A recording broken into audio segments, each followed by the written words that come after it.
few matches where we might see 2-0s, but then again, it is the regional qualifiers that we are talking about, that too in the Asia Champions League. So I feel the contestment, well, I do believe that it might actually go to the decider. We would love to see that.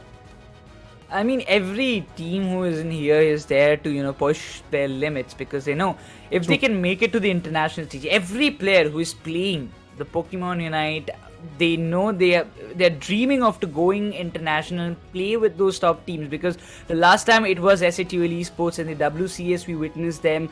Before that, the other teams also tried, they went, some of them went, like Revenant, they do also have some experience. Then more or less the Revenant, SATL, these kind of players, they have known what kind of game style, what kind of play style does the international teams have. We have already seen the team MYS and all the other teams, they have been the top contenders in the global tournaments. They have proven themselves time after time, and they have grabbed that top spot, that we are the winners, we are the top G's in the game, nobody can defeat us. But I really want to see some of the teams from the Indian circuit going there and literally dominating, or at least beating them, and just proving that Indian teams are still there in the competition. SATL, they were very close to do it in the WCS against Luminosity, but once again, it's a new season, it's a new circuit, there are new teams and new faces as well. So I'm still expecting some new strategies to come up on the table. And after True Gravity, what they did in India Open, all the other teams who were not able to kind of witness or experience that winning moment for themselves, they will be very much hungry as in a comparison. I mean, definitely every single team has got that hunger to win at this point. But yeah, the fact is that from these 6 teams that have been qualified from Indian Peninsula, I believe one particular team who is going to be the champion of their regional qualifiers is definitely going to move forward.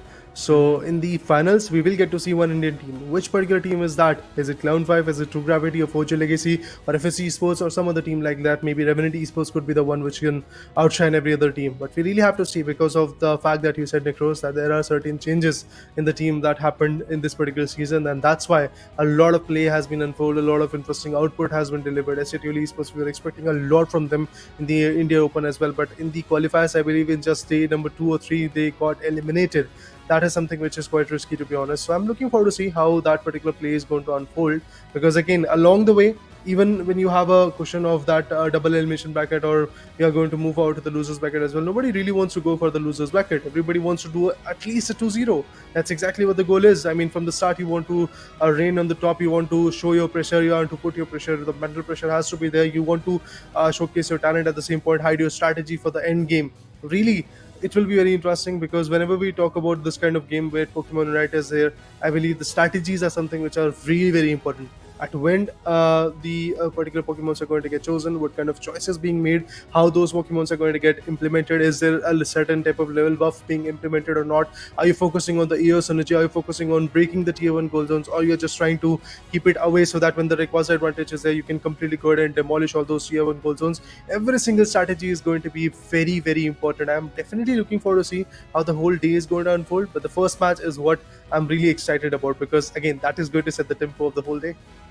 Yeah, I mean, we do expect a lot of things, right, Raider? We do expect to see some 2-1 battles, some 2-0 battles as well. But if we talk about the first match, I think it's almost about the time we will be starting it off. So we have the two teams coming up again against each other.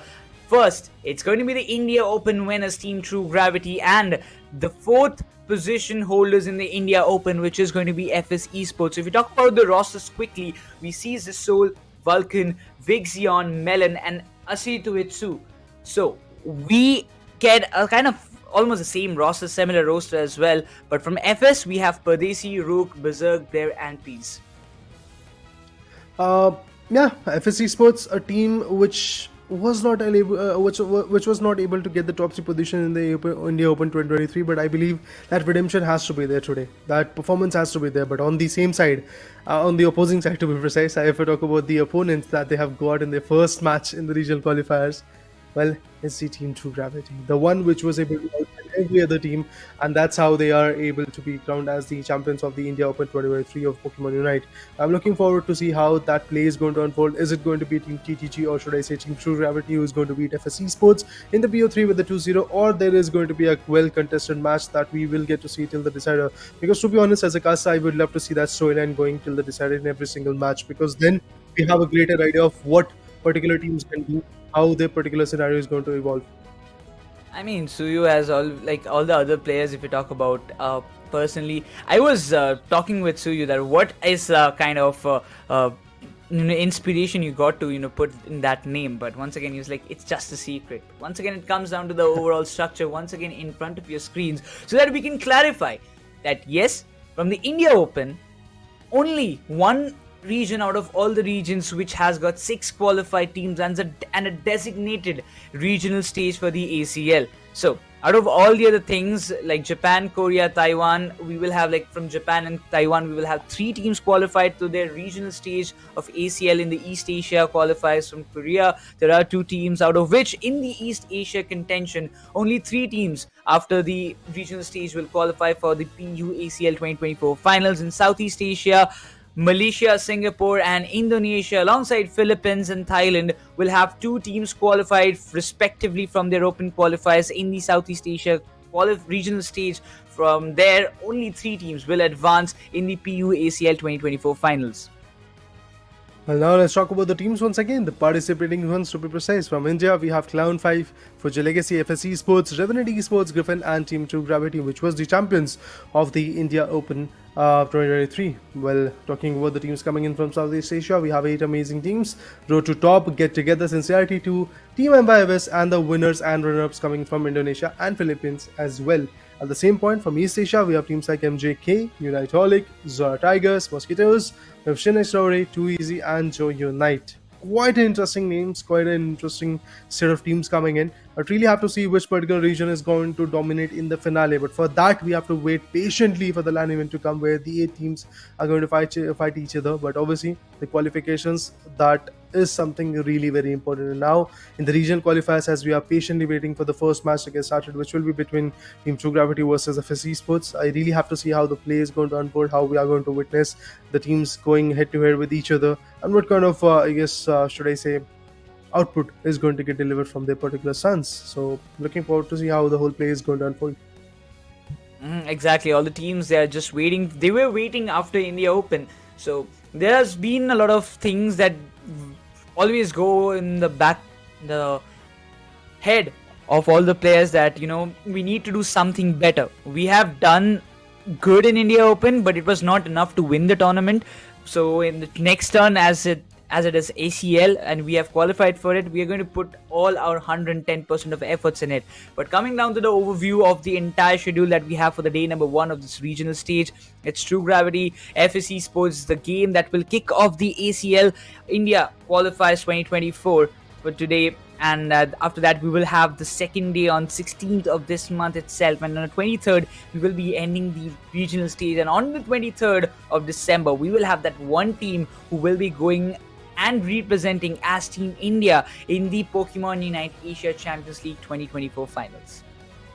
The journey is quite interesting from here, guys. Well, again, when we started India Open 2023, we had an insight that obviously the top teams are going to get qualified for the Asia Champions League. But at that point, we had a lot of amazing names. 8 teams were qualified, if I'm not wrong, who registered and eventually were able to qualify from that particular stage.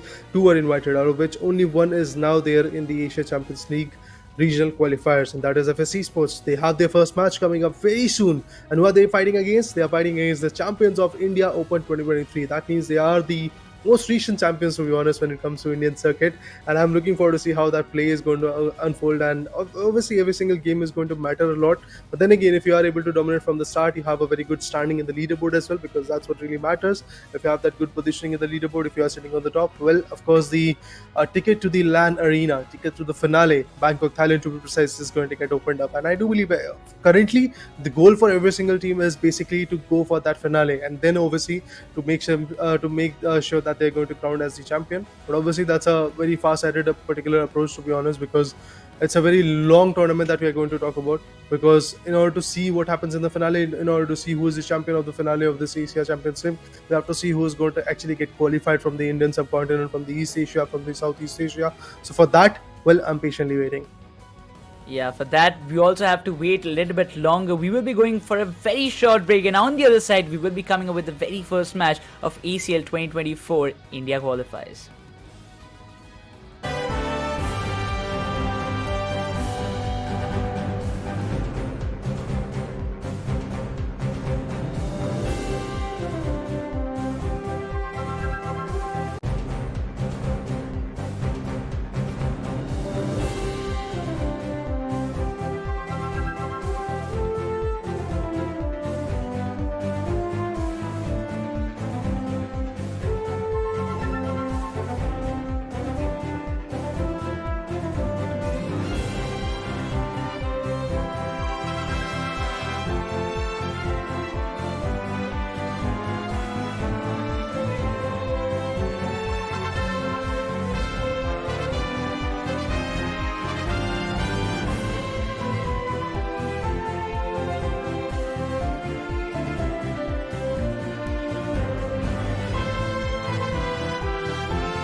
I mean, it has been a long time that we have witnessed one match, because after India Open, we are still waiting for the first match to get started. But once again, ladies and gentlemen, welcome back to Pokemon Unite Asia Champions League 2024 India regional qualifying stage, out of which we are having 6 teams into the question, and out of which only one team will advance to get that slot confirmed for themselves for the Bangkok. Yeah, I mean, imagine you're going to Bangkok to play your favorite games tournament.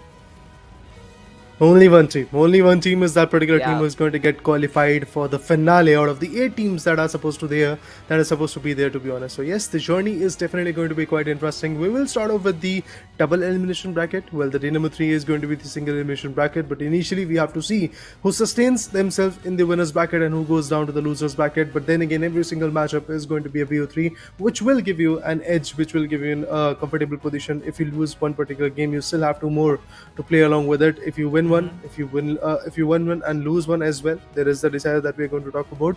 But definitely, I believe the journey is going to be quite interesting. So I do believe that we are going to see a lot of interesting journey has to be calibrated. But let's talk about the tournament overview as well, so that we have a brief idea of how the whole tournament is going to get orchestrated. So yeah, initially we will get to see the structure from. If you talk about the perspective of the open qualifiers, we had Japan, Korea, Taiwan, Philippines, out of which, if you talk about the teams coming in from Japan, we had 3 teams who qualified for the regional stage of East Asia, ACL, if I'm not wrong. At the same point, if you talk about 2 teams coming from Korea, exactly the same number of teams coming from Taiwan, that's 3. Philippines had 2 teams, and Malaysia and Singapore brought in again another set of 2 amazing teams. From Indonesia, we have 2 more teams, and from Thailand, we have 2 teams, out of which the winner already is there in the Pokemon UNITE Asia Champions League 2024 finale. That means there is just the slot for 7 more teams, out of which 1 is going to come from India, 3 are going to come from Southeast Asia, in which we have Philippines, Malaysia, Singapore, Indonesia as well. At the same point, we have 3 more teams coming in from East Asia, which consists of Japan, Korea, and Taiwan. Talking about the rosters, or not the rosters, but the team names, we will be seeing MJK, Unite Holic, Exora Tigers Gaming, Mosquitoes, Shin and Rudoe, Too Easy and Joy Unite coming up in the East Asia region. While in the Southeast Asia, there are 4 teams so far that we see: the team MYS, Road to the Top, Get Together, and Sincerity 2, who has qualified themselves for the Southeast Asia qualifiers. But now, on the other hand, the other teams, those are still in the question for the Philippines and Indonesia, we'll get the names very soon. But in the Indian region, we have Clown 5 and the all other teams, the top 6 teams from India Open, as what we witnessed. We will have them already on the schedule that we are having for today, starting and kicking off the day with True Gravity versus FSE Sports, a team who has won India Open and a team who held their 4th position in the entire India Open so far. Well, yeah, have to see how the play is going to unfold between FSE Sports and True Gravity. As said initially as well, FSE Sports, the only innovator team that has still qualified in the ACL regional qualifiers. Really have to see how that play is going to unfold from their corner. We have other set of amazing teams like Revenant Esports, Foria Legacy, who was the runner-up, if I'm not wrong, of the Pokemon UNITE India Open 2023. Griffin, Clown 5, we have other teams like I guess if you talk about Griffin, again a very interesting team which was able to go for the head-to-head battle against Team True Gravity as well. And the only moment where Team Griffin actually lost was against Fuji Legacy and Team True Gravity. But the other teams, they were able to beat them quite in a good fashion. So Team Griffin, one of the most interesting teams coming in from Indian circuit. Really have to see how that play is going to unfold.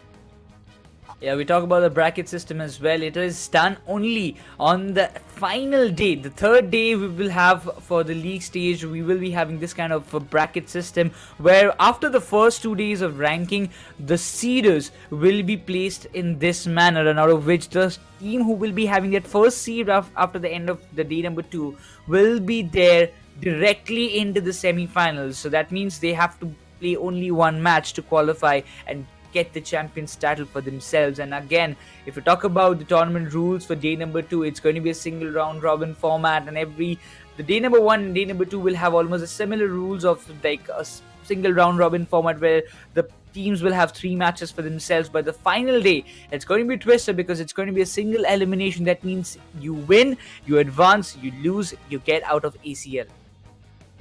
Well, yeah, I mean that journey is definitely going to be quite interesting to watch. But yeah, in the second elimination, again, similar format will be there, except that there is going to be an elimination, as the name suggests, if you lose. There will be a BO3, there will be 6 teams tournament bracket, and at the same point, Indian regional qualifier champions will qualify to the Pokemon Asia Champions League 2024 finale. As I said initially as well, after seeing the structure, that there is just one slot that is opened up for the Indian Peninsula, and there is only one particular team out of the 6 teams, be it True Gravity or Team Griffin or Foria Legacy, or maybe Team FSE Sports, Revenant Esports, or another team like Clown 5, who is going to win and qualify to the next particular stage. I really have to see which particular team is going to be that, but obviously these 3 days of the regional qualifiers are going to be even more interesting, because again, the leaderboard is something which is going to orchestrate the whole play. Talking about the game rules, well, the general rules are basically that the match time is going to be of 10 minutes. It's a 5v5 tournament mode. We will get to see both the particular teams having 5 trainers and their 5 set of Pokemons coming in. The stadium that we are going to use is going to be the Sky Ruins, where the draft pick phase is going to be there, and obviously the whole game is going to be there. The held items have no limits, have no level limits as well. The Pokemons that has been banned are going to be 5 in number. We have Zacian, Meowscarada, we have Tortrio, we have Mewtwo X and Y as well. Pokemon boost emblems are not allowed. So these are the general rules of the game that is going to get followed up for every single match which is going to be there in the Asia Champions League. Everybody had a kind of question in their mind, specifically as the audience. You would like to know whether the 2 new held items that have been added will be allowed or not. So for your information, yes, they are allowed, and that means that players will have the full 100% opportunity to pick their own held items and a complete set of movesets that they want to play throughout with them, because if they are going for the new held items, they definitely have something new up in their sleeves that they want to showcase in the very ACL. If you talk about the draft pick, it's always as usual. The first team gets the first pick. Team gets the 1 Pokemon from their choice on the first pick. Then again, we see a 2. Then we see 2 picks coming up from the first pick team as well. So this is how they actually start the draft. Then we go to the preparation phase. There's a almost not every time we see a lot of exchanges happening, but sometimes to lock your crucial Pokemons has always played a very integral part, because I believe the draft phase plays such a majority and a vital role that it almost decides 30 to 40% of your winning factor inside the game. I mean, as I said initially as well, that the draft phase is obviously going to give us a brief idea of how the tournament is going to go, which kind of tempo is going to get followed up. Do we have a lot of frontline attackers or backline attackers coming into the picture, or do we have a certain type of combination? Basically, is there any speedster coming to the approach? Because usually we do see a lack of speedster. We do see some supporters coming in. We do see double all-rounder approach, 1 defender, or maybe double defender, 1 attacker, 1 all-rounder, and then we do have a supporter as well. We miss a lot on speedsters. We have missed a lot in terms of India Open 2023, but I do believe Asia Champions League regional qualifier is a different stage. Yes, the teams are one of the top teams of their own region, be it the Southeast Asia or the East Asia, or eventually coming into the Indian subcontinent. But at the same point, I have to say that every single team that is here is going to be here with the best of their strategy, and obviously they have to put in their A game.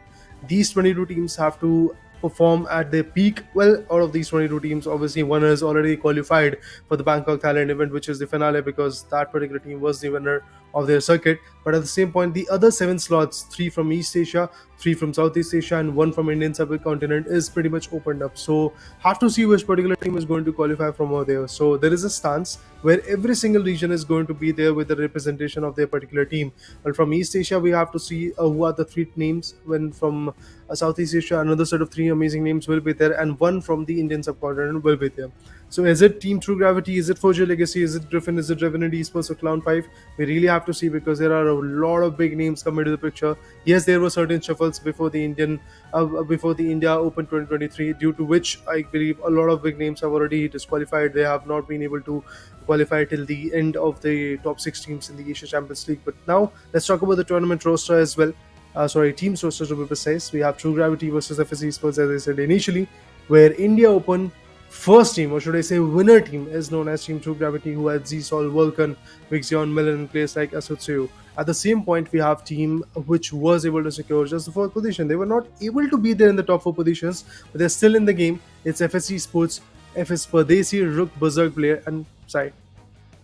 It was hard luck for them in India Open, but now they want to make sure if they start off with a win against Team True Gravity, FSC Sports will have a big momentum set up for themselves ahead for themselves in the ACL 2024. But once again, it's not that easy, because when you know that the champions who were Team True Gravity, they literally obliterated the other teams in the India Open, that too in the LAN finals. So it was something that changes, the mentality drastically, because they were the only team, I suppose, that won India Open like a tournament in with a 2-0 scoreline. They defeated Forge Your Legacy probably in the grand final, as far as I remember, with the 2-0 scoreline. But once again, FSC Sports, they have to just focus on the mistakes that they did in the India Open, and they will have to make sure that they don't continue it in the very ACL itself, because if they do it, there are very less number of matches that can actually make a comeback possible for yourself. Because if you're a team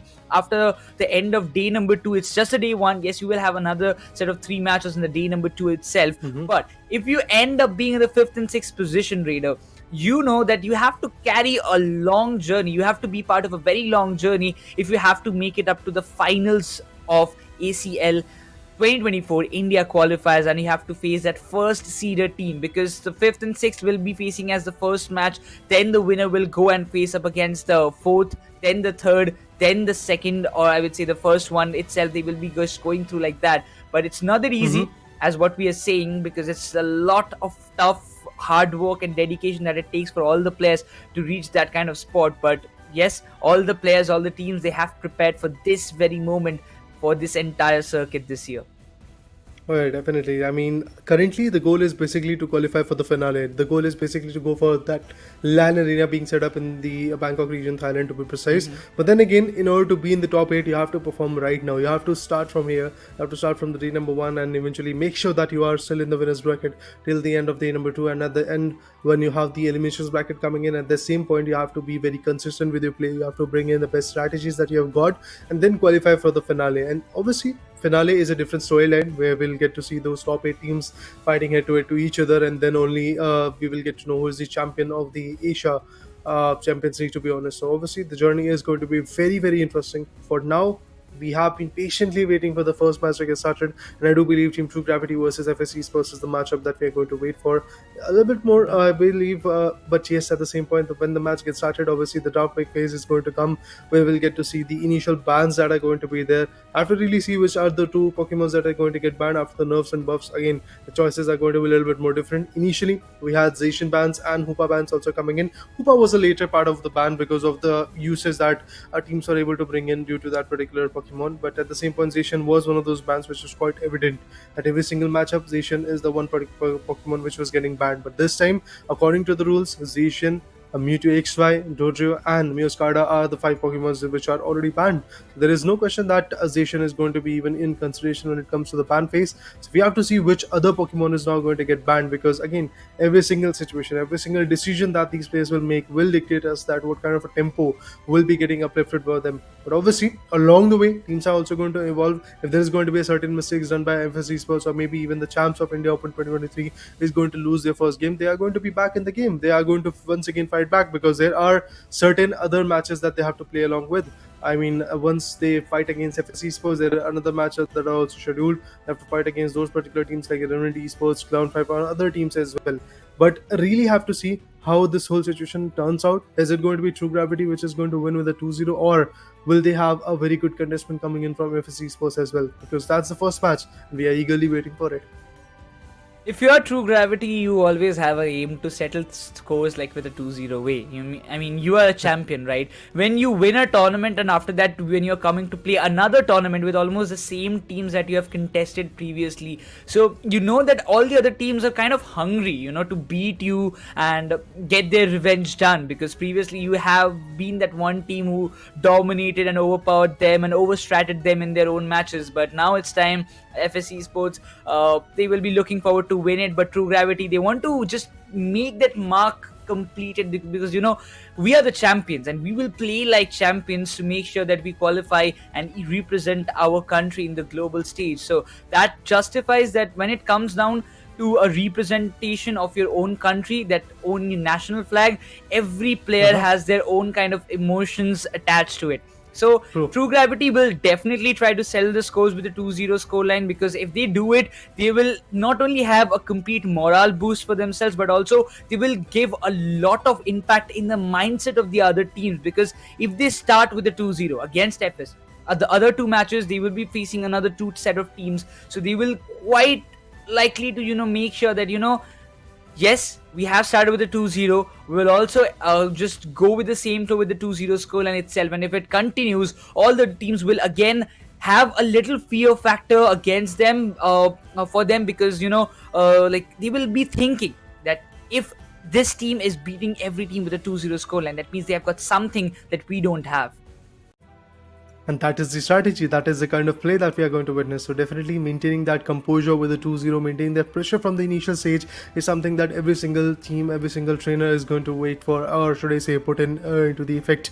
Because if you have that initially, if you are able to dictate your terms from the start of the game, there is a certain level of mental pressure which will be there onto the opponents. But to be honest, I feel that these competitive athletes know how to deal with the pressure. We have seen other names performed exceptionally well. So for that reason, I do believe that even if you are able to be there with the 2-0 in the initial match, watch out, because there is going to be a certain team who is going to put you down and dust you out of the equation. But moving forward, finally we have the start of the first game. It is going to be FS Esports versus Team True Gravity. Talking about the bans, okay, this is interesting. We have a lot of bans coming in for the Hoopa, and I do believe that obviously from Team True Gravity it is going to be the Hoopa ban, but from the other corner, FS Esports, are they going for the same Pokemon?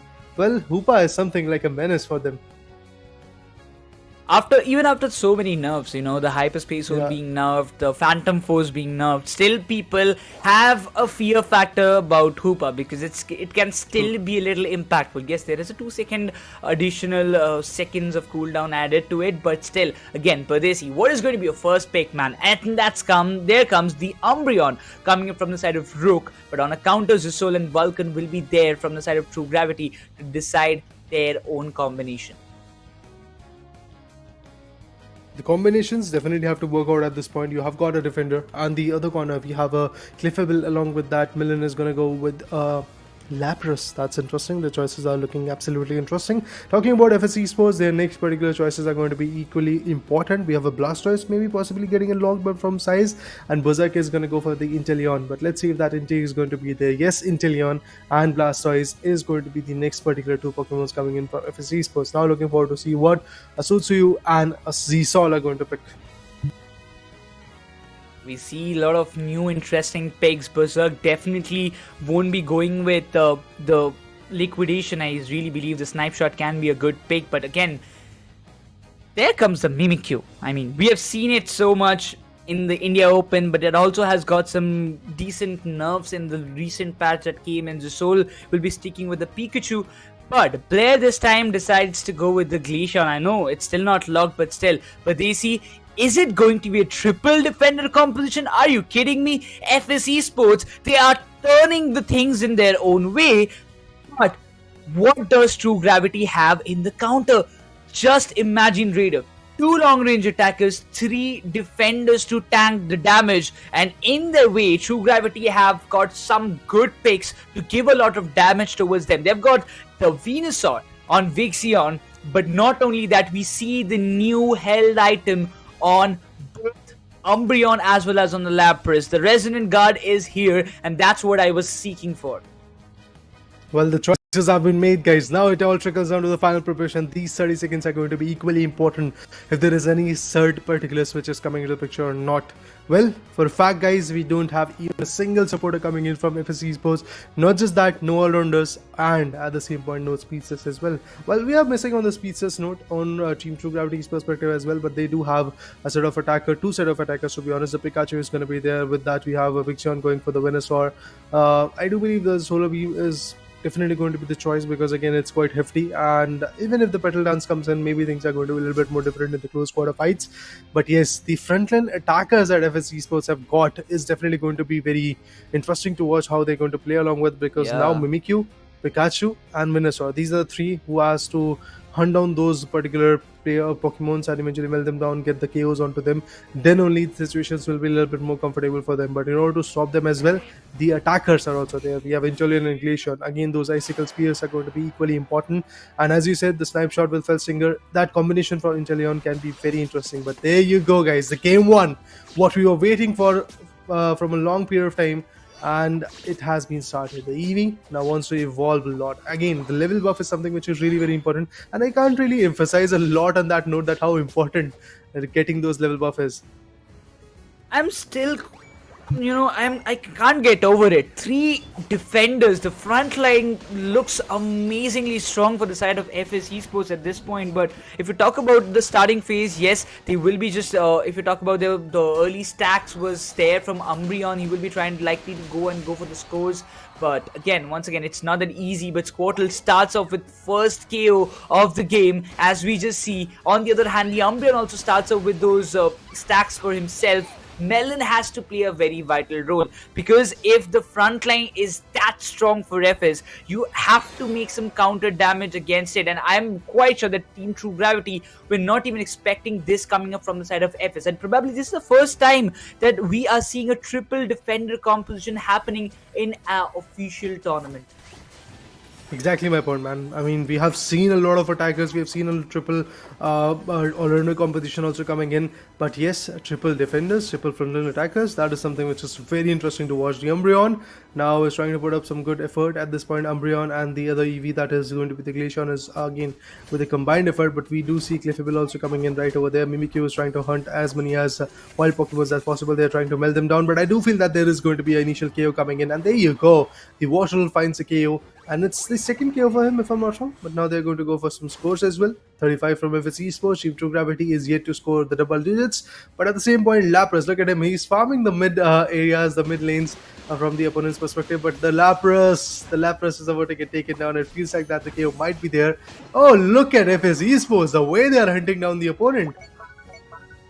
The early game looks very, very much under control of FS Esports. Look at the stacks that's still happening. Perdesi, nobody can actually stop him doing that. The Solar Beam does come up from the side of Vixion, but doesn't make any kind of damage as such, because he was able to escape. The snipe shot is there, but still, it is giving a lot of damage. The front line is completely guarding the long-range attackers from the front, not even letting True Gravity a single chance to counter Inteleon or the others. I would say the other long-range attackers. But itself, if we just talk about Blastoise, wrecks the tier 1 already, and still it's just the 7th minute marker. It's still not ended even also, and we can see FS Esports putting up a great show already.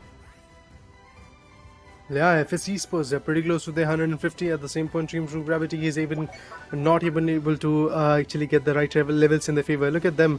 FS Esports, from their perspective, we already see 3 Pokemons already on to 8 level. But at the same point, people are struggling from Team True Gravity to even go for level 6 or 7. But at the same point, now the Registeel is at the contestment. They really want to have that advantage, and with the snipe shot, there goes in. It's the Inteleon who was able to steal it away. Now if we talk about the Clefable and the Lapras combination, look at that, they're getting hunted down. Lapras won't survive, and that's exactly what is going to happen. The Icicle Spears coming in from Glaceon is going to put them down. Oh, that's interesting. We do see even the Unites being utilized pretty soon. But at the same point, the level buff is something that I guess at this point FS Esports have figured it out.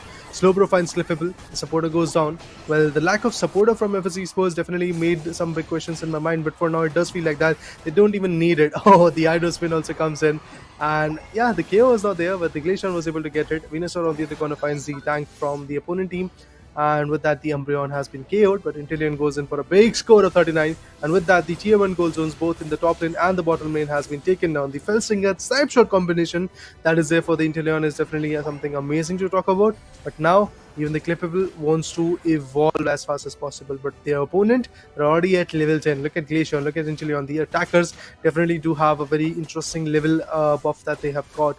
But on the top lane, again, the Regieleki, the 6th ally, is something that they are looking at. They're trying to melt it down, and there is no contestment whatsoever. And there goes, the Regieleki comes in. They're trying to aim for the top lane second tier, second tier goal zone.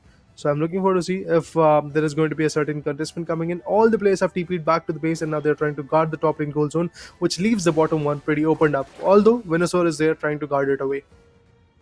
It looks to me it's going to be a very tough deal. True Gravity, they literally don't have any control over the entire map of Tear Sky Ruins itself. FS Esports, the way they're obliterating, it's tremendous. But Mimikyu and Cliffable alongside them will be able to stop the Regiliki from hitting the tier 2 itself. But Umbreon deals a lot of damage. He's playing on the mean look, and I believe he's playing on the Wish as well. So now this makes Perdesi being a very key player. Yes, it is. He's playing on Wish itself. So now all the other objectives, if we see, both the first objective, the bottom Regi went in the favor of FS. The Regiliki again went in the favor of FS itself, but the Pikachu activates the Unite. Now the Verdict Anger will deal a lot of damage. The Slowbro does go down, but that deals a lot of damage. Pikachu also assisting, finds the Glaceon itself, and it seems the bottom Regi fight will be turning up the heat for the side of Team True Gravity. This is their time, this is their moment. If they can break the momentum of FS Esports, the Spy Vision being activated, the Snipe Shot came into the play,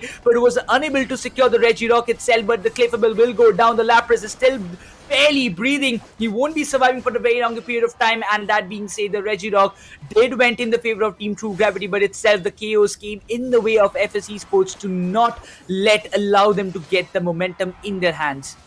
Man, oh man, I mean, KO streaks are coming in right now at this point. Even the Glaceon was able to get a lot of KOs now. He's Inteleon who was able to already get a 3 KO. That's amazing. Even Slowbro is hunting down the Pokemons, and they're trying to melt them away. It's absolutely interesting to see how the play is going to get unfold from here. And if we talk about the alternating Slowbros in the Legendary Pit, it is again going to get contested, and I do believe that level buff is going to be there in the favor of FSC Sports. The Solar Beam's going in. Berserk already on the way of getting KO'd, but he's going to get that Citrus Berry. With that, he's definitely going to bounce back in the scenario. He has got that orange and purple buff. Oh, so many unites being dumped over there. Umbreon goes down. Not just that, Lapras is going to find the Inteleon as well. The tier 1 gold zone is now looking forward to get opened up, but even before that, the Pikachu, the squishy one, is going to get squished by Blastoise. And with that, we have Mimikyu finding a KO onto Glaceon. Not just that, the Verdant Anger is again going to get utilized, I believe, pretty soon. But there will be some KOs, there will be some interesting approaches coming in with that. The tier 2 goal zone, the tier 1 goal zone to be precise, is about to get opened up. Lapras wants to go for some big scores, and he goes in for a set of 40. But I feel now True Gravity is finding their way back in the game. But still, I have to say, the front line attacking formation that FS Esports has got is going to put up a lot of pressure, because they can really tank up and absorb a lot of damage, a lot of hits coming from Team True Gravity, and then dish out when it comes to Inteleon and Glaceon. From the long range, these individuals can actually really affect the performance of True Gravity. Now, as the level difference is covered from the side of True Gravity, we will be contesting for the objectives as well. But once again, this Icicle Spears and the Glaceon, he needs to be a little bit safe, and the responsibility lies upon the shoulder of all the frontline defenders. Specifically, I would say the Blasters and all the other Pokemons. They have to take up the responsibility. 10 more seconds for the Rayquaza to spawn in the Legendary Pit, but the Umbreon seems he would have been trapped very easily. But once again, Lapras, he has a big role, a big vital role to play from the side of Team True Gravity. They have made a drastic counter attack and a good comeback in the game, but this final stretch is going to decide a lot more new things for the side of Team True Gravity. They don't want to start off the ACL with a lose at this point, but once again, the Verdict Anger, the Venusaur might play a vital role with that Solar Beam itself. And look at that, the damage being dealt. Blastoise has been forced back to just go away from the Legendary Pit, but they have to melt down the Rayquaza, and it seems that Pikachu is starting it from the side of Team True Gravity. Yeah, unites are being utilized at this point. Even every single angle is being demolished. But at the same point, look at the players of FS Esports. They're trying to actually play from a safer distance, because they do know that they have got a Glaceon and they have got an Inteleon, which can be very effective from the long range. Those snipe shots can actually run down and put the last player down. But Pikachu is going to get picked off. Oh man, look at the unites being utilized at this moment. Glaceon also comes in. Inteleon finds another KO. It's going to be the Clefable. The Pikachu goes down. The Mimikyu goes down. With that, we are left with just an individual there. And I believe even him is going to get picked up pretty soon. But look at this, Lapras is trying to come in and maybe possibly steal that particular advantage. Oh, And it is going to be the case. It is going to be the case. The advantage goes in the favor of the Venusaur, and he's going to find the Inteleon. He's going to put him down. True Gravity is already on the way of winning this particular matchup, but trust me, the shields are going to get broken, and that's exactly what happened to Vixion. He has a broken shield at this point. Umbreon goes in to defend that particular bottom lane tier 2 gold zone at this point. But on the top lane, we do see already the space being opened up. 242 for Team True Gravity. Pikachu is going to move in. We do have a shield for Melon, and that is something which is going to be quite awarding for the individuals. Team True Gravity, what a comeback in the game with the Solar Beam. The Venusaur changed every single thing. Vixion, you beauty, from a verge where we literally thought Team True Gravity, they don't have a single chance to stand up against the complete front line that was done by FSC Sports. Look at the comeback. Did one Solar Beam, did the damage in spite of not having the shields up for themselves. FSC Sports, they crumbled down in their own very strategy. With that being said, you just see Vixion, he did not have any score for himself, but that doesn't matter. He was a part of 8 total knockouts, but those 5 knockouts and the steal that he did in the very final stretch did the biggest damage to the side of FSC. So, but that being said, the BO3 series started out with a banger. It's already a 1-0 on the scoreboard where the champions of India Open, they have made a comeback like champions in spite of having such a big, or I would say a drastic starting match control for the side of FSC Sports. They could not make it up as the victorious team for themselves. The champions are now trying to become the conquerors of the Asia Champions League qualifiers. Look at this. True Gravity, what a comeback in their favor. And the way these individuals were able to bounce back was absolutely impressive. Indeed, it was Team FSC Sports who had that initial advantage, who had that initial level buff. But what happened at the end? We have Vixion already at level 15. He didn't have any scores to go with, but he had some interesting KOs. He had some very, very important steals also coming into the picture. I mean, to be honest, FSC Sports was looking on a very good note. The way they were trying to keep the Inteleon and the Glaceon away from the Legendary Pit, they were trying to go for those long-range fights. And obviously, those range attacks can be very, very interesting to go with. I mean, that's exactly what Vixion was able to go with. He had that Solar Beam. Trust me, if he had that Petal Dance, maybe this situation would have not been that favorable. But yes, he had that Solar Beam to play with, and he was able to utilize it in a very good manner. Lapras was there and Vixion was there. That's all. We had Melon and Vixion. These two individuals were surviving at the end stage. Vixion was actually trying to take up a fight. He was able to take down, if I'm not wrong, the Umbreon and some of the Pokemons also coming in from the place of FSC Sports after they were able to steal the Rayquaza advantage. But it was Melon on the top lane who was able to go for some good scores. And after that, combined effort from Vulcan and Zizol also came in, which now is going to give Team True Gravity their first win in this particular Asia Champions League regional qualifiers. With that advantage, now FSC Sports is obviously going to crumble down a bit. Their approach was absolutely amazing. I mean, it was quite effective, Nekroz, from the start. We did saw that these 3 frontline attackers, these 3 tankers that they had, the defenders that they had, were definitely putting up a lot of pressure on Team True Gravity, because every single time when True Gravity wanted to dish out the damage, they were the tankers. I just think that the one mistake that FS did was, they got the Mimikyu down, they got the Pikachu, they got the supporter, that is Vulcan, down as well. After getting 3 of them down, if they would have found out anyhow the Venusaur, that is going to be Vixion, if they could have got that 1 KO, things could have been different for FSC Sports. But what a tremendous mind game that I would say that Team True Gravity did was, Melon came in front. He went all in to just divert the enemies and divert FSC Sports from, he dragged the focus on himself. Everybody, specifically Pardesi and everybody, was focusing on to take down Melon first, because he can be a little bit kind of trouble. He can cause a lot of trouble for them. But they did not even expect that in the tall grasses, Vixion was waiting, and he did the exact job that he was assigned to. The Solar Beam did the damage, and nobody expected him to pop up from that scenario. But in spite of that, you can see the entirety of the match control, specifically from the start, it was all in the hands of FSC Sports. Also, in the final stretch, it was also all in the hands of FSC Sports after they got those 3 KOs. I literally thought for once that, FSC Sports, they will be starting off with a banger, but then comes True Gravity with a tremendous comeback. Vixion, he has proven himself a lot of times in the India Open as well, and he's again here to prove that he is the best in the business.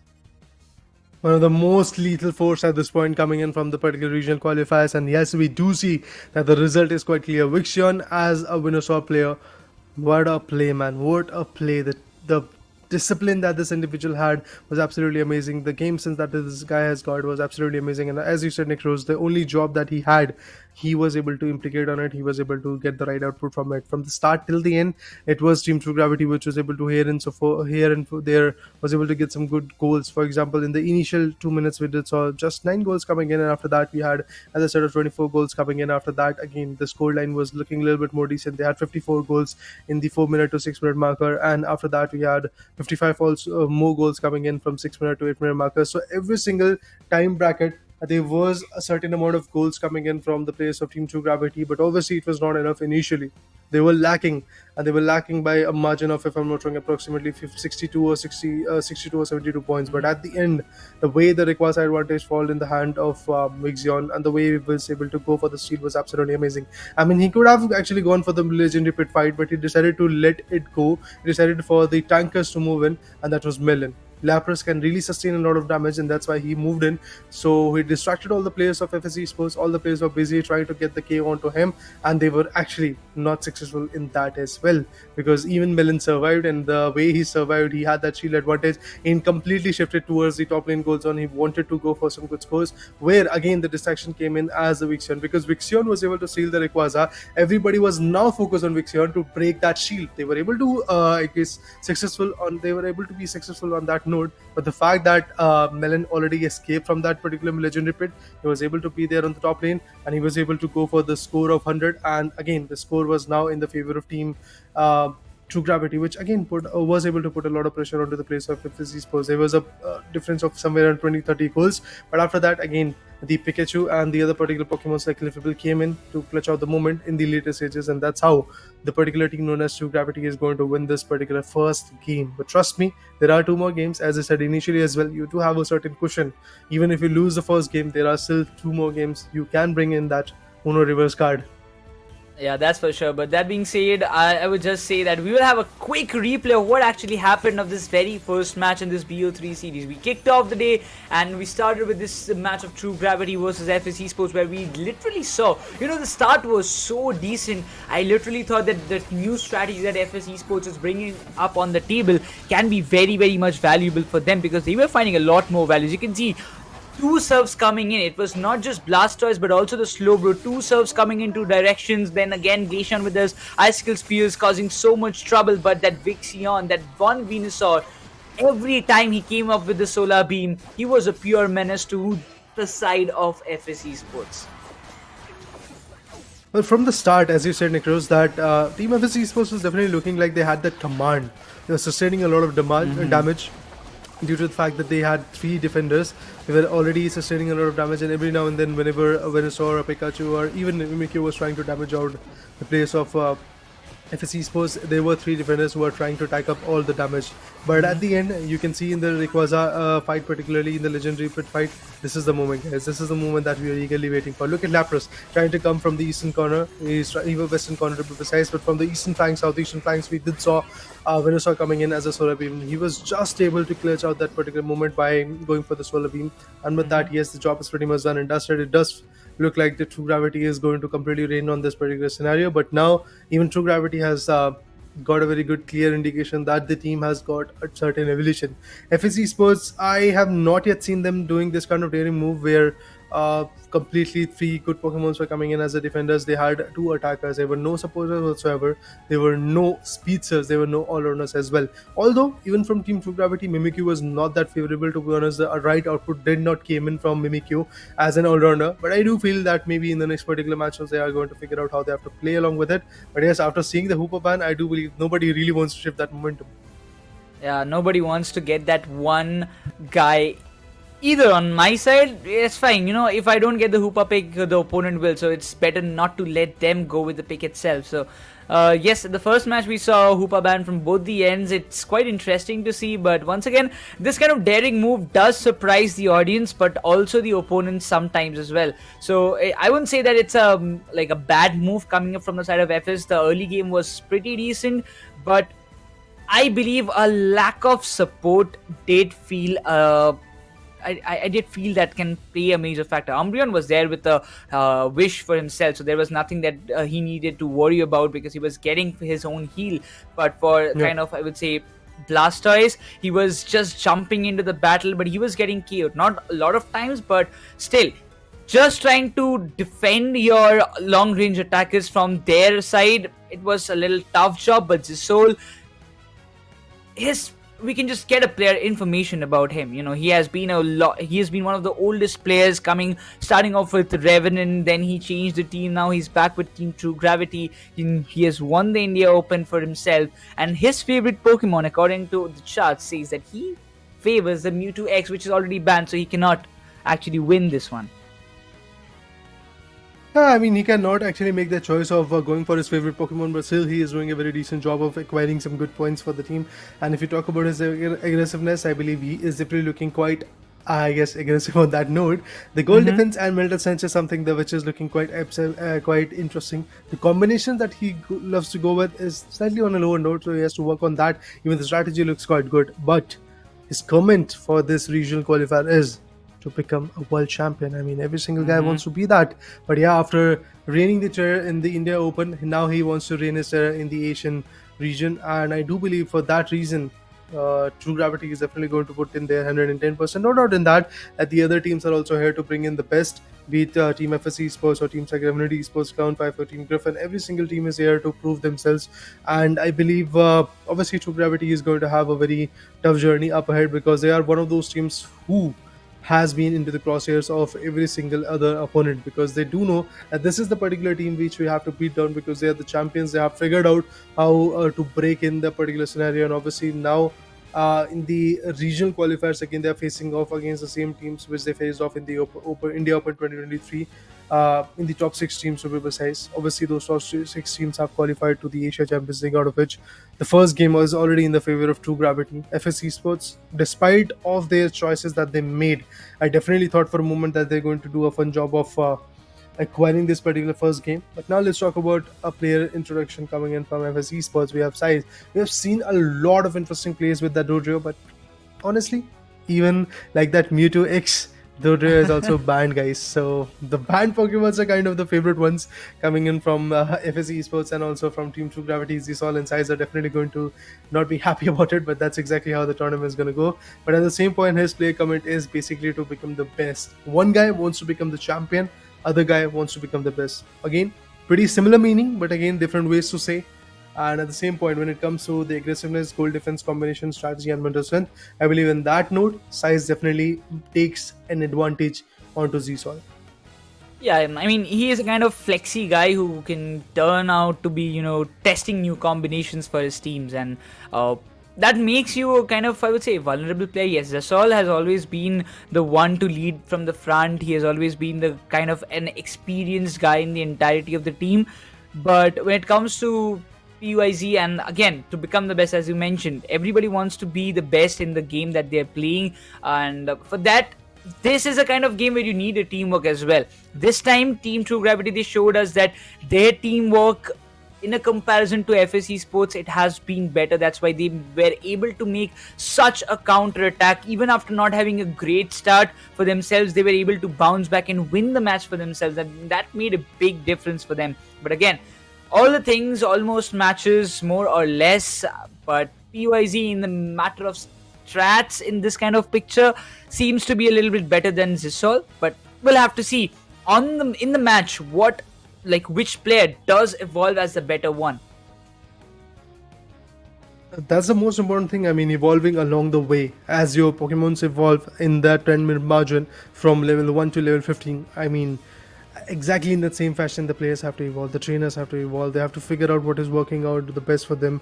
And obviously, these particular things, these particular small notions of evolving up and also bringing in the best strategy is going to be really very important. So for that reason, I do believe both the particular teams are going to bring in their best, and either is it FSC Sports or Team True Gravity who's going to bring in their best or maybe win the particular first game. That's what we really have to see. I mean, the first game is already in their favor. The whole match, the whole BO3, who takes it away is going to be the bigger question at this point, because we have already seen that initial lead in the favor of Team True Gravity, and due to that, obviously that momentum shift can be coming in very very soon from the corner.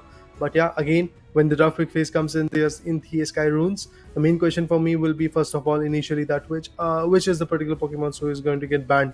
To be honest, after seeing the first game, there is not even a single Pokemon that I would like to say that this is the one you have to ban, which is going to put up a lot of pressure onto you in this next particular game. Because Inteleon, Glaceon, yes, they were able to get a lot of damage. Umbreon was on point, Slowbro was on point, and the other Blastoise was also on point. I'm talking about FSC Sports right now, because every single Pokemon from their corner was definitely doing their own set of job. At the same point, the only Pokemon that was able to completely put a lot of anger, a lot of anguish onto the players of FSC Sports from the perspective of Team True Gravity, it was Venusaur. It was, I guess, Vixen at the same point who was able to do the heavy lifting. He was able to get some decent KOs, some important ones, to be honest. I'm not saying that he was able to get the most amount of KOs, he was able to get the most amount of EOS energy and stuff like that. It was Lapras on that note, but still, the most important KOs came in from his particular corner. He was able to get some good openings, he was able to go for some good assists, and as we did saw the stats as well, that he was a part of 8 KOs, if I'm not wrong, out of which 3 were the assists, 5 were his indeed initial KOs. But at the same point, I have to see which Pokemon is going to get banned, because yeah, there is not even a single Pokemon out of those 10 Pokemons that were there in the game number 1 that I personally would like to say that make sure to ban this one. I mean, I'm still gonna go with the Hoopa. There is no doubt in that, because Hoopa, yeah, again, being nerfed, there are a lot of Pokemon that got nerfed. Specifically, if you talk about, firstly, it was Zacian. Everybody, as the fans, in the Twitter as well, everybody was thinking like, Zacian should be banned. We don't want Zacian in our opponent. Zacian is kind of annoying. Whenever it comes into the play, it does create a lot of impact from his side, and they don't want to. There is no counter to Zacian at the beginning when it came, freshly in the game of Pokemon Unite. But then, even after so many nerfs, we can still see that Zacian is one of the most vulnerable Pokemons that can still cause a lot of damage and can be that X factor. But this time it seems that Zisol and the team will be looking forward to ban the Cliffable, because FSC Sports, they are doubting that FSC Sports might go for a supporter role this time, while FS, they are quite clear they won't allow the Hoopa to fall into the hands of Team True Gravity. Well, let's see which particular Pokemon is it. Again, from FSC Spurs, it is definitely going to be the Hoopa ban. On the other corner, Cliffable ban coming in from Team True Gravity. That's the exact Pokemon that they were going for initially, but Blair, for a moment, he teased us with this Zorak, because usually that is the guy who loves to play with the Speedster. Again, his favorite was, if I'm not wrong, the Dodrio, but at the same... Zorak is the one particular Pokemon that we might actually see in the later stages. But even before that, Team True Gravity is going to lock in with Pesi. Vulcan is the one, and on the other corner, the Lapras Express is also ready for Melon. Exactly the same Pokemon that he was able to go with in the initial stage as well, in the initial game, the first one. Blair on the other corner is looking forward to have a Tyranitar. This is a very interesting approach. Okay, we have a lot of teasers today, guys, but it is the Inteleon that is being locked by Berserk. I mean, the players always love to tease us, right? It's nothing new to us, because I guess we have to be accustomed with this, because it's every time they just decide something and they pick something else. But once again, Zisol this time decides to go a little bit different. He decides, when I have an option for Glaceon, why just not pick it and show FAC Sports how we actually can dominate more with the Glaceon itself. It seems Pardesi, he will be going with an Eldegoss as Blair. He comes up with his favorite Zoroark for himself. He teased us just in the beginning of the draft phase, but now he decides in sticking with that. But Vixen, this time, no Venusaur, but a Mew. It can be challenging because Mew has been nerfed. The Mystical Mirage nerfs might just hamper them. The Solar Beam nerfs might just be a little bit troubling, but as I know Vixen, he has been pretty much good with the Solar Beams, but they decides to switch it. Zisol takes the Mew and Vixen decides to stay with the Glaceon himself. Well, the Glaceon Mew combination might just work for Team True Gravity, because at the same point, if we talk about FSC Spurs, they have now pitched in their best cards. They have got a defender. They are actually 2 defenders, to be precise. No all-rounders coming in from both the teams, but at the same point, they have an attacker, they have a supporter as Eldegoss. I was talking about him. I was talking about this particular Pokemon, that Eldegoss has not been utilized a lot in the Pokemon Unite India Open 2023, but now finally it is here. So let's talk about it. We have the Eldegoss coming into the picture, the giant supporter. At the same point, when you talk about Blair, he's going to be the Speedster. So I have to see how this Speedster is going to work its way to the victory, because it does feel like that FSC Spurs now wants to bring in their best. They just do not want to take any risk at this point. They've got their heavy hitters, they've got their frontline attackers, they've got their stealing guy that is going to be the speedsters, but at the same point, the Glacian and Mew combination will again give the Team True Gravity a ranged type of attacking formation. There are two Pokemons all ready to deal the damage, but that being said, the second match of this BO3 series of ACL 2024 India qualifiers starts off. As we all know, Team True Gravity, they've already got a 1-0 lead in the series, and they will be looking forward to settle the scores right here, right now, in the span of 10 more minutes. As Vixion, he has been given the privilege to go for the mid farm and get himself leveled up as fast as possible. While I will be looking forward to see what Zisol is up to, because after so many nerfs, is Mew still the one who can cause a lot of danger to the other side of FS Esports? Because it seems with the start, the first goal is coming up from the side of True Gravity this time, and the earliest acts of the Zoroark will be very crucial from the side of FS itself, because if the Zoroark gets stopped in the early stages, if he gets slowed down in the means of leveling up, it can cause a lot of trouble. Definitely, I do totally agree with your points, but at this point, if we're talking about Team True Gravity, this time they have decided that they're going to go for some initial goals.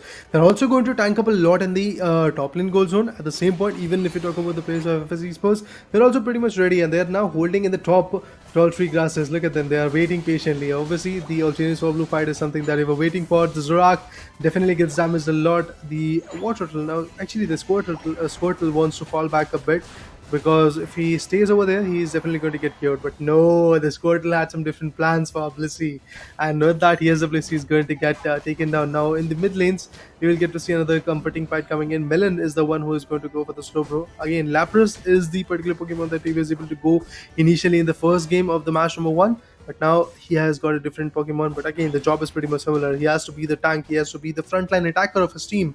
Suyu on the other corner is going to go with the Lapras Express. Lapras to be precise.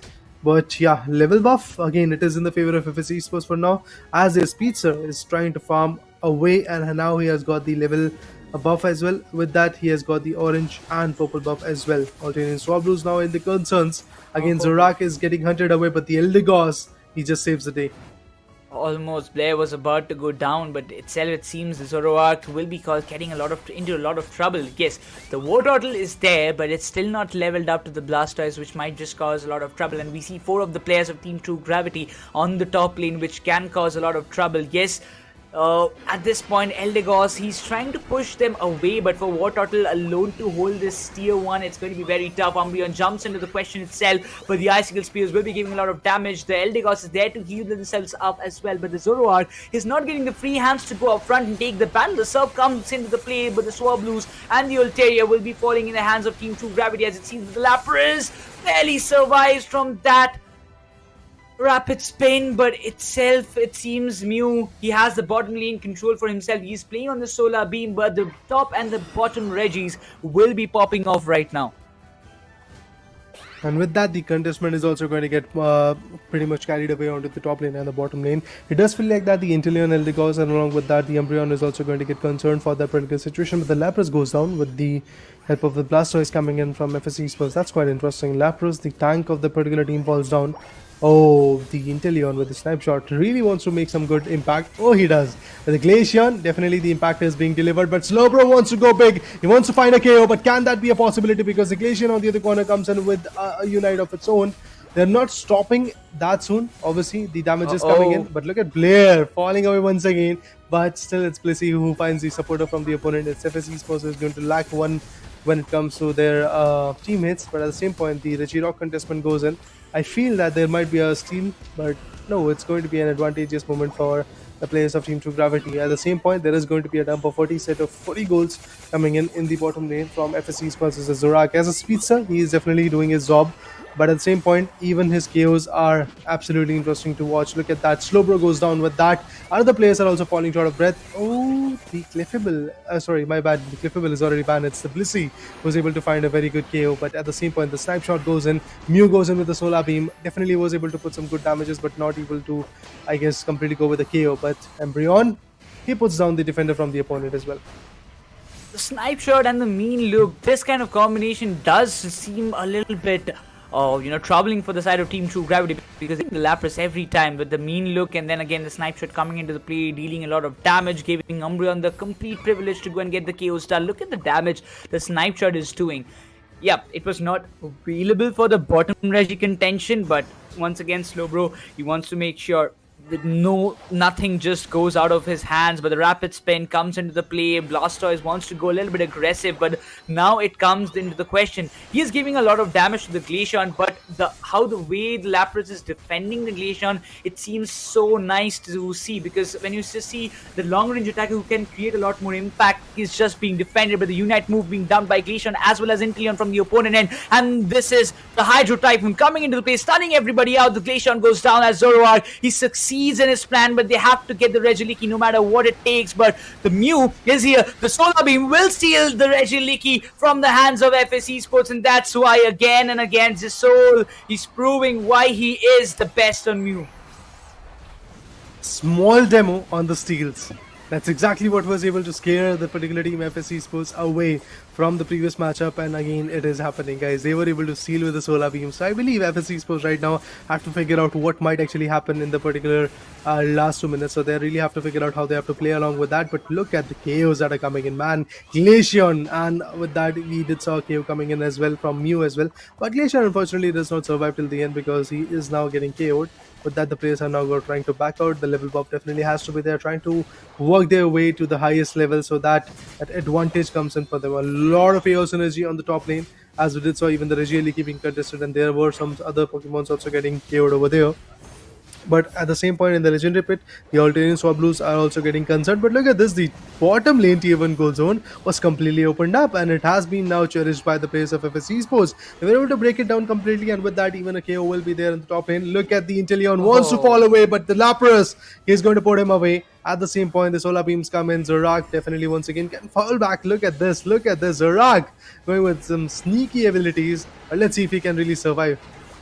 Oh, the Mystical Mirage almost like came into the play, but still not yet. But if you just see, they decided to back off. True Gravity knows that they have the control. 30 more seconds for the top Reggie to spawn again, and this is going to be very important. The next Regieleki, whoever takes it might have a little upper hand for going for early scores, but Glaceon wants to pull it off. The Reggie steal is going to be very important for the side of Team True Gravity, but they want to go for the KOs and the Egg Bombs, giving a lot of damage to the side of Umbreon itself, but the Mew also hops in and joins the party.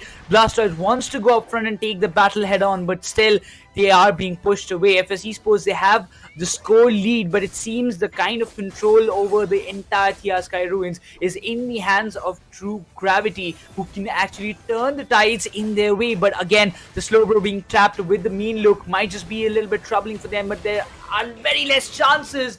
Inteleon tries to go for the steal, but Glaceon doesn't allow it, as this Reggie steal will be falling in the hands of Team True Gravity, but the Regieleki will be uncontested as the Rayquaza is about to spawn in the Legendary Pit.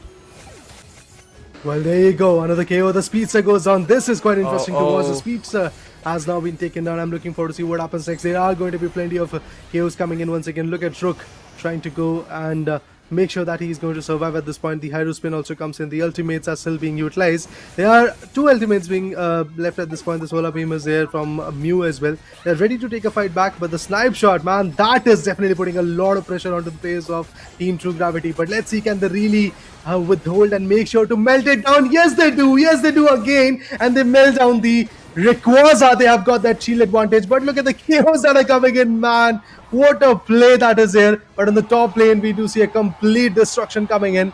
And there goes the Pesi. There goes some good goals. Millen now is going to completely go in and score another set of 100. With that, True Gravity once again made sure that they are going to be the winner. They are going to be the team which is going to start off in the Asia Champions League regional qualifier day number 1 with a 2-0. There is no looking back at this point. They've got a very good buffer. They've got a very good lead of approximately 280 points in their favor, which is now looking absolutely amazing. Now the Lapras is also finding their way back in the game.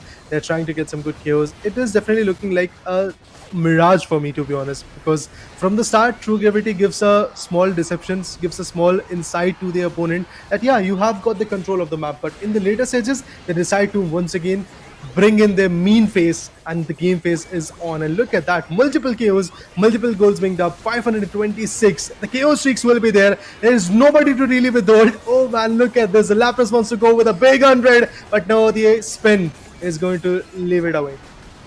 It's too late for this. I mean, the job is already done. There's no way even they can just go with the scores. They don't even have the AO synergy to go and get almost like 100 dunks, and they won't even have the time. True Gravity, they literally just showcase why they were the champions of India Open 2023. It was a tough start for the match number 1, but again, in the end, as you mentioned, Raider, they just showed us that who is the boss right now in the Indian circuit. And that's how they just start off the day with a win in the BO3 series itself with a 5-5-2-2-0-3 scoreline. You can see total of 7 KOs for Vixion this time again, and now he has been part of like 11 total knockouts alongside Soul was there with 10. He's got 6 assists, 4 KOs for himself.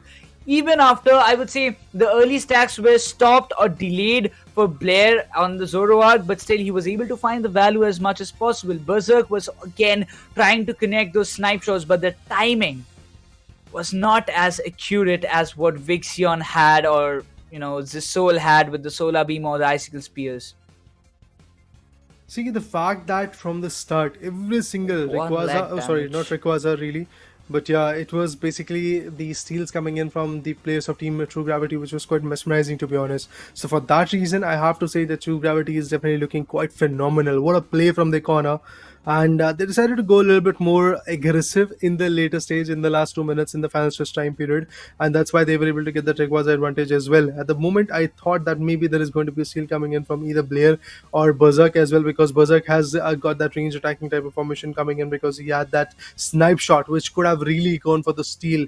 But man, what a shift coming into the game. Vulcan, Milan, Suyu, all these 3 individuals was absolutely on point while taking and sustaining the damage. The recovery that was given by Vulcan was also very, very amazing.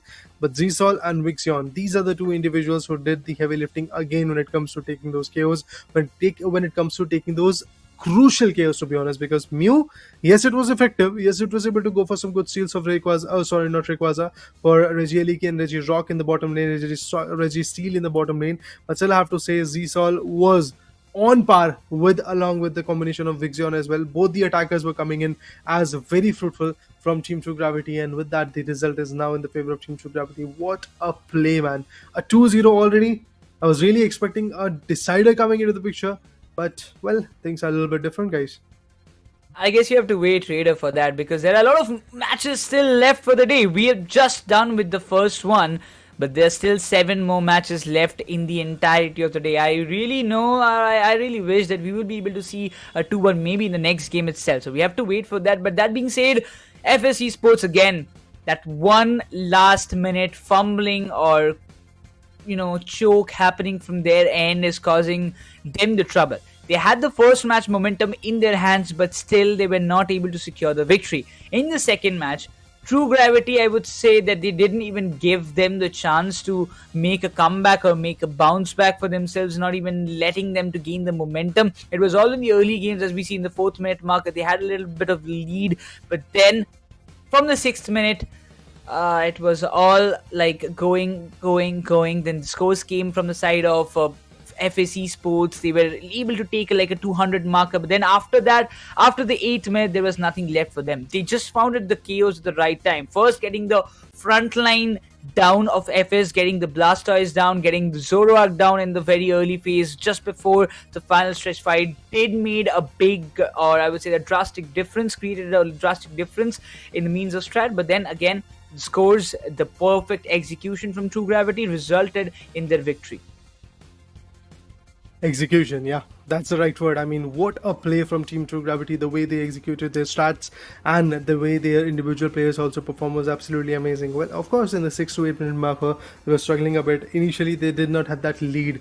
FSE Sports was already there with a 203 point marker in their favor, and on the other corner, just 92 points or something like that was there for Team True Gravity. But they decided to take a different route where they got some good KOs, and after getting those KOs, they were really focused on to having that Rayquaza advantage. And I believe at 8 minute minute and 30 seconds or so, they were able to melt it down. There was still a notion of a 1 minute and 30 seconds where their shield could have been broken, and even FSC Sports could have decided to go for their set of 100 dumps coming into the goal zones of the particular other team known as True Gravity. But FSC Sports, as soon as they were coming out of their base, exactly at that moment they were getting destroyed as well. They were getting KO'd by Lapras, by the Glaceon, by the Mew, by the Slowbro coming in from those players of Team True Gravity, and that was the best part for me, to be honest, because True Gravity, they were not just able to get that advantage of having that Rayquaza shield, also they were able to make sure that even if their shield is broken, they were making it sure that the other players from Team FSC Sports will not be able to come out of the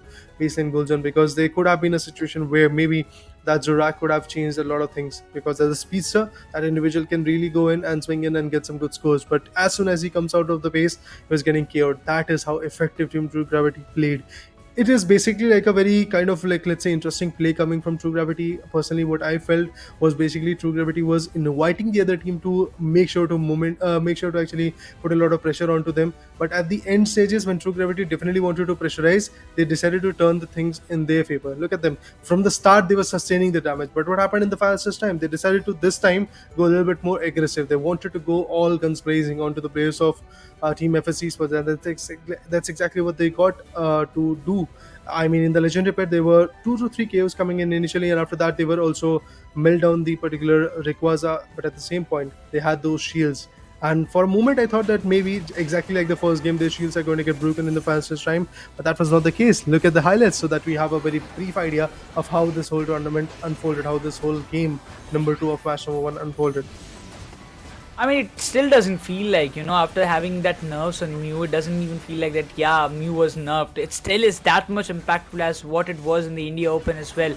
Still, the difference, yes, on the Inteleon did make a kind of changes. I mean, the snipe shot coming into the play, dealing the damage, not going with the liquidation. We can see the difference that is happening, because Inteleon, he's giving the damage, he's trying to deal a lot of impact in the game, but it's still not vulnerable. But again, coming into the final stretch, these are the moments. First the Zoroark, then the Blastoise, and everything was opened up. There was nothing or not a single chance that Berserk, he went to try and get the steal with the snipe shot, but the timing was not at all accurate to get the job done for his side. Definitely, man. The timing was not that on point. But moving forward, when you talk about the final few seconds, at that moment as well, look at the players. They were trying to escape from the wrath coming in from the players of Team True Gravity, but unfortunately, that was not the case. Every single time they were getting put down, they were actually getting KO'd. So it was a very interesting match, to be honest, from the perspective of Team True Gravity, the way they were able to outshine FSC Sports. And that's one of those reasons why True Gravity was able to become the champion of India Open 2023, because they have got that experience factor working out for their favor way too well. They have figured out what they have to do, how they have to play, what kind of momentum shifting is going to be there from the case, and that's why Team True Gravity for now is going to be that particular team who's again going to lead the charts when it comes to the regional qualifiers as well. Well, they've got that initial lead of winning the first particular match, but again, the next particular match is between them and Foria Legacy or Clown 5 or Team Griffin or Revenant is also going to be equally important. They have fought against FSC Sports, they have made sure that they beat them down with the 2-0. That again is going to improve their positioning a lot, because remember guys, in terms of standing, if there is a 2-0, you have a greater position. If there is a 2-1, again the points are going to a little bit more on the lower note. So for that reason, again, coming up with the 2-0 is going to be really very important, and True Gravity was definitely able to get that advantage. But I'm looking forward to see if that is going to be consistent for True Gravity or teams like Revenant Esports, Griffin or Foria Legacy in the next particular stages as well, because these are the few other teams along with Team Griffin as well who are still pending with their match. I mean, there are a lot of matches that are yet to be done. There are a lot of matches that we will be seeing in just few moments. But once again, the start like this to the Asia Champions League, it does feel like, kind of a morning tea. It gives you a little pump for your day. A morning coffee, I would say, is a better example, because it sets you and gives you a lot of energy for the upcoming works that you're going to do, because 7 more matches still left. A lot of teams still are yet to play their first match in the Asia Champions League 2024. Previously, if you talk about and remember the 2023 season, it was SATUL, Revenant, into the contendership. Marco's Gaming was there, God's Reign was there. Now the teams, they are not there, but the players are still playing. And the way the first match started, I am still expecting some more 2-0s to come on the way, specifically from the teams like Griffin. They do have a lot of potential. They've showcased them in the India Open. We were thinking that they might be one of the teams to look out for. But Forge Legacy, a team which was formed just few weeks or months ago, or before the India Open, they came into the final. They literally tried to win it, but it was tough luck. But still, if you talk about the another run that they have, it's the Asia Champions League. If Forge Legacy, the way they have played, or the kind of momentum they carry forward and gel up inside their team, if they can put it in the performance of Asia Champions League this time, I believe they do have a long run, and they might have a chance to take a revenge against Team True Gravity. I mean, revenge, redemption, these are all the things that we are looking forward to. Let's see if that is going to be the case or not. I mean, True Gravity definitely is one of those teams which is now currently sitting, along with the advantage of being the champion of India Open 2023, they are still sitting on the top because of the first game that they were able to dominate, the first match that they were able to dominate against FSC Sports. Now they have got their very good positioning, but at the same point, the rest remaining 5 other teams, along with FSC Sports, also have got their eyes set onto the target, and that is Team True Gravity. So True Gravity definitely have to hide their own strategy. They have to bring in their best game when the situation demands. Obviously, elaborating and giving out all the strategy is going to leave them in a very tough spot where the other teams are able to bring in their own strats to counter their strategies. So I'm looking forward to see if that is going to be the play, because again, whenever we talk about Pokemon Unite, whenever we talk about games like these, strategy is something which is really very important.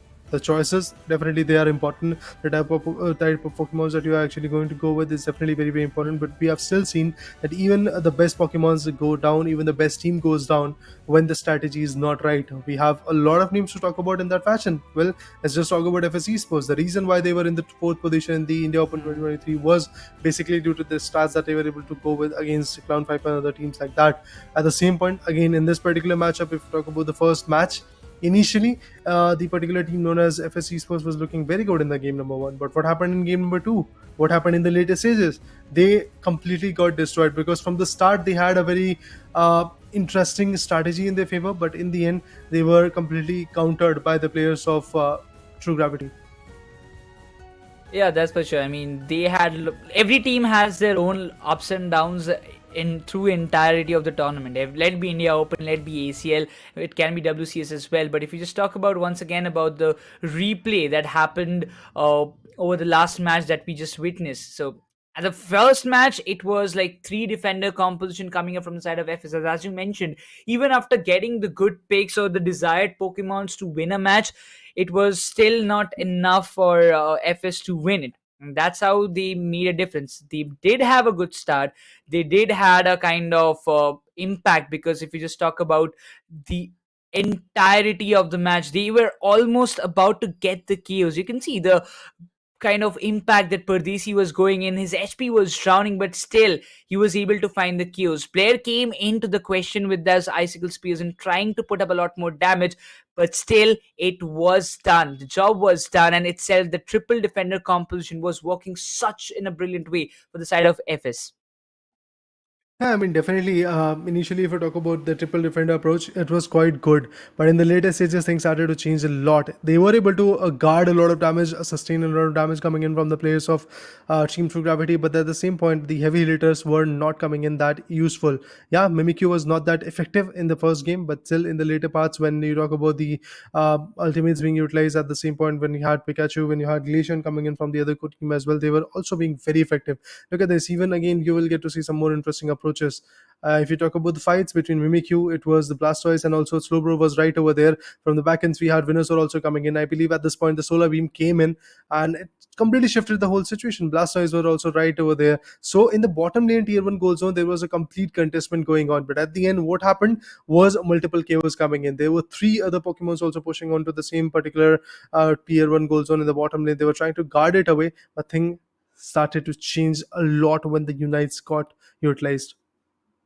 Exactly, the glacial stage, we can see them activated, but Blastoise did a lot of damage. Venusaur came with the solar beam, but that did not affect. Again, the serves played a major factor, but Venusaur trying to push up. This was the moment. That made a crucial blow. Pardesi, he has spotted down the Venusaur, but on the other hand, the Mimikyu was trapped. It was nothing that he could do. But for that, Vixion had to go with the Solar Beam towards that direction to at least try and help his teammates. Berserk was also draining down. He was there in very up close range with that Inteleon, trying to put up a lot great show. But during that 1 minute and 8 seconds timer, the score difference, and it was in the favor of FS, and they were getting that prompts that you are in the stretch. You have already destroyed two tier 1 goal zones of your opponent, so that gives you a good momentum to get their to get them under pressure, but still finding and was able to find those all KOs, giving them an upper hand more and more, but not letting Vixion taken down was a major factor, because if they could have got the Vixion down, that one solar beam made the difference. You can see the position, everybody was completely focused on getting the Rayquaza completely melted, but nobody just had an idea that yes, Vixion is still there and that solar beam can be a big factor. That solar beam that came in from the eastern flank, southeastern flank to be precise, was absolutely amazing. Like Rayquaza was there with just 10 HP. I mean, barely there was any HP coming in from Rayquaza. Almost there were FSC Spurs who was on the verge of getting it destroyed. Lapras came in from the western flank as well, which was able to put a lot of pressure. Look at this. Melon was already putting up a lot of damage. He was trying to sustain a lot of damage, but at the same point, what happened? There were just two Pokemons. There were just two Pokemons coming in from the particular scenario, but at the end, what really happened, that Vixion came in and he was able to clutch out the moment, because the other three Pokemons were already KO'd.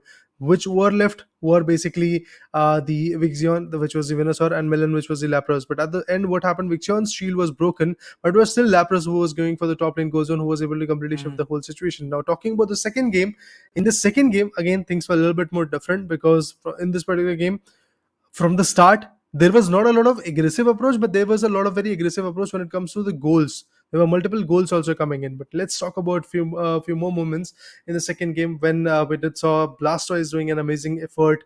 Mew on the other corner was also there, ready with the solar beams in the later stages, but still initially we did saw a different set of momentum. Yeah, but not only that, you can see the Altaria Swablues came into the play with this all contentions. They were also here to deal a little bit of damage, and being in the position of FS, you will not like any kind of interference in this kind of fight. Specifically, the Solar Beam did the damage. Blastoise came into the play with its Surf, and that caused us so much hindrance towards the side of FS. They were brutally outsmarted and outstratted by the side of Team True Gravity. And even after all the fights that happened, we can see the complete momentum that they had. Every time we were seeing that True Gravity were engaging in the fights, the Unites being committed, they were finding the values every time they went in with for the fight, not letting the Berserk find. Like, Lapras had a choice. He could have gone with the Zoroark, but he decided, getting the Inteleon down should be the better move. And again, this was the moment. On the other hand, we can see that Zoroark was already down, and Pease, who was that frontline defender, or I might say the attacker for the side of FS with that rapid spin and the water spout, could have made the difference, but he was also taken down, and that entirety of the play was shifted towards the side of True Gravity. Even in the legendary pit, if you talk about the initial free picks, we did saw that the Blastoise was getting KO'd by the individuals of Relation, but at the same point, when you talk about the attacking formation, Berserk, Padesi, and all the other individuals a little bit more far away. At the same point, if you talk about Vixion, he was more than ready to put up a good fight. And yes, there were certain KOs, as we did saw that even when the lead was there in the favor of Team FSC, suppose they were not there with a lot of let's say. Opposing force in their favor, because they had Inteleon, which was trying to play from a far away angle. The supporter, that was the Eldegoss, was trying to come up with the support for the Inteleon.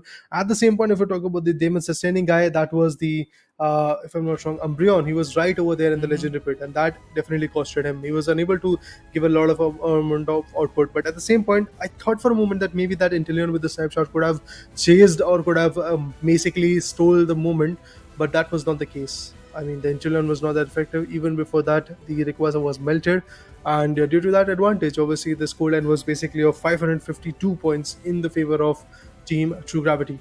So amazing, man! What a play! That Inteleon did make try to get those steals possible. But we have one person joining us from the side of True Gravity, along with and going with the interview session. We'll have a little chat with him. So let's welcome him and let's have a chat. So Vulcan, how are you doing, bro? Yeah, I'm doing fine, guys. I am from True Gravity. My IGN is Vulcan, and I'm also the IGL of this team. Yeah, that's it. So the first question I want to ask you, the first match when you saw that FS Esports went with 3 defender composition, were you expecting that yes, they might be going with a triple defender, and how did you try to counter it? Actually, we want to get this Glacian, which is actually a melter of the tanks, but unfortunately, they drafted well. We didn't get that. No. Gladly, we got it in the second match, so we can melt tanks a little bit faster. So it went good in the second game. Even the scoreline was 100 above, but we're still in the levels, in the objective. Everything is good. Yeah, a little bit. And I also thought first game, instead of Clefable, I thought Blissey should have been better there to save this Pikachu, because of Pikachu died with slow Unite, and the game was entirely got flipped, and we don't have melters also to kill their tanks, because Mimikyu also, like, it can kill species, but they have 3 tanks set, which has actually become a draft diff. I don't know why they flipped this Rayquaza, but yeah, luckily we got with Beam. I thought the game is over in the first game. We thought of winning game 2 and game 3, but luckily we got with good secure with Venusaur. He's actually level 14 Venusaur, so beam damage is actually the easy secure for him. That is the easy secure for him in his entire life, maybe. Yeah. Oh, I mean, Vixion must be happy with that, right? Yeah, sure. He's very happy though, but yeah. So what's the plan next, man? I mean, True Gravity, your team definitely has got the first game. What are you looking to do in the next upcoming games that are there in the regional qualifiers? Yeah, our drafts were kind of messed up in this game 1, so we want to improve how we can draft better compared to this FS. Yeah, we will try to draft better. And the meta was more favorable to Clefable because there was a lot of speedsters and Mimikyu also, basically. So, which is not my most comfort pick compared to Blissey. So I thought of banning Clefable might be giving a little bit advantage to our team. Yeah, we will try to draft better. That is main goal, and try to improve our mistakes also. Yeah, that's it. I want to ask you one thing, Vulcan, that this is just the first match of ACL, right? You have got still a lot of more matches, and after India Open, this is your next big tournament that you are playing. So with the very same set of teams against yourselves, so do you have any kind of things that you want to tell the other teams from your end, because you were the champions of India Open, right? So now you're coming to ACL, having that champion stack for yourself. You have a big responsibility on your shoulder. What would you like to tell the other teams about yourself? Yeah, best of luck, guys. We will come harder. That's it, I guess. Thank you for joining, Vulcan. And once again, as what we had an interview session with him, it seems to me like, yes, they also mentioned the mistakes, and that's I would say, the big point a team should also always have. I mean, when it comes down to this kind of situation where you know that there always stays a little bit of margin of errors that you need to kind of make it possible, rectify it in the correct time. Vulcan did mention that they got a bad draft in a comparison to what FS had, but luckily they were managed. Like the way he just told us that, Vixion probably he had his best secure of his life. So that's how the fun you have among your teammates. But once again, that crucial secure did let the side of True Gravity win the game. But with the 2-0 being said, still you can see the hunger in their own talks, or in that kind of attitude that they have, because they are still not done yet. They have won it. They have won the 2-0. They know it that, yes, we have started off with a win. But in spite of overjoying it, they are just quite, stable and steady. That, we made a mistake, but still we were lucky enough to get this win in our favor. But the next matches, we will definitely try not to make the same draft mistakes and not to let the opponents take the upper hand. I mean, that's the most important thing. Well, you have to figure out what your mistakes were, and Vulcan did that. He is now ready with the kind of like notion that he is going to figure out how the draft phase is going to go, which particular Pokemon is going to get banned, and how they have to choose the right ones. Obviously, due to the choice of those three frontline attackers coming in from FSC Sports in the first game, things were not that favorable for them, but they still figured it out. That 14 level Vixion, the Venusaur that was there ready with the Solar Beam, was absolutely on point. Milan on the other corner was able to become the distraction, but after that, I mean, that whole story of the first game is something different to talk about. I'm going to like completely glorify it till the end of the Asia Champions League, because again, every single thing that happened in the last final stretch in those 2 minutes was absolutely amazing. Now, talking about the next particular game, I do believe Foria Legacy versus Revenant is the particular matchup that we're going to talk about in the next match. So have to see what happens in these two particular teams' perspective as well, because Foria Legacy is another set of amazing team which came very close of being the champions of India Open 2023. But close, not close enough. They were not able to go for the first position because True Gravity was right over there, standing with their consistency and their strategy ready to demolish the opponent. So I'm looking forward to see if Foria Legacy is going to go for a very good match against Team Revenant Esports, or Revenant is now more than ready and effective at the same point with their own strategies, because again, this is a different stage there. The competition is going to be even more better. We have seen these streams of India Open 2023 as a caster, but these guys have made sure that the analysis has been done. They have done their homework. And as Vulcan also said, that he has figured out what the mistakes are, and exactly in that fashion, I believe every single IGL, every single player, every single trainer of every single team has also figured out what is going wrong for them. FSC Sports right now is definitely going to churn their minds to figure out what happened wrong or what went wrong for them. To be honest, in the first game, it was the Rayquaza Steel that went wrong for them. In the second one, again, they had a very clear indication that yes, we are getting a lot of KOs, we are putting a lot of players down from Team True Gravity, so we have that pressure, we had that initial lead. But at the end, what happened? The lead completely got diminished due to the fact that in the later like 3 minutes, in the rest remaining 3 minutes, Team True Gravity decided to completely bounce back in the game. Talking about the next match, which is on its way. The match between Foria Legacy and Revenant Esports is up very close, when we will be seeing the positions. One team is the runners-up of India Open, another one is having the 5th position for themselves in the previous India Open that happened recently. If we talk about the rosters, Foria Legacy will have Volk, Doc, Fura, Kurim and Ruben in their team, while Revenant will have Burzum. Also, we know him as Crowley, as well as Tensei, Apple, Goku and Kid in their roster. Have to be looking forward to see what they can put up on the table. Revenant had a big gap of preparing themselves for the ACL, because in India Open, Revenant and Clown5, they were eliminated by the other teams from the lower brackets. They were not able to qualify for the LAN stage, so that gives them a kind of a breather, or I would say that gives them a kind of a good amount of time to prepare for the ACL, and I'm really looking forward to see how they are prepared to take up against the runners-up of India Open. Because if you talk about this team, it was formed new, but now it has been a good amount of time for them to even prepare their own strategies and bring on the table as well. And this time, Foria Legacy will definitely look forward to win all the matches. Oh yeah, I mean, the goal is definitely there to be on the top.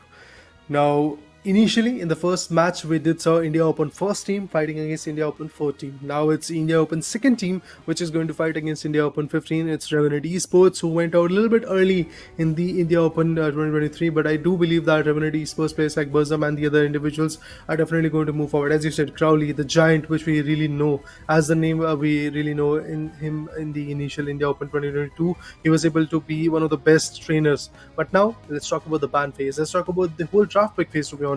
And this is again going to be the TS Runes, as we explained in the game rules, that TS Runes is going to be the stadium where the whole situation is going to get carried away. Talking about the bans, Foria Legacy is definitely there with the crystal clear mind that it is going to be a ban of Hoopa as a supporter. On the other corner, Revenant is going to go with the Blastoise, which is going to be a defender. So the bans are done. Now it all trickles down to the choices and the picks. I'm still looking forward to Hoopa and Blastoise ban. I mean, I don't know why Revenant decided to go with the Blastoise ban itself, though it can still cause a lot of trouble. So Kurim decides to start off with the Cliffable this time, not to allow this beautiful supporter go in the hands and fall in the hands of Revenant Esports, while Revenant, they have to come up with some counter picks. The one is with Lapras, and probably Burzum also decides to stick with Inteleon. Maybe a snipe shot play, as what we saw in the previous match from Berserk. He was not able to find a very much value on Inteleon itself, but still, this time I'm looking forward to see what Crowley has to offer. Volk went with the Venusaur, Doc will be there on the Umbreon. So for now, I would say Forge Legacy's composition looks very, very much balanced, but it seems Revenant, they're more into those boinks coming up as Tencent decides to pick the Revenant. Well, the Revenant is here. The Wooden Hammer is definitely going to be very interesting to watch. At the same point, we have Eldegoss as the supporter coming in from the team. Okay, that's interesting. We will get to see a Speedster also being involved in this particular fight, and that is going to be Leafeon if that gets confirmed. And yes, that's exactly the case. We will get to see a Leafeon coming in on the other corner. Talonflame, again, another set of range attacker that will be there, is going to be very interesting. Forge Legacy is now ready with their 5 set of Pokemons, but on the other corner, will there be an all-rounder coming in? A Saizopic coming in. That is something very interesting for me, because I have not really seen that particular choice being made in the later stages. Picking up Scizor might be... Let's see what Revenant has to offer. I mean, I'm just gonna stick with that. 2 defenders, 1 supporter. This, like, Apple will be just going up front to, take some good battles or maybe in head-on fights where he might just get support from Goku. Burzum will be there from the back ends, and Lapras, he will be there. And both the defenders have the Resonant Guard for themselves, a new held item that we were talking about. Fura as well as Doc. It seems that Doc won't be playing in a stack build, only Fura will be there for the stacks. He's got an attack weight on him. He has been very, very much dominant with the Leafeon previously in the India Open, and a boink for a boink. I mean, Tensei has got the Wooden Hammer, and why not Fura has the Solar Blade? So this is going to be a good boinks battle between both the teams, but I'm really looking forward to see what this BO3 series has to offer, because the first one, it went to 2-0. Are we going to see another 2-0, or we will be seeing a 2-1? Is what... It's all that question that's roaming inside my mind. It's quite a possible scenario that we might actually see a very good 2-1 coming in, because that's exactly what I really want to see at this point. Coming up to the decided game gives a different type of thrill, because we never know what is going to happen. It's basically a BO1 at the last game of the particular BO3. But yes, moving forward, we will get to see again a lot of interesting approaches for the top lane. In the bottom lane, we'll get to see those EVs trying to go over there. The Chandelier now wants to evolve, and definitely he's going to go for the mid lanes. So it's going to be very interesting approach coming in. But again, choosing an all-rounder as a Scizor for Revenant Esports, I don't know how that is going to turn out, but yes, they have made the decision. Now they're back in the fight, and I'm looking forward to see how if there is going to be a interesting output through this or not. But yes, Burzum and his teammates, to be honest, went out a little bit early when it comes to the India Open 2023. They went out at the 5th position. This time they really want to be there on top, because remember guys, the only team which is going to get qualified for the finale and go for the LAN arena in the Bangkok, Thailand region is going to be that team who is going to become the winner of Asia Champions League region qualifiers. So in order to become the champs, you have to be the best. And eventually, when we just see the kind of composition that Revenant Esports is playing with, yes, the Scizor pick might be something that we were not expecting. But once again, if a player is picking up a kind of Pokemon who is still can make a lot of damage, but this Sword Blues and Altaria will be very important. But it seems it's all going in the favor of Forge Legacy, as the Bulbasaur was able to steal it in exactly from the mouths of Revenant Esports. They still have to wait, as the Umbreon might just jump and he stops the Tensei from just flying away with the mean look, but he was able to fall back thanks to the kind of support that came up from side of Burzum. He wants to take a head-on fight. The Giga Drain has come into the play, while Ivysaur, he's struggling, but look at Forge Legacy. They're just stealing the buffs from the jungle of Revenant Esports. They just don't want to let them take that kind of advantage, but this time Burzum has been punished, and it's a 4-man push happening in the tier 1 gold zone in the bottom lane. Eldegoss comes here for the support, but will it be enough? It doesn't feel like, because the Revenant will eventually fall down and the scores will be coming underway, and it seems just 16 more scores enough to destroy the tier 1 gold zone of Revenant Esports. But at this point, I did saw that in the flux zone, the particular supporter Eligos wanted to like TP back to the base and goal zone, but eventually Umbreon was able to swoop in and eventually get the KO. So that's the kind of approach that Team Foria Legacy is trying to come up with. They're trying to dictate their terms from the start. That's exactly what FS Esports was doing against Team True Gravity. But what happened in the end? It was the Rayquaza advantage that came in. Now the points will be coming in as the Revenant is there, pretty much ready with the final form pretty soon. He's going to be there ready with the right moves as well, because again the level buff has to be there, the level advantage has to be there. The Sizer is more than ready with 8th level. On the other corner, there is nobody really with the 8th level in their favor. But still, when it comes to KOs, there are plenty of KOs coming in from Foria Legacy, and Revenant Esports had to once again push back a bit. Good to see that Foria Legacy, they are maintaining the control over the Altarian Swablues, so they want to not let it go away in the hands of Revenant. They do have a score lead, but this Reggie objective fight is going to be crucial as Revenant Tensei starts it off alongside Goku. He wants to get the Regirock in their favor because that can bring back the momentum. While the Chandelier goes down, the stacks are still being done. Is it so? But no, the Cliffable goes down. Revenant, he wants to go a little bit offensive, and it does seem like that Umbreon is still waiting in the tall grasses, wants to go with the last minute kind of hindrance, but wouldn't be able to do it as the Regirock will be going in the favor of Revenant Esports. This might be a chance, but it seems that the Scyther will be there in the play, and a heavy score coming up from the side of Revenant Esports to bring back the momentum as well as destroy the tier 1 gold zone in the bottom lane for Foria Legacy. Now this time they will be just going with the same strategy, just stealing their buffs of Foria Legacy from their own mid lane, but the Leafeon falls down in the hands of Burzum. There's nothing more Furia could have done, but Foria Legacy seem to be struggling at this point.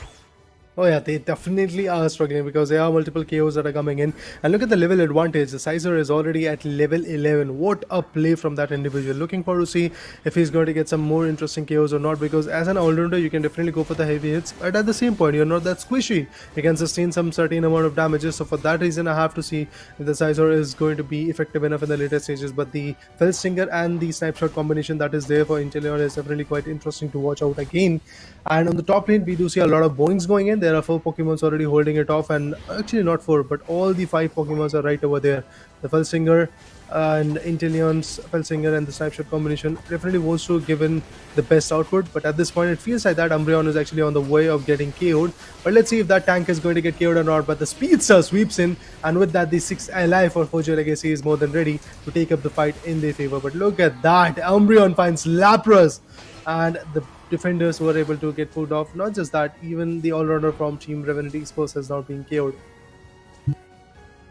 Look at that Venusaur, not going with the Solar Beam. I was a little surprised, but then again, the Petal Dance and the Giga Drain is working very precisely. Revenant is still trying to maintain himself as much as possible. He has been, Tensei is always very, very much, I would say, valuable specifically on Revenant, whenever we, in the past as well, in the present as well. But this time, Foria Legacy doesn't want to let it go away, slip away. Scyther is still there. Revenant will be coming from the backlines. The Boinks might just come in. The Phantom Forest comes into the play. The Snipe Shot does the damage, but Leafeon comes up with the Solar Blade, steals it away from the hands of Revenant. They were in the kind of contendership to just steal it away from the hands of Foria Legacy. But this time, the Meanlook traps the Lapras. There's nothing more that they can do, but the Wooden Hammer is just boinking and stunning the Umbreon as much as possible. But the Venusaur, he's able to fall back thanks to the Petal Dance and the Giga Drain. He's just able to restore his HP. But on the top lane, we see the Leafeon already holding his position. He's expecting somebody to pop off from that scenario, and Scyther decides to back off. Not to go very much aggressive should be a better decision, it seems. But Revenant Esports, they're definitely very, very hungry for some more scores in their favor. Oh yeah. I mean, when you have this kind of level advantage, you really want to go for some good scores. But look at the Leafeon running all the way, getting some good damages, then falling back again. But this tier 1 gold zone, well, it's about to get destroyed, and that's exactly what is going to happen. 2 tier 1 gold zones have been destroyed, both the top lane and the bottom lane. That's exactly what the case is for Team Revenant Esports as well. But although Revenant Esports has got that initial lead in their favor, I do believe once they're going to pull up their game, and maybe they're going to bring in some more interesting KOs. Oh, the constant healing coming up from the side of Eldegoss is keeping all the players alive one after another. Then again survives another Giga Drain. Ruben is being very, very much valuable for the side of Foria Legacy. He's training the HP, restoring for himself. But now Fura, big job to do. Need to secure the Regiliki because from the side of Revenant Esports, we see the Revenant and both the defenders just waiting for the right moment to strike in. Probably they won't be contesting for this Regiliki at all. They're more interested in defending it because they know that if they cannot win it, there was no possibilities to it. Scyther was there to level himself up. He's already on level 13, but still, all the players, all the Pokemons of Forger Legacy, they're also coming up close quite nicely, but it seems that Scyther might just be turning to level 14 very soon. Berserk also there, Prism also there to help the defenders of stopping the Regiliki. But Forger Legacy again interested in securing the Regice, but this time Revenant should be a little bit interested. 22 more seconds to go. If this Regice falls in the hands of Forger Legacy, this will make a good impact in the final stretch fight. That's what everybody wants. They want that final edge into the particular fight for the Legendary Pet, and there you go. The Legendary Pet will be coming in pretty soon. The Regice advantage is something that is going to be definitely quite important for Forger Legacy, and there goes the Rayquaza. It is here. The final 2 minutes are going to be really very important to watch. And look at that. The KOs are now going to get followed up with that. Multiple interesting outputs are being utilized. The abilities are there. Oh, look at the Felsinger and the Snipe Shot combination. Every single time his Snipe Shot is coming in, it is actually damaging it out. And Burzum is looking quite effective on that particular note, but Scyther goes down. That is not looking very good for the team of Team Revenant, and it does feel like that Revenant is now going to face some serious setbacks at this point. But let's see if there is going to be a certain advantage coming in the later stages as well. And there you go. Now it's Inteleon with the Snipe Shot. He might be able to be effective enough. Lapras finds Chandeleo. The attacker goes down. Not just that, even the Leafeon is going to get picked off. Well, both of them are now getting contested. Both of them are getting now chased up. And let's see what happens next. Oh, Scyther, he has his Unite for himself, but the two of the players have already fallen down. There's still a good cooldown that they need to focus on. Forger Legacy, they must be having those prawns, but there's a good level difference. They need to come up with the scores. The Scyther was down, but still he has his Unite active for his side.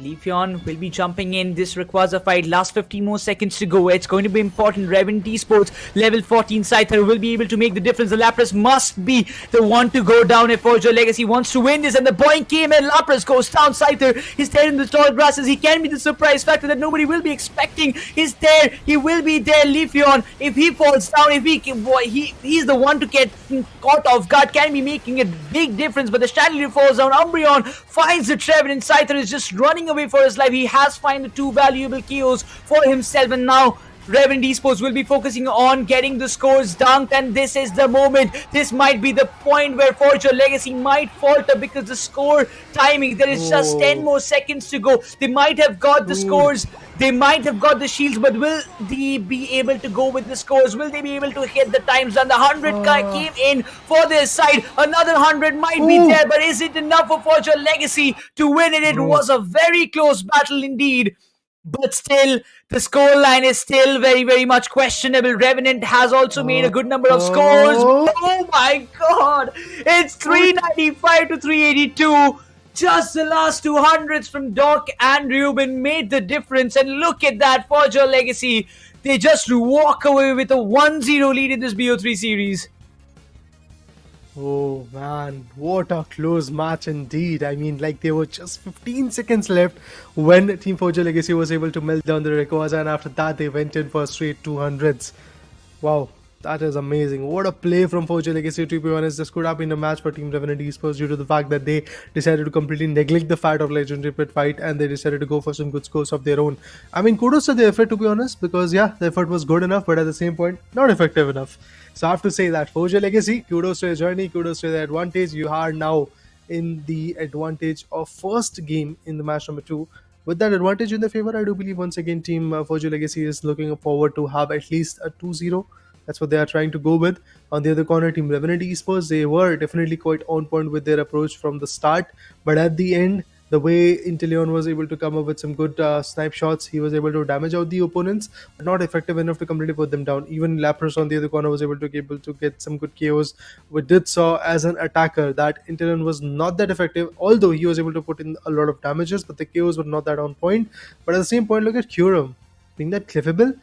1,37,000. Let's just say 1,37.5 thousand. To be honest, 1,37,500 is the right amount of recovery he was able to come up with. That's huge. On the other corner, Goku as a supporter was not that on point.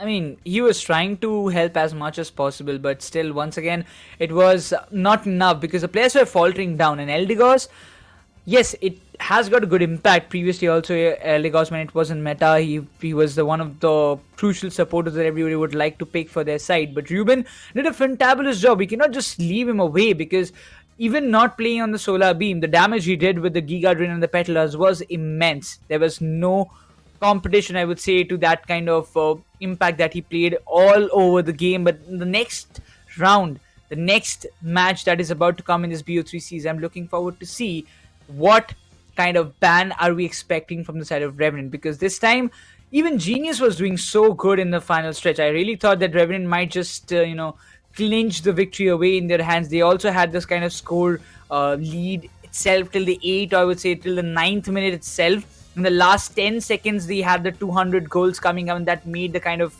impact possible because Revenant, it was a good move. If you see from the Revenant's perspective, they knew that the Rayquaza cannot be melted, and if you just want to stay in the competition to, who gets the Rayquaza first, they won't be even standing a chance to win it, because in that way, yes, they did had a lead, but it was all 50-50 situation. But Forza Legacy, they were determined, they went for the scores, and they did it brilliantly.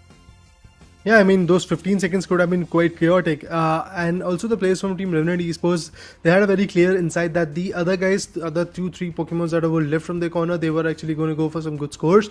At the same point, the other ones who had been KO'd, their KO'd period, or should I say respawn period, was about to get over. So they would have jumped into the particular fight and maybe could have opposed the particular players of Forza Legacy. But things were not that favorable for them. There was still a dump of 200 goals coming in, and with that, yes, we do see it's Team Revenant Esports, which is now at the back foot. Although the planning and the thought process throughout the way was quite good, but at the end, the output is something which is now not in their favor.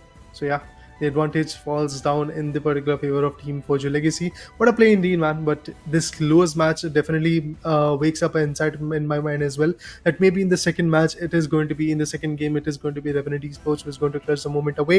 And if that happens, again, my dream of bringing in a decider that early is going to get fulfilled. I'm looking forward to see if that decider comes in or not. I mean, Raider wants to be the one to, control the game, like doing like what Mioscada does and like going for the score like this and like, yeah, you know what, I'm going to go and do some spells so that we can turn it up to a 2-1 score line. But once again, just being in the match, we just saw and witnessed some crucial fights. I mean, there was not a lot of KOs. Total 12 KOs was done from the side of Forza Legacy. Total 10 was done from the side of Revenant Esports. But overall, the boings did hamper. I mean, people were getting stunned. True. People were getting, KO'd as well. The Solar Boings was able to go and grab those steals and secures of the objectives.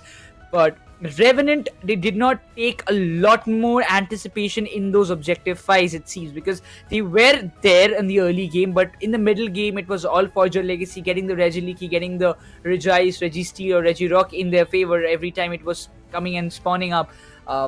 But still, it's something that I believe Revenant, they have to rectify their mistakes in the next upcoming match, because there's not a big time, or they don't have a big gap exactly for the next match. So there's a very short period of time, and within that they have to prepare themselves, like, we did these kind of mistakes and we don't want to repeat it once again. Forza Legacy is a kind of team that seems to be much more evolved as what they were in the India Open right now, because as a team they've also grinded, they have worked on their mistakes, worked on their strategies and the communication gap that they were facing in the India Open. But right now, as they are a settled team, we can see the kind of performance that they're putting up on the table. Definitely, I mean, the performance looks quite good from Team Forza Legacy, but to be honest, this was a match where the advantage could have actually fallen down in the favor of Team Revenant as well. So I'm not that confident in saying this, that maybe Team Forza Legacy is going to come up with a 2-0, because yes, they struggled a lot. And in the later stages, the way Lapras and the other Pokemons coming in from Team Revenant as well were able to bring in the KOs, the boings coming in from those wooden hammers from Revenant was also quite amazing. So for a fact, I have to say that Revenant is going to put up for sure a very good fight in the second match. I mean, they have to put up this good fight in the second game as well. But even after that, when you talk about the whole replay scenario, you will get to see all those insights of how the situation decided to change. Look at that. The Umbreon was trying to get some good damages, but at the same point, they were trying to flee away from the scenario as well. Venusaur found Revenant over there. The defender goes down, and with that, even Lapras got taken down, and then came in the Scyther. And with that, the Chandelier got picked off. Umbreon finds Revenant. But still, at the end, what happened? That those 100 marker coming from Umbreon, and also, if I'm not wrong, in the bottom lane, there were another Pokemon who was able to get another set of 100 goals as well. They came in and they clutched out the moment they were able to maintain that lead in their favor. 395, 382. I mean, there is lead of just 13 points.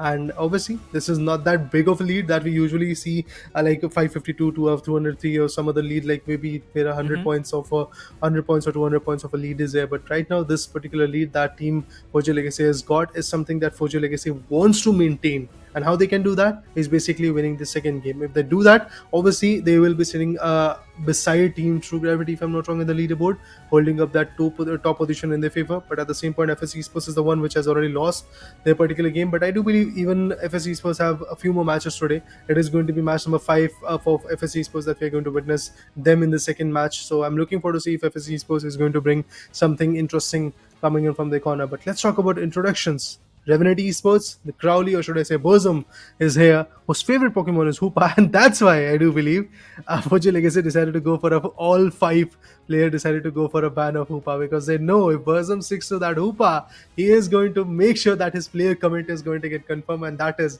winning the ACL. Oh, I mean, he just wants to go stepwise, right? First, we are in the ACL. Let's win it, then we'll have the aim for the World Championships as well. So this time he wants to just win the ACL, because as far as I remember, Revenant, they probably went for that. Oh, so it was a different team, but ACL was definitely something that they want to remember, because every time Revenant Esports came into the play, Crowley is still there. He wants to go and represent the Indian flag once again, because it has been a long time that we have seen Revenant going international, playing with the big teams. But once again, if you talk about the stats, on the aggressiveness, he's already on 5 stars. But on the goal and defense, in the strategy wise, he wants to stay a little bit far in comparison to the other players, as what we saw earlier in the day. But once again, we know that the amount of experience this player that Bosom carries for himself is tremendous, and he is probably thinking how to just make a comeback. But look at this player, Volk. Firstly, he was a different kind of player. He had a different kind of play style, but his favorite Pokemon now, Raider, is Comfy, which is not being used that much in the meta, but still he wants to. I guess if he has a chance to bring Comfy back, he will definitely bring it back for sure in his composition. Definitely, I do believe that is going to be the case, because with Cliffable, 1,37,500 of the supportive scenario of the, if I'm not wrong, recovery that was done, I do believe that the requirement of Comfy was not that much. Cliffable definitely made its mark. So I do believe once again the Foria Legacy might actually stick with it. And on the other corner, Hoopa ban, if that is not there, again Bosom could actually go for that pick as well. But I did saw that in every stance, be it the aggressiveness or team strategy or maybe the goal defense, every single time it was Volk which was kind of on point. So I'm looking forward to see if Foria Legacy is going to maintain that scenario, is going to bring in with the particular fight in their favor. But I believe the team interview is also pending, so let's have a look at that as well. Hello, so I'm the team leader. Strengths of our team is winning a lot, dominating early game, and like everyone's really good in their lanes and stuff. So I would say that's a skill. And apart from that, I don't think there is any strengths. I mean, during ACL last time when we made our lower bracket run, I mean, there were a lot of good comments and how the run was good and how no one expected us to win, but we still pulled it off somehow, and it was kind of a fluke and stuff like that. So, yeah, I mean, comments that time, it's fun to read comments online when people don't expect you to win and you end up winning. So, I would say that's a good memory for me. The standard player of our team would be our jungler, Disapple. He's either carrying us 1v5 or he's throwing it for us 1v5 also. It's make or break. So whatever happens in the team, it's on him. So I feel the standout player in our team is Artist, because even he's a IGL and helps with the shot calling, and he created another team which had done pretty well previously. So I feel the value he brings to the team in our macro decisions and rotations is a lot and enhances our gameplay. So yeah, I definitely feel he's pretty good addition to the team, and lets us perform as we do. And the secures are pretty good. So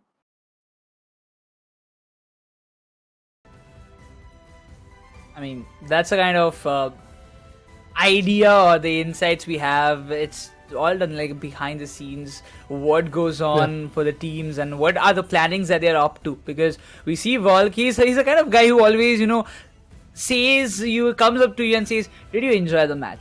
Because in the open LAN, he was like, after his match was done, I was like, bro, you really played well. And he was like, oh, did you enjoy the match? Did you enjoy the match? Every time he's like this. Like, he's the kind of guy who wants to entertain the others by just playing and showcasing his gameplay and his team's game. And once again, he is a kind of guy. In his favorite comments, he just mentioned just a while ago, we saw it, that he wants to compete with tournaments with his friends and have fun. That's what he's aiming for. And, if you are having fun in what you want to be or what you want to become, that gives you a lot more boost. And I'm really expecting after this first win, again, it's going to be very, very much interesting to see what the second match is up to, because Revenant, they will be hungry to get the revenge, while Forge Legacy, as well, must say like this, in this way, that, guys, we won it, no problem, chill out, just reset your mind, it's a new match and we have to win so that we can just get one step closer to get our revenge from True Gravity. And they have to start that with the draft pick phase. I mean, in that they have to go for the right Pokemon to get the ban, and then eventually go for some good choices as well. Because as many of the trainers have said, many of the IGLs have said that the draft pick phase is that particular phase where things start to change a lot.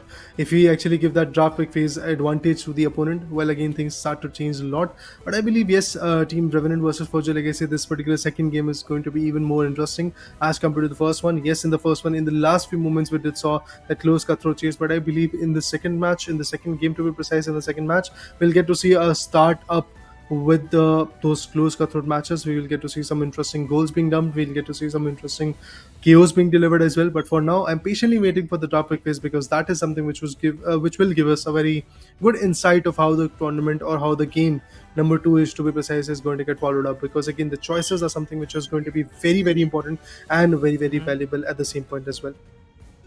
Yeah, that's for sure. I mean, this is the kind of moment that we are looking forward to, and the draft pick is always, as we mentioned just before the day got started, we mentioned that this kind of situations are probably the draft pick actually plays almost the majority of the part, because most precisely the 40% of the game gets almost decided in the draft phase itself. So if you just manage to get the best Pokemons in your team, you almost has got like a 40% winning factor. Then the other things that comes into play is the strategies and the game plan.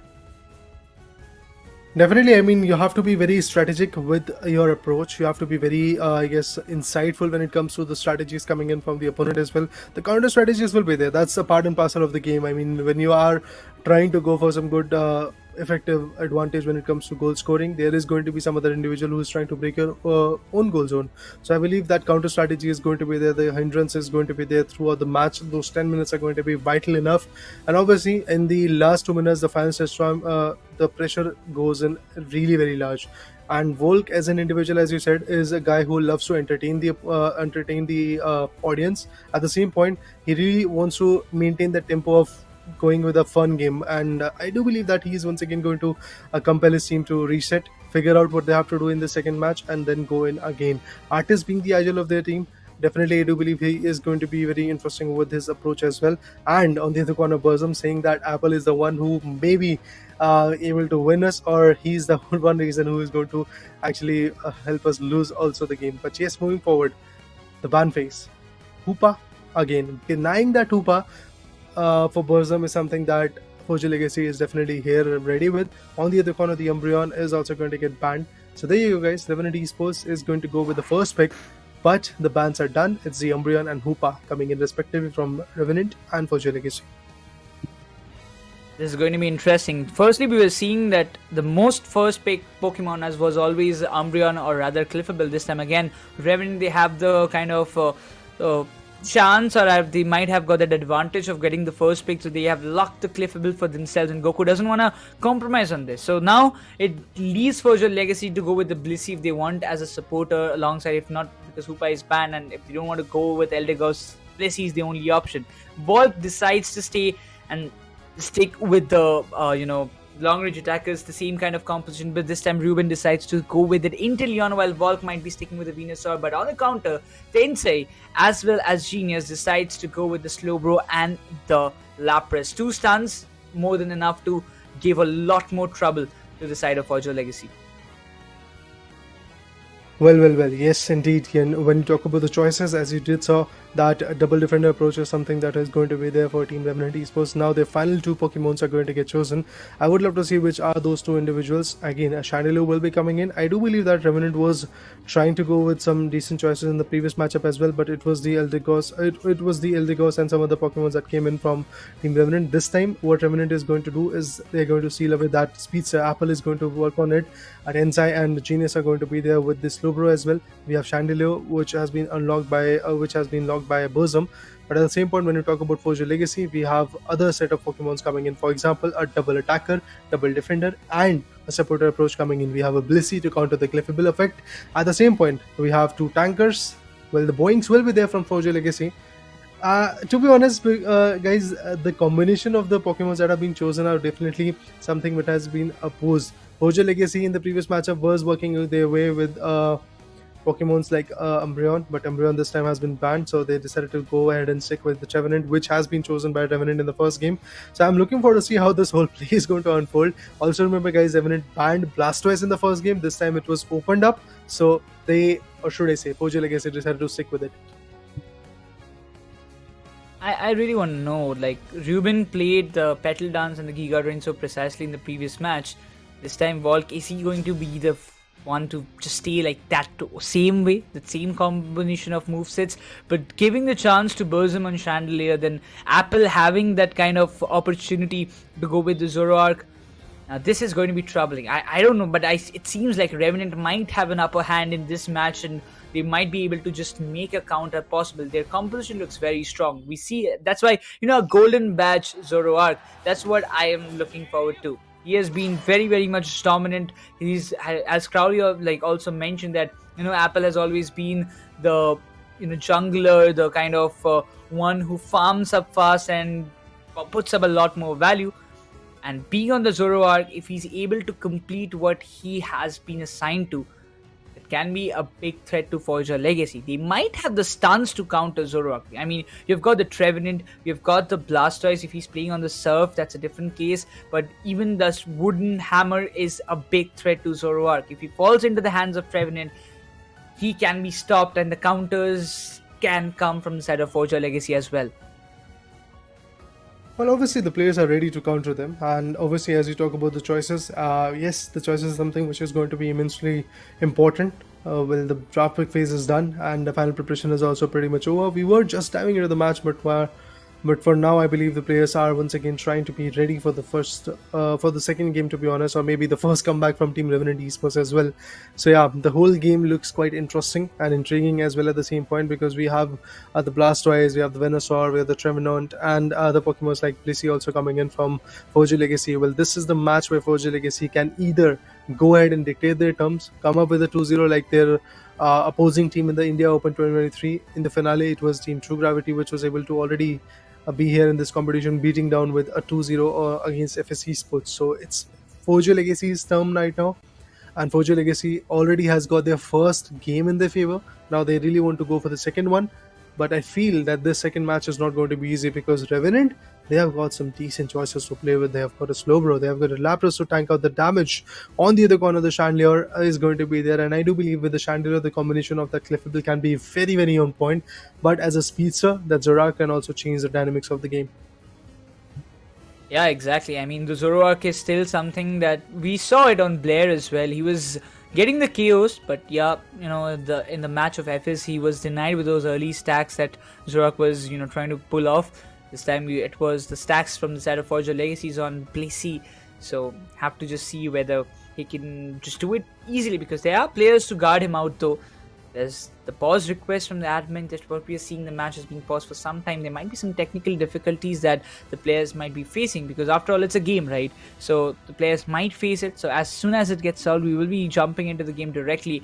The second match is going to be very important. Once again, as I mentioned earlier, the kind of composition and the kind of combinations that Revenant has for themselves, all the picks in the draft phase that they have decided, looks a bit more better as compared to Forge or Legacy.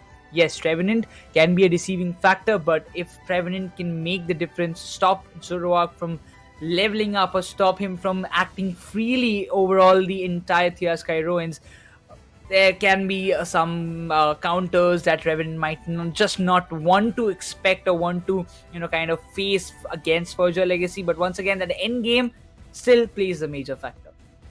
Yeah, I mean, the final stretch time, the last 2 minutes, that is something which is going to be even more important. Well, of course, the 8 minutes, the first 8 minutes are something which can orchestrate a very good storyline. We know that the particular 30 to 40% job is already done in the draft pick phase. We know that what kind of approach might be there, but at the end, a rest remaining 60% or 70% is delivered in those 10 minutes, out of which I believe I have to say like 20 to 30% is there in the first 8 minutes, where you go for some good chaos, you go for some level buffs, you go for some good AOS energy, you try to break the tier 1, tier 2 gold zones in the top lane and bottom lane gold zones.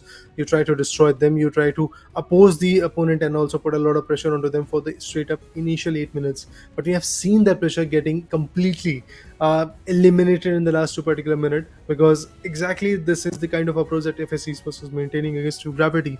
From the start, they were trying to maintain their pressure. Even when they decided to go with the 3 defender approach, they had some very good frontline attacking line. They had some interesting choices when it comes to their range attackers as well.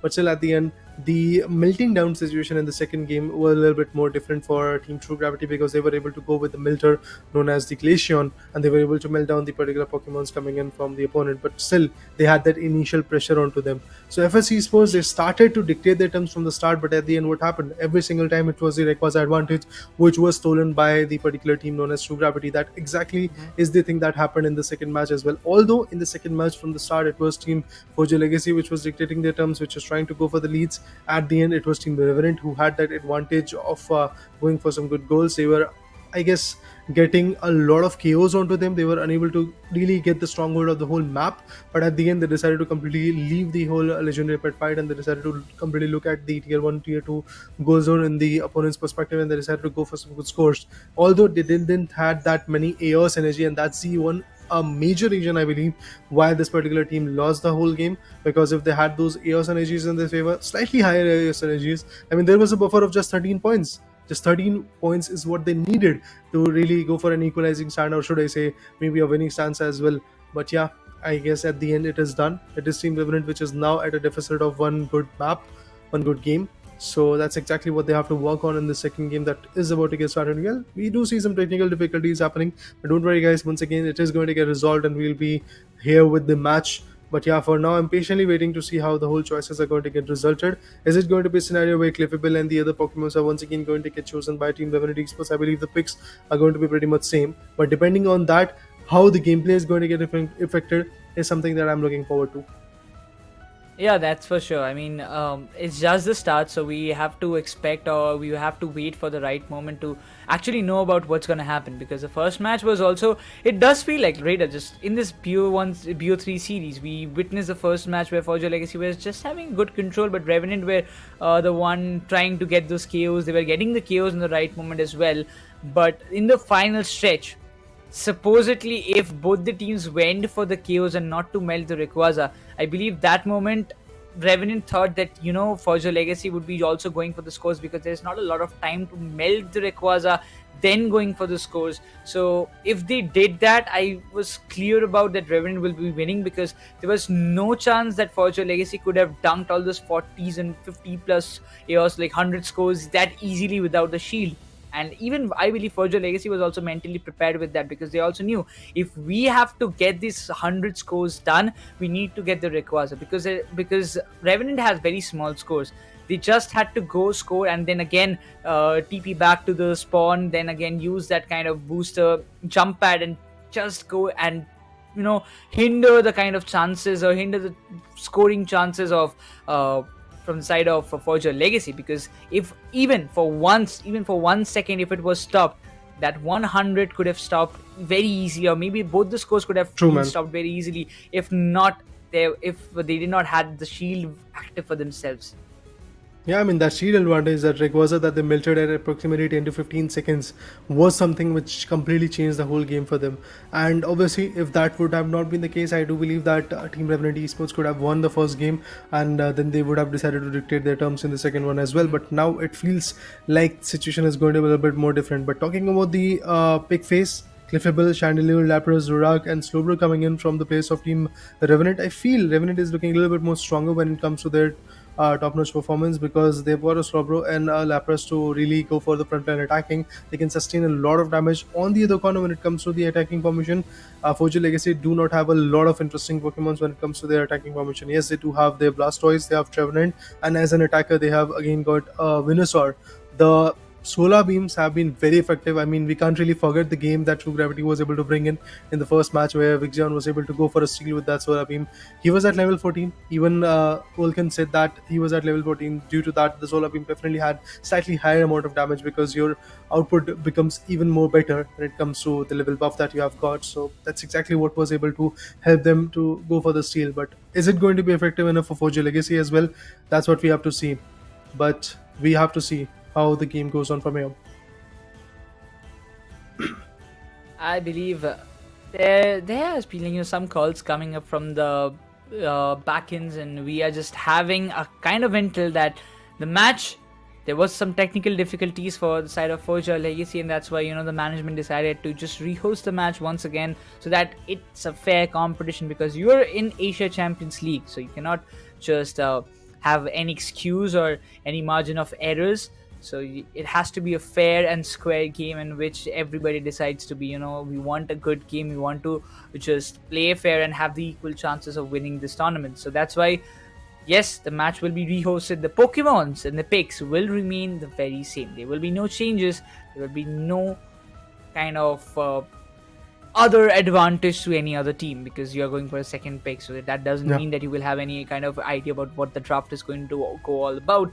But again, we will be having a look in the game as soon as it gets started. But before that, I want to have your prediction, Raider. What team do you think, which team out of these two do you think is going to win this match? I mean, looking at the pick, as I said initially as well, it just feel like that Revenant is one of those teams which can really back out this particular game in their favor.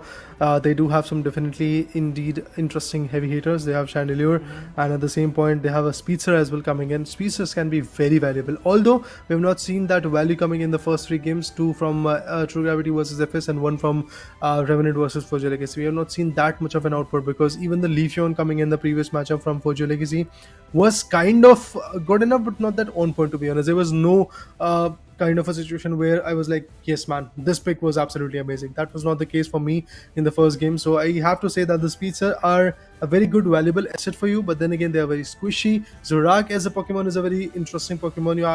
You can really bring in the output, and if I'm not wrong, Zorak was also utilized by FSC Sports in their own game in the game number 2, in the match number 1, but eventually that output was not that favorable, because you have to go with the combined effort.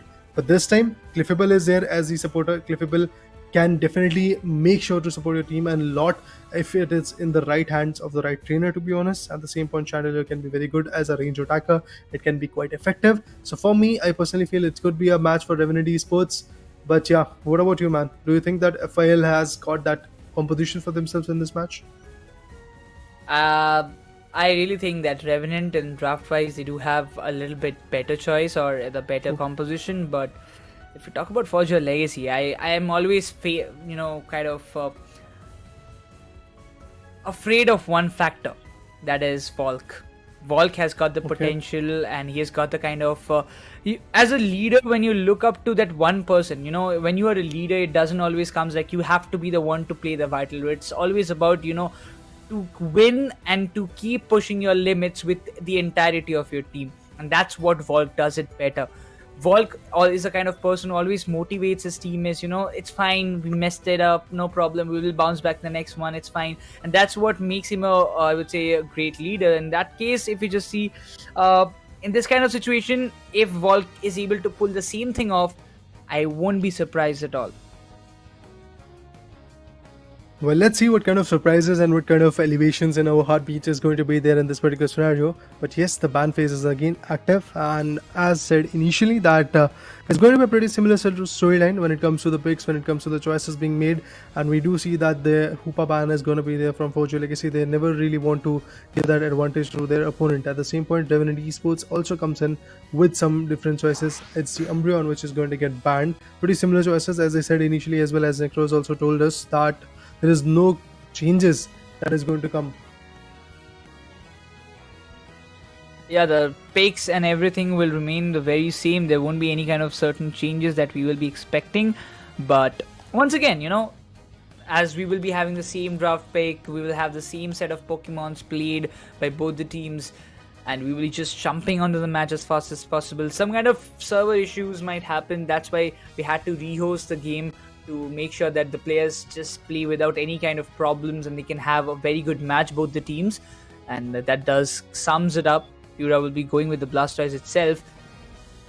So after that, the preparation phase is going to get started as fast as possible, because when we will be looking forward to the preparation phase, I don't think there will be very much changes in the picks that they have decided, or they have picked for themselves. But then again, it comes to the match. I'm still in a questionable position whether the Venusaur is going to play on the Solar Beam and the Giga Drain, or he's going to go with the Petal Dance and Giga Drain, because Ruben played it so brilliantly and it made a big impact in the previous match that they played specifically for Forza Legacy.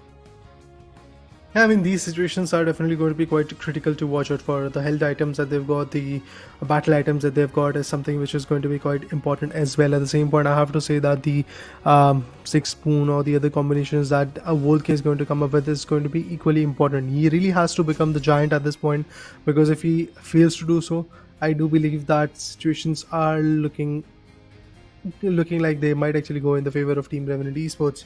But yeah, Volk and his teammates like Ruben, if we talk about him, Dog, Kurum, Furia, every single individual looks quite comfortable with their own choices. They've got Inteleon and the Venusaur as an attacker combination.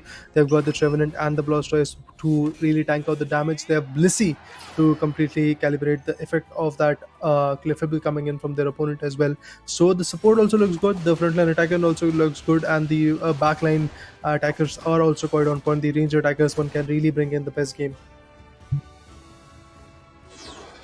At this point, even those early level ups will be very important for Forza Legacy. They will be focusing on this for sure. But wait, where's the Revenant going? Is he trying to get the buffs stolen from the side of Revenant Esports? Well, it seems the first goal will be getting dunked by the Cliffable. Sorry, my bad, the Blissey on the top. And on the other hand, the Lapras also joins the party with some counter scores itself. Foria was not able to stop that much, but the water gun is giving a good damage. Kurum, he was able to do the early stacks, which was very, very much crucial, but now the support comes into the play. Kurum will be giving the heal to Foria as they want to push it further, but Kurum has to make a fallback. He has to just get himself patched up as fast as possible. He is the supporter, but they cannot afford any kind of early KOs.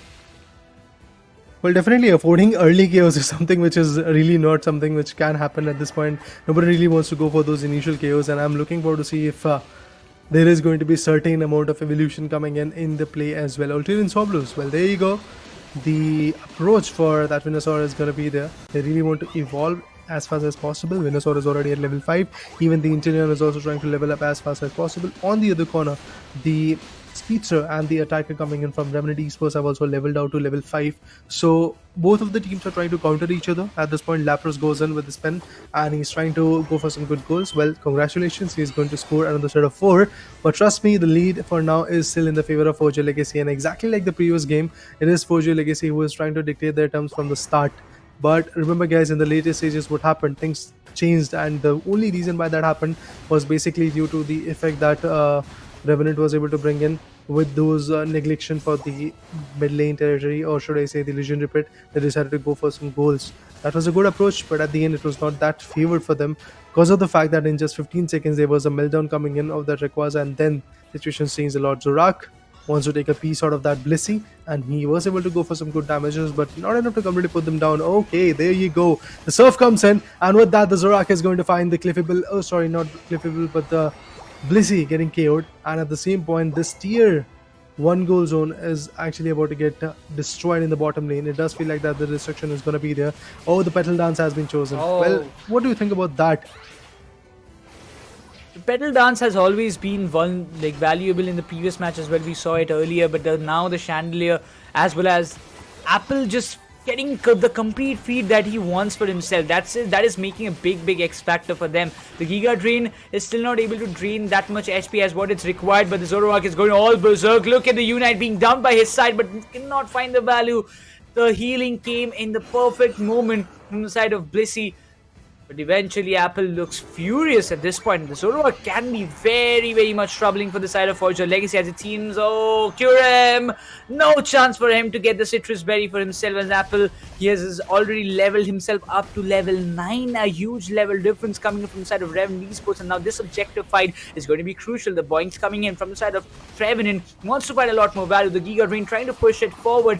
But the Zoroark is just not stopping. But this Regirock will be secured by Revenant Esports as Zoroark gets a 2 KO streak for himself and alongside pushing everybody from the side of Forger Legacy to its limits as Revenant, they are going with the overdunk of over 35 and destroying the tier 1 gold zone in the bottom lane.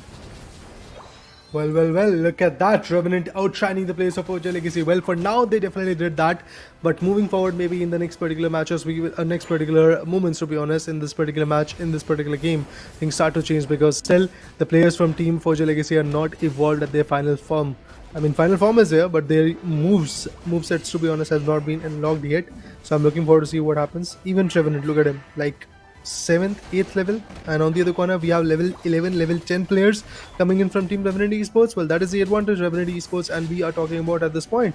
But the Inteleon with the snipe shot could actually be quite effective. Look at this, he really wants to be on point. But Lapras was about to get KO'd, goes in with the Citrus Berry and he's going to heal himself. With that, there are going to be some certain goals as well. In the Flux Zone, we do see some players also coming in. But Chandelier on the top lane has decided to go for a different route. He has chosen and he has got that advantage of the 6th ally for the team, and which is known as the Regiliki. Now Regiliki is definitely going to put up even more pressure onto the individuals. Well, the Regiliki is now about to get contested. Oh, it's the goal zone which is quite empty, quite opened up, and with that even the tier 1 goal zone on the top lane also is going to get destroyed. 223, what a big score. Revenant goes in with the Unite.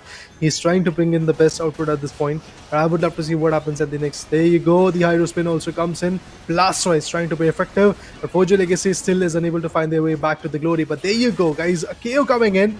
Zorak is still trying to put up the pressure and he finds Revenant. Not just that, he might actually get another set of KOs because look at the HPs of the players. There you go, the second KO. The Blissey wants to fall back, but Blissey is also going to get KO'd. 3 good KOs already coming in. Forger Legacy is actually on the verge of getting destroyed by the players of Team Revenant Esports.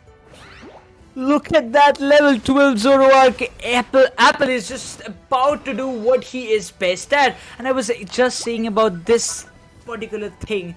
If you are somebody who's, good at playing the Zoroark, and if you can just level or get the stacks done in the right moment, alongside when you have a Chandelier to give a complete overheat damage and after hit damage as well, it's causing a lot more trouble. The Registeel, there's no chance Forger Legacy can just come up and try to contest against that. Chandelier should be enough to get this Registeel in the favor, but the Boinks coming in from the side of Revenant won't be able to get the steal in the final moment. It seems that the snipe shot came into the play, but it's all goes in the favor of Cliffable, who manages to get this Registeel in the favor. The Fellstinger will be helping the Inteleon to fall back, but how far can he just go? Ruben, he activates the Spy Vision, but it's not enough, as it seems Revenant, the amount of control that they have over the entirety of the Thea Sky Ruins is completely inevitable. The control that they've got is something which is going to be quite crucial, and yes, they have got it right now. They've got that level buff, they are trying to dictate their terms and they're looking quite effective at this point. The Zorak is contesting the bottom lane where he's trying to go for the steal at this point. He has got 50 good Eos energy, he's going to go for that dunk, but look at Venusaur, he's trying to go ahead and maybe possibly deny that 50, but oh yeah, there you go, the 50 has been denied. He was already on the verge of getting those 50s done and dusted, but as Crowley said in his team interview as well, that the only individual which can bring us a 1v5 or a completely shift the momentum is Apple. He's the guy who can completely shift the whole game, and that's exactly why this Apple is one of those individuals who is still looking quite chaotic, and you do see him already at level 14. Inchilion and the other individuals are now still stuck at level 13 and 12 respectively. From Fojo Legacy, the control is still not here.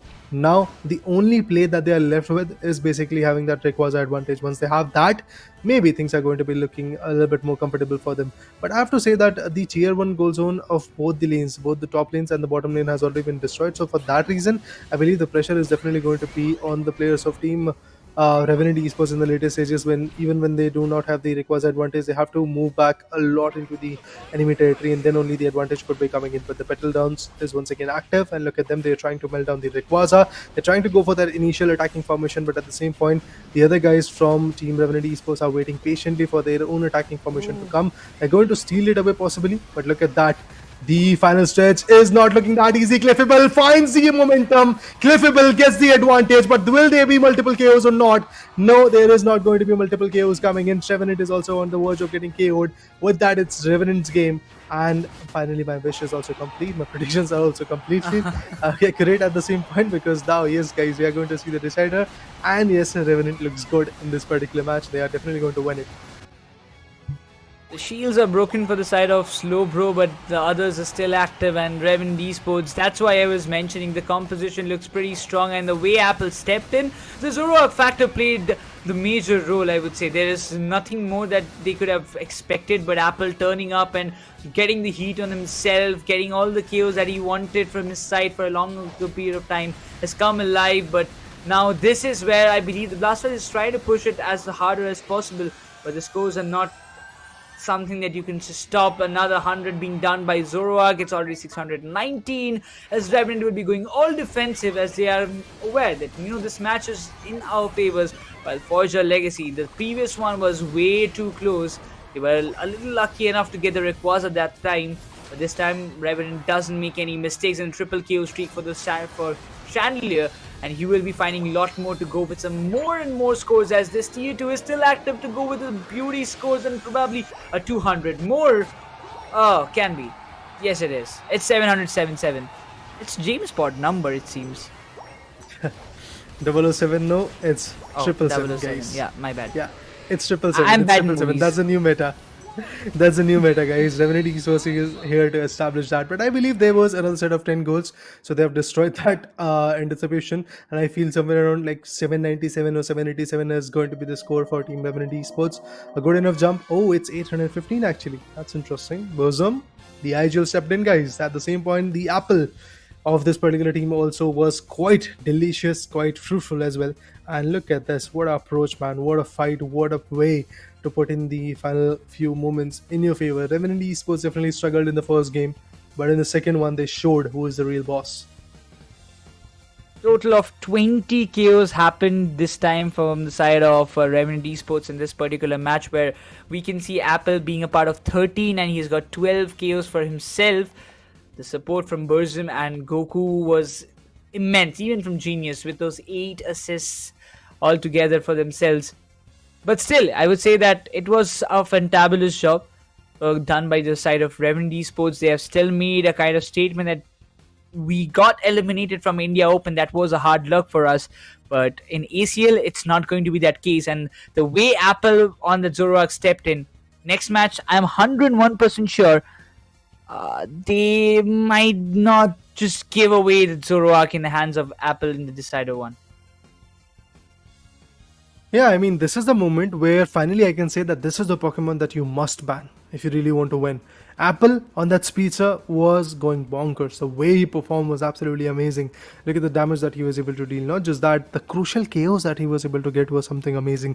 Every single time when Foria Legacy decided to completely dish out the damage onto the opponent, there was a barrier, and that barrier is known as Apple. He was the one who completely shifted the momentum. But for a fact, it was so interesting to watch that the Rayquaza was stolen by Goku, the Cliffable, for Team Revenant Esports. That was interesting. I mean, the guy that you expect the least is the one who actually got the best advantage for the team, because still the scoreline was looking like maybe it could have been fallen the Revenant, fallen into the Foria Legacy's perspective. That's exactly how Foria Legacy won in the first game. That's exactly what they're trying to aim for in the second one. So for me personally, I would like to say at this point that Foria Legacy is looking a little bit more predictable. They are going for the same skill sets. They're going for the same type of approach at the same point. They're trying to go for the same trajectory. They're trying to maintain their pressure from the start. They're trying to go for some good goals. They're trying to steal some Reggie and Reggie Steel, Reggie Rock, Reggie Ice, these kind of legendary Pokemon that are there in the bottom lane. They're trying to get those objective Pokemons. In the end, they're also trying to farm for the Rayquaza. They're trying to melt it down. But obviously, all of these situations are never going to work out if you are going to do it in a similar fashion. Every single match you're going to enter, you're trying to go for some good objective Pokemons. If you're not getting it, now you're focusing and putting your all effort onto that Rayquaza. It is going to be quite evident what you're trying to do. And Revenant, you did so, guys, that initially Revenant was completely away from that fight. For like approximately 50% of the meltdown, Foria Legacy was all over there in the legendary pit. There was not even a single player of Revenant who was coming close to it. But then when they saw that Foria Legacy is fully committed to melting it down, they decided to completely steal it away. They decided to then step into that particular fight, because they knew this is the moment where we can either outshine or get diminished by our opponents on Foria Legacy. So they decided to pitch in, and due to that, well, we do see what is the output, and that output is basically Revenant completely destroying their opponent with a buffer of approximately, if I'm not wrong, 650 goals. So that's a huge buffer. And that being said, Revenant, the momentum they wanted to build it for a longer period of time, especially I would say from the India Open, it has come in a fruitful way. So it does mean that Revenant, they are they're back in the competition, and now Burzum, the way he's leading the team and enhancing the kind of power that they have, giving him the free hand. Specifically, I would like to highlight the point of Apple, because he was just berserk. We mentioned it earlier, you mentioned it earlier as well, because if you let your speedster, the one player who can just do the 1v5 very easily if he gets his favorite Pokemon in his hands, whenever you get your favorite toy in your hand, you feel like, I am the god, and that's what I believe it felt like for Apple. But we'll have a quick recap of what happened in the very second match, because from the very start, it was all about the Zoroark finding the KOs, getting the KOs, and scoring goals and completing his stacks and hindering the playing style or the strategies for the side of FYL. Well, indeed, a pretty impressive moment of anticipation was there from the start for Team FIL, that is Foria Legacy. From the start, they were trying to put up some good pressures, but in the second game, I have to say that Revenant had every single counter ready. That Zoroark, look at him, getting those crucial KOs. He was actually, if I'm not wrong, 3 to 4 times with a KO streak of 2 or 3 KOs back and forth.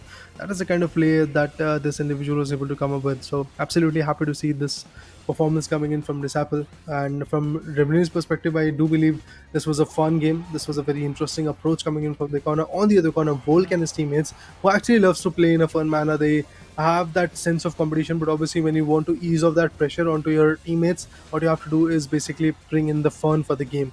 And I believe this match went a little bit far away from the fun, and it's basically a reality check for them that they are still struggling despite the fact that they were able to get the previous advantage. I have to say that now things are not looking that good for them. Let's talk about the player introduction as well. It is FSC Esports Pardesi that we're going to talk about first of all.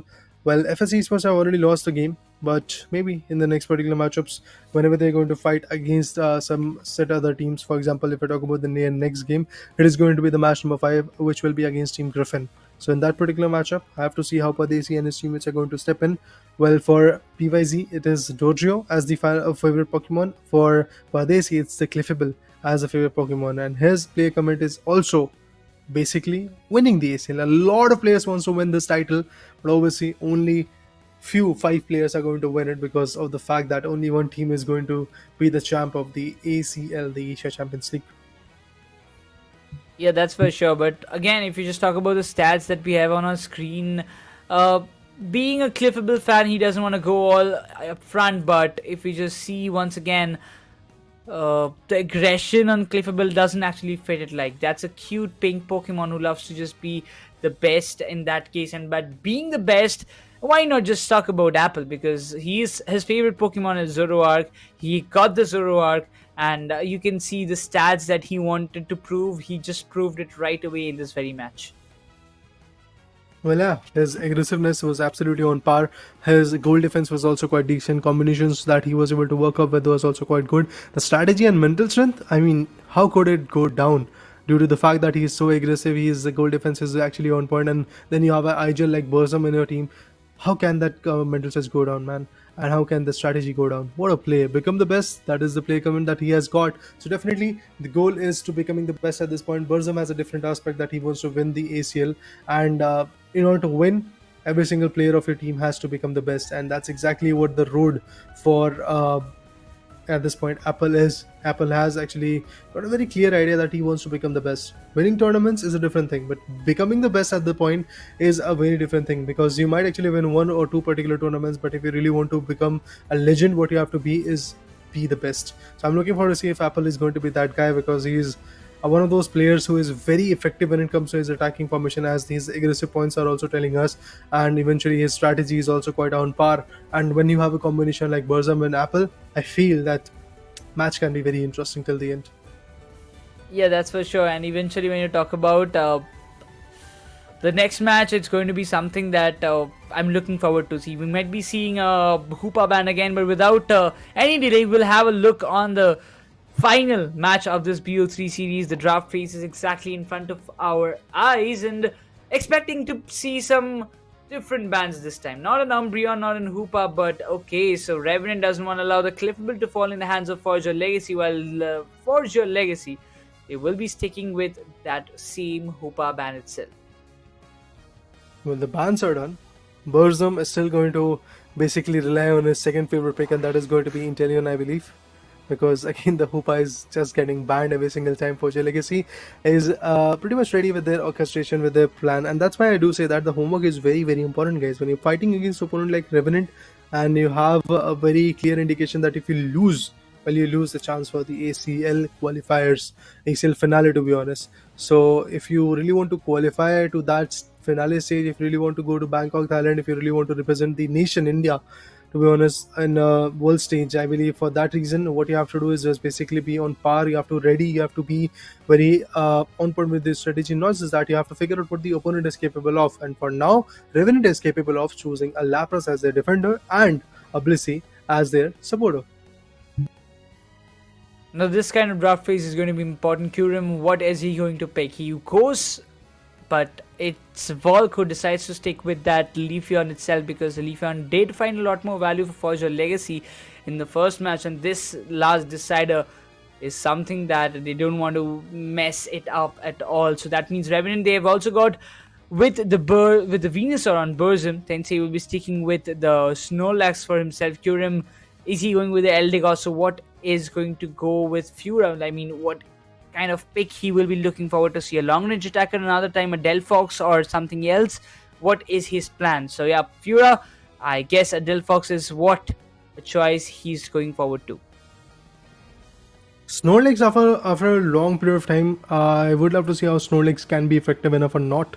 At the same point, Not Fura has figured out that the Delphox has to be there for him, and for that reason, Delphox, along with the Inteleon, the Snipe Shot, and Felsinger combination, can definitely be quite interesting to watch. Apple, you can't really deny him with that Zorak, and he's going to be there as a speedster for the team.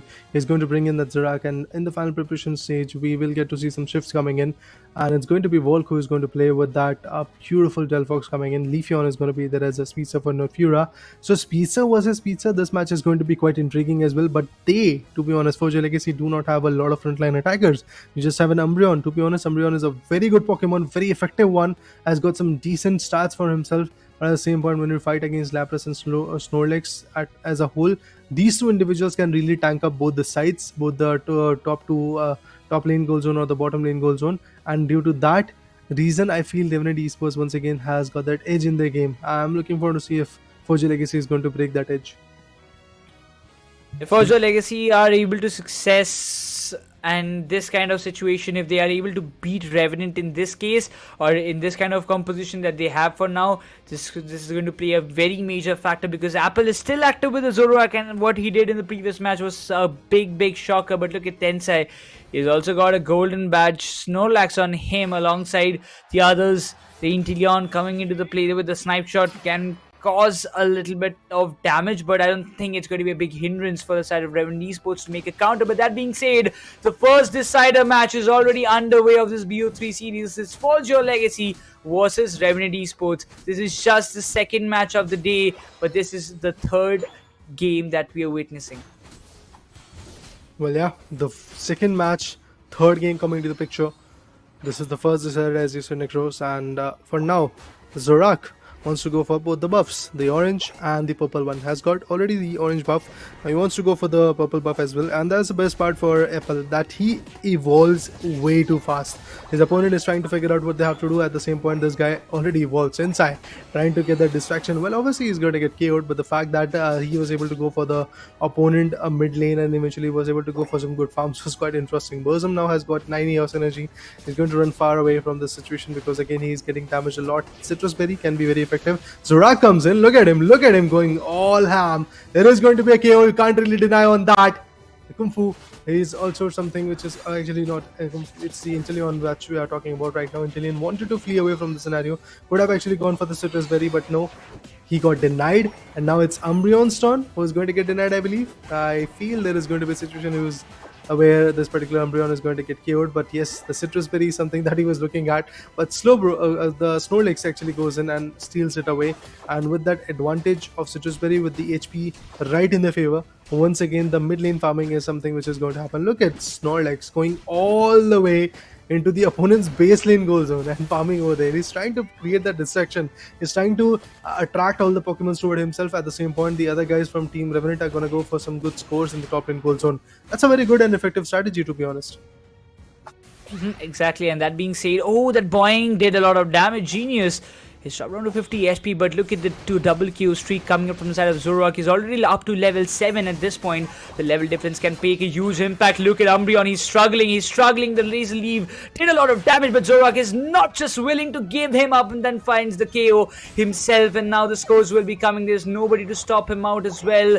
This Zoroark is just being the pure menace to the side of Forge Your Legacy, and there is no counter that they have for themselves. Burzum again on the Giga Drain being very much vulnerable. The Zoroark as well as the Venusaur is going to play a major factor, but look at that, already on level 9.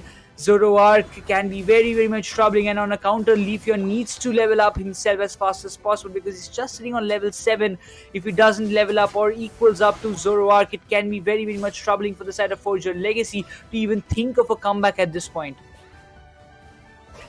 Well, yes, that is the case. Revenant Esports for now definitely has got that advantage, and it does feel like that Apple is going to have that advantage. As you said, that if that level buff is going to be enormous enough as it is right now, I do feel things will start to fall down in the favor of Team Revenant Esports, due to the fact that Leafeon is already there at level 8, and on the other corner Revenant Esports is looking quite confident and they're trying to evolve as fast as possible. The Leafeon goes into sweep in and eventually gets some good damage, but look at this, the Pilsringer approach that is coming from Griffin can be also quite interesting, but the Delphox, he has no way to really survive in the game because he's going to get KO'd. Look at that, even the Eldegoss with the support coming in for the Inteleon can be effective enough. The Regice is now concerned because again Revenant Esports wants to melt it down. Once they have that advantage, they are definitely going to figure out to pull in some more effort. Umbreon wants to come right over here, but he is again getting pressured. But look at Zoroark, he has a different type of approach, guys. He is just focused on getting as many SKOs as possible. He's trying to get the best at this point. The Venusaur finds in the final sweep. Zoroark going bonkers. He has already got 3 good KOs. He's now looking forward to have 4th. Oh, the HP is not that much. Still the Delphox goes down. Zoroark, what a phenom this guy is. Already at level 11, but finally the enclosure comes in. Zoroark now has been KO'd, but the price has to be paid, guys. There you go. Venusaur with a set of 2 KOs.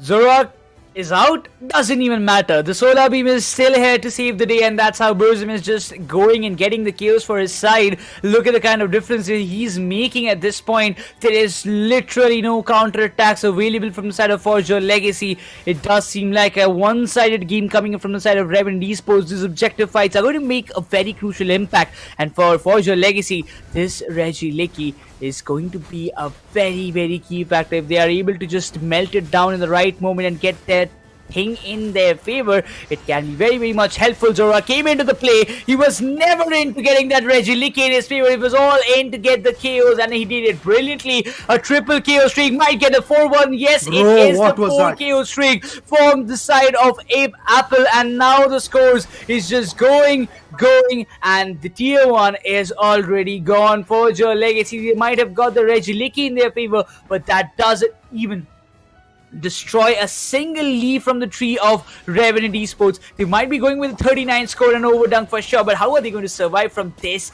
big stack push?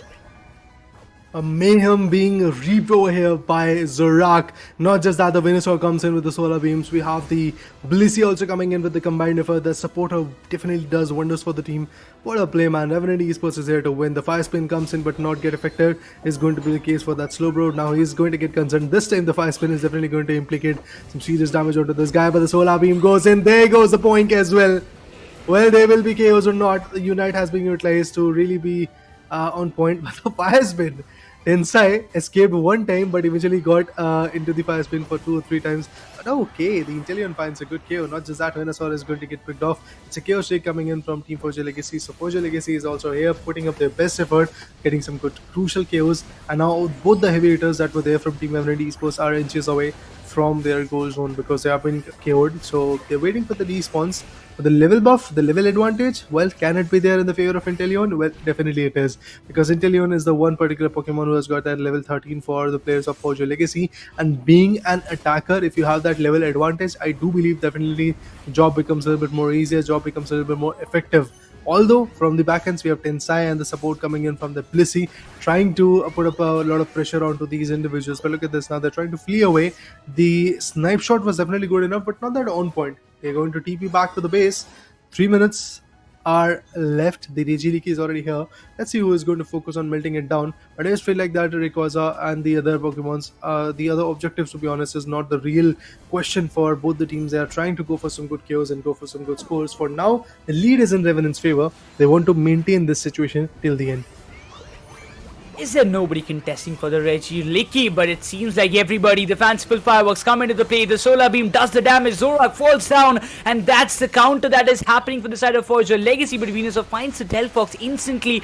But look at Intellion coming with a double kill streak. Burzum is still active. The snipe shot is trying to give a damage, but Furia wants to flee away, but there's no chance. Not a single chance for Leafeon to just survive that solar beam damage because there were 2 defenders just trying to stop him out. They were saving the Regiliki maybe for the late push, but it seems like the Lapras and the Zoroark, they are interested in melting the Regiliki in the final moments as all the other teams, all the other members of Forger Legacy, they're much more involved in getting the KOs of Snorlax and getting the control in the bottom lane. But it seems they are willing to level up themselves. The level 13 Venusaur and the Zoroark will be playing a very major factor, while the Leafeon, Intellion and Delphox has to play the bigger role for the side of Forger Legacy. Look at Zoroark, he's just hiding in the tall grasses waiting for the right moment to strike in, but the Venusaur needs to fall back. The rapid spin did make a kind of damage, but instantly if you just talk about Umbreon, he's tanking a lot of damage. All of a sudden Zorak finds that Leafeon gets the KO. Lapras finds another one. It's the Delphox going down. Will we see the third KO also coming in? I feel that there is a possibility of third KO coming in, but Venusaur, he wants to flee back because of the HP damage that he's already getting effective with. But now the 2 Pokemons are already KO'd. This is a steal that might come. Intellion is right over there. Oh, the solar beam goes in, and with that, who is going to take the steal? It is going to be the Lapras, the defender. Initially it was the Clefable, now it's the Lapras. What a play! Revenant finally seals the deal is what I feel. Oh, the shields have been broken, but look at Venusaur has got a different objective to play along with altogether. No, the Lapras is going to get KO'd. With that, we'll get to see another set of 200 also coming in. Well, Revenant Esports, they have shown their stance. Crowley or should I say Burzum, the player comment that he was able to establish that he wants to win the ACL. He's already embarked on that step by beating Foria Legacy, the team who was the runner-up of India Open 2023. That's why I do say, guys, that even if you are a champ of one stage, don't feel like you are the champ of the game, because there are going to be certain setbacks, and that's exactly what Team Foria Legacy is getting right now. They were quite consistent in the previous tournament, but in this one, in the regional qualifiers, we do see a different type of approach from Team Revenant. Even in the first game, Revenant was way too close to their victory. The only reason why they lost it was due to that Rayquaza steal in final 15 seconds. But now it does feel like that Revenant Esports has completely nullified all of that, and Revenant Esports is definitely going to win, because there is nothing when it comes to the serious amount of goals that is going to come. There's nobody really who is going to go for those goals. Although, yes, there will be some KOs, so be happy about that. You are going to get some good KOs. But at the end, who is the victorious one? Who is going to be crowned as the champ of their game number one, match number one? To be honest, it is going to be Revenant Esports with a massive lead of 350 points. 15 KOs on Apple. Oh my god. Are you kidding me? He was a part of 18 knockouts itself. Total team was involved with around like 24 KOs, and out of which 15 are done by Apple himself. He was just unstoppable. On a counter, Foria was not able to do the damage as what he was supposed to do. Yes, Ruben did a fantabulous job being on the Inteleon, finding the values with his snipe shot, but Apple was literally completely unstoppable. There was nothing that could even stop him for a second. Yes, there were counters coming from the side of Ruben, or sometimes it was Foria, or maybe Volk was able to find him down, maybe with the stuns and all, but still it was like, look at the damage, 87,408 coming up from the side of Apple. But on the counter, Ruben did like a 79,000, almost close to like 80,000 damage he also did being on the Inteleon. But Burzum on a 110 Raider, oh my god, this was one hell of a match. No doubt in that. I mean, what a play from both the individuals. Burzum, Apple, this combination. And also a worthy name in this particular scenario is going to be Goku. Look at the recovery that this individual is able to bring in. Well, definitely quite effective. At the same point, I have to say, Foria Legacy, they were coming very close in the initial stances, but at the end, the way those two KOs come in, if I'm not wrong, it was the Delphox and also the Umbreon got KO'd, and we just had a Ruben, which was there with the Inteleon, Eldegoss, and also the Leafeon was there surviving. These three individuals could have maybe stolen the whole compound, who could have been stolen the whole advantage of that Rayquaza, but eventually they were unable to melt it down. But now let's talk about the graph, the trajectory through which we'll get to maybe understand a little bit more comfortably of how the whole situation went away. In the final stage time, we don't even see a single goal being dumped by the players of Foria Legacy, due to the fact that the total command at 9 minute and 10 seconds marker was in the favor of Team Revenant Esports. Initially, they started off to take up a fight, and remember guys, the Zorak at this point, Apple, to be honest, was also very on point, because Leafeon, he wanted to be a sneaky one. He wanted to come from the northwestern corner to be precise, and eventually go for the legendary pit, maybe put some players down. But at that point, it was the Zorak which was hiding in the tall tree grasses. What he did is just completely caught the particular Leafeon off guard, and with that, yeah, you do see that the whole challenge was in the favor of Zorak. He was able to completely put him down in a span of like 2 to 3 seconds, and then all Leafeon could have done was to wait for his respawn time period to get over, and then he could have respawned. But even before that could have happened, the melting down scenario of that Rayquaza already happened, and due to that, you do see 300 goals jumping in the final stretch time. Although in 6 minute to 8 minute marker, there were not even a single goal coming in from Revenant. Eventually, that where I just thought that Foria Legacy might be coming with a comeback, because that was a time period of 2 minutes in where we just saw Foria Legacy getting the scores and gaining their momentum back. But again, it was not for a longer period of time. They just did it what they are best at, but it's not always how it plans to go. But still, I would say that Foria Legacy has still got a long way in the Asia Champions League 2024 India qualifiers, so they have to be very, very much patient and confident about the next matches that are coming in their way. We'll have a quick, I'll have a look on the replay of what happened in this very match, because if we just talk about it, it's very, very much not possible to sum up everything that happened, because the Zoroark, the way he was getting the KOs from the very starting minute, was something that nobody would have expected. Yes, the main objective from the side of Forza Legacy, if you were there, was to stop Apple from getting the stacks and slowing him down as much as possible. But the way he came in, there was nothing that could stop him down. True, man. Apple, Burzum, both of these individuals was way too good.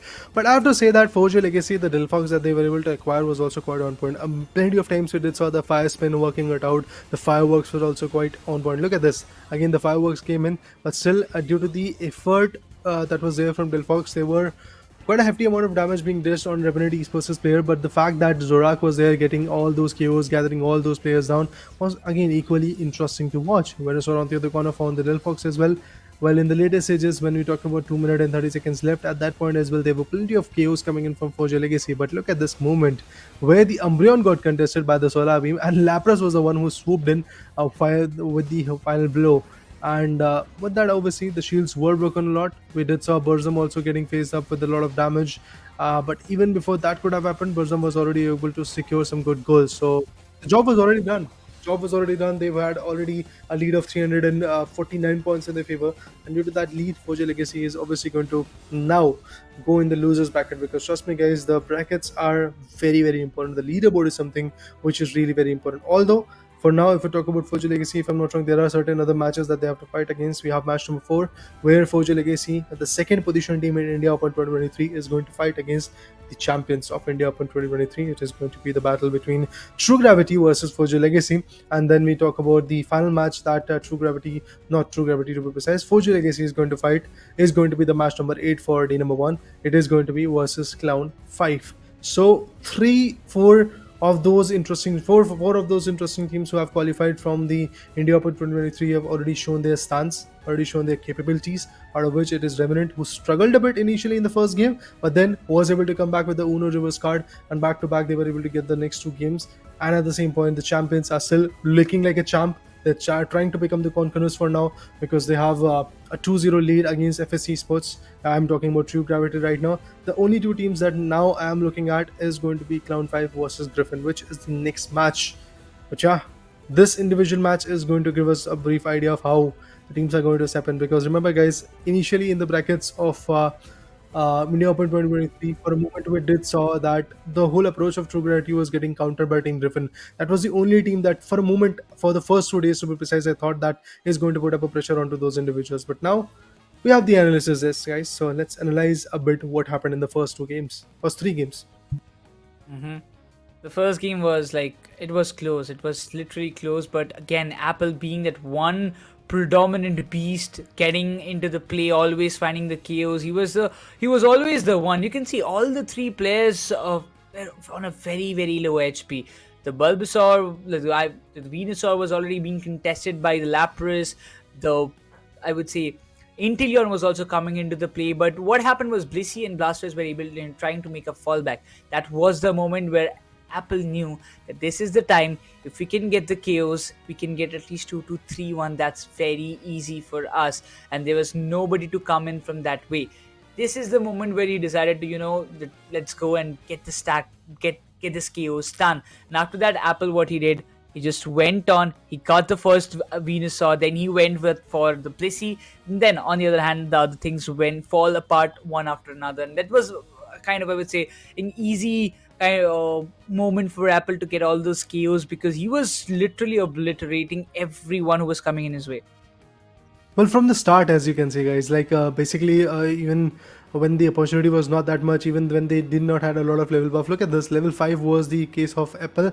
On the other corner, Volk was there as a Delphox at level 4. Could have really impacted a lot, but then again, this eventually Speedster was so on point, and initially was able to get the right out. But basically in just 1 minute, we got to see 3 KOs right over here. When the whole situation gets paused away, you will get to see how that situation goes. And then he decided to go for the farms as well. He already had that level buff, and also the orange and purple buff was also in his favor. Look at this, the first KO, and then the second KO, and after that again the third KO came in over there. But after that, eventually, if we talk about the 8-minute marker in the last game, again similar situation happened. We got to see a lot of KOs from Apple. And obviously, Apple with those 15 KOs and 3 other assists, he is definitely a guy to really get the counter for. And I believe even the True Gravity, Griffin, or Clown5, or other teams who are now watching the stream or trying to figure out what can happen, how the whole situation can be turned up, are going to really, uh, I believe they're definitely they're definitely going to make sure that they're going to basically put a full stop onto the pick of Zorak by Apple. That's exactly what they might actually try to go for. Mm-hmm.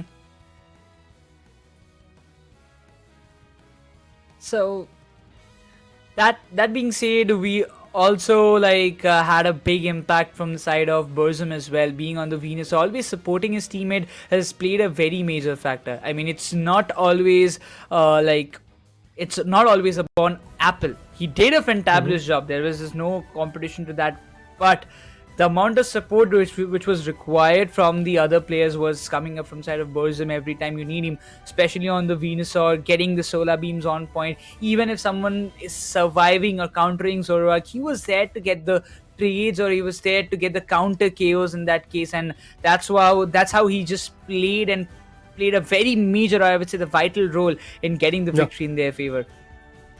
Definitely, I mean, when you talk about Burzum, he's one of those individuals who was way too on point when it comes to his approach. But let's talk about the standings, guys, because again, that is the leaderboard, which will give us an idea of how and where the teams are standing at. True Gravity, well, they were way too on point against Team FSE Sports, and due to that, True Gravity's standing for now is definitely looking quite good. They have the first standing, and eventually the points that they've got is going to be 3.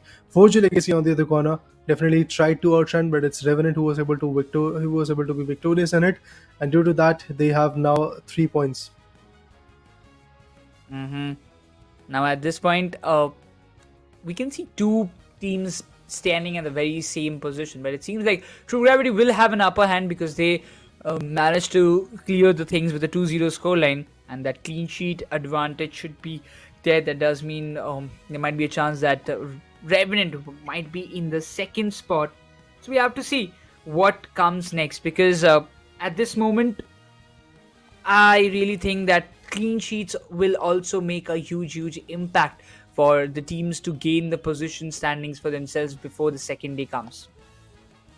Definitely have to see if that Uno reverse card or maybe the clean sheets or clean victories are going to come or not, because again, the standing is something which is going to matter a lot. Remember, guys, the first top 3 position teams are going to have that advantage of seeding themselves in the whole elimination bracket, which will be the day number 3 of this Asia Champions League regional qualifiers, to be honest. So yeah, everything looks quite on point, but for now I do believe that Burzum is going to be with us from Team Revenant with the interview. So let's have an insight from him as well. Hello, guys. Burzum. How are you doing, man? How are you doing? All good. Some nail biter series right there. Yeah, exactly. I mean, the first match, I would like to have what happened in the final stretch. I mean, it was seeming like it was a very cutthroat competition, but in the end, you decided to go for the scores rather than staying with the Rayquaza melting fight. So Inteleon was our only secure, and if I'm playing sniper and it's very easy to block it, we thought we would score and get back on time.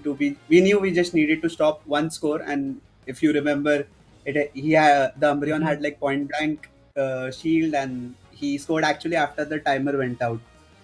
So actually, we were supposed to jump on one side of the map, but we got confused and we jumped top and bottom both.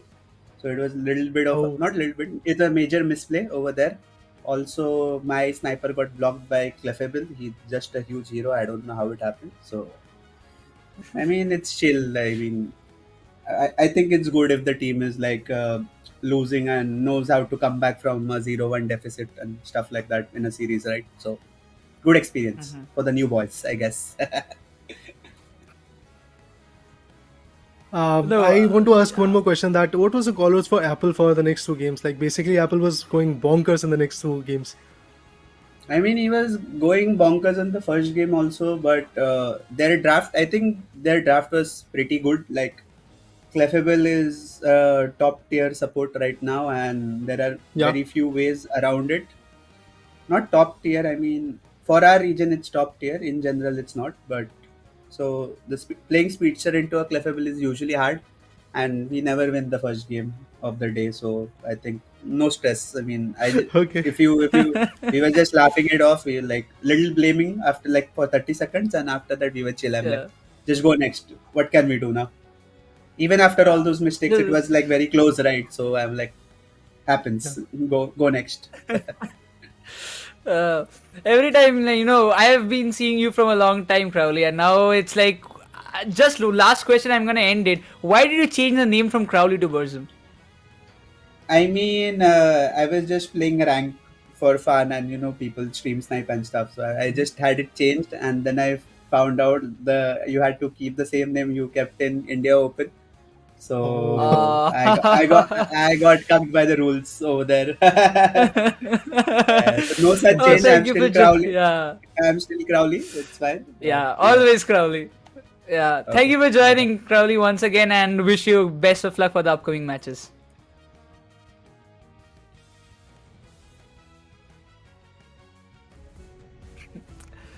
Once a Crowley, always Crowley, and that's a kind of statement you would like to hear Yeah. from the players, right?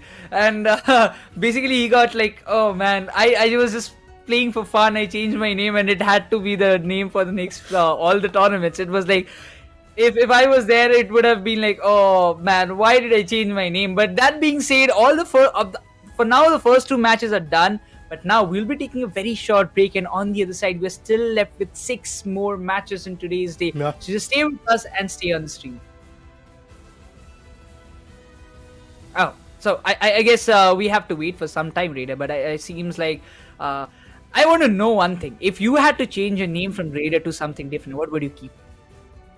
I've never thought about it, man, and Raider is fine for me, to be honest. But yeah, let's take the short break that you were talking about, and after that, we'll be back with some more insightful matches.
say, bombing 2 matches that we just witnessed just in the start of Asia Champions League 2024 India qualifiers. We are about to start with the third match, but we've given Raider a little rest and we have got Lucifer back on the desk with us, and the OG, my favorite co-caster, is back on the desk, and we're almost matching the same hoodie itself.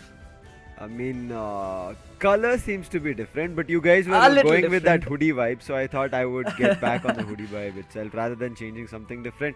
But yeah, I've been super excited for the Asia Champions League because our Indian teams will look forward to fighting on that global stage again in for another year. We had just incredible 2 matches that we witnessed right now, Nekroz, and I do want to see what's up for the third game because here are 2 incredible teams who are going to fight amongst each other.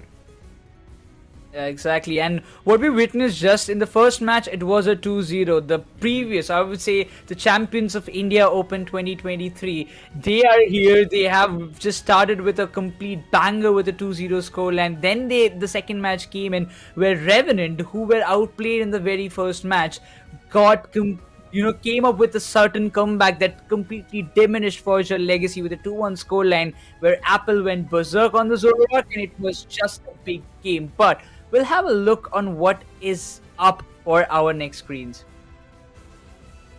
Hello, my in-game name is Joy, and I'm from Team Clownfire.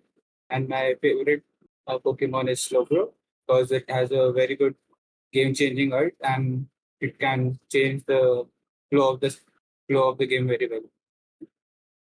Myself, it's okay, Babu. I'm from Team Clown5. My favorite Pokemon in Pokemon UNITE is Hoopa. I appreciate its versatility and ability to change the gaming momentum instantly in team's favor, providing crucial support and damage when needed. Its move aligns well with my playstyle and making it essential part of our team in-game strategy.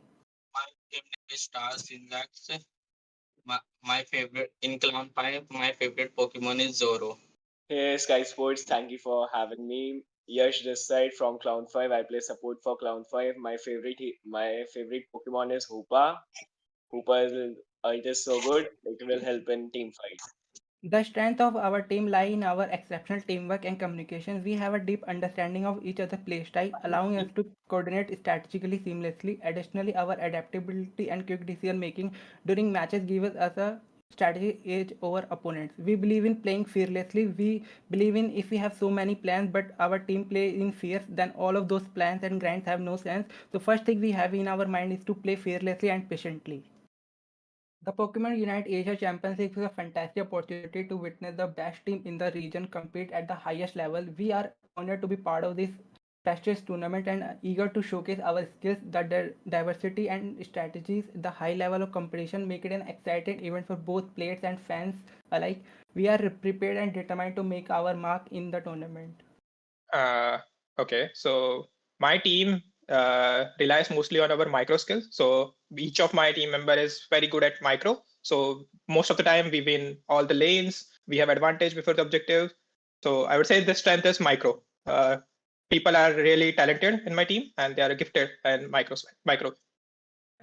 Basically, we play solo to improve our Pokemons and grind our Pokemons to improve our micro.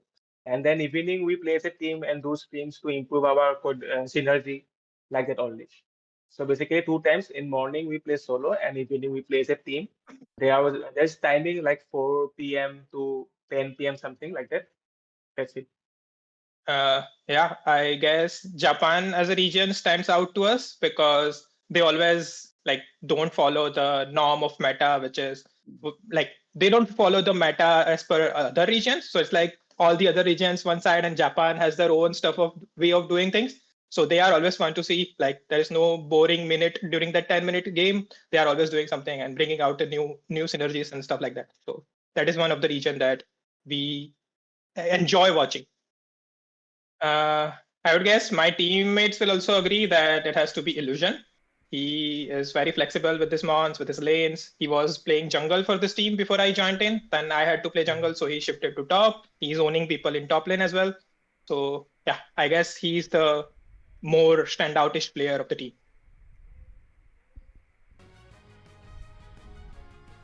I mean, we had a complete interview session where the teams actually talked about their own self and talked about the players that they have. But now the match that's coming up on our screen, it's going to be Team Griffin versus Clown5. One team is ranking the 3rd in India Open, another is in 6th.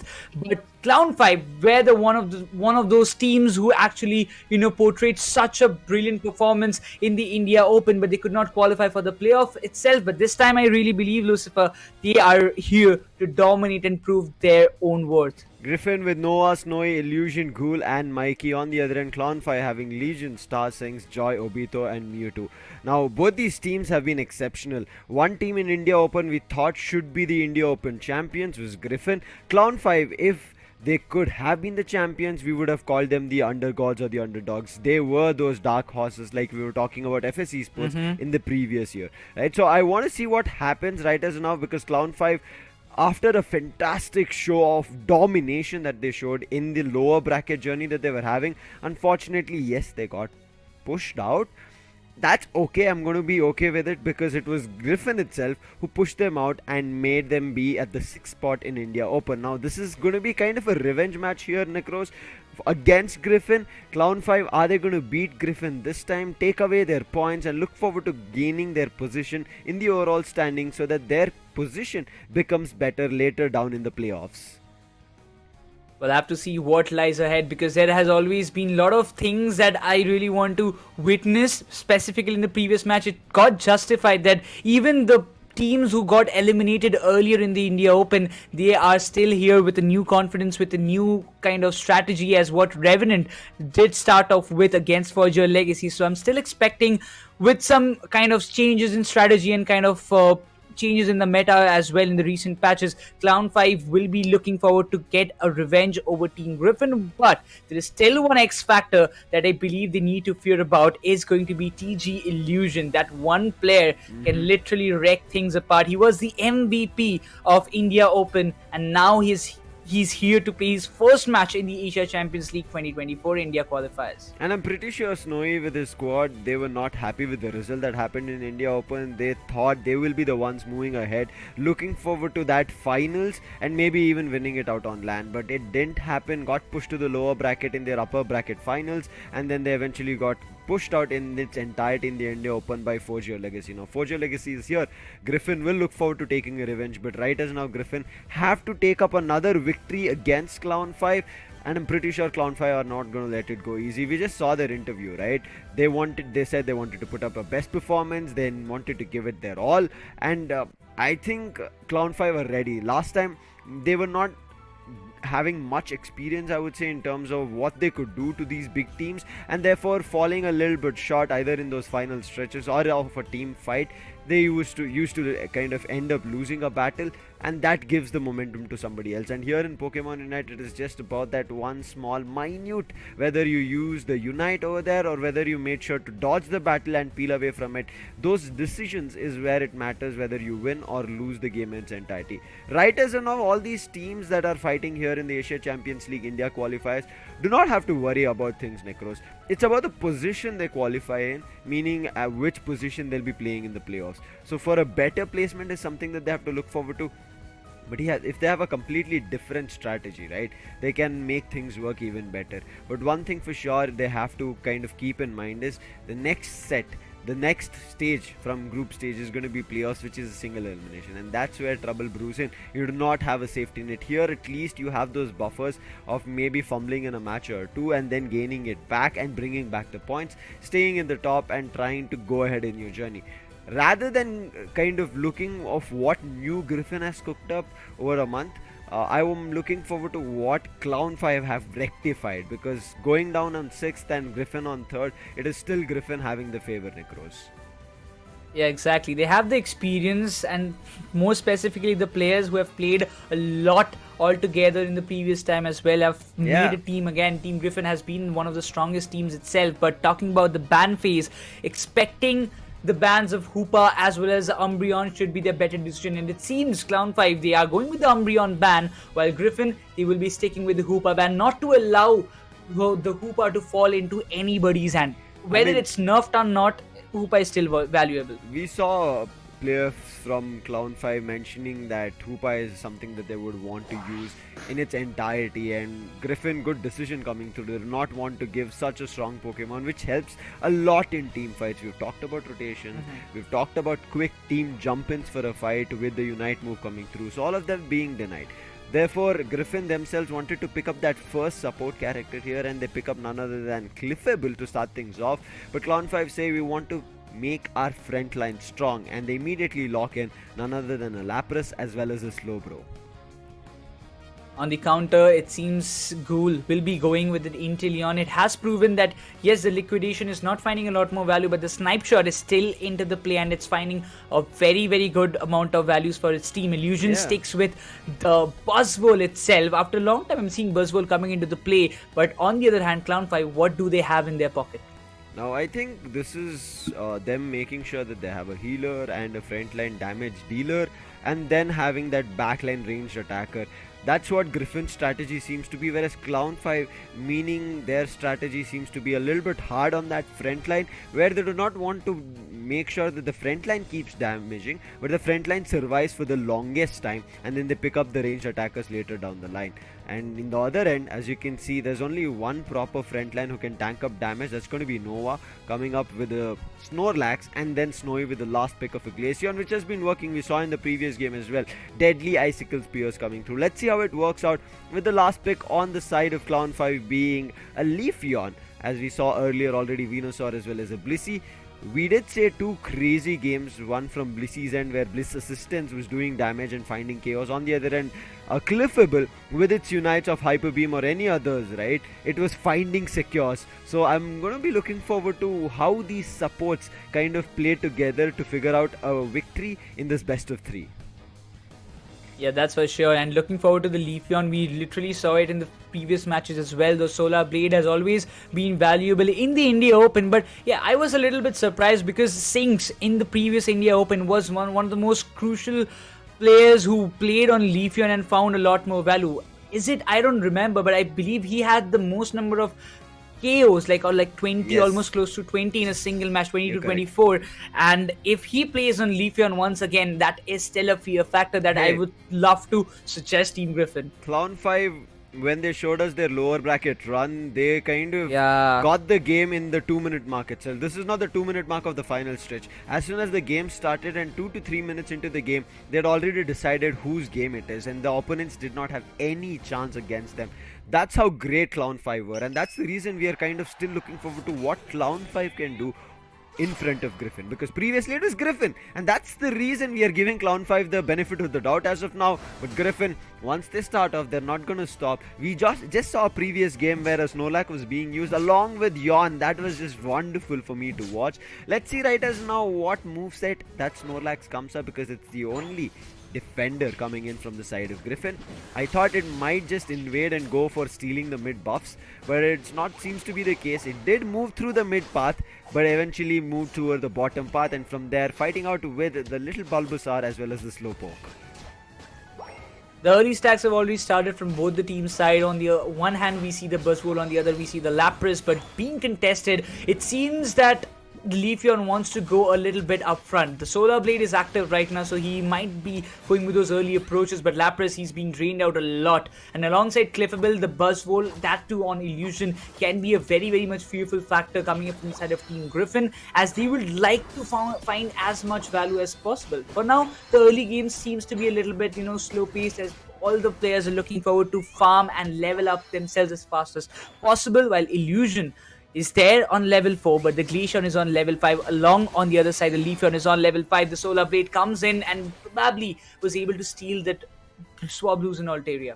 Mid-path players from both the ends have moved to the top path after getting their buffs and reaching level 5, but Obito, big damage that he takes. Ice Shots, Water Pulse, keeping Illusion in check. In the meantime, they go for the mid Ball Toys. It just gets taken away from Griffin. Nothing much to be worried about. But Nova right now moving in, maybe just to cause a little bit of an annoyance, and then immediately jumps back. So far, right as now, other than a little bit of a goal here and there from both the ends, we've not seen major damage coming for either of these teams, or not even the KO. I'm looking forward to that first KO and which team takes control of things. It looks like Top Path might be seeing that first KO, but Mewtwo, look at that, gets a score and now takes the Citrus Berry from the opponent and uses X speed, runs, jump pad, and then back to the mid path. I mean, a lot of hard work he did in that case, but look at that, the Blissey, he got a lot of damage from that icicle spear coming up from the side.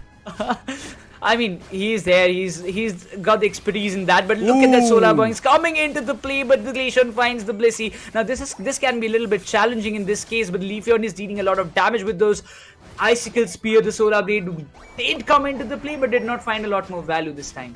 Now all 4 players on top, meaning bottom path is going to be weak. That is the advantage that Clown 5 take. Push the bottom path, score some goals to keep it in contest, but Clown 5 already in a lead, 72-14. Griffin there on the backline as of now. Players finally start moving back to their own paths, 2 on top, 1 back to the mid to get those buffs, and bottom 2. But I think Inteleon needs to evolve, and as soon as I say evolve, does fully evolve. Level 7 though, but we end up seeing the Regis at the 7-minute mark. Let's see who takes that first Regi, because this time it's a Regi Ice, meaning your HP, your health is gonna get a better advantage. Do they take that buff here or not? Initially Clown 5 start the fight on the Regi Ice, but Griffin are ready for the steal. In the meantime, from the backlines, it is gonna be the Leafeon. Tried with the Unite, does find a KO on the Cliffable, but that Glaceon doesn't give away its KO. Now look at that, the Glacial stage being activated, the Icicle Spear will be coming into the play, but the Glaceon manages to steal the Regice in their favor, pushing Clown 5 in the backyards and again finding the KOs. Venusaur gone, unfortunate. Even the early evolution didn't save him. A nice snipe shot could have even found the Leafeon, but nice Citrus Berry time coming through. Joy might go down right now, and yes, he's out. Big Solar Boing does damage, but Griffin pay no heed to it. They immediately secure goals, and now they're backing back into their path. Another 5 coming through from a Cliffable. 5 more. I'm not too sure if they're going to go for an overdunk, but for now, Mikey with his special attack specs, he's just getting his stacks through. Level 8 Cliffable coming through, and now everybody will start moving to the top path. But in the meantime, there's a Lapras contention at the legendary pit happening, and now they're forcing that Lapras out. Illusion, he has his Unite on the ready. Very crucial is this top path fight, because they can get a 6th ally on board. Now this Regieleki can just turn the tides. If Clown 5 gets it, it's going to be a big value for them. But again, Team Griffin won't be just walking away like Leafeon. that. Look at that, Buzzwole came into the play, but once again the Verdict Anger, it did not did a single damage. It was a complete miss it seems, but that Icicle Spear did a lot of damage, trying to push them away with the Sludge Bomb. But is it possible? As Team Griffin, they want to go and contest for the Regieleki, but also has to make sure to get the KOs in their bag. Joy moving in from the mid part to the top. They have to be worrying or wondering about it. Joy as well as the Lapras, both of them play together, Slowbro and Lapras, then trouble can start brewing in. For now, Illusion keeping players in check, and it is none other than Glaceon who was trying to take the Regieleki, but the Venusaur takes that steal away. Unite being used, but it gets missed. It does not connect to the Leafeon, but immediately chasing Illusion. 2-step Emerald coming through, and now Illusion barely surviving, trying to gain some health as he smacks the players with superpower. And yes, he does, puts the Slowbro down. However, they can still score, and look at how low of a health the Lapras was, but gets the Bliss assistance and survives. But in the meantime, an overdunk of a 40 comes, and Clown 5 destroyed Tier 1 of Griffin on the top path. All the players are so much vulnerable at this point, but Slowbro immediately goes to the bottom lane. He knows that the complete focus will be in the bottom Regi objective at this point. Inteleon was there, and it seems all of them, they're just trying to secure this mid buffs as possible. Inteleon versus Slowbro on the bottom will be something to look out for, but it seems that Team Griffin, they're going to take some little bit more time. They have got a little bit of level advantage for themselves, but Sings is just waiting for the right moment to strike in. If this Regirock again goes in the favor of Team Griffin, Clown 5 might just falter a little bit in the bottom. Verdant Anger coming out to secure the Regirock, and it didn't come through. It was the Glaceon this time making a secure. Snowy gets it through, but right as now, damage being done with the poison. Let's see if it does a lot more. Beam as well as poison being played as of now. Illusion ready, but a big beamer coming through. Make sure that they had to invest their Unite, and after that even comes the Spy Vision. Now they want to take revenge against the players of Clown 5. Maybe even find Chaos. Maybe even destroy the goal zone. But do they find? Yes, Joy goes down. There's a slow bro out. Do they find one more? Leafeon is super low. Look at that Icicle Spear also bringing Blissey down, and this forces the players off. And there could have been an overdunk of a 50, but they didn't want to risk the chance. They push it to 39. Griffin still further apart from the goals, 131 to 185. Clown 5 have the lead, but immediately look at what Illusion does. Goes in for a 40 on the top, but the Lapras comes, tries to put a stop, and it is not working, as they do get a dunk of a 25 and a 50. This time the Unite connects, and a KO as well. And Griffin with the top path control, they even take control in the goals, but a bottom 40 might change those plans. And yes, Clown 5 immediately swing things back under their way. This time the Regiliki will be compromised from Clown 5, it seems, because there was nobody to even just try to contest it. And now the 6th ally being added to the side of Team Griffin, it will be pushing down to the tier 2. But it seems Lapras and Slowbro will be there alongside the Leafeon to stop it from happening, because there is 20 more seconds on the clock for the Rayquaza to spawn in the legendary pit. And this is the time where Team Griffin, I really want to see what are their strategies right now. Are they going to melt the Rayquaza because they have to, because there is a little bit of score difference happening from Clown 5, but in the means of the kind of level difference, Team Griffin, they're a little bit step ahead. Yeah, because of those last two objectives that they got, the bottom Regirock and the top Regieleki, that's given them the advantage. Rayquaza is here, it's time for the final stretch. Majority control in Griffin. All the other players from Clown 5 are on the top end of things. Illusion just right now indulging or trying to grasp a battle between the players of Clown 5. Sludge Bomb coming across in various directions. Noah tried to move in. Yawn did hit. Then the Icicle Spear as well. People are trying to protect the Lapras, and they finally do. But still hefty damage being done. Sludge Bomb keeping players in check. Leafeon hiding in the tall grasses. Went for a heavy slam, but Leafeon ran away from that direction. Snipe shot also being used in the meantime. You can see how much Griffin have things under control. They're not letting the players of Clown 5 come closer. They're hiding in the tall grasses. Again, the Icicle Spear pushing Obito back. Legion might get stuck, but a big Unite of a sleep coming through from none other than the Snorlax, but it's not going to be enough to find value out of it. It again keeps the players in checks and forces them back to the top path.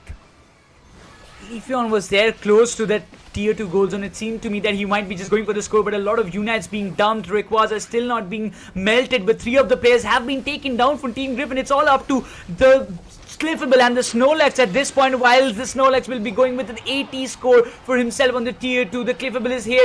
Will he be able to get the steal possible? But it's not. It's the Leafeon who gets the Rayquaza in their favor, and they will be all going for the scores. Team Griffin, they just crumble down in the end moment, and there will be an overdunk at this point. Much more needed scores from Clown 5 as they start off the series with a 1-0. It was a very small and a simple mistake that Griffin did here, is not paying attention that there was Verdant Agar still there as a Unite on the Venusaur. If they had paid attention to that, that damage would not have inflicted on them. I think around 3 to 4 players from the side of Griffin got hit with that Verdant Anger, and now their efforts of trying to turn the battle is not going to work. There's not enough time on the clock. With 3 seconds, another 82 being dunked pushes the dreams of Griffin in this best of 3's first game away. Clown 5 take it from Griffin. Oh, that was something that a comeback was needed from Clown 5, and they did it so brilliantly. The one, as you mentioned, Lucifer, just before the match, a small margin of error can cost you an entire match, and that actually happened. After having such a control in the final stretch fight from the side of Team Griffin, even they were like not allowing a single player to come up close to the Rayquaza. They just couldn't make it up to the mark. Look Griffin, at Sinks. 222 goals. I mean, we saw him doing damage. When did he also secure goals like this? Insane stuff coming in from Sinks. He was also part of a total of 5 knockouts, but itself Legion coming up from the back in support. We saw Illusion getting 5 KOs for himself as well. Trying to put a lot of efforts, but Nova, in spite of having 9 assists, trying to pull off so many good moves with that Snorlax, he just couldn't keep his team on the winning side. I think one major downfall that we ended up seeing from Griffin, even though there was enough damage coming through, is not bringing the players of Clown 5 together, or kind of keeping their players closer to them or chasing them for a KO.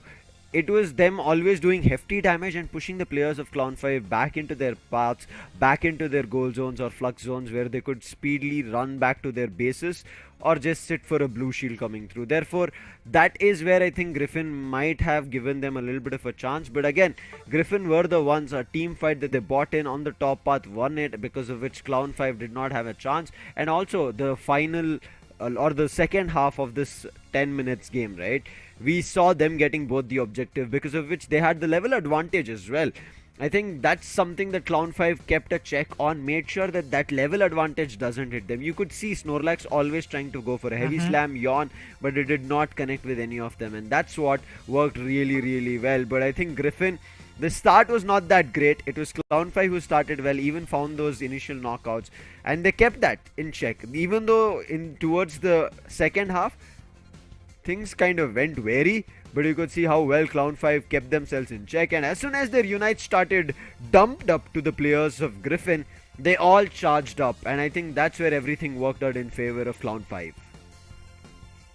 I mean, what a start for them in the ACL already. They just came in and with the Leafeon, things, he did not did a lot of damage as what he did in India Open itself. That too, it's against Team Griffin. They won't even allow you to go that berserk that easily. But once again, all it matters for a team is to win, no matter how you do it. So they just did it. They started off well, but I really hope that it doesn't go the way what happened in the previous match for Forger Legacy. They won the first match, but the next two went in the favor of Revenant. But I will love to see Clown 5 making a statement right here, right now, if they win this match.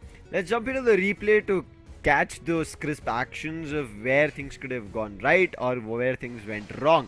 Whether it's for the side of Clown 5 or even for the side of Griffin, things were varied, but you could see from the start, this is what we were talking about, they had things in check. But yes, made sure that the objectives came their way. I think the top Regieliki ones that didn't come their way, there things went a little bit weird. However, Joy giving away early knockouts, that's the stage I think things kind of were still in play in the favor of Griffin. Otherwise, we saw that top path fight, the steal coming through, this Verdant Anger, brilliant stuff, but still the last two objectives being secured from the side of Griffin is where things were super effective. But look at them, the daringness of them charging up, but also giving respect to Clown 5 in this last battle. This is the Verdant Anger that I spoke about. You could see Cliffigble got hit, their frontline damage dealer Buzzwall got hit. I think that's where two of them got hit, meaning their frontline became weak because they did not have a double frontline setup coming through like Clown 5. And Clown 5 made use of what was best and got the game under control. Talking about Clown 5, we'll have a player introduction of Obito, one of the players of Clown 5, whose favorite Pokemon seems to be Zacian, and what he has stated that my current aspiration is to represent India in the WCS 2024, Lucifer. I mean, I'm super happy to see these chaps having these big dreams, even in the previous ones when we saw player introductions, right? Give their best, win ACL. All these things are kind of summing up to that global stage representation that as an Indian audience we want to see very soon. I hope to see this happen very soon for Clown 5. This is the intention also that I had in India Open for them, but unfortunate of a loss there. But here they've started off on a victory note against the side of Griffin, who pushed them out, but the best of three is still not done. They've gotten one in. Here Obito ended up playing Lapras, and this is what the versatility comes through. You need to understand Pokemon Unite and understand your teammates. Accordingly, you build a meta around it. Even Snowy from the side of Griffin was speaking about it. They kind of like the region Japan because they are always a little bit weird in terms of the meta. They go for anything and everything, where other regions watch this and they'll think that, oh wow, we can do this. So I think making these changes in meta, understanding your capability and your team's capability and bringing new stuff is just courageous being pulled out from Obito here in this crucial game. Exactly, and that being said, we have like Clown 5 other players as well. It's not just about Obito, but also the other players, specifically like Snings as well, the other players like Mewtwo and all. They also came into the play. They also gave a complete contribution that was needed for his team's victory, and that's what it makes. You know, we don't just say it casually that teamwork makes the dream work, and that's how they have portrayed it so precisely in this very match. But also from the side of Team Griffin, I'm completely sure at this point, Lucifer, that they will not be very happy because they almost had the control. They almost had this first match in their bag. Small mistakes, as we mentioned earlier, just costed them the very first match. But itself, from Team Griffin, we will have Ghoul as in the player introduction, where his favorite Pokemon seems to be Edgy Slash. And in the player comments, he said, "Is again, my goal is to win an international trophy for India."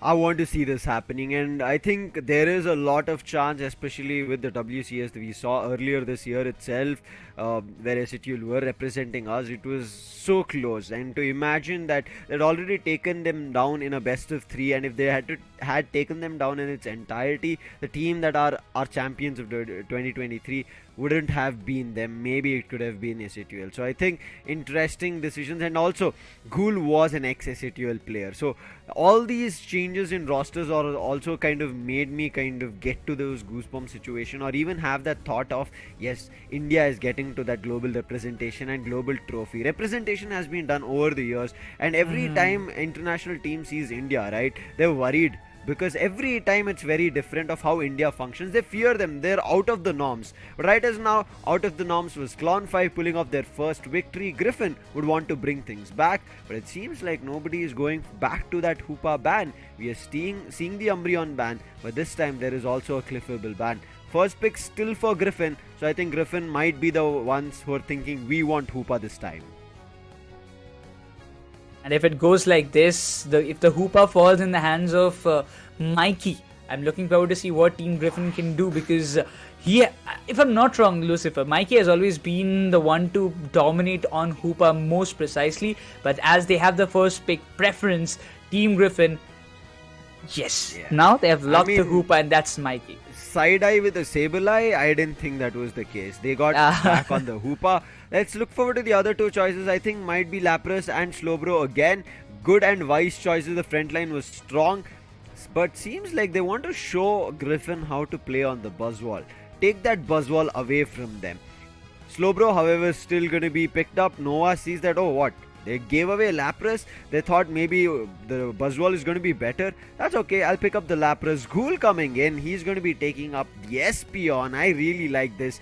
Espeon's psychic damage coming through in terms of stunning Pokemons, and giving wide array of choices is good. Griffin might just need that.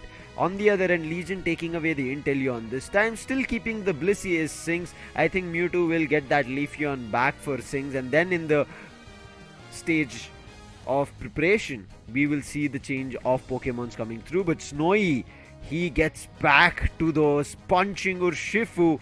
Not too sure if he's going to be going for liquidation or single strike or rapid strike Urshifu, but at the last second he changes. It's Illusion comes in and the Blaziken, and now things have gotten off to an interesting position. Two ranged attackers, and seems to be, for a second I thought two all-rounders on the opponent end, but it's double range attacker on both the ends, and composition seems to be same. Like in terms of role, both the sides have the even number of roles of whatever the opponent is. But double ranged attacker, single all-rounder, one defender and one supporter. Now this is turning out to be a little bit interesting. We have seen today that the Venusaur, even on the Petal Dance, Giga Drain has been valuable. On the Solar Beam, it has always proven his worth, giving a lot of damage. But Legion, probably this time, when you have Inteleon with that snipe shot, probably Sinks will be playing on the Petal Dance and the Giga Drain. But on the other side, Illusion picking up the Blaziken. He did a lot of damage being on the Buzzwole in the previous match. But will he be able to do the very same on the Blaziken? Because it has proven to be worth it in the India Open. But after the recent patches, I am still thinking whether he can just do it or not.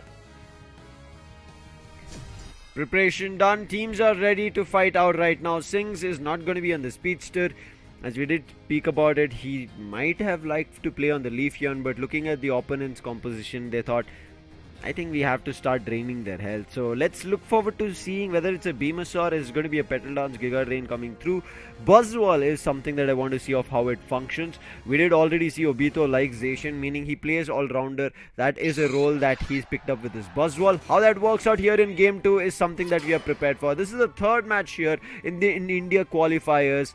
Round robin stage. Let's see how this group stage works out. Which teams are going to get on top? Clown 5 have the chance here, Nekroz, that they can close things off in their favor, because they already have a point. But if they even things off, Griffin might do the same thing that they did last time, because the India Open score was also 2-1. Exactly.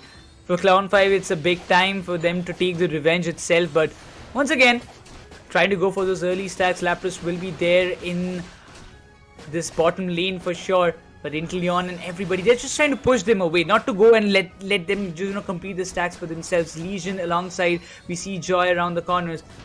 Obito this time picking up the Buzzwole, has taken a big responsibility on his shoulder, but this time look at him. He's dealing a lot of damage, but Chansey will be there to heal himself up.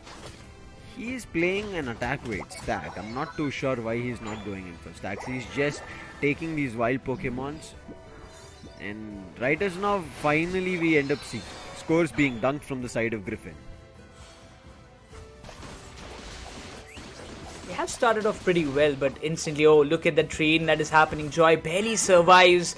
The Icicle Spear also came into the play, but again, if we just talk about this, Altarian Swabruce will fall in the hands of Team Griffin, as it seems, because it's Clown5, they were not even close to do and contend for it, and the scores on the top just starts to continue. While Buzzwole, he will be diverting them, and eventually the scores might be coming, but look at Mewtwo, he barely survives on a pixel HP. Yeah, great damage coming in on that Combusking, making use of those fighting moves, charging in, might find the K on Mewtwo, and yes, he does. In the meantime, Obito went to find the wild Pokemon, does get that Aeos energy, but he loses his teammate. In the meantime, Obito makes sure that they do not take away the wild bunnies.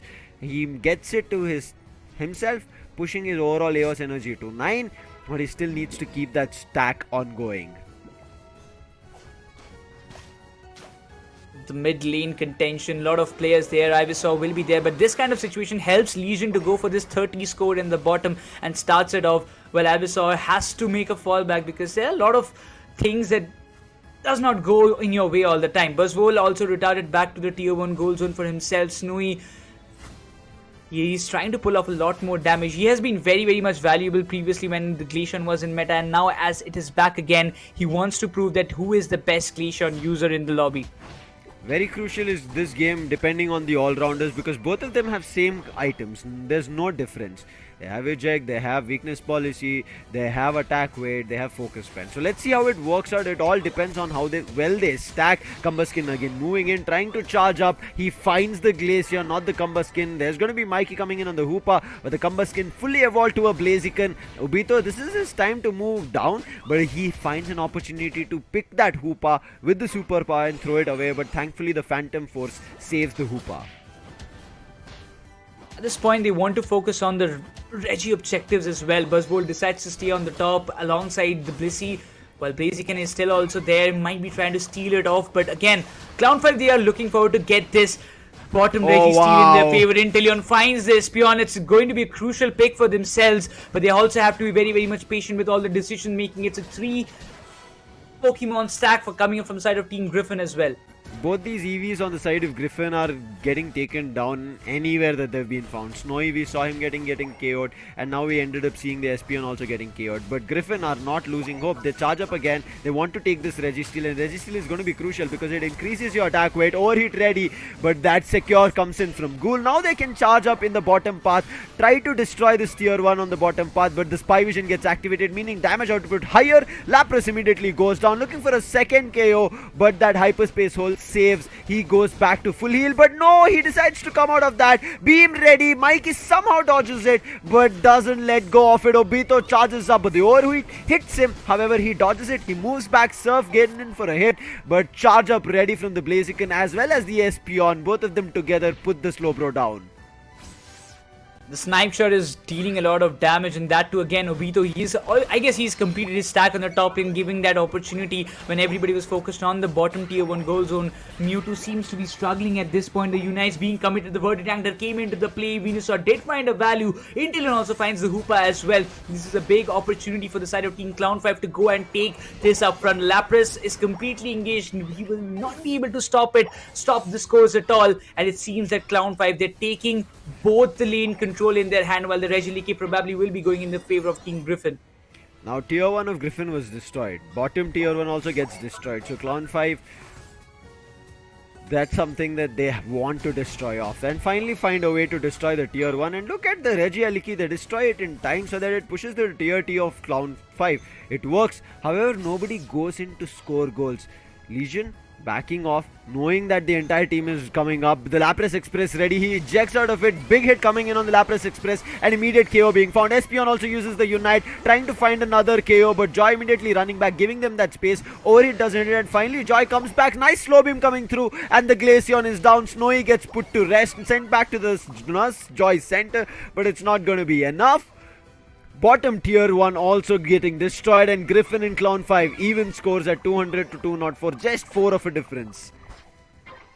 Now this objective is going to play a very, very vital role. The Regice needs to be in the one who gets the Regice will have a little bit of upper hand, but the snipe shot almost, he missed it though. Espeon was there just trying to find a lot more value. Probably and now the spy vision comes into the play. It will create a lot more impact. The rings and bound comes into the play. The solar beam just arrives at the right spot, but probably will he be able to get the steal? 2 of the Pokemons gets taken down. That's a double KO streak, and the Venusaur secures the Regice for the side of Team Clown 5. While the Hoopa, he has to make a fallback, but will he be able to do it? It's a good time, but the Buzzwole decides to go a little bit berserk, but Mikey anyhow survives it. I mean, he's going to be thankful of his items as well as Phantom Force that he has on the Hoopa. But as of now, 20 seconds, we are going to see another team battle happening on the top path. But looks like they're all chasing Snowy, who's somehow gotten isolated and separated from his teammates. Nowhere to run, does have 19 AOS energy. But look at that Buzzwole chasing him. Finally, there is going to be Mikey trying to help him out. But the Joy comes down. Can he take down Snowy? It feels like Joy himself gets taken down because there's Peon with the Psyshock. Puts a stun, puts him to a little bit of a daze. And therefore, Joy sent back to the Nurse Joy Center as of now. He will get back, but in the meantime, Regieleki is already here. They're trying to take this Regieleki in charge. Griffin, if they get it, now they stand a chance to do much more damage. Blissey was trying to save things and doesn't work out. Regieleki becomes the 6th ally with 40 seconds left for the final stretch. Now this is going to play a very vital role. We see the Buzzwole, Slowbro and the Venusaur there to stop the Regieleki, but it will give a lot good, I would say, time for the other players of Team Griffin to level up before the Rayquaza fight happens, and that's a bad timing for Obito. He just misses the Solar Beam this time, but that doesn't matter. He's going to take it care by all himself. But Clown 5, they're focusing on to defend the bottom goal zone as much as possible. Yes, both of the sides have lost their tier 1s, but now 16 more seconds on the clock. This Rayquaza fight, this time Griffin, they won't be, looking forward to cause any kind of mistakes. Actually, do any kind of mistakes in the final stretch to just lose this match. One thing to kind of worry about Griffin again having the level advantage. 3 of their Pokemons on level 13, whereas only 1 Pokemon on the side of Clown 5 is on 13. That's the Inteleon. Ranged attacker 2 and 1 all-rounder on the side of Griffin. But look at this chase coming in from Obito. Might have been a little bit of an overextension. His health not that great, but the Blissey is going to be in close counters. But Clown 5, they're looking forward to directly attacking this Rayquaza. Want to drain it and take it in their favor, but the Hoopa is ready. Will call his teammates, give them the idea of what's happening. Snowy also in the mid path, but a big slow beam coming through, making sure that Mikey doesn't get any chance. Snowy uses his glacial stage, but it seems like it might not work. However, finds Inteleon. Espeon using its Unite, puts the Buzzwole down, and now things are turning around, but the Buzzwole's damage initially works out in favor of none other than your Venusaur. Verdant Anger finds a 3 KO streak, but their Blissey, their healer, gets put to rest. However, Illusion barely surviving. Snowy cannot fight alone against that Beamosaur and Sludge Bomb coming through, so decides to back off. And every player from Clown 5 also decide to back off, but in the meantime, Griffin players went to secure goals, and they did. 372 is where we are sitting at. That got missed in the fight that we had here in the mid path.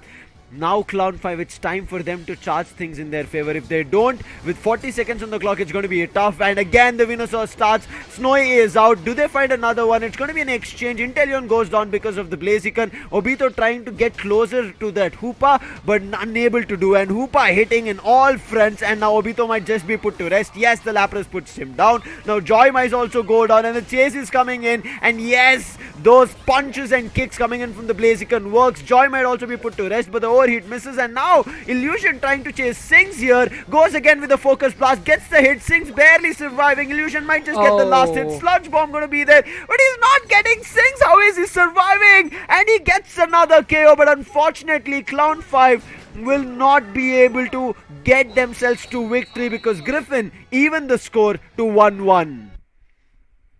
Now that was some hell of a fight in the final stretch. In spite of finding so many values, the Venusaur did a tremendous job by Team Griffin.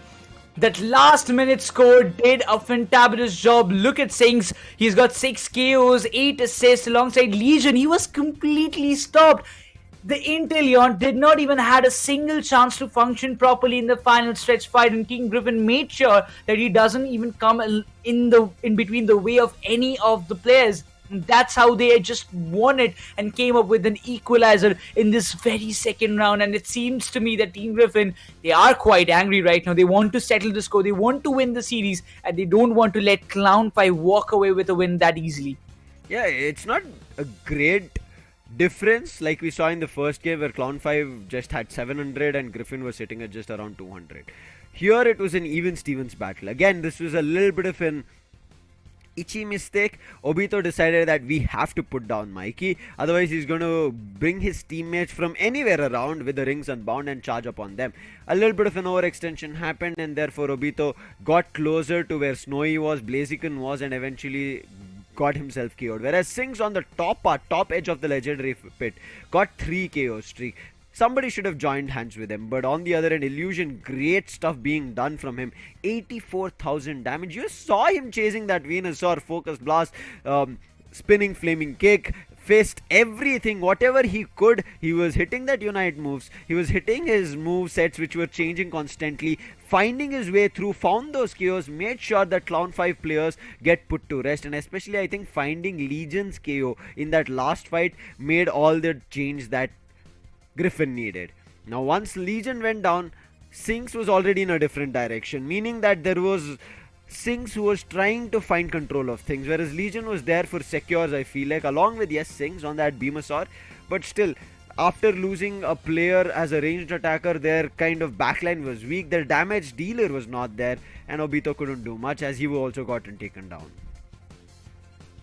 The entire graph sums up what actually happened. The control was there on a 50-50 ratio, but after the 6th minute, everything was still the same for both the teams. Almost for 2 minutes, they had the similar scores. Yes, the objectives went like back and forth, one for the side of Team Griffin, one for the side of Team Clown5, but eventually the final stretch determined everything for either of the sides. Sings tried his level best with the Venusaur, getting 3 KO streak, 2 KO streak for his side and trying to find the values, but still the amount of time he needed for the others to melt down the Rayquaza, he did not get that kind of support where it was needed, because even after finding so many KOs, they all went to the cooldown. They again came back after the cooldown was over and they did find the value that was needed. And that one big score that happened in all between these fights that we missed it in the top tier 2 goal zone changed the entire momentum and created so much pressure in the heads of Clown5 that I believe they fumbled down that what to do next.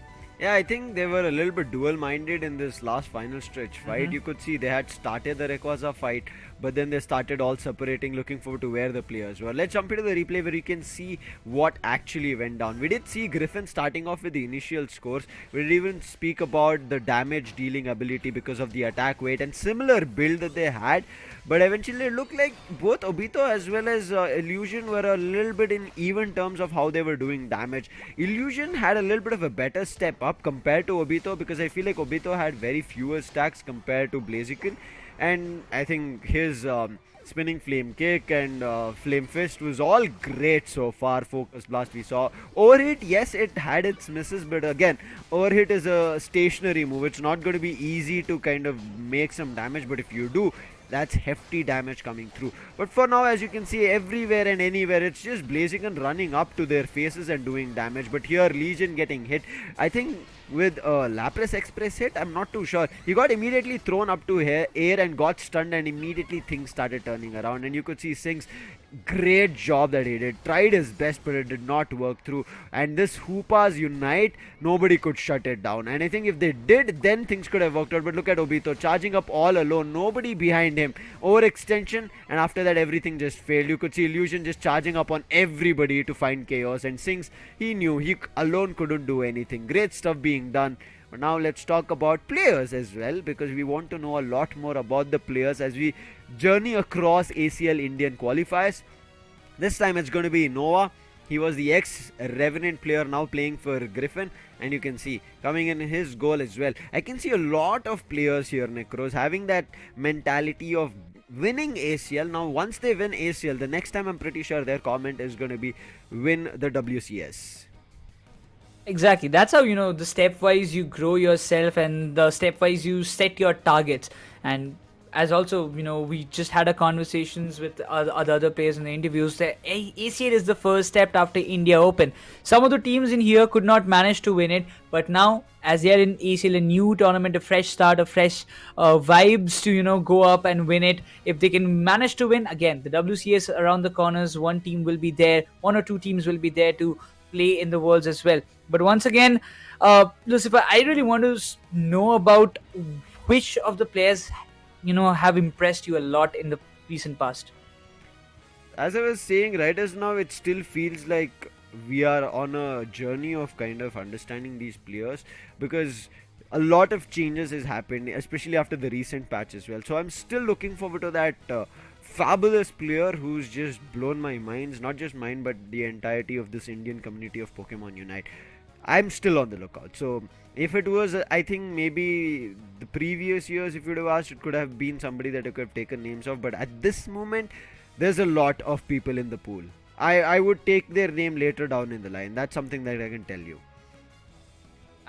That's for sure. But even if we talk about the other, like Joy, he also was there playing on the Slowbro itself.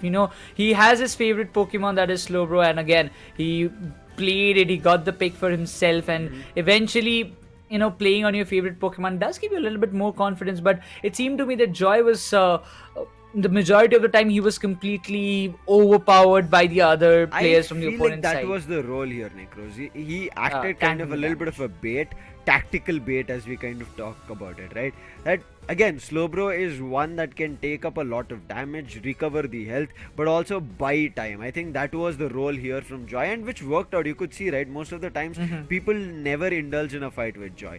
They either indulge in a fight when Joy was very low in health. If he had even more than half of the health, they're like, okay, let him go. If you see him, just put down a moveset on him, he'll move back, you also move back. Do not chase him for a fight. That was the intention.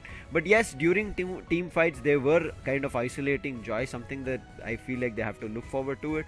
But Joy's surf was also kind of enough for the side of Clown 5 to do effective damage. But I feel like Clown 5, they have a lot of wavered mindset for themselves. I think they have to kind of come to a single conclusion. Let's do this, and maybe they close the game. But giving a chance for Griffin, giving Snowy a chance to get back on his foot, right? That's trouble. And this time he played Icy Event. Previously Icicle Spear, it was still doing damage. This time Icy Event still did damage. So that's something that you have to be worried about.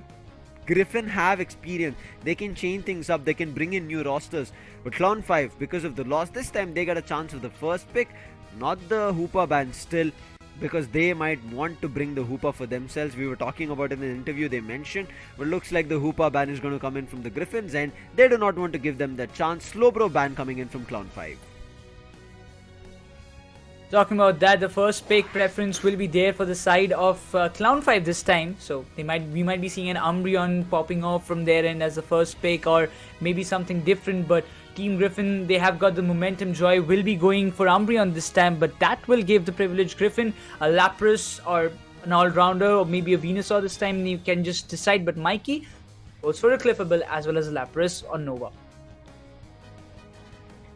Now Umbreon was being banned in the first two games, and we end up seeing the Umbreon pick.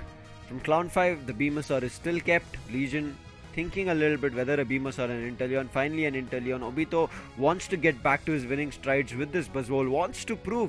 Previous game it did not work out. It was a better game coming in from Illusion on the Blaziken. Still keeping that Ghoul as well. The stunning capability on Psyshock is just amazing. And especially because Psyshock converges and then diverts in 4 different directions. Like, I'm not like exact 4 different directions, not 90 degrees, around 10-20 degree variations coming through, but it's multiple players. The chances of hitting multiple players in a cluster is high. So stunning capability also coming through. But in the meantime, wait, am I seeing a Tyranitar? This was seen once in India Open.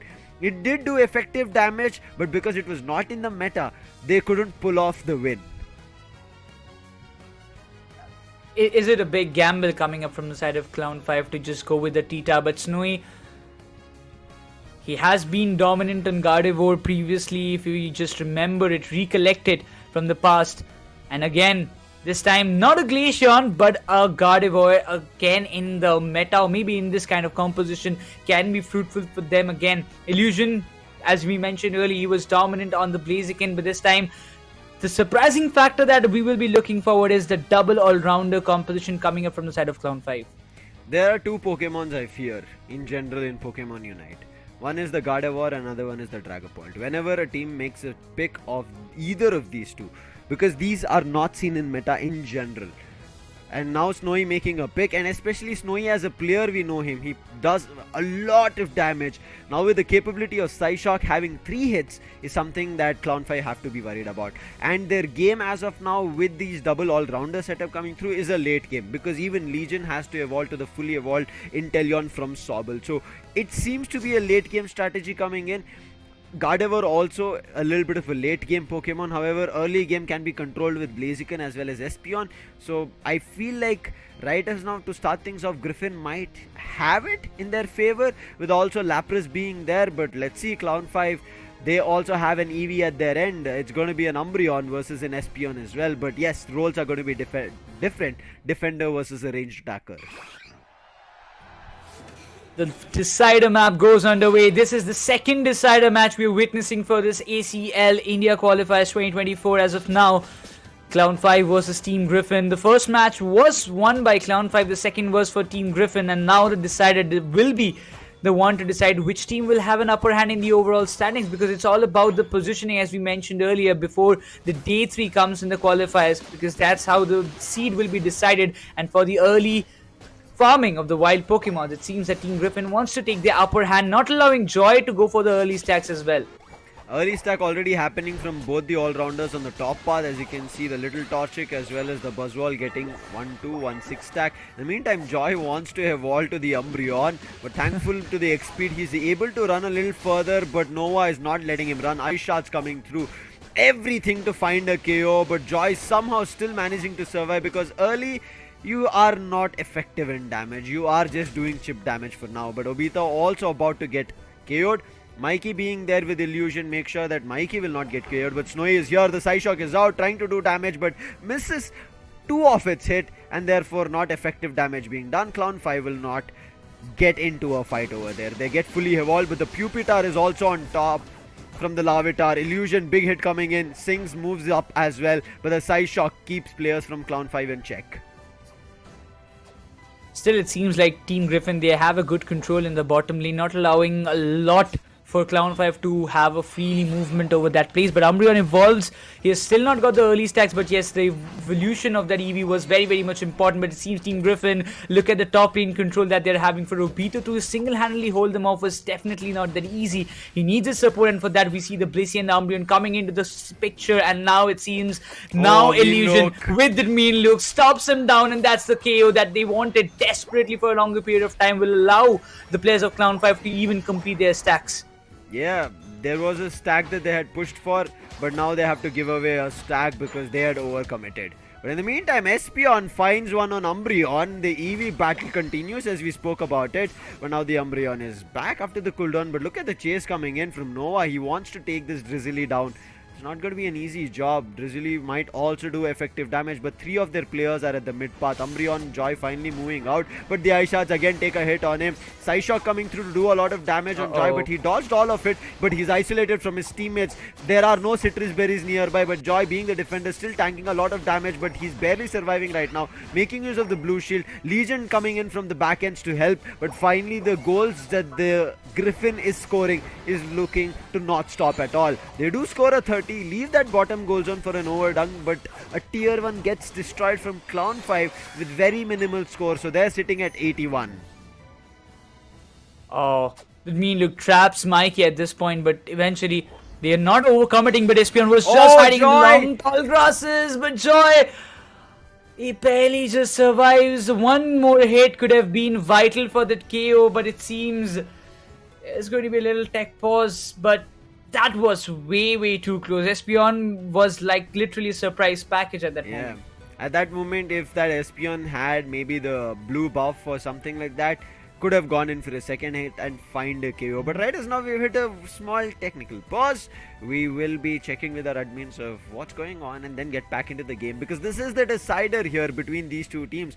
We spoke about it. This is like a revenge matchup that happened all the way back in India Open 2023, again recently, which was last month.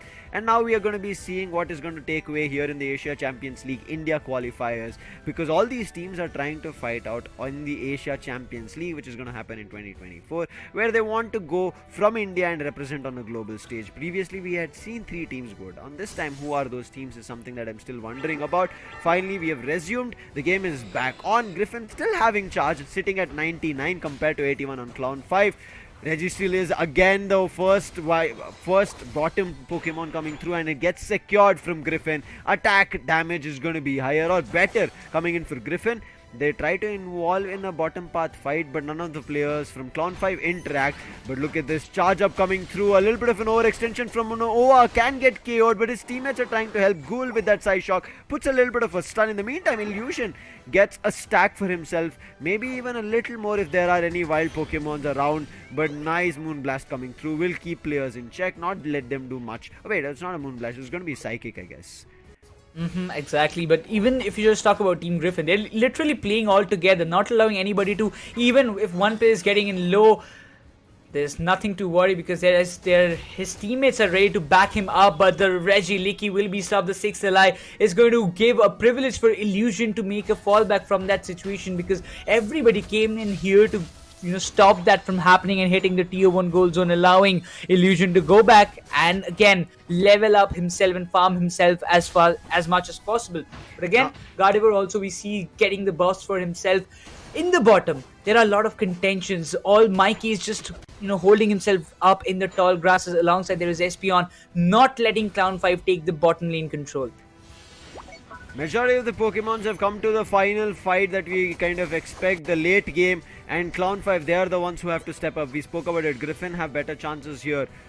Obito hiding in the tall grasses, leading from by charge is Joy. Puts a mean look, wants to trap the Espion. Espion might be caught right as now, but not enough to kind of find a KO. Gardevoir charges in from the back lines. Cliffable, however, goes down from the Tyranitar. An exchange of KO. Inteleon also finds the Espion finally, but there is still Nova surviving. Nova is not giving them much to do. Gardevoir goes down. This is the late game that you were talking about, but the Blaziken is here. Blaziken, can he find anything? The overhit does give a big damage coming through, but not a KO. Now they've surrounded the Tyranitar, and Tyranitar, too much of an overextension. Thankful that the Blissey is there, but it's not going to be enough. The hit from the Psyshock finds the KO, and the Blaziken finds Obito. That's the Buzz Wall down, and now Griffin are charging and changing things and taking charge of Clown 5's bottom path. Oh, they will be planning to get an overdunk, but it seems they will be just settling with just a small score. They left the tier 1 to go for an overdunk. Exactly. But even the Registeel will be going in the favor of Team Griffin, and the entirety of the control seems to be in the hands of them.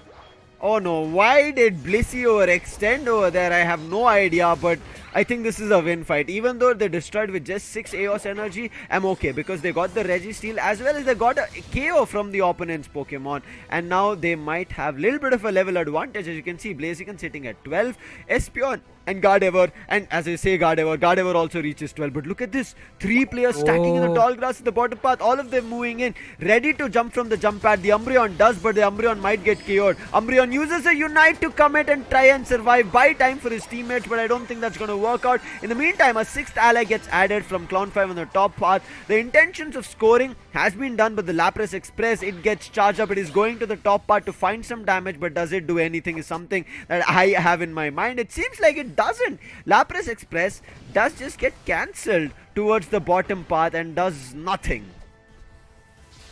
While Team Griffin are busy just stopping the Reggie, Espion will be taking this responsibility all on his shoulder, but the scores, will it be coming up? It doesn't seem like the score is happening that easily. The Moonlight being activated from the side of Cliffable, he will be pushed back again, but the scores are completely inevitable as Clown 5, they will be equalizing the numbers with Team Griffin, but if you talk about the level diff, it has also been covered by Clown 5 at this point. I have no idea what the strategy of 3 players sitting in the bottom tall grasses to goals I mean, at this point, we all know there'll be somebody or the other person trying to guard. And maybe they thought all the 5 players will run up for the Reggie Aliki. Unfortunately, was not the case. Could not secure good goals. And now Mikey just keeping things in check. 30 seconds on the clock. There can be chances of a fight for the Reggie at the bottom. I'm not too sure if somebody will take a check. But as you can see, right, Tynata right now is wondering that people can be hiding in the tall grasses. Keeps a check. Mikey gets a bomb of an egg thrown across to him, and their mean look gets him stuck. They might find a KO on Mikey, and yes, they are surrounding him, throwing him across, and they find that KO on Mikey. The Cliffable is down, the healer, just before the final stretch. Lucky for him, he will be back in the meantime when the Rayquaza spawns up. But now, again, it needs to be a controlled manner. Clown 5, they have to meld the Rayquaza no matter what it takes. But Team Griffin, they won't just come up with any kind of mistakes. For now, both the teams, they have contested so nicely against each other. No, not such big mistakes coming up from both the ends. But yeah, slowly, small silly mistakes might just happen in the final stretch, which might just cost them this match and this entirety of the points. But it looks like Clown 5, they just don't want to overextend. They are waiting for them to come near close, but Obito, that kind of damage with the psychic might just be pushing him back to make a fallback. But at this point, Team Griffin, Moonlight, 2 of them getting used. It's going to be Lapras Singularity being used, but it doesn't do enough damage. Therefore, no KO being found from the side of Griffin. It's counter KOs for Clown 5. They've found 2 of their players. Now they're running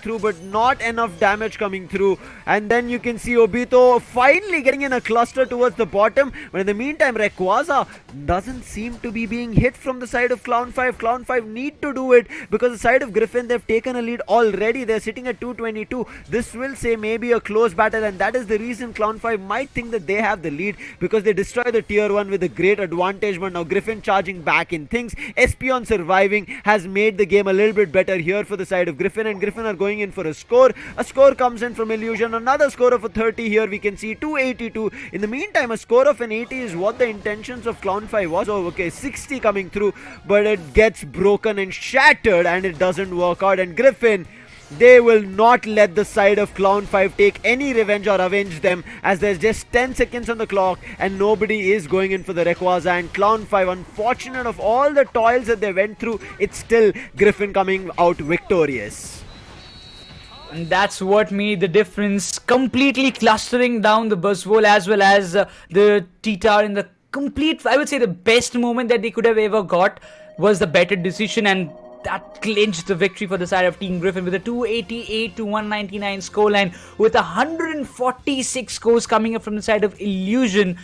Did a fantabulous job, but again, Sings on the Tyranitar also found a lot of values. He was a part of 9 total knockouts, out of which he's got 5 kills in it. We spoke about this. This was a late game roster. They built up to it, waited for the right opportunities, and you could see Griffin had effective damage that they could put down. Unfortunately, it seemed like there was a communication mismatch. Lapras used his Lapras Express very early, and as soon as that happened, there was no other unites being dumped. Rather, a counter unite came through, which was Joy's Moonlight Prance, and therefore it granted shields. Therefore, the next upcoming unites did not work, because you saw even the Singularity came through. I think the Espion's unite was also kind of missed over there, maybe not timed perfectly, and because of the timing issue towards the final fight is the reason we don't see Griffin right as of now. I'm sorry, Clown 5 kind of getting into action. Griffin, great stuff being done over there. But yeah, man, hard luck as of now. Looking towards the damage, it seems 77,000 coming up from Obito. Even in the recovery, Mewtwo did a very good job. But again, it is more than Mikey, it seems, being on the Cliffable. Again, he did also give a lot of good support towards his teammate. But Snowy coming up with the Psyshock, with the Psychic, constantly causing a lot of trouble, pushing the players of Clown 5 backwards, because that Psyshock, they don't want to get hit by that. They know that if they get hit, they will be vulnerable at a very bigger cost, and that might just falter them down. I mean, great stuff being done. We did see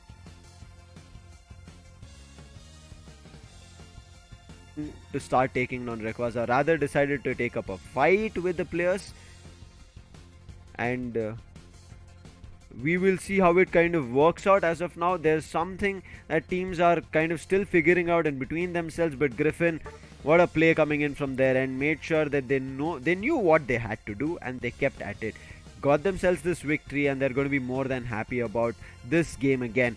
And I felt like that the late game could have worked out. Players had found the chaos, but I think somewhere once they found the chaos, they were unable to figure out the next part through here, Nekroz.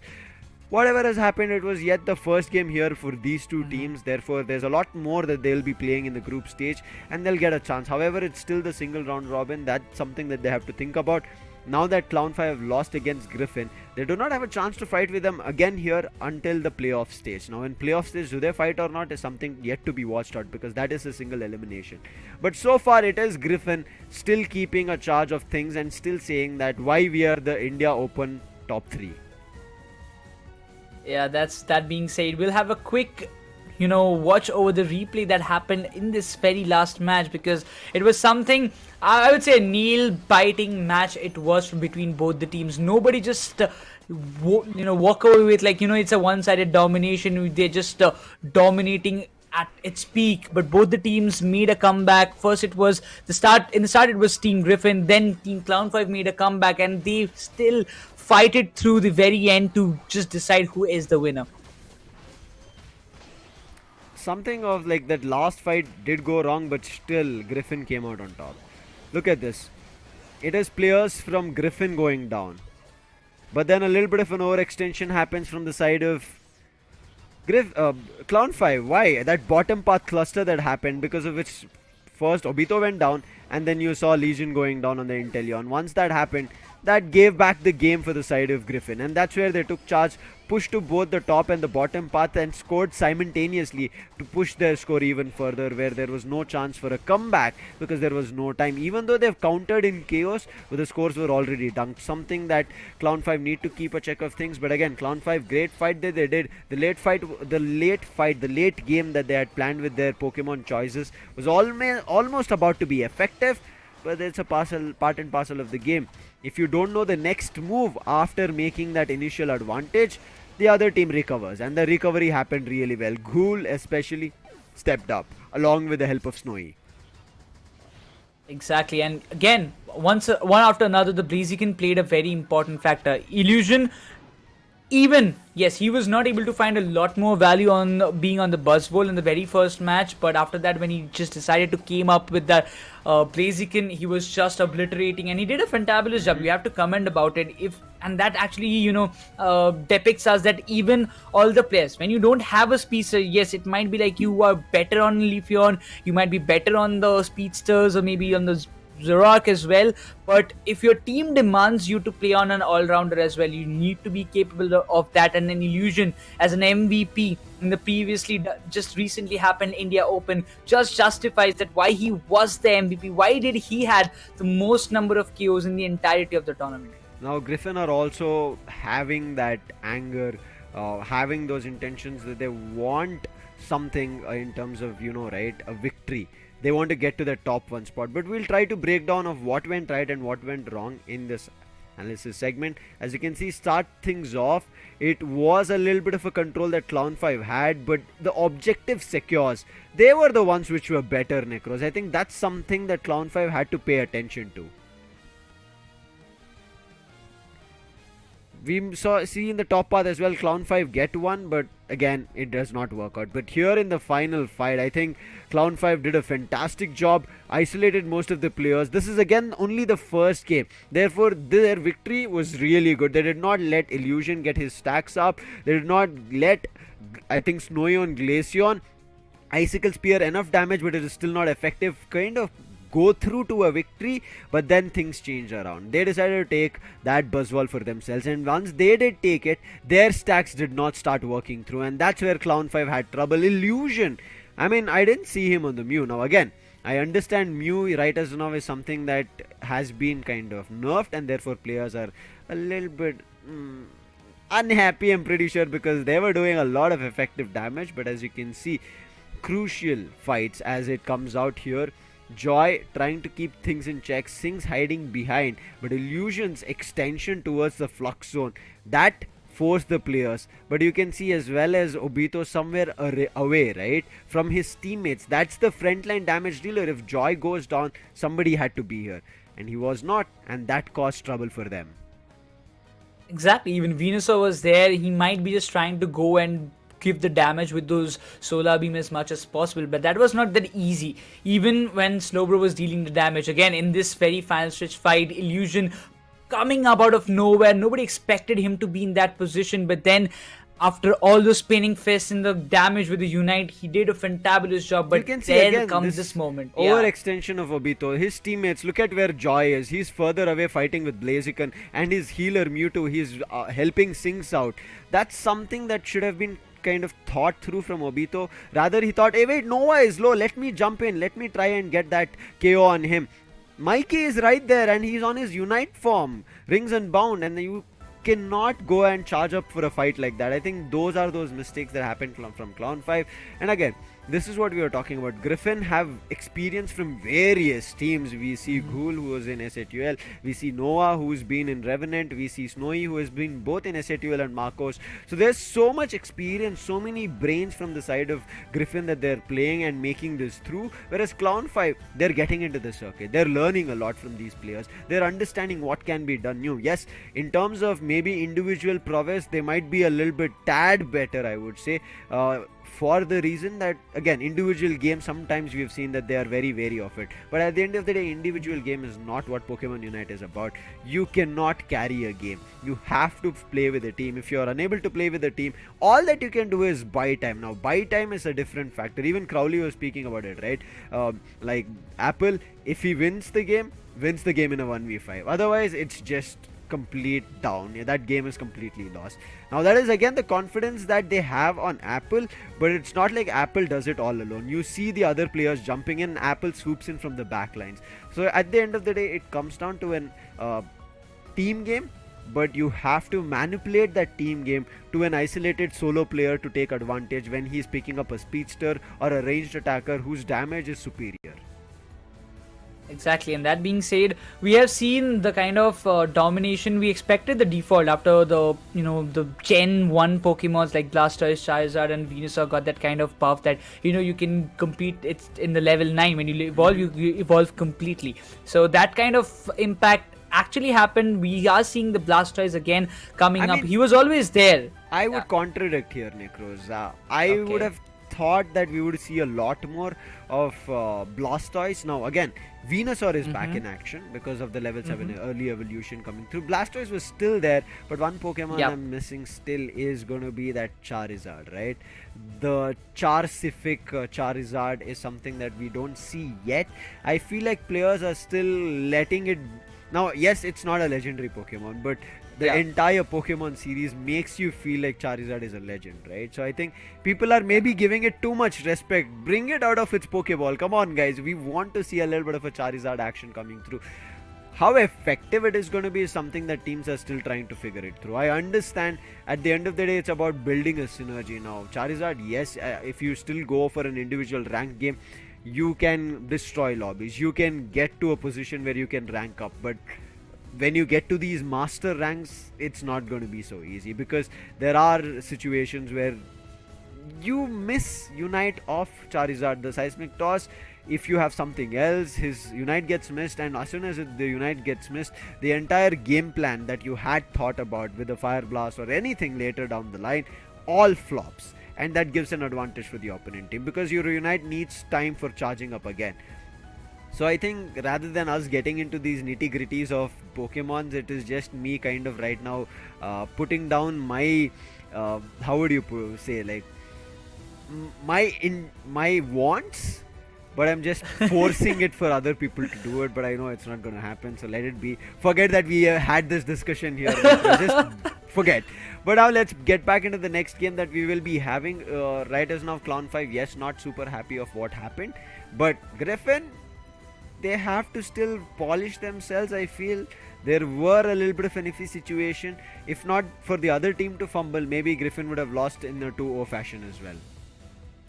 Exactly. I mean, both the matches, if we just sum it up, how Griffin won, it was always not the Rayquaza situation, but they went for those sneaky scores that nobody expected would be coming in their way. In the second match, it all came when everybody was busy in the legendary pit trying to find the KOs. One player went up, he went with the score, he did that sneaky score, destroyed the tier 2 goal zone, won the match for Griffin, because others, it seemed to us that Clown 5 were, a little bit confused, or they were under pressure of what we are going to do because the scores are already up.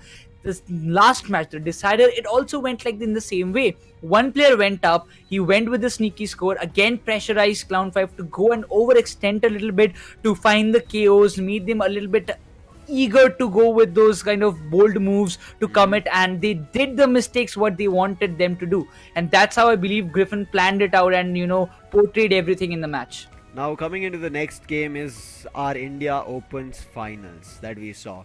It's going to be super interesting.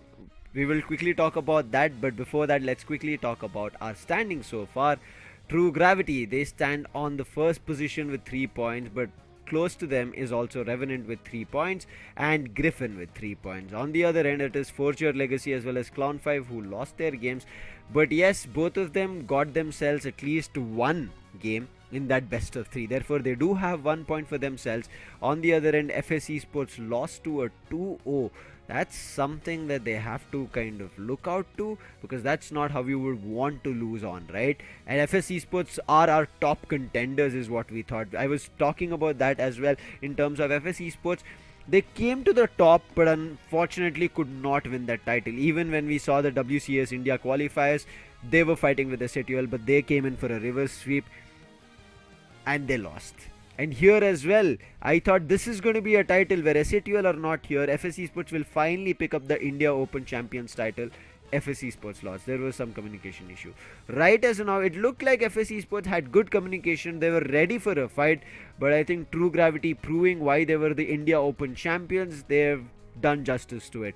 But it's time for the side of True Gravity to step up again. And as I said, it is going to be the India Open finals that we are going to be seeing here in the ACL India qualifiers. And True Gravity have already defeated Foria Legacy once, but can they defeat them again is the question. Last time it was a 2-0 Lucifer in the India Open finals. Nobody Yes. expected India Open finals to be a 2-0. Hey. I mean, it's a final, right? Nekroz, Merriam over there itself, he was like, wait, Yeah. we won? That was his expression. He was like, wait, done is the game? They were so much into the game that they're like, okay, there's another match, we have to just Yeah. keep winning. They've forgotten that they were on a LAN, which was a best of 3 of finals. They're like, oh wait, there's still more games. That's the amount of concentration that they had. And once the admin had to tell them, guys, match is done. You have won. You are the champions of India Open. They're like, they threw their headsets and I'm like, whoa, we won, guys. And I think True Gravity, after that, they've been an exceptional team. And as we said, right, it was like the TG battle happening, and right as now they've proved who's the better TG so far. Just saying it, there can be still the revenge around the corner. This is something I'm trying to brew up, but Foria Legacy, I'm pretty sure they're not going to You're keep giving links, silent. right? Right? Foria Legacy want to get that victory back. Put True Gravity in check. Now, can they do it? Let's see if it happens here in this India qualifiers ACL game. The previous time when we had a conversation, Lucifer, you were also there. We had a chance to talk with Volk as well. He mentioned that before India Open, it was a new team for him. It was not even one of his players couldn't make it up to the LAN. But once again, we'll have a little bit of chat with the players of True Gravity, and let's see what he has to tell us. So hey guys, my name is Suyu, and my favorite Pokemon is Lapras because of Lapras game-changing ults, which can literally knock down 5 Pokemons in a good team fight. Hi guys, my IGN is Melon and my favorite Pokemon is Snorlax. And I like him because he look cute. Hi, my name is Akul, aka Vixion. My favorite Pokemon is Lucario. As Lucario as I won the most games on Lucario in my Pokemon UNITE career, it's my favorite. Hi guys, my gen is Vulcan. I love Sableye because I love invading stuff and I also have highest win rate with Sableye. So Hi guys, my IGN is Esol. I'm from Team True Gravity. and my favorite Pokemon is Mew because it's really fun to play and you can just beam around 4 people after Unite. So when I was playing India Open, after our match, there was a little kid about 10 to 12 years old. He came near me and said that you played well and all. So I felt good that a 10, 12-year-old child is saying that I am playing good in match. Mm, yeah, we usually practice at evening for exactly like 2 hours, and then after we will watch whatever we play, what are the mistakes we done, and everything. Uh, and about the individual plays, right? We used to do 1v1 mostly. The case mostly me and Melon will do 1v1. Melon will try to cancel Hoopa bottles or something. We do like funny stuffs, and apart from that, yeah, everyone will have a deep knowledge of the game. So it's I don't know what. Wait.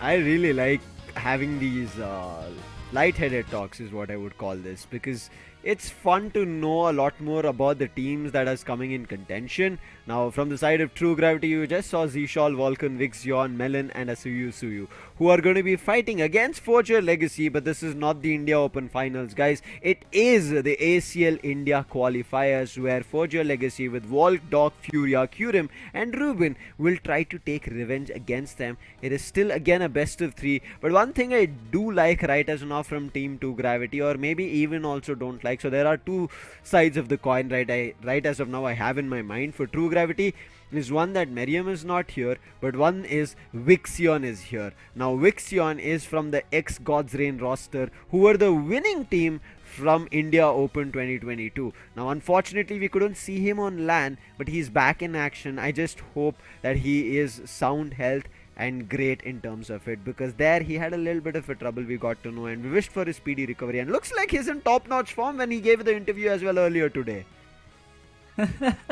Yeah, it seemed to me like that as well. But if we talk about the team introduction of Forger Legacy, we can see the frequently used Pokemon. We see the Inteleon as well as the Leafeon picked most of the times, followed by Umbreon as well as Venusaur. But again, Lucifer, in today's day, Forger Legacy, the first match that they had, they did not start off with a win. So if in this match, Forger Legacy will be desperate for a win, but not only a win, but also to get the revenge of what happened in the India Open Finals. Yeah, talking about Forger Legacy, you can see their pick rates in terms of Pokemon. It's an Inteleon, Leafeon, Umbreon, Venusaur, all of them having 67% in terms of pick rate. Then we come to the lower side of things, that's going to be 33%, which is Blastoise and a Blissey. Now this is why I was talking about, right? Blastoise is still seen. It seems like Blastoise, after getting that early evolution at level 7, is getting picked lesser number of times compared to when it was evolving at 9 and getting its Unite together. So as of now, I'm not too sure how it functions, but yeah, my complaints of Gen 1 still will keep going on. But one thing I do like is Zishal bringing Pikachu out, right? Pikachu is one Pokemon we thought was lost in the meta somewhere, and is going to be just picked somewhere to troll, but seems like Zishal is like, this is how you play a Pikachu, this is how you make it effective with its shocks coming through as it sends chills down your spine. And I do want to see what happens in this game. Does he bring down another Pikachu again? And especially his role shift that has happened from him being a mime player that he had to be support and defend, and now playing the ranged attacker to do so much damage, is just showing us that his true potential is slowly getting unlocked. I mean, I would really love to see that. What is his true potential on 100% rate? If he does that, I mean, what he can do, how can he wreck things apart? But once again, when it comes down to this match, there is a kind of change that we see, that this Miriam, he's not playing with his team of True Gravity. I mean, it's something that, you know, even he was a little sad about it, but you know, some decisions are there, you need to just move on with it. But the team was like, they were also mentally prepared. You know, we know that Miriam is going away, but we do have his substitute ready in the team, and we are very, very much ready to, you know, wreck things in the ACL as well. That's the final statement that I believe that, you know, after the matches ended, Zisol told us, and he's just doing right in this very stage. I think the way they've kind of bought in a Suyu even for the LAN finals that we had in India Open, never looked like he was like a new puzzle piece, right? They had to kind of synergize with him. That's the thing that we kind of worried about. There was a new player that we did see from the side of Foria Legacy as well, so they also needed time to build that synergy. Initially did lose their game, but eventually started picking up and understood how they could play. And I think all of this coming through kind of gave us an idea of how well True Gravity have kind of played with their teammates. Even though there is a 6-man roster that we end up seeing, they played really well. I mean, in terms of having that synergy, knowing their roles, right? Let's jump into the game and see if that continues here in the Asia Champions League India qualifiers. Foria Legacy will have a chance of the first pick. Let's see what they ban out, making sure that the True Gravity side of things do not get it. It's going to be a Hoopa ban. And on the other end, a surprising Venusaur ban coming through. I think this is not giving a chance for Volk or Ruben to pick up a Venusaur. And on the other end, yes, Vixion is like, if I get a chance, I might pick that Venusaur. But let's just leave it to not giving a chance for Foria Legacy. Now, Foria Legacy, I want to see, is it going to be a defender pick coming through after the Hoopa as well as Venusaur ban? Important pick for the side of Foria Legacy. I really want to see what are the composition that they are planning out. Cliffable is the first pick. They want to secure the support in their end that allows True Gravity to get the Umbreon or the Lapras for their end as well. First pick done. I want to see what choices True Gravity have. Are they going to come out with range attackers or the defenders first? Feels like maybe the defenders. Yes, as you see, a Suyu along with Vulcan, Umbreon and a Lapras. And he said even in the interview that we just watched, he likes to play Lapras. Let's see how much he can do in terms of damage. Even the new items coming out from the side of Vulcan. Exactly. We have seen it being used today for a lot of times, but on the counter, Ruben, is he going with a Desi? Yes, it is. A Desi Duai coming into play. After a longer period of time, it seems, and Doc sticking with the Slowbro on his side, giving a chance for the next pick of True Gravities. So looking forward to be on Inteleon. Well, Vixion, that's an important pick that we would really love to see, because previously he was playing on the Venusaur, but now they have banned it. So it's Melon who picks the Blissey on their side as a support. There is another new item, not so new as we see the Resonant Guard coming through. It's going to be the Cursed Incense. On the other end, Furia comes in as Blastoise as well as last pick on Glaceon from Volk. I want to see what Vixion's choices is going to be. Is it a ranged attacker, or is it going to be a speedster or an all-rounder? This man is capable of all. That's the reason he is, I feel like, the Wonder Man so far. And he does come in as the speedster, seems to be the case, and it's going to be a Zoroark. We did see Blair on that Zoroark, right? But it was not enough. Then that Zoroark did change, it was Apple. He did do a lot, therefore Revenant got themselves the point. But now it's time for True Gravity to keep their points in their favor. They've been winning the first game in a clean sweep. Can they win another game in a clean sweep is what we are going to be looking forward to. But Foria Legacy is not going to let that happen so easily. Vulcan will take up the healer, he takes up support, gives Melon back the Umbreon. Zishal and Vixion stick on to their own choices. Same seems to be the case for Foria Legacy, no changes at all. Vixion as well as Ruben, they have decided to go with the new held item that has come recently. But no, Vixion probably changes it. The Charging Charm is there, sticking with Ruben. I would love to see what kind of impact it does on Desi Duai, because I've played it on the Dragapult, I've played it on other few Pokemons, but not Desi. So I would... Yeah, I don't know. I wanted to try it. I just wanted to try it, man.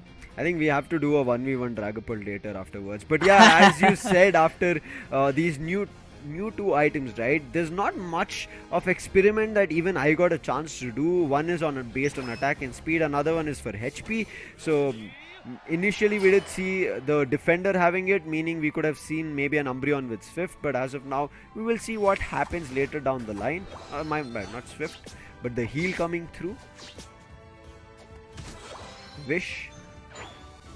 In the meantime, we'll quickly talk about the mid path. True Gravity sending their Zoroark, which was thought about. Volk will be with the Glaceon, so Eve on one end trying to evolve, but it's going to be Eve on the other end as well, as we see the Umbreon. Let's see which EV is going to be effective. Previously it was the Espeon against the Umbreon being effective. This time the case might be different, but the Suyu will get another stack in for his attacks, special attack specs, and Kyurem could do nothing about it.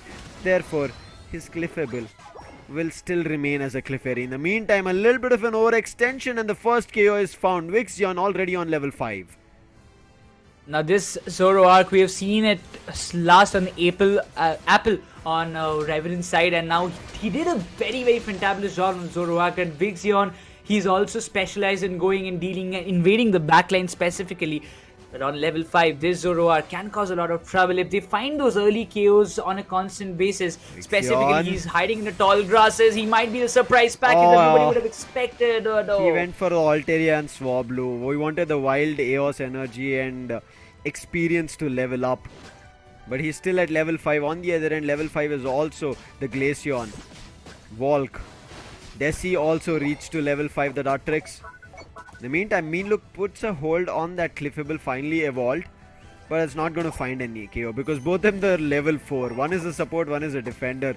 As long as he can do is just basic damage after the Meanlook, but Doc is also going to be there. But getting that special attack spec stacks is a Suyu on the top path. There's nobody literally to even stop him out. Others all are focusing on the experience and the leveling up themselves, specifically Glacier and the Wartortle. But it seems an open ground for the side of Team True Gravity, and they're going to utilize it completely. And Zoroark completing his stack will now be able to do it. I don't think so. He's going to it's a 2 or 3 stack that he did over there, but it's just Tier 1 being destroyed by 6 Eos energy. Not a great sight to see. However, True Gravity still are sitting at a big advantage of double the numbers, 106 to 52. But this Rapid Spin puts a stop to Vixion's chances of this feint attack KO, but finally he does find a double over there and he's running for a triple. Furia, unfortunately it doesn't work, but Vixion still keeping his stacks ahead. I think that's his 3rd or 4th stack. He's very close to getting all his 6 stacks, but the Rapid Spin again trying to chase Vixion out or maybe even find a KO, but they find a KO on that fully evolved Desi, not on Furia as of now, as Furia still survives with Water Spout and Rapid Spin. Oh, Lapras finds the KO of Blastoise this time. Again, True Gravity taking the top path control himself. Zoroark, he was stunned at that point. The gravity being used, but once again, the Glacial Stage Unite being committed by the Zoroark manages and helps him to just dash out from that situation. Just barely surviving. Zoroark was completely pushed back by the players of Forge or Legacy, but both the objectives have already spawned. Now this is going to be interesting. Forge or Legacy, they're desperate for this 6th ally, while Umbreon and Lapras hops in, probably will be trying to get this steal possible, and this is the snipe shot coming into the play from Inteleon, securing the Regidraki for True Gravity.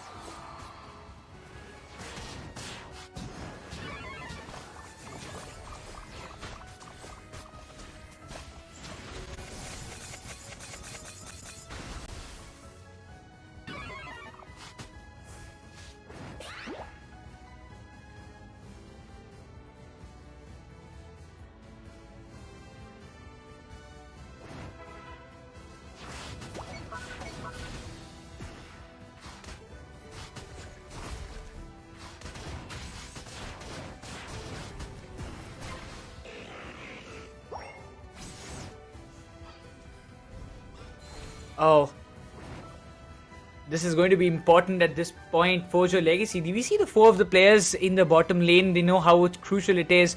Already the tier 1 gold zone has been compromised, but True Gravity still keeping up their momentum. Oh, the snipe shot.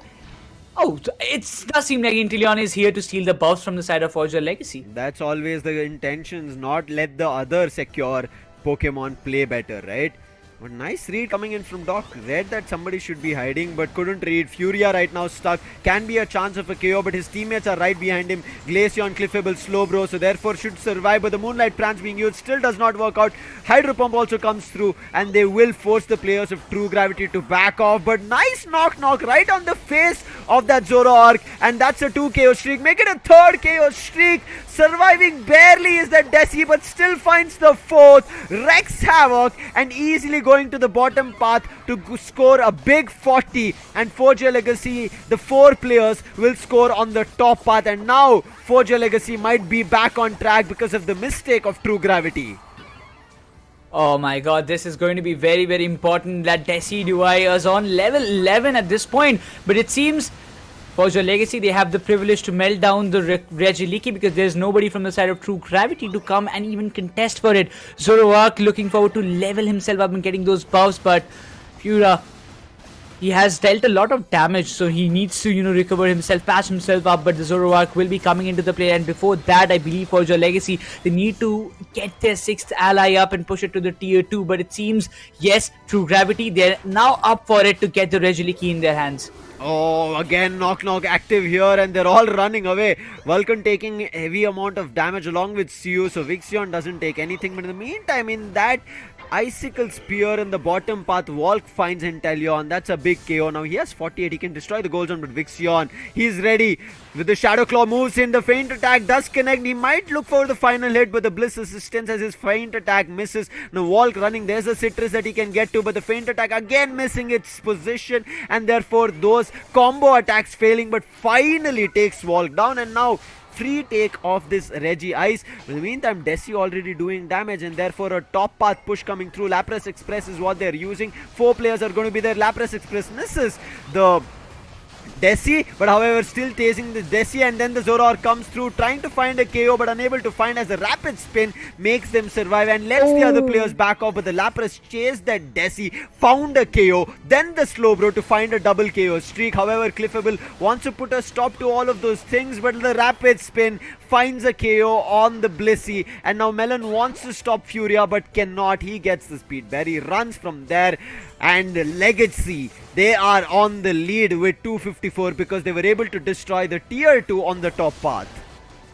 Now this is a big control that Forge Your Legacy has in their hands, but now the focus for Forge Your Legacy will be the tier 1 gold zone in the bottom, while others of True Gravity, they also know that next target will be the bottom for sure, but the dunks are being done, and instantly Kyurem will be falling back alongside. The job is done. Forge Your Legacy, they have a brilliant lead already, and look at the level difference. The 14th level Desi is actually creating so much hindrance for the side of Team True Gravity, and eventually the Rejoice will also fall in the hands of Forge Your Legacy. 11 more seconds for the Rayquaza to come in the legendary pit, but this final stretch fight will decide the entirety of the match. There's a big level difference. However, the Lapras on level 13, that might be the cause for trouble for Forge Your Legacy, something that they have to be wary about, and that Lapras is playing on the top path of the legendary pit, but going in for 100 is the Lapras, but that idea is already read from Volk. He runs up, make sure that that doesn't happen, connects the Icicle Spear with the Ice Shard, and therefore Suyu has to just back off. Vixion with the Shadow Sneak has found and also gets hit with the Spirit Shackle, therefore he also needs to back off. For now, Team True Gravity's decisions of thinking or playing smart is not working because Legacy are able to read them. The Shadow Sneak is revealing their position. Spirit Shackle hitting right points and draining a lot of HP, and now True Gravity seems like they might be in trouble. But in the meantime, Inteleon finds Volk, so the 100 score on the top part might just happen to the Spirit Shackle again. It connects both the players and denies them the 100, and then look at this, finds a KO on the Inteleon. Ruben, amazing stuff. Might just reach 15 here before we end this final stretch. This is going to be important. The number of KOs has to come up in the way, but Lapras, look at that. Again, Team True Gravity, if they're trying to go for a sneaky score, that can be different, but they are in their positions. Forge Your Legacy, they don't have to, care about to go and melt the Rayquaza, but the Zoroark came into the play. The Icicle Spear will be giving a lot of damage towards the side of Lapras, but he eventually tries to make a fallback. A lot of unit moves being there, but Umbreon falls down. The knock being there, but Vulcan barely survives. The Spy Vision is activated, and they're going for the Rayquaza meltdown while the Glaceon finds the Zoroark. Forge Your Legacy, they're on a roll right now as Glaceon finds a double. Desi gets the Pesi out of the question, and that's the Rayquaza falling into the hands of Forge Your Legacy as they just team now walk towards victory. This is done. Forge Your Legacy, what a comeback into the game, while True Gravity initially had control of things. Shutting down Vixion over there, not letting him find his combo attacks was the game changer, and especially I think the overextensions that True Gravity did towards I think the 5 or 6 minute mark, where the Desi Ruben got multiple KO streaks. That was the game changer here. 813 to just 188. For us to imagine, True Gravity were the ones initially keeping Forge Your Legacy in check. They were just at 50, and True Gravity were double the amount. They were around 102 or 112 something. From there to Forge Your Legacy just surpassing to I think 7 or 8 times the score of True Gravity is just amazing. You can see Ruben, kudos to him, 9 knockouts with 3 assists. But I think Foria needs to be given credits. He is going to be the player of the game, because that man, look at that 9 assists coming through. He took up damage like he was literal tank. There was nobody that they could do anything against this Blastoise.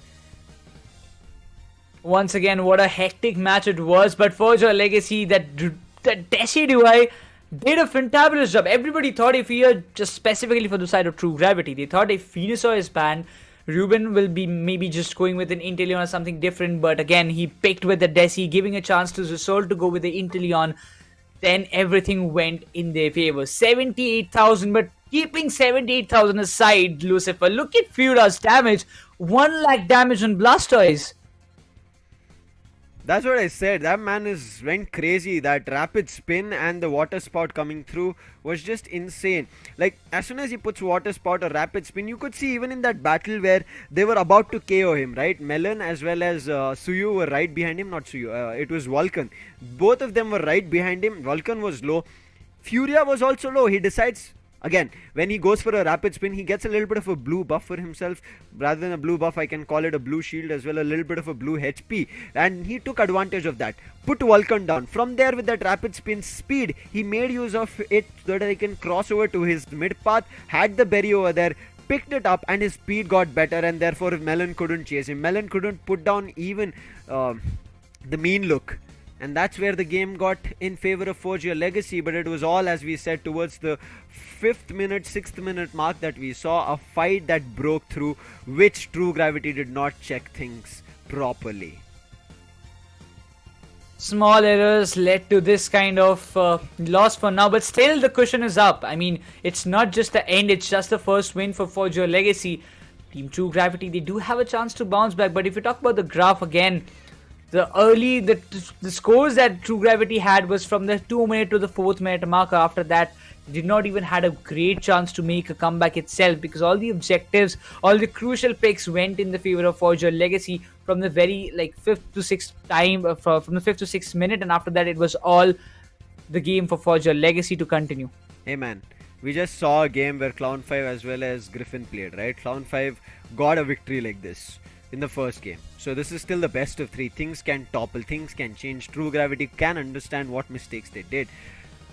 I'm just going to wait and watch. I'm not going to call it too soon. But I think really well played to not let that Zoroark get its combos through on that feint attack. And you could see towards the end, Vixion on the Zoroark was looking forward to getting his hits on the Shadow Claw rather than that feint attack combo. And I think that's what didn't work out. Even on that Blastoise, earlier that feint attack combo did do detrimental damage, but he was unable to find a KO on that Blastoise. When he was a War Turtle, couldn't find a KO. When he was a Blastoise, couldn't find a KO. Only damage. And I don't know whether it was properly pre-planned to get that blue HP as soon as he goes in for the rapid spin, but it worked out as picture perfect timing for the side of Forge Your Legacy. But for now, it is just game 1 of match 4. We still might have 2 more games depending on how the second game plays out here of match 4. Now, whether it is going to be a 1-1 scoreline or a 2-0. Now, True Gravity did a 2-0 when we started things off today here in the Asia Champions League India qualifiers. Forge Your Legacy, unfortunately, they did face a loss. Now, this cannot be their second loss, and it feels like they are playing with those intentions that we do not want to face another loss. Yeah, definitely. True Gravity, we were the champions. We defeated the very same team in the India Open. But I would say that same team, they had got a good time buffer to practice and, gel up with the teammates. At that time, Volk also told us that this is a new team. We just made it few weeks back, and it's not even, we don't have the complete synergy built up within ourselves. So it's tough for us to even beat the teams, those of played for a longer period of time, especially teams like Griffin as well as True Gravity. He admitted it, but now look at them. This match justifies that, this team has worked pretty hard to come up to this stage. But once again, they haven't got a great start for your legacy. They lost the first match that they played, but still they're hoping to make a bigger comeback. Now again, when we were talking about Volk, right, we saw him playing those support roles in India Open, and after that when we asked him, he did mention, I want to play that support, let my team go all out. But I think finally he's understood that his team needs him more than just a support, right? And that has been working out. Now you could see initially it was Volk doing damage with his icicle spear, and later when the Desi fully evolved, it was the Desi that got confidence. Ruben was finally chiming in, and both of them, once they synergized, it worked out really well. And this is what I was talking about. You can see both of them were low. Vulcan super low, yes, but it worked out. The Rapid Spin found the KO, and then you can see Foria again. His timing on the Hydro Typhoon is just phenomenal, and the way he runs away from his opponents with the Rapid Spin is even more fantastic. But for now, it's going to be Vulcan who made sure that he was there for his teammates, right? Again, not something that Vulcan will be happy about, because yes, Gravity just lost. They will look forward to avenging, but how it's going to work out is something that we have to wait and watch out for. Hoopa is something that he likes to play. We did also see in the interview, but I can see one thing that they've mentioned here, right? Rather than like everybody says, I want to win ACL, I want to represent India on the global stage, I want to win a global title for India. Vulcan is an optimist, I feel like, with the player comment that he's made. I want to give our best shot in ACL. And I think this is also a crucial mindset here, Nekroz, that teams need to have. That give your best. The results are not always in your hand. If you give your best shot, at least you will be a little bit self-satisfied. Otherwise, you will have that thought in your mind that I made the mistake, but never an I in a team, right? That's how it goes. You individually cannot make or break things. If you maybe fumbled, your teammates are going to be your backup. Meaning if they didn't provide the backup, as a whole team, things failed. But as of now, we'll see what backup failed for True Gravity to lose this first game in match 4. But there's still chances of making a comeback. On the other end, Foria, he's already done damage, as we just saw in Blastoise. But now that we know his favorite Pokemon is Greninja, are you those mind and gut wrenching Greninja who come in our ranked lobbies? Again, I mean, he surpassed towards somewhere Masters, where we just barely reached Master level. So, but still, why Foria? Why Greninja? I mean, he even, in the player comments, he mentioned that he wants to travel to Thailand. That's his kind of a motive at this point in the ACL. I mean, if you qualify, you are going to go in that Thailand, your wish will be coming true, and that's why he wanted to make a spicy statement, and he did it. But again, the Greninja factor, not much love from the caster desk. See, Nekroz, it's not much love from the caster desk. It's you also make us feel like that. Okay, even though you don't. Hey, I don't play Greninja. That's bro. what I'm saying. You don't play Greninja, but you still make sure that our minds and guts get wrenched. So you cannot comment on this. You don't face this as much as we do. I am just a defender trying to. Exactly. So you don't face it as much as we do. But we'll come back into Melon's introduction. Enough of us bantering between ourselves. As you can see, Melon, great defender, plays Lapras, Slowbro. We did even see an Umbreon right as now coming in from his end. In terms of average damage dealt, is an expected value around 50,000 of a defender. But damage taken is something I would kind of see surpassing towards 60. Yes, he's at 57, but that's fine. But as soon as you speak about another defender, you can see here Kyurem, right? He's sitting at 73,000 damage taken compared to the damage dealt. Now again, whenever there's a defender, I wouldn't always count the damage dealt. It will be the damage taken, because he literally needs to act like a tank. But we did even see right now Foria, right, having 1 lakh damage on the Blastoise. So that's just phenomenal stuff. That's out of the box. That's more than what we expect from a player on a defender role. Exactly. And when you just talk about, the perfect example lies in the previous match itself. On the Blastoise, that 1 lakh damage, not getting a lot more kills, but that Rapid Spin Water Sprout did a brilliant job. Again, coming on to Kyurem, he's also playing on that defender role on Umbreon, either the Slowbro, having 25,852 of damage, 11% of the average damage dealt. That's also kind of huge. He has that kind of tanking ability on the Umbreon mode. That's why we see on an average he's dealing like a 73,000 damage. So that also sums it up pretty precisely.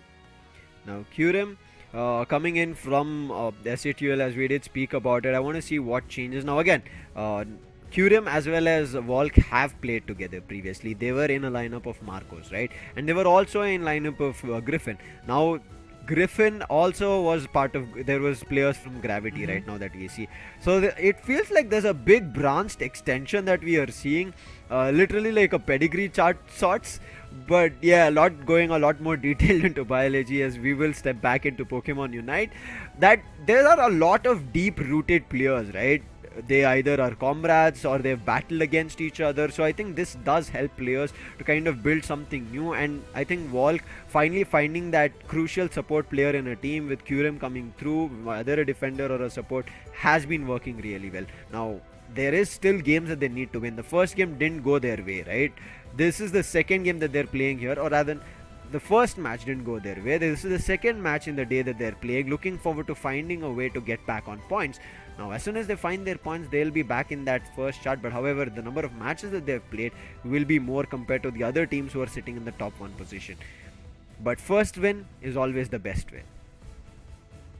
Exactly. I mean, it gives you that momentum. It boosts up your morale to a very big extent, and that too when it's a team like True Gravity, who were the champions of India Open, a team who defeated my team. If I was like on the side of Forger Legacy, I was like, they defeated us in the finals. This is the chance to get the revenge done, not to let them walk away so easily towards the first seed. Let's just make their path a little bit difficult, and when we win it, it's like, yes, we have got the momentum, we have managed up till this point, we will be winning this in the further matches as well, so we need to keep this up in the future matches. And that's what I believe that Forger Legacy is planning up back in their mind, and it should be the mindset. When you have a leader like Volk who always is there to motivate you to its best, that's all what we expect. Let's jump into this game 2 and see if Forger Legacy are going to be finally sealing their legacy against the side of Team True Gravity, or is it going to be True Gravity making a comeback? True Gravity have a victory under their belt, Forger Legacy don't. Seems like True Gravity, even after the loss, didn't want to go for the first choice pick. So Forger Legacy will still have it. The cliffable ban coming in from one end, and True Gravity sticking on to a Hoopa ban. Now this is going to be interesting. First pick, definitely Forger Legacy, or I might say that Team True Gravity will be having that first preference to get that Umbreon if they want to be, because that's the first and the most desired pick of any team who has that first pick preference.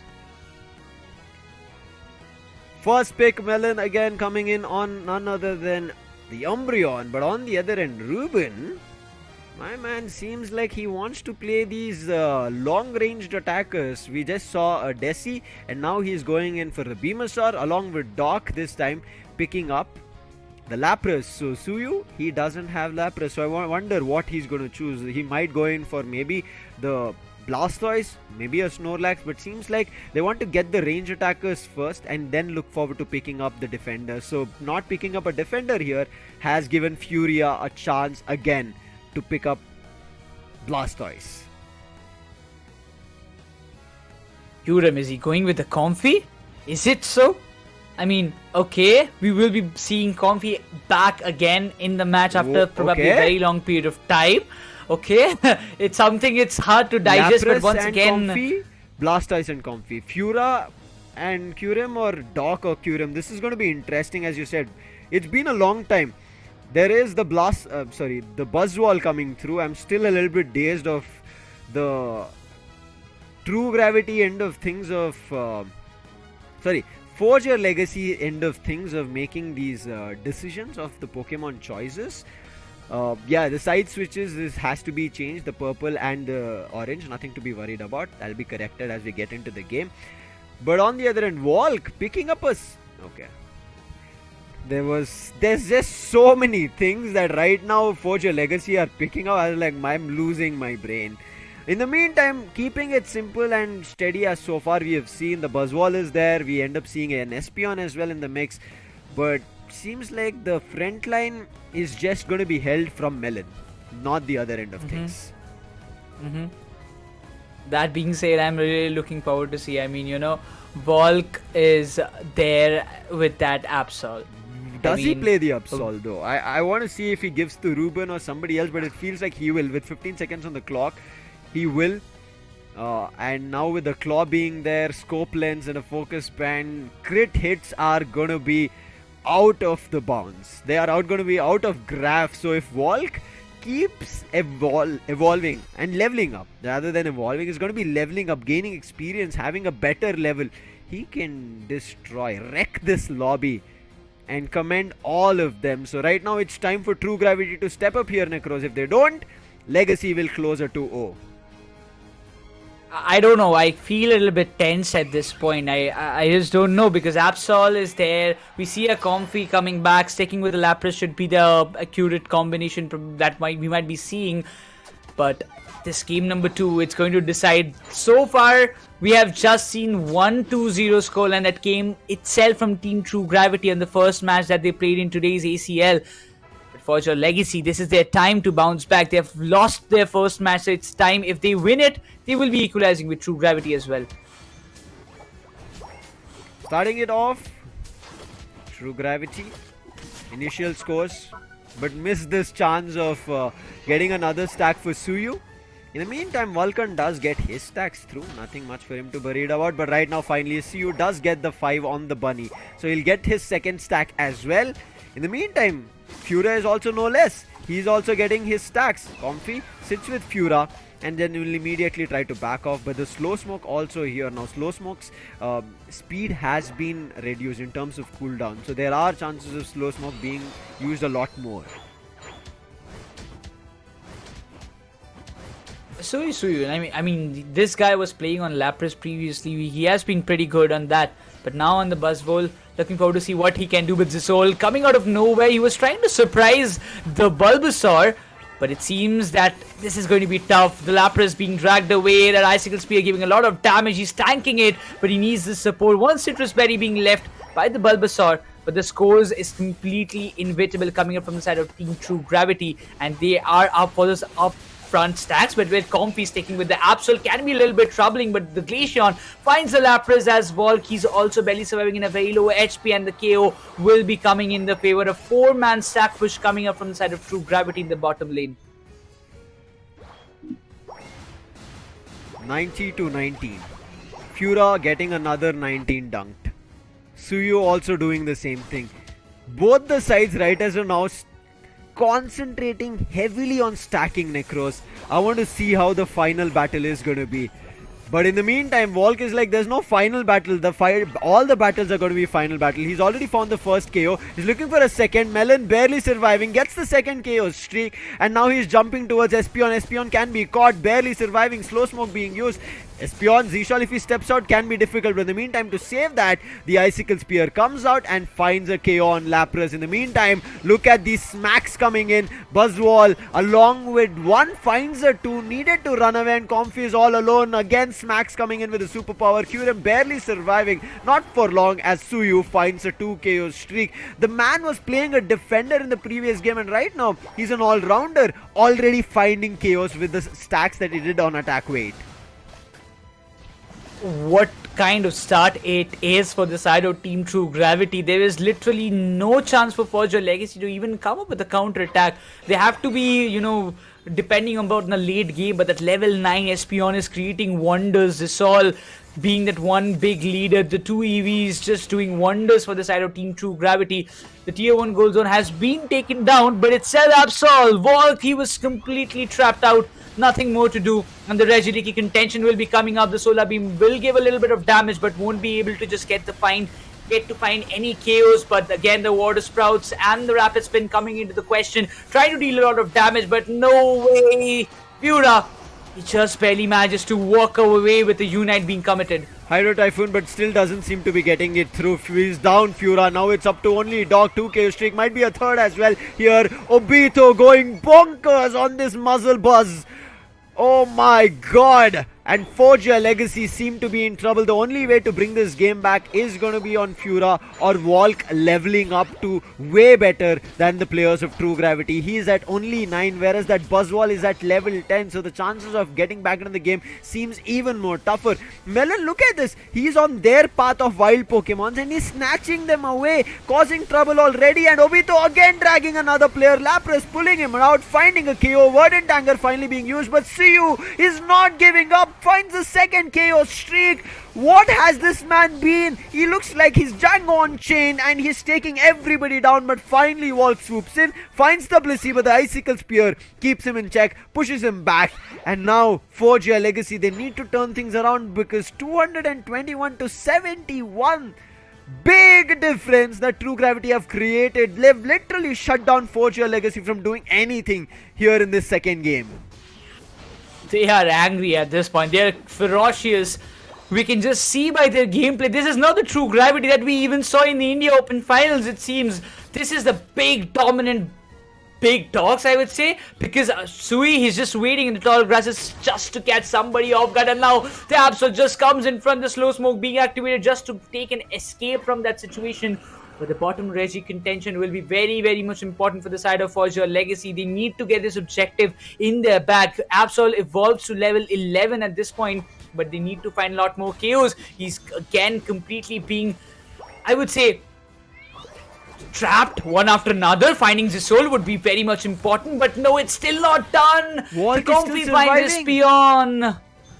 He's running away as best as possible, regrouped with his teammates, and his teammates help him. They also get a granted shield of defense from Regirock, but Obito, he tried his best, but the Hydro Typhoon jumps in, but there's the Verdant Anger to follow up as well. The Blissey is down, the healer is out. Can they find a one more KO? But Suyu, he's chasing them. Ruben with a beamer doesn't work. Before the beam comes out, it's going to be Suyu finding a KO, but in the meantime, Volk chasing these squishy Pokemons, finds one, but not enough to put down the Espeon. So Zishal survives. Now Doc a little bit in trouble. He needs to back off. He does have the Comfy there for constant healing coming through, but 3 players are on him, so it's going to be tough for him to run back. And with Blissey's Egg Bomb also constantly stunning him, but Melon also taking a big time damage, but Kyurem realizes there's no more saving grace, there's no more healing that he can do, ejects from him, then joins with Volk. Volk has a big responsibility, as you were telling just before some time, that he needs to level himself up. We see level 12 Buzzwole, Espeon, as well as the Glaceon on the other side of True Gravity. This Absol has to make a big difference. He needs to find somebody off guard. But no, he just barely survived. The Bliss Assistance came into the play, but Absol won't be surviving. Look at that every time. Volk is trying to find the KOs. It's always a stack of people waiting for him patiently to get the value, but the Unite completely misses, and there's nothing more he can do. The Venusaur will be punished eventually. The Buzzwole finding a hell lot of value. Suyu. Oh my god, this man! Look at the way he's even toppling Reggie Eliki with Smackdown and Superpower. He found a 2 KO streak before this. At this point, he's gotten all his stacks, I presume, and that is the reason his amount of damage is super effective. Nobody is able to do anything about him. He takes either the Superpower or Smackdown. Done is that fight. I just feel bad at this point. Foria Legacy, they're literally just stunned. I mean, they cannot do anything even if they want to. They're not even getting the chances, and look They're at that. stuck at The 71 Regice. from so long. Exactly. It's just the starting, I believe. The early game, they got the 71 score, and after that, it's nothing. Nothing so far. And this is time for the final fight. Again, Melon swooping in early, finds Ruben, but the frontline attackers, they jump in and deny Melon of an attack. Lapras Express being committed so early coming in. I don't know if it's a misclick, but the Lapras Express going around, coming out again. Does it find value? Yes, Vixion gets it. Hydro Typhoon comes through. Vixion is down there. Can they find Suyu? Suyu is damaged a lot. Now there is also the healer Comfy, but look at him, one superpower hit, so much damage that Fura had to take, and he immediately runs back. In the meantime, they want to take down Melon. Melon might go for a KO, but Vulcan is here to save him. There is that ice beam coming through, because of which he was frozen for a little while. But then again the smacks coming through. Then the Unite from the buzz wall. Still doesn't find a KO. They're still surviving Fura somehow, but finally Melon might go down. But no, that Snarl saves him with the blue HP. And this fight is still ongoing. 1 minute 16 seconds on the clock. Vixion, he comes back from Nurse Joy's Pokemon Center and finds the KO on the Lapras. Absol goes down, the solar beam trying to invade and try to find the values, but it's not that easy, not at all. But what is he going to do? The Venusaur will be the next target. Look at this. Suyu. Oh my god, they're hungry for it, and the Venusaur goes down. There's nothing more that can be done. 100 score will be coming up from the side of Buzzwell, and there is nobody, literally nobody, to stop him from doing that. And that's a 399. True Gravity. They just did the most insane match at this point. Suyu. He looks like a charged monster running towards you. This is your worst nightmare. Finally, I can see Volk using his Unite. I'm not too sure if it's the first time, but on our screens, it's now that we see, and it's still not enough. And look at Suyu charging towards him. And especially a Buzzwall with X speed is even more dangerous. Literally looks like a monster rushing towards you. Walt trying his best with Pursuit to run away from them. But look at that X speed again. And Suyu is chasing him. It's not working out. Blastoise finds one on Espeon. Verdant Anger coming through. And look at a big 14 score. No, I mean, sorry. I was seeing a 48. And yes, that 48 converts to a 96. In the meantime, 14 also came through. But the score was already surpassed to 300, I presume. So therefore, I don't think there is a chance. Even this mere 98, 96 worked. 447 to 193. Suyu at 11 knockouts, being a part of 18 knockouts, 207 goals. This is what I said. Stacking is the name of the game. Fura also got his stack, but his was special attack specs. Suyu on the other end was the attack weight, and that attack weight stacking came down early in the game. Around 3 minute or 4 minute he had finished it. That was the cause for trouble. That was the cause for the reason of Foria legacy to fall apart. Zishal along with him 14 assists. Melon with 15 assists. What game was this, True Gravity? What gods did you challenge? I think Ho-Ho came down with a wing, gave them the blessing, and now True Gravity have taken and toppled Foria legacy. Oh my god, 93,000 coming up, 93,940 damage coming from Ruben. But if you talk about this soul, he has got a 1,08,000 damage on his side. He also got almost like 9 KOs for himself, so that justifies it very precisely. But Sui coming up with 72,000, Vixion 62. What a tremendous kind of performance that came up all together from the side of True Gravity, and they just showed their true colors. As of now, I'm still a little bit dazed of how this game played out. Again, look at this 3 Pokemon from the side of True Gravity had X speed. I was wondering, oh, look at this, Slow Smoke has been buffed. This is the advantage that Foria Legacy can take. They had an Absol, they had Fura back again, there was Ruben with a Beamer. I thought so many good Pokemons. Doc as well with Lapras, and a Comfey is also another tank Pokemon which is very tough to defeat. I thought so many things can work out really well, but it didn't.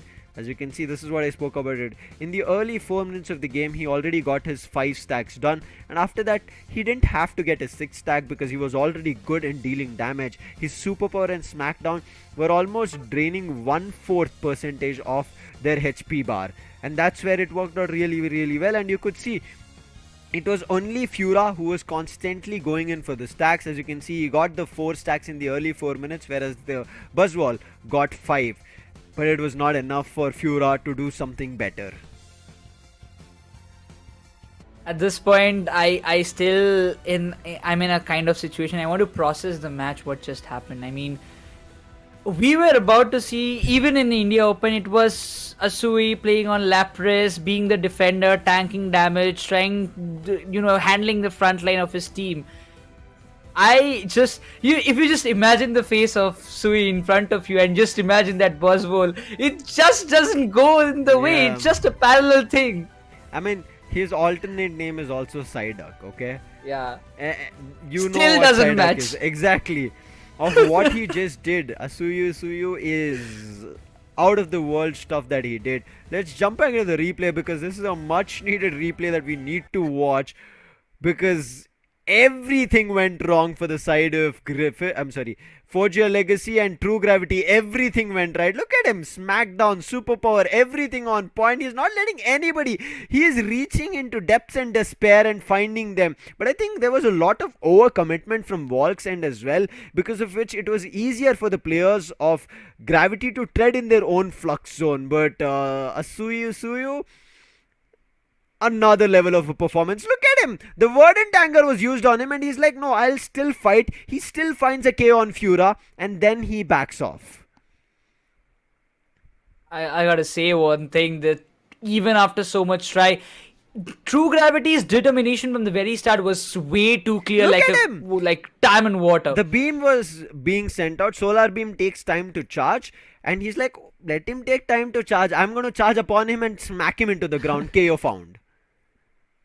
I mean, it's definitely a biggest nightmare of what actually Forza Legacy faced right now. Even you can see every time they went for a counter-attack, there was nothing that they could do. Even after a counter-attack, even after damaging the oppositions, it was still True Gravity who were on the top. But you saw the Hydro Typhoon. It found one KO and it also did enough damage to Suyu. I think that's where other players from the side of Legacy should have charged upon him. But they didn't. I think that's where it went wrong. It was only Fura who was trying to run behind Suyu and there broke the opening. That was the floodgates which gave the chance, and Suyu, as soon as he knew he could smack more and do damage, he's like, I'm ready. And therefore Fura, because there was no assistance, he ran back. Now quickly talking about the player assistance and introduction from in front of his screens, it's going to be Kurim. He's the new addition here for Forza Legacy because one of their players, unfortunate, had a little bit of health issues. Again guys, please take care of your health. It has been a little bit of a common thing that a lot of people are facing this. We did see a couple of players who couldn't make it to the India Open because of health issues. So make sure, because there's a big tournament coming ahead. That's going to be the ACL Asia Champions League, and you can see here, qualify for ACL and compete in Thailand. Every player here in the Indian circuit wants to do this. Previously they got eliminated super early. This time they want to make sure they top it, maybe even win it. And on the other hand, we see Vixion. Yes, he was also the one who couldn't make it to the land of India Open. But once again, he's also having that same kind of goal to win the ACL and meet my team so we can have fun together. I mean, he hasn't met his teammates yet, So that's a kind of thing. But again, his favorite Pokemon seems to be Lucario. He also justified that he has won a lot of matches playing on Lucario. That's why he's always trying and opting for a Lucario pick. But when it comes to the compy matches, you have to play for the team. So you have to play on the role that is much more desired. Yeah, I mean, see, we've seen a lot of crazy Lucario players in the circuit, right? There is even All Might. He is also one of an exceptional Lucario player. So yeah, I would want to see Vixion in Lucario one or the other day here in maybe ACL India qualifiers or even in ACL, because I think you have to pull out a lot of your trump cards. But as of now, everybody's goal and vision is clear. Get qualified to ACL, and from there have fun. And I think have fun, saying this out loud, a lot of people don't realize that if you don't have fun, you put yourself under pressure, and once you're in pressure, your performance takes a little bit of an effect on it. Your performance might go up or can go down, depends on how you kind of take it in your mind. But player introduction, continuing it even further, Ruben is going to be the ranged attacker. We used to see him a lot on Mew in our India Open, but now because Mew has taken a little bit of a nerf, we have moved into Inteleon as well as a Venusaur. And even on that, he's just being so much precise. Ruben, even let the Inteleon be on the other side, let the Venusaur be on the other side. What he did with that Decidua in the previous match was literally outstanding, and that made a big impact overall. But if you talk about the average damage he deals all over the matches, it's like 59,800, close to almost 60,000. So it does, gives us an intel that why he is always the one going with the long range attackers, staying in the back and supporting his teammate throughout the game. I think so far it has been a fun game. All our games are seeming to go towards all three games every match after the first game, right? Every game has been reaching the best of threes third game. Right as now, it is time to decide as well who our winner of this round robin stage, our group stage, is going to be between the side of True Gravity and Forger Legacy. True Gravity again in India Open in the finals won against Forger Legacy in a clean fashion. Now this time, however, it was Forger Legacy to start things off, get game number 1 in match number 4 first, and then game number 2 went in favor of True Gravity. Zishal, this is the main man, I feel like has been doing a lot more. You saw the ranged attacker damage from Forger Legacy, right, Ruben? It's trickled down to around 59,000 and close to 60. But when you see a ranged attacker, I always would want to see surpassing 60,000, and this man is close to 69,000.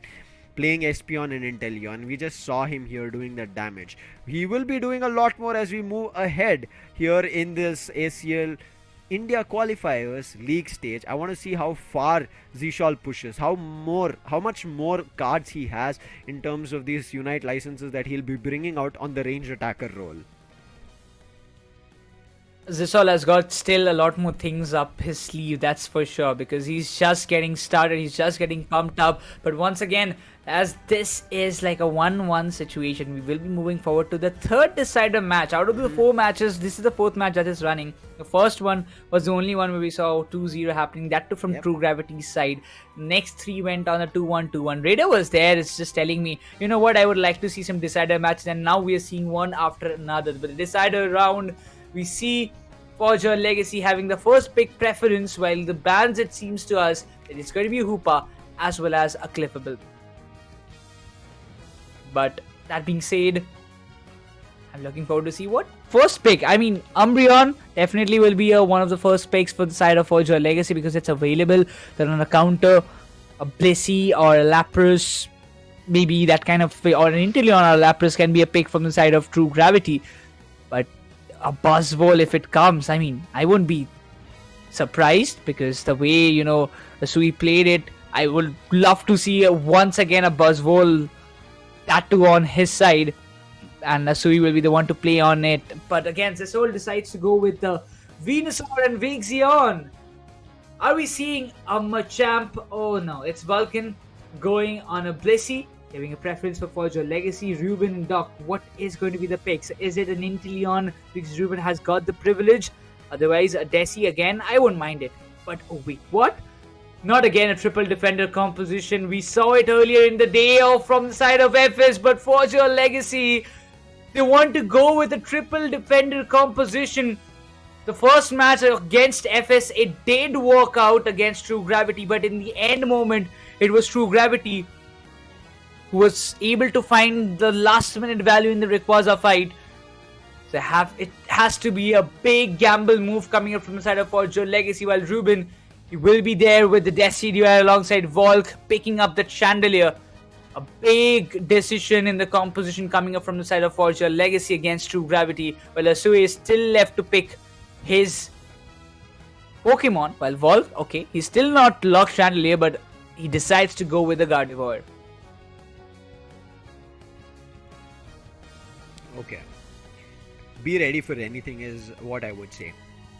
Interesting story, right? As you know, that Suyu is figuring out whether he wants to go for a Mimikyu. Recently buffed and nerfed Pokemon. This is like, it's received best of both worlds and kind of has gotten to a position where I feel like it is a little powered right now, but also can be broken down. Final preparation phase coming through, and on the other contrary, right, I would tell you a story here. The first time I saw Volk was him playing Gardevoir. And whenever he brings out Gardevoir, and I spoke about this Gardevoir in the previous game as well when Snowy was playing, right? 2 Pokemons when I see it in a competitive game being picked out, meaning that game might be pulling their last straw or might be putting out everything that they have gotten to take down their opponent. So Forge Your Legacy bringing this Gardevoir is going to be interesting. There is the new items as well as we see on Kyurem and we see on Ruben. Previously again did the same thing. Melon also has it, And Suyu is going to be playing on stacks. I want to see how his stacks are going to work out. Previously, he made that 5 stack super early. If he's able to push through to stacks again, Nekroz, get ready for one hell of a showdown coming in between Foria Legacy and True Gravity. I'm already mentally prepared of what's gonna come up next, but you can't mentally prepare for this game. That is for sure. But just be ready to take up anything that is coming your way. That being said, the decider just kicks off the game number 3 of this BO3 series. A team who has won the India Open and the team who was the runners-up, who were beaten with a 2-0 scoreline in India Open, is here to maybe take the revenge, or Team True Gravity is here to just settle the scores with a victory line in the ACL as well. They don't want to be defeated at least for even one single time. But Zisol trying on the Venusaur this time. Will be looking forward to see what kind of value he will be able to pull off. While Melon, he's trying to steal those wild Pokemons and he will be successful in it as well. Early stacks, Suyu does it. Again, he gets another chance. He should get this 5 in. And look at Kyurem. He was the one who received damage. Therefore, he was unable to counter or even find a KO. Suyu, can he find another one? No. This gets stolen from Kyurem. Fura, in the meantime, gets indulged in the battle. But it is Suyu who's a little bit low on health. So gets the Citrus Berry and backs off. But no, Vulcan, he takes majority of the Eos energy of the wild bunnies. Therefore, nothing for a stack that Suyu can go up again. In the meantime, bottom path, they're waiting for the Alterian Swablu. 850 Alterian Swablu is here. Seed Bomb and then the Razor Leaf. Majority of it taken towards the end of True Gravity, but a KO being found. Foria Legacy start things off. True Gravity also looking forward to just hold their grounds, not to let Kyurem, complete his stack in the early stages, while we see the Gardevoir try to find the values with the Psych Shock. It has been causing trouble in the previous time. We saw it on Snowy. But once again, Kyurem has to make a fallback. But look at that, almost barely survives Kyurem from the hands of Mimikyu. Player off is one hell of a crazy move. It does a lot of damage. Once a player gets on, once the Mimikyu gets on you, you will receive a lot of damage. And if you're squishy, gone is the case. Right as now, Fura again dodges it and survives, unable to get his stack through. Mean Look punishes him. Puts him in a cage and Vulcan couldn't save him. Now Vulcan with the XP is just going to run back. In the meantime, recovery being done. True Gravity do get a KO with the Glaceon that they had. But look at Wall coming in from the backline. Melon help and Vulcan gone down. In the meantime, Volk, he also gets KO'd from the backlines itself. Just like how he made his through. It's going to be Vixion and now Melon also can be right now put down, and yes, he does. That's the Umbreon also going down. So Suyu back again, gets his stack and will decide to back off. Water Spot is going to be there, but now 3 players are charging up and Furia will be forced to back off. Furia can't do much here, barely surviving. The Flux Zone helps him because nobody can reach up to him, and there's going to be a 30 dunk coming through, and True Gravity get closer to the overall score. And my bad, I was saying Melon for Umbreon because got used to it. It is Kyurem right now playing on that Umbreon. Even nice again, Big Spirit it's Shackle. almost, it was almost the time we were about to see that Vulcan would have been gone down, but the Solar Beam came into the play. The Snarl will be giving them a kind of momentum, but the Glacial Stage being activated, the Unite being committed. The Desi has been found out by the Glaceon at this point, while the Venusaur will be also getting the Umbreon down, and True Gravity again getting back their control in the bottom lane, and a lot of view scores will be coming from their side as they move up to 145. As soon as the Reggie spawn, in another 10 seconds, True Gravity decided they all push bottom path, and the timing was so perfect because Foria Legacy had also a little bit extended to get scores dunked, and because of the bottom path, entire control is lost. Tier 1 of bottom path is also destroyed. Along with that, Reggie also has been taken. Regirock is gone. Now they'll be fighting for the Regieleki on top.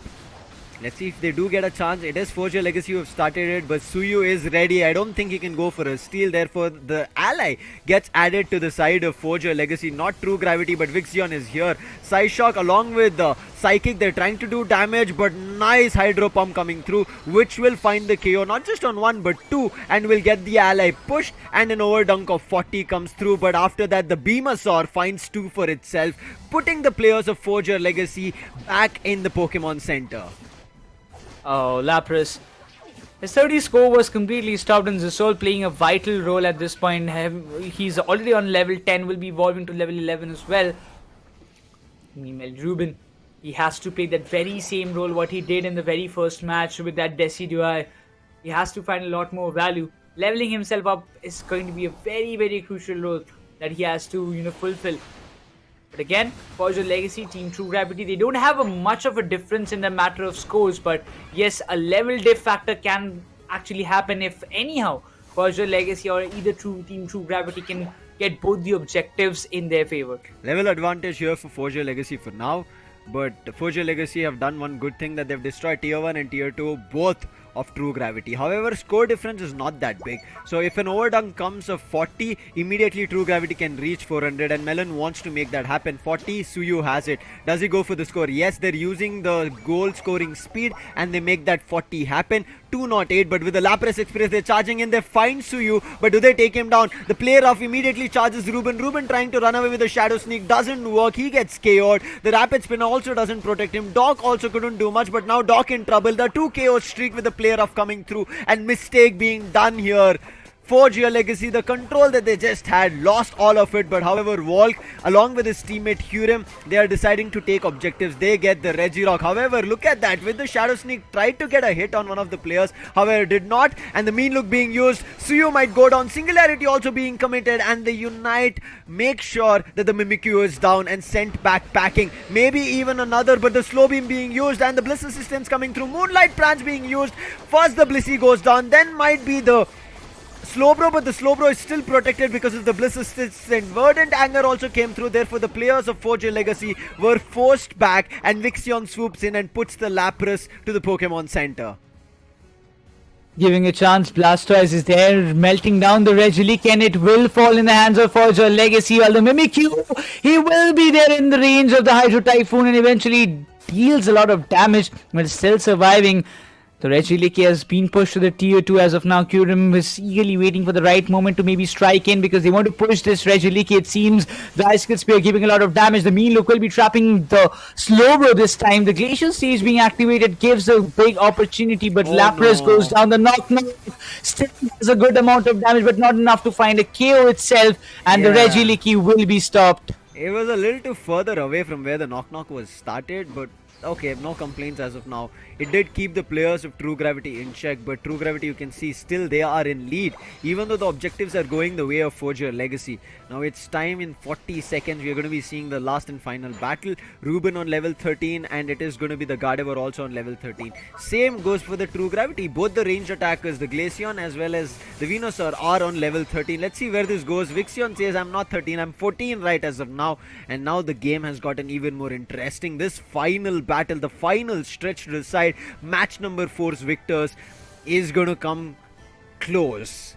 Whether it is Forge Your Legacy or True Gravity will depend on how well they play out that final stretch. But a level 13 Mimikyu is a cause for concern. There is, yes, the Blastoise who also comes to level 13, but within 10 seconds they're trying to take this Registeel, meaning attacking buff, but a steal, oh, it falls short. The Solar Beam a little bit too early from the Venusaur, and Venusaur a little bit of a failed attempt over there.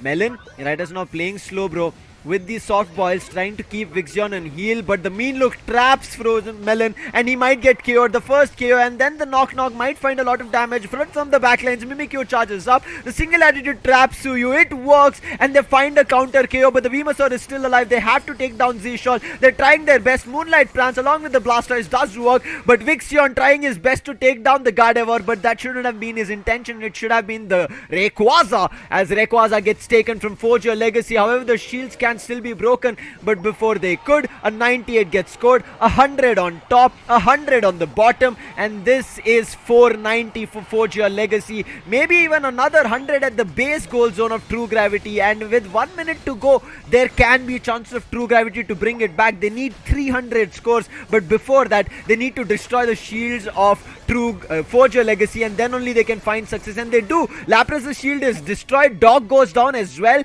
There is also a shield one with Fura. It was saving. He recovers Eos energy. Now he's going, but the players from Forge Your Legacy, one after another, everybody is falling apart. Ruben also gets taken down. Now there is a chance. There is 50 Eos energy on Suyu, 41 on Melon, and I think another 50. So there is close to 250, but with this 100, there is no chance of recovery, Nekroz.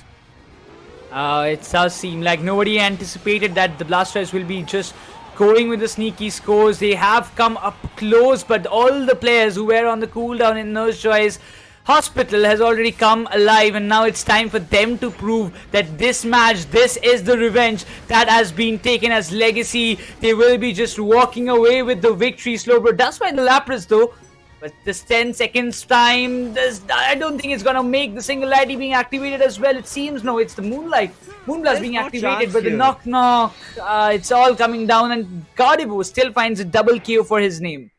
There was still 100 in Venusaur that could have dunked, but the extra 100, the 50 to 100 dunk coming in from Fura was the one which sealed the fate. Zishal, good try that he had that 50 AS energy, who was getting towards the base goal zone, but the players, as you rightly said, or the Pokemons, as you said, from the Pokemon Center, Nurse Joyce, good treatment, brought them back after the cooldown, and they were ready for a fight, so he could never get that 100 dunked. Fura, if he didn't get that 100 dunked at the last with his shield that he got all the AS energy at the center at the legendary pit, there could have been a chance, because that could have brought the score to 490 to 490. That small itty bitty gap could have been a cause for concern, but Forge Your Legacy, they take down True Gravity, proving the odds right this time compared to what happened in the India Open. But this does not give them the champions title, this just gives them a victory for now in the league stage. And now it's like an even Steven with the side of Team True Gravity. Forge Your Legacy also lost their first match, won the second against True Gravity. True Gravity won the first match with a 2-0, but now this time they lost to the side of Forge Your Legacy. But again, this triple defender composition, first time it was a close-up battle against FS Esports. Team True Gravity, they were in a vulnerable spot against FS as well, but that time the Team FS crumbled down in the final stretch, what Forge Your Legacy didn't do, and that's why they are the victorious team this one. See, I mentioned about this Gardevoir. As you can see, 80,000 damage dealt coming through. But I think Vixion as well as Suyu played phenomenally. Again, coming back to the damage taken, it is like 90,000 being taken up by Vulcan for himself, 62,000 recovery from his side.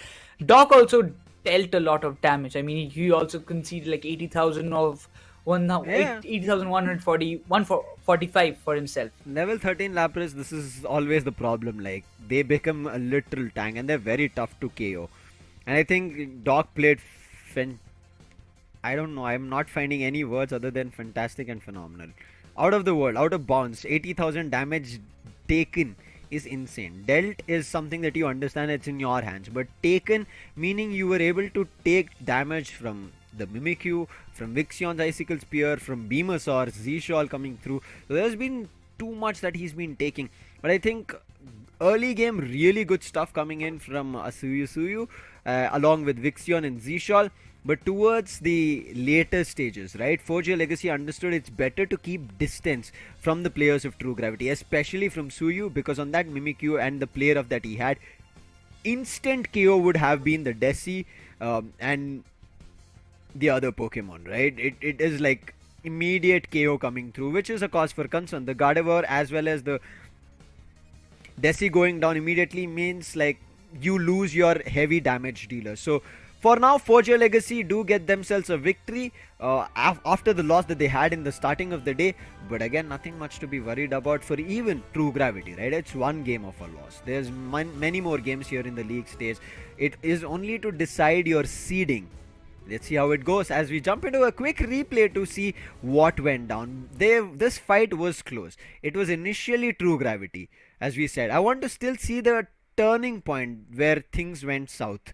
But I think this is just very interesting of how things were kind of going around. There was some overextensions from the side of True Gravity. I think that's what gave confidence for the side of Forge Your Legacy. Forge Your Legacy, they are going to overextend one or the other time. That's our chance. That's our time to swoop in. And I think Walk majority of the times kept his distance away and making use of this battle item of Shedinja Doll worked out sometimes, but I think Vixion was just on another level. Fura again finding this value on the top path and also getting an added ally. All of these things in small nitty-gritty. This was not an entire team or not an entire, I would say, time of where the entire game came in the hands of either True Gravity or the side of Forger Legacy. It was this minute instances of a fight where for a couple of minutes it was True Gravity, for the next 2 minutes it was Forger Legacy. And again, this time the knock knock did find a lot more value in the final stretch. A beautiful Unite coming up from the Desi, finding and providing the support that was required from his team played a major factor. But every time you have to even say that Umbreon's mean look, it came in the right moment, found a lot more value, and whenever it was needed to trap the right Pokemon, he did that job brilliantly.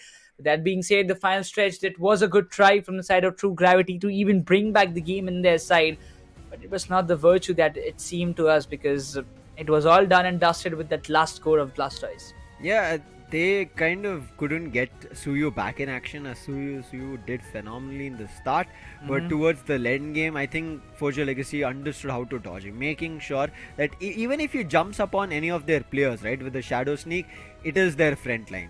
The Lapras, the Umbreon, only these Pokemons, the Blastoise, not your ranged attackers, the Gardevoir as well as Desi. Initially, Gardevoir and Desi were a little bit reachable, but after that, they kept a big distance. Even in that Regieleki push towards the tier 2, right, we saw Desi kept his distance, right, making sure that they do not jump on Ruben, and from there activated Knock Knock. But then also came the Lapras Express. Once they found a Suyu, the Mimikyu was down.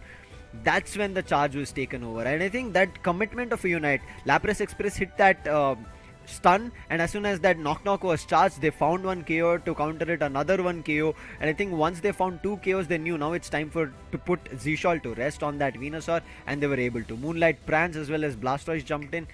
Done was the game there. They got that confidence that we have it all. Vixion tried his best to kind of take the player down, but unfortunately at the same time they were even draining Rayquaza's health, trying to defeat Rayquaza, so he couldn't find in all directions, and therefore successfully granted the shields of Rayquaza by defeating Rayquaza was Forger Legacy. But this is just one victory for Forger Legacy and also one loss for True Gravity. This entire league stage has a lot more games for them, so they will think through of what better they can do later down the line.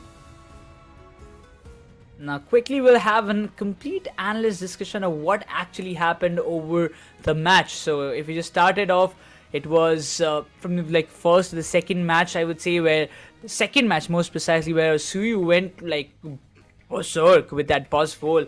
I mean, just everybody who was coming in front of him, he was just picking them up, and the chaos coming into the way.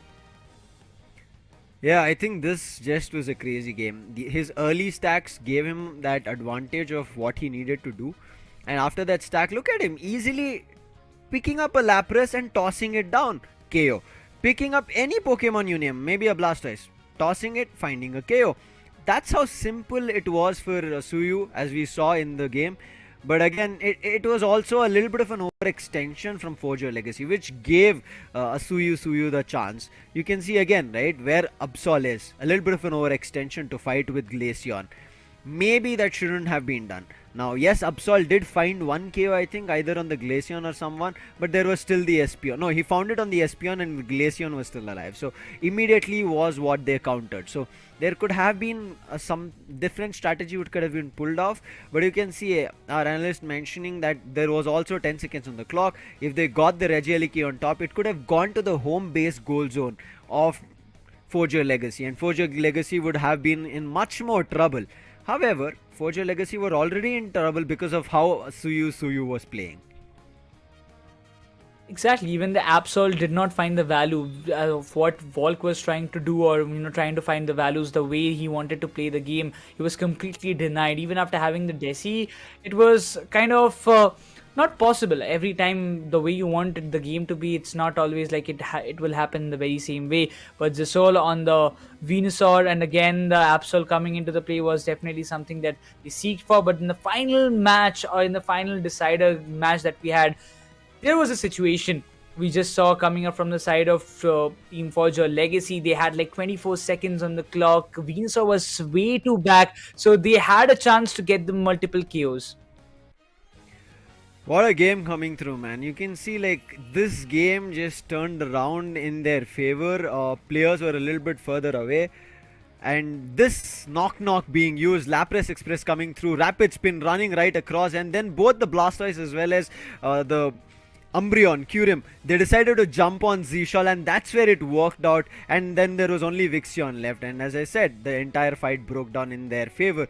Wonderfully played, especially in the last game, especially understanding of how to kind of take down that Mimikyu away from them is the reason we end up seeing Forge Your Legacy getting this victory for themselves. I mean, truly deserved, but we have to just say we have got someone to have some little bit of conversations with us, and we would like to welcome him to join us in the interview panel. Welcome, Ruben from Forge Your Legacy. How does it feel? The first victory, man, for the day. Amazing. Nice. Feels good, How feels does it good. feel? Yeah. So I I want mean- to understand. Go for it. We wanted to go for a 2-0, but like you could see, like the opponents had a really strong early game in the second match. Yeah. So we picked Absol to like at least balance that out, but it didn't work out as planned. We had to drop one game, but we came back the last game. So yeah.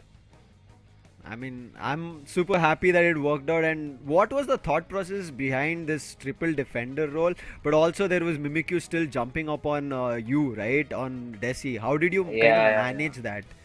Yeah, that was a problem for me, but like this meta, a lot of teams are banning supports. Like a lot of supports are out of the picture.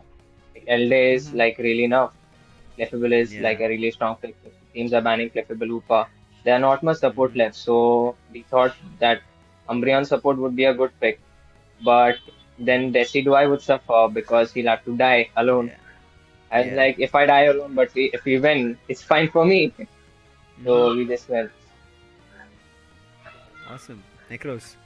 Again, that kind of unite move, commitment in the right time with that knock dealing so much damage to the opposition was, I would say, you activated the unites at the very right moment to find a lot more value. But the way you had the triple defender composition in the last match, what was the thinking? Why did you went with that?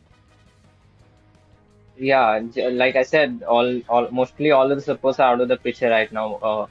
Mostly two supports are getting banned, and Lagos is like really now. We didn't have much supports to pick from. We thought Umbreon support might be the answer. But one last question for you, Ruben. We'll see what happens. Yeah, there's a long way for you, and right now it's the seeding. So you've taken down the India Open champions, right? This is kind of a sweet revenge for you, even though it's not the title one. But I know that smirk that you have. So where does this build off from here? Now, where do you look forward to going in Forge Your Legacy? Because yes, that time you were a new squad, but right now you've had time to gel up, right? Yeah, we had time to analyze our games, and we did a lot of analysis. Yeah, we aim to at least sit on the top seed at the end of the next week, and hope to go to Thailand. I'm wishing for that, man. I want to see you guys performing on the global stages. Wishing you all the best. It's still the league stage. There's a lot more coming in the next few weeks, so be prepared for it, Ruben. Thank you so much. Thank you.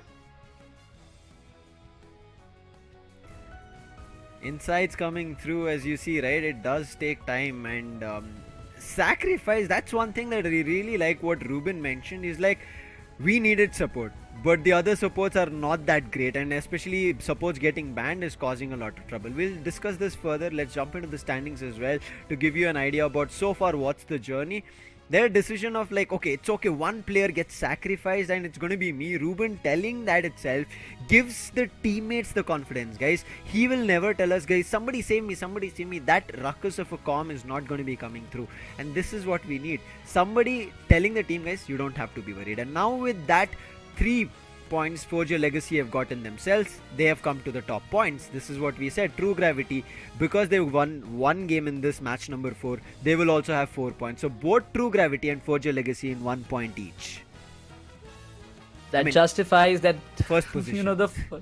First position. It's like both the teams who were in the top of India Open, they are still in the top of ACL as well, competing against each other. But not only that, there are other teams into the question. There is Clown5, we saw them play up against them, but still there are a lot more matches that we are looking forward to witness, because I believe 4 matches are done. We're still left with 4 more matches in today's day.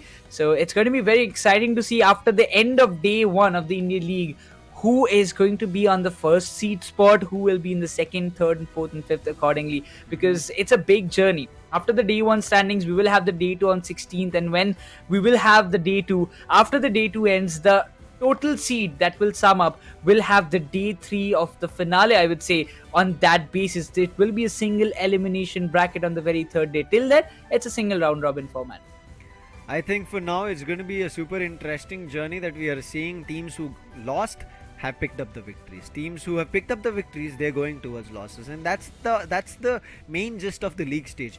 You win some, you lose some, but you understand majority of what's happening, especially in a circuit, because from here you'll be competing with the Asia global stage, right? That's what we are going to be seeing of how teams are going to be performing. But right now, before we jump into the next game, we're going to take a short break and see you on the other end for the next game, match number 5.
Alright guys, after a short break, yes, we are back in the regional qualifiers day number 1 of the Asia Champions League.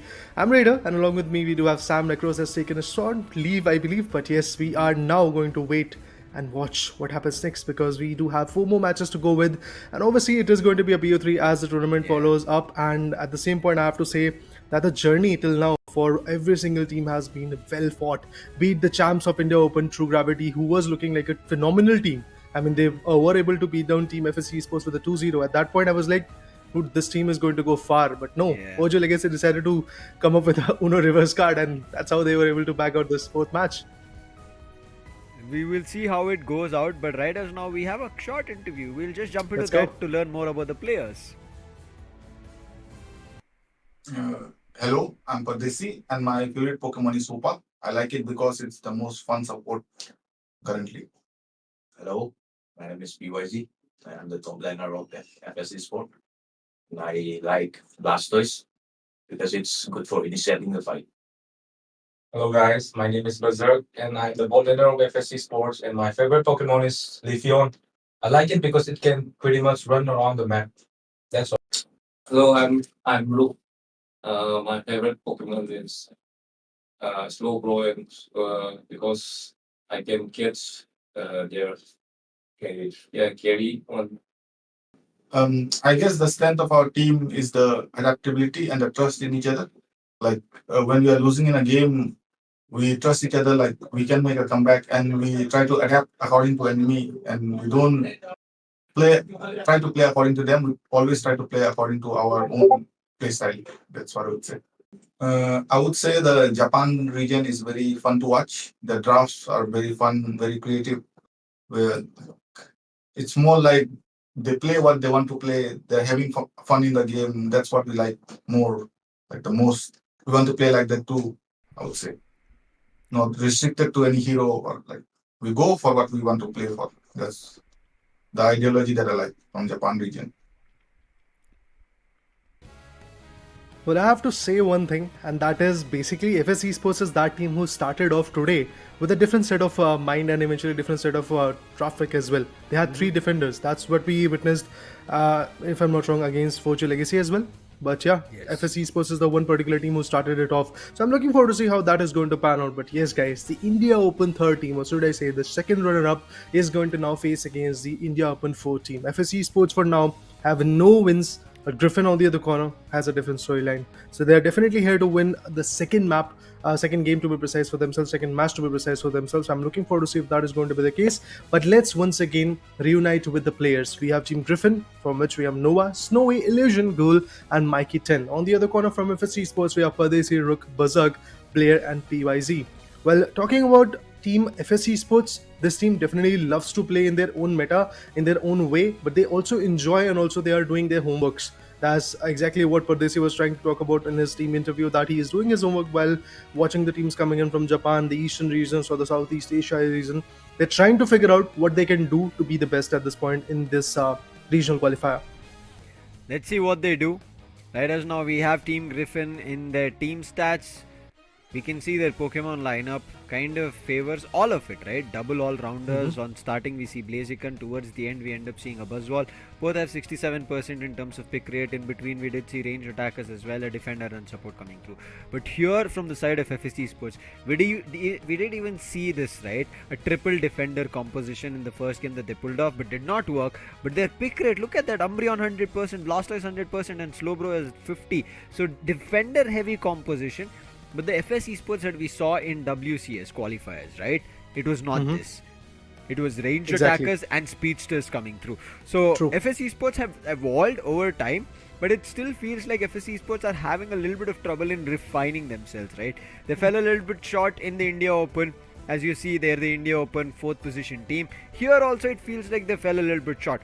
In that game that happened when you and Nekroz were casting, I was watching and I felt like seems like their communication is improved, but towards the end they're unable to keep themselves afloat and therefore they kind of lose that footing. Right as now it's time for this match number 5, game number 1, and it's the draft phase. But before that, it's the ban.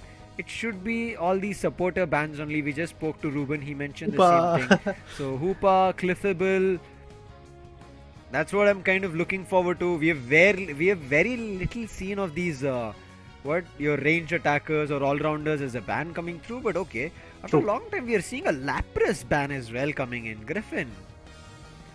I just overheard you like talking about Lapras and how overpowered it can be when it comes to level 13 and how big of a tank it can become. I was hearing that, and I do believe that that is one of those things that I believe Team Griffin also is able to capably figure out. But at the same point, yes, the bans are now confirmed. It's going to be the Hoopa, and with that we have Lapras ban as well.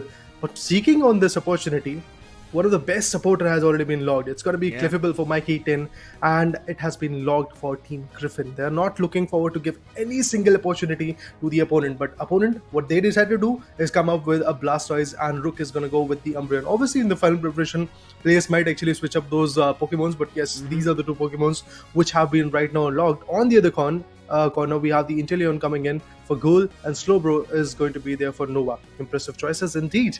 We do see two tanks already for FSE Sports. Is it going to be a third one as well coming in pretty soon? But I feel when the supporter is going to get logged, I don't think that there is going to be a third defender as well, because when you have a supporter, you have to have some heavy hitters as well. Okay, Pikachu, Berserk, that's a bold choice to be honest, but I have to see how that play is going to unfold, and to capitalize on that scenario, Eldegoss is not going to be the favorable one. It's going to be the Blissey from Pardesi's perspective. Instant lock on this Leafeon. If you talk about illusion, he sees a Pikachu, he's like, I can smack it. Easy smack it with my Solar Blade. I think that's what his Solar Bug wants to be done with. Let's see if it works out, but Snowy comes in with also another heavy hitter. That's none other than a Blaziken. Last choice coming in from Blair. He goes in for an Urshifu. Long due await. I was wondering, but it feels like he might be playing in our minds. At the last end second, he might pick up a different ranger, all-rounder. But finally, an Urshifu. And now we have to wait and watch. I think it should be a rapid strike Urshifu rather than a single strike. So we'll wait and watch of how it works out. He does have the claw, attack weight as well, and a weakness policy. So stacking is super crucial.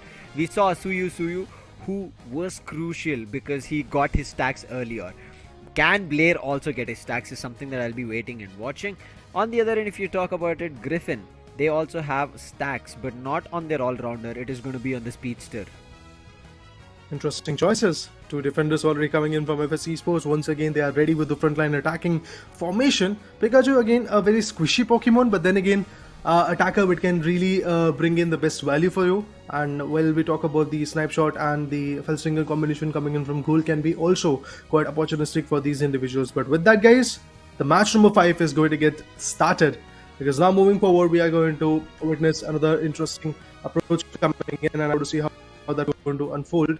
Obviously, the choices have been made, and we do see a lot of interesting set of Pokemons coming in. To be precise, obviously, it's a 5v5 battle, as we did talked about initially when we started the whole tournament. That the tournament follow-up, the tournament rules are basically it's a 3v3 scenario where we will get to see a 5v5 type of match. The Skyrons is the battle arena, and there you go. It has already been started. In the purple corner, we do see Team Griffin. On the orange one, we have FSC Sports. Again, evolving, jungling is going to be really very important. When you have that level buff, you can really bring in the best value. I have to see if that Leafeon is going to do something amazing for Griffin or not, because Leafeon is one of those Pokemons who FSE Sports as individual players loves a lot. Noah? He's charging up his water gun. He's moved into the mid part to try and steal the buff. Does the Kupfu read it though? Seems like it has. And the other teammates also have moved in. But does he steal it away though? One last hit. He couldn't steal it. So Noah right now either gives up a little bit experience to them or tries to back off. I think he might have already used his XP. Noah. Therefore, he has to give away a KO here for free for FSE Sports. Griffin on the other end, while Noah was doing all this, they are scoring, they are stacking already, and players from the side of FS are unable to stop that, and FS themselves are unable to get their stacks through. Exactly, I mean, in the top lane, the contestment was quite evident, but now finally the stack up situation is going to come in. It's the Squirtle which is now facing the Wrath at this point. Urshifu is already over there, he's also trying to put up a good fight, but now... Yeah, and now it all trickles down to the Alternate Swablu, out of which the whole advantage still is in the favor of Team Griffin. Look at the level advantage that they're trying to bring in. They're already at level 5. Maximum of them are at level 5 on the other corner. FSC Sports is still struggling at level 3, which is again going to implicate a lot of,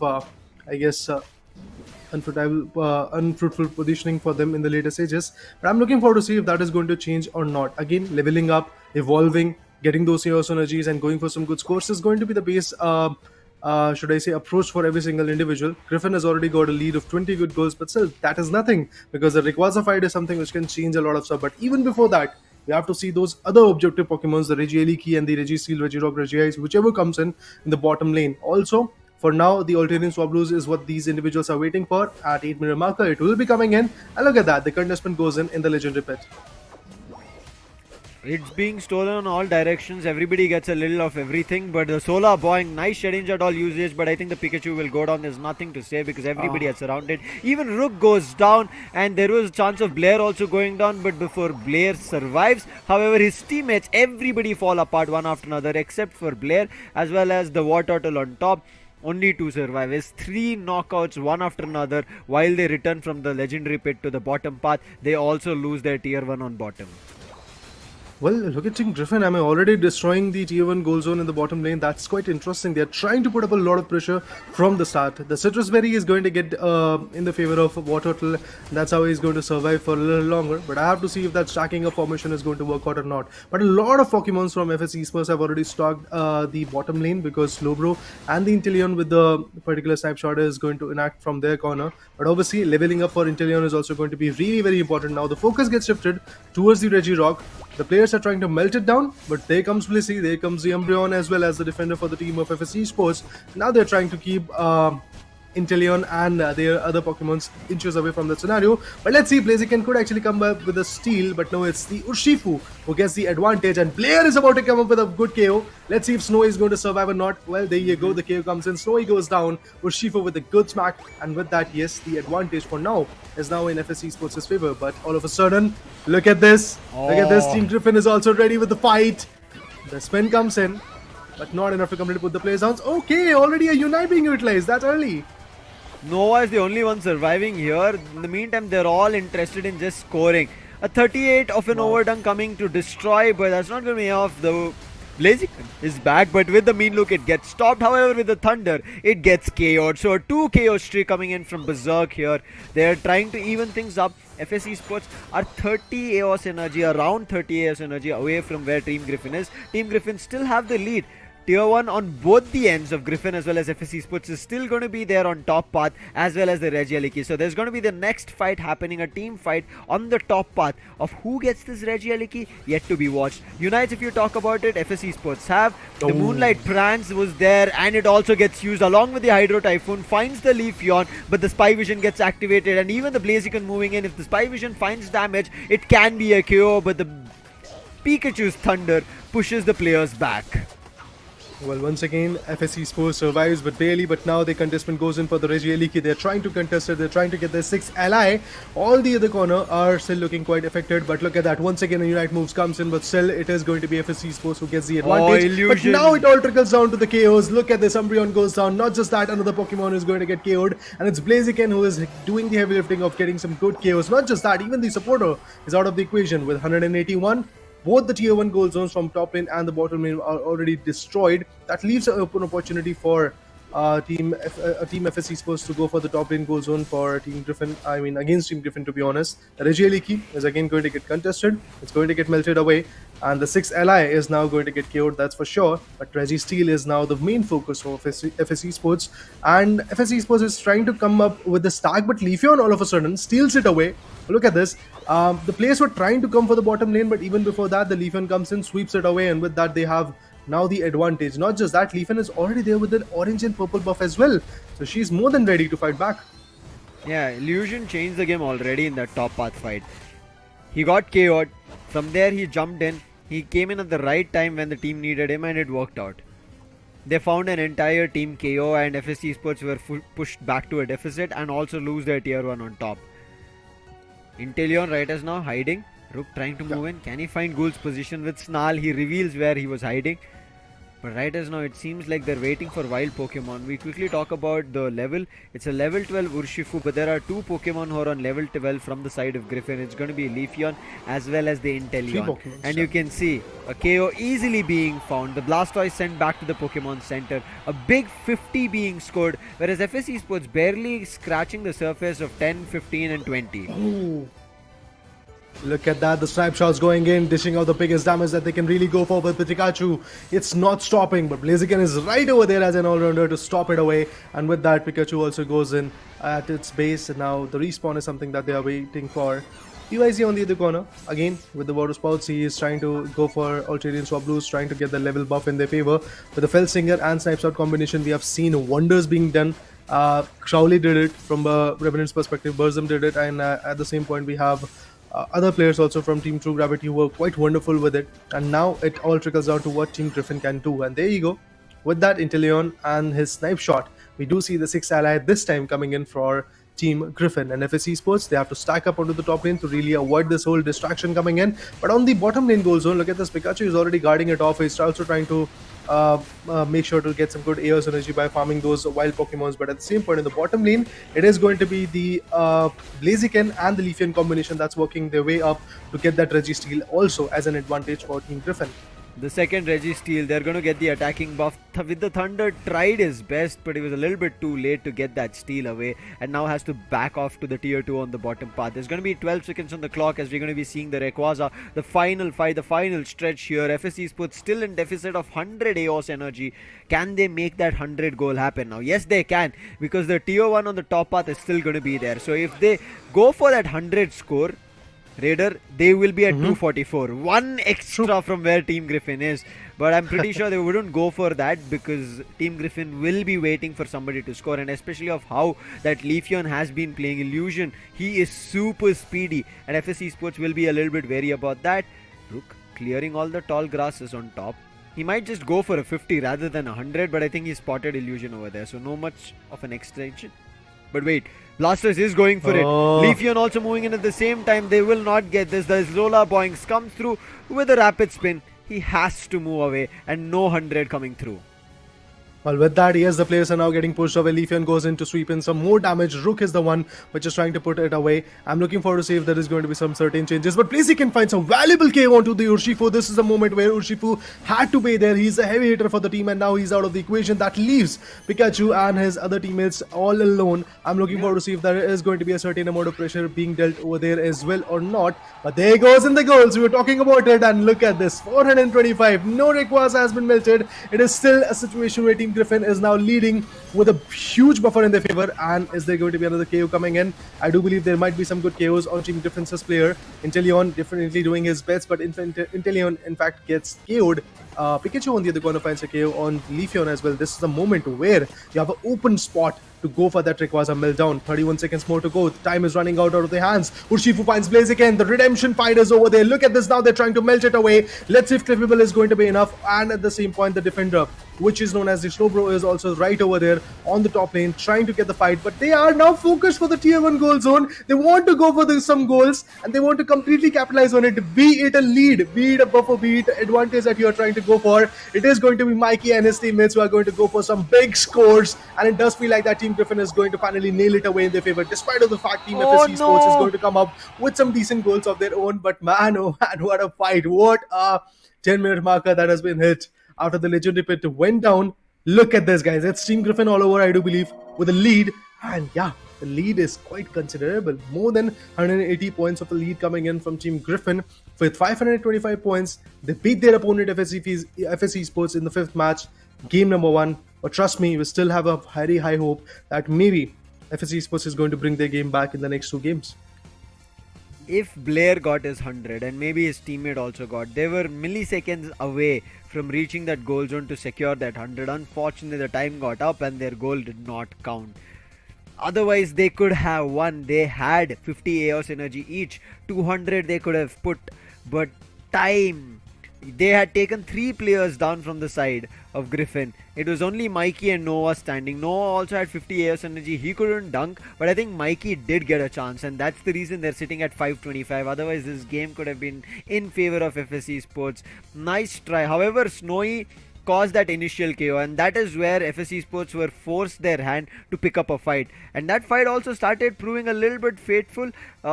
whereas they started losing players, but thankfully it was an early KO coming through, and because of that early KO, their cooldown was less and they respawned fast. They came back into the fight, and FS Esports had their players, whereas Team Griffin had a higher cooldown because of their level advantage and also the KOs that they had found. And that chance for FS Esports just missed out by a tiny window gap. Otherwise, maybe FS Esports could have gotten this first victory. But with Griffin getting this first point, Raider, I'm pretty sure they'll look forward to another 2-0. Well, definitely. I mean, getting the 2-0 is going to be the goal for every single team at this point. When you have that initial advantage against your opponent, well, what is the next step? The next step is basically to nail that next game as well in your favor. But obviously, FS Esports is not here without any homework. They have done their homework. They have figured out what they have to do, and they came very close as you were talking about it. But to be honest, the play coming from Team Griffin was quite interesting for me, because it was just Noah and Mikey who were surviving.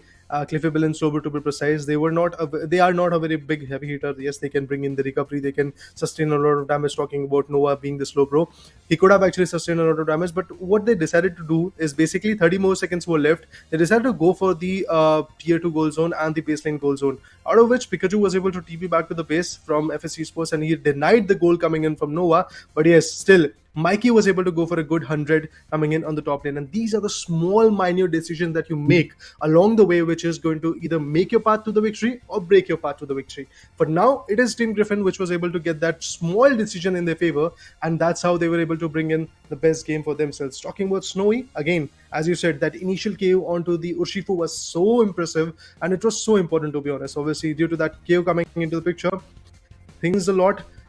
And yes, for a moment, it was looking like Team Griffin now had the control. In FS Esports on the other corner, they also retaliated. They were also able to put down Inteleon first of all, and then after that, Leafeon went down, and Blaziken also got taken down by the same Urshifu who Blaziken was able to take down. So in this span of 10 minutes, there was quite a few wonderful moments for me as a caster. This is a crazy game. Look at this Cliffable, the one that I spoke about, 100 at almost that 10th minute mark. Here, if there was just two more people who could have scored the 100, we did see Urshifu going to that 50 years energy score, but unfortunately fell a little bit short. I think even Pikachu did try to go their berserk, but unfortunately they just were a little milliseconds away from reaching that goal zone and hitting that goal button, and therefore that 100's missed. Otherwise it could have been FS. Look at how close of a game it came through. Even though FS Esports didn't look like they had control of the game in the start, the final fight was a little bit wayward coming in from both the teams. FS Esports also initially fell a little bit short, lost their players, got KO'd. On the other end, a little bit of an overextension coming in from Griffin, because of which they also got KO'd. Let's jump into the replay and watch these chaos happen and the chaos unfold. Well. Initially, I mean, that early KO that came from Kung Fu was also quite interesting. From that region, we did saw a lot of KOs being diminished. And to be honest, guys, to my surprise, it was Team FS Esports who was getting multiple KOs initially. But what happened in the later stages, the players from Team Griffin figured out that they have to go for the level advantage, and that's exactly what they tried to go for. But still, I do believe the Pikachu Ultimate, and also at the same point, the Hydro Typhoon that was coming in every now and then from the Blastoise was definitely putting up a lot of pressure. But there were few moments where the complete team KO was also there, but it's all like at least one or two players still surviving in the game. Other than that, everybody was there in the base trying to get their notion of coming back in the game. But look at this Rayquaza fight. They completely neglected the legendary boss Pokemon, and they went for a fight in the opponent's particular mid lane, and eventually they were able to get the Inteleon. Then Leafeon got KO'd, and after that Blaziken also got KO'd. And look at this. This is the moment where the players were trying to focus for a fight onto the Rayquaza, and at the same exact moment, what Team Griffin decided to do is just completely shift their momentum, completely shift their whole insight. Cliffable and Nova decided to go directly towards the approach of the tier 2 goal zone and the baseline goal zone, which was remaining goal zones, and they decided to go for some good goals. And to be honest, that approach was quite good, because if they would have decided to completely go for the fight, maybe wait for a steal, maybe that situation would have not worked out for them, and maybe Cliffable and the Slowbro could have gotten a KO. So all of those situations, all of those variables being calculated by the players of Team Griffin, and the way they worked it out was, again, quite an insightful one. That shows their experience, that shows their split-second decision, and kudos to the IGL for this kind of decision. I'm looking forward to see if they're going to maintain that consistency in the second match as well, or not, in the second game, to be precise, of this match number 5, because that is where things start to crumble down. You have got the first advantage.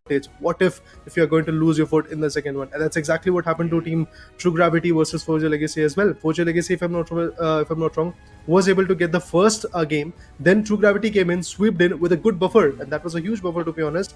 The second game was in their favor, but after that, what happened? It was again Forza Legacy. So you have to get your foot right in the game, but at the same point, you don't have to slip away. And if that slip comes in, that might be the last slip you want, because again, getting pushed back in the standings is something that you really don't want to go with, because then the seeding positions also comes in. Yeah. As of now, again, for all the people wondering, none of these teams are going to get eliminated at this leg of the stage of ACL Champions League. What is going to happen is they're going to get into seeds, meaning first, second, third and fourth position respectively. Yeah. And this will be based on how many games they win, how many points that they have, and this will push them to the playoffs of which team they're going to fight on. So they might get the advantage or might get the disadvantage depending on how it is. But right as now, we are also seeing player introductions. Blair in front of us is now plays Cliffable majority of times. And on the other end, now we see Snowy coming in. Snowy is the heavy hitter of the team. Always has more than 60,000 damage coming in.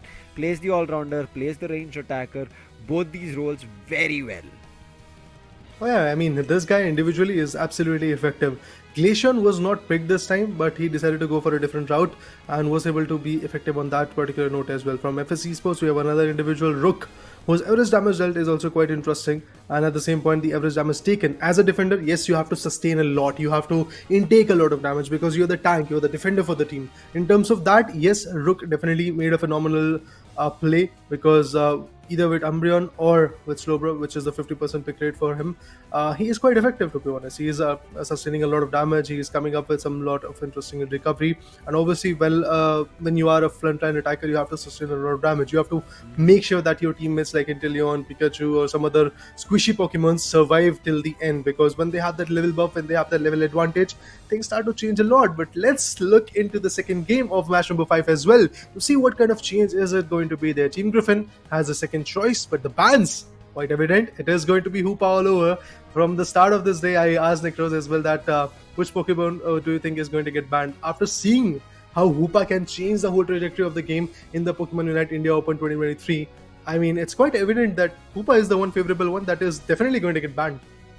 Yeah, I mean, I think eventually everybody is realizing the capability that Hoopa has. Initially, people used to pick Hoopa because, again, it was just quick and doing stuff. But right now, they realize the potential of Hoopa can make or break the game. And that is the reason the ban. But for the first time, I think we are seeing that both the sides are just banning Hoopa, meaning the other Pokemons are left open. They can be picked up. Rook immediately grabs. Again, Defender, I think that's no brainer coming through from the side of FSC Sports. They've been inclined to picking up defenders first. Griffin on the other end, they generally mix and match between either a supporter or a defender. I mean, they had the choice to go for the second pick and they decided to go for Cliffable as well at the same point, which was a good pick. But now look at this.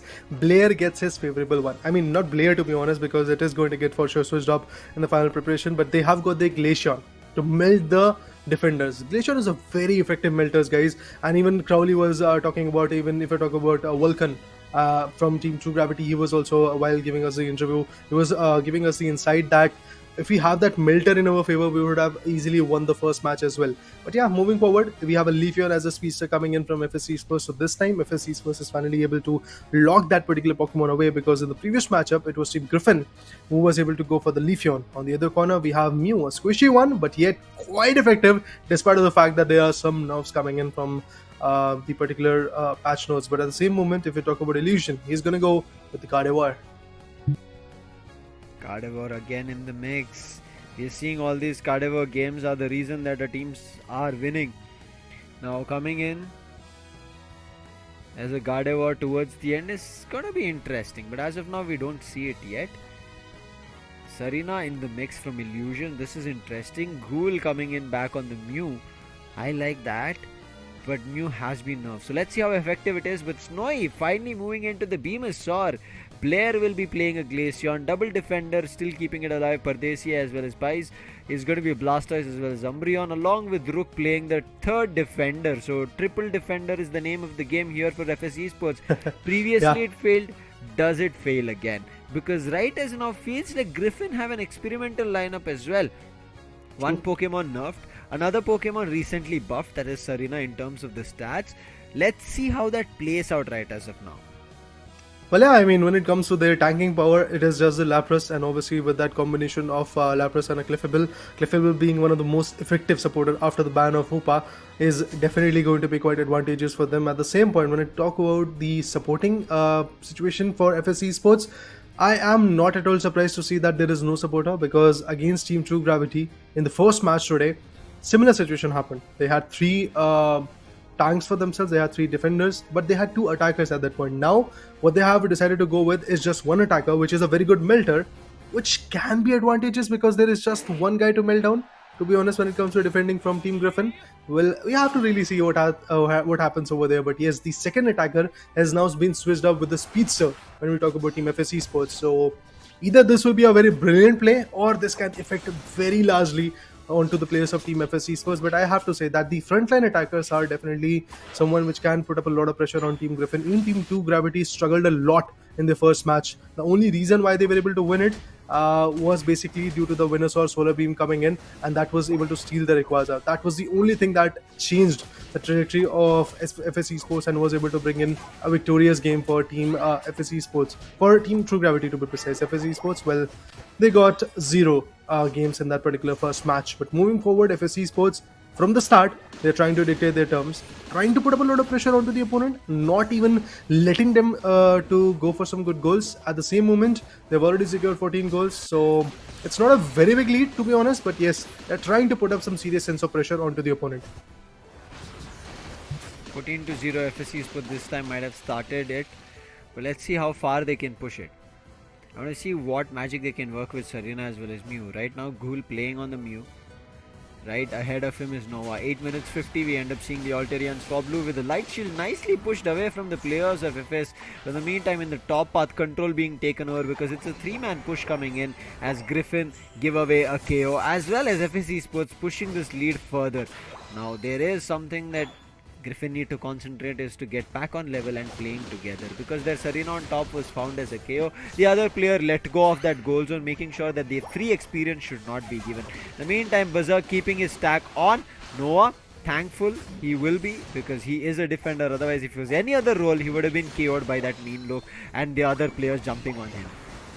There you go, finally some scores being done from Team Griffin as well, and there comes in the War Turtle. Squirtle has now evolved to the War Turtle, and they are trying to put some effective damage onto the opponents, but it does feel like that the opponents are also focused on a little bit more of a score coming in. Serena, again as a heavy hitter, really wants to bring in the best at this point. I would love to see how that all-rounder is going to play along the way. You have to be effective, guys. That's what the main issue is all about. If you are effective, things might change quite fruitfully for you. But the Petal Dance coming into the picture, what do you have to say about that, Sam? Because again, Petal Dance is very good, but then again in the close quarter fights, being the range attacker, I believe Mew has already got that Solar Beam, but an addition of another Solar Beam could have a little bit more advantages in this game. Again, we've seen double beamers certain times, maybe even triple beamers, like keeping in the Solar Blade. Sometimes it works, sometimes it's just too much because Solar Beam takes time to charge. But right now, Nova a little bit in trouble. A 2 KO streak being found. Telekinesis also being used, meaning Ghoul, he can be easily found. Oh my god, what was that Icicle Spear? A 3 KO streak and then an overdunk coming through to destroy the goal zone. 150 FSE Sports against Griffin. And Griffin sitting at only 59. How have the tables turned? And look at Blair, unstoppable. And they secure the Regirock in less than 15-20 seconds when they started it. And now in the meantime, Griffin, they're jumping up to the Regieliki on top. All the players are moving up. They might just make it in time before Griffin get it and might even steal it away. But it is going to be a secure from Snowy. And now the Petal Dance and Giga Drain might just be enough. One on the long range, one on the close range. Verdant Anger coming out, does a lot of damage, but it is not going to be enough because as soon as the Verdant Anger went out, even the Venusaur was KO'd.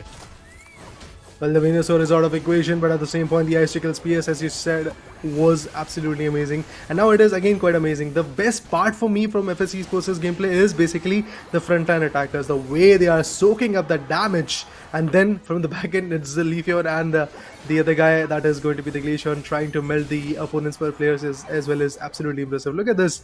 He was very happy after securing that 30, but what happened after that? He is now going to sit back, relax, and wait for a few more seconds to be back in the game. So that is the kind of approach which is definitely looking quite amazing for Team FSC Sports, but FSC Sports, I don't know how much more of a momentum they are going to build till the end, because again, they have got a very good speedster, they have got a very good attacker as well, which is not just an attacker, it's a very effective melter of that Lapras as well. But again, Lapras at level 13 could be very effective, so I feel Team Griffin should a little bit more focus onto the evolution part as well. They have to evolve really quickly. But at the same point, look at this, the Petal Dance comes in with the Giga Drain. And now again the pressure falls down a lot. But look at this Umbreon. They are trying to maintain a lot of pressure, but the Slowbro goes down. One defender down, 2 more to go. And after that, the Leafeon and the other Pokemon, Umbreon is also, not Umbreon, Oh the Glaceon my is also going to be God. on Breakers. But Pardesi, can you run far away? Well, not at all. It is going to be a KO coming in. 2 KOs already being delivered. With that, even the Hydro Typhoon is going to come pretty soon, I believe. But yes, FSC Sports, they are more than ready, but there goes the KO. Lapras, the only tank that Team Griffin has got, is now melted away. There's still chance for Griffin here because the goal zones have been brought in closer, only 50. But the objectives constantly that FS are taking is giving them the advantage where they're better on levels, and you can see 2 KOs being found at the bottom path. In the meantime, Griffin said, okay, bottom is gone from our hands. Let's quickly act on the Regieleki on top. FSC Sports are also charging up. Umbreon is going to be here. Might go for a steal, but the Storms are going to be good enough. Oh, wait, the Solar Boink. Leafeon steals it, and now Illusion in trouble. He cannot run away. Nice mean look, traps Illusion, and that is the end of it. There's nothing that he could have done up, and an extra ally added for FSC Sports. When we were just thinking that maybe Griffin are making their comeback, FSC Sports pull up a steal. What a play from FSC Sports. They are not leaving even a single minute second, even a single minute chance of a comeback for Team Griffin. But trust me, that Rayquaza fight is something I'm patiently waiting for. But even before that, the level buff, where is Lapras? You have to be ready, mates, because again, you're the only individual who is there with the tanking position. And again, you're getting countered a lot. Umbreon on the other corner finds a Cliffable. No supports for now, for a few moments, for a few seconds. On the other corner, Berserk wanted to fall back, but eventually that's not going to be the case. Even the Venusaur is going to get KO'd. With that, Cool and other individuals are also trying to put up a lot of pressure. Look at that, the Solar Beam goes in, Sarina finds one. It's the Glaceon who goes down way too late, but yet a very effective KO coming in. Not just that, Sarina is going to find another one as an all-rounder. Definitely the output is coming in. Slowly but steadily, it is looking like Team Griffin wants to come back in the game. The urge, the hunger is now quite evident. And look at that, they're trying to go for a dump of 40, but again the Leafeon comes in. The pressure is now relieved. Leafeon with the Solar Boinks are definitely pressurizing the opponent. There is no Citrus Berry yet, so there is no healings for them whatsoever. But is it going to be a situation where there will be some goals? Well, not at all. And the Lapras now gets cornered. No fighting back. You are going to get killed, that's for sure.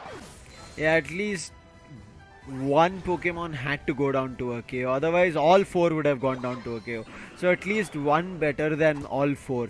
Regirock has spawned, but in the meantime, Venus are a little bit of an overextension, and the Glaceon is pushing it in the top path, and you can see the Snowy. Can he run away? Big time damage coming in. Thankfully, Altaria and Swablu in between tank up a little, but you can see how much of health he has lost.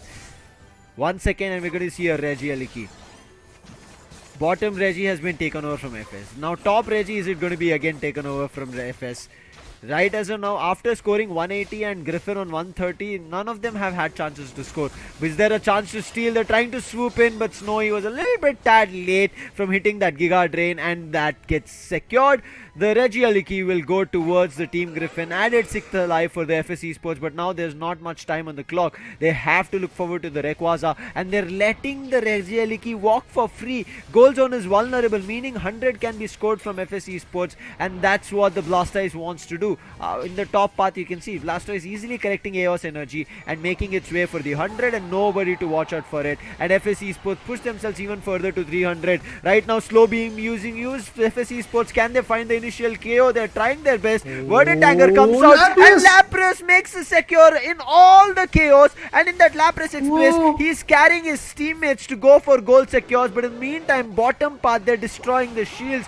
Is this a comeback? Everybody is running up. Somebody needs to destroy the tier 1 and bottom. Illusion is ready. His shield doesn't get broken. And yes, 100 comes through. 333, 430. And with that, now one last 100 from Nova can secure themselves the victory. And there's no way they could break the shield. 532, 632. Another 100 from Ghoul from in between. And this secures it. Chaos Energy, not much for the side of FS Esports to make a comeback. How did the tables turn?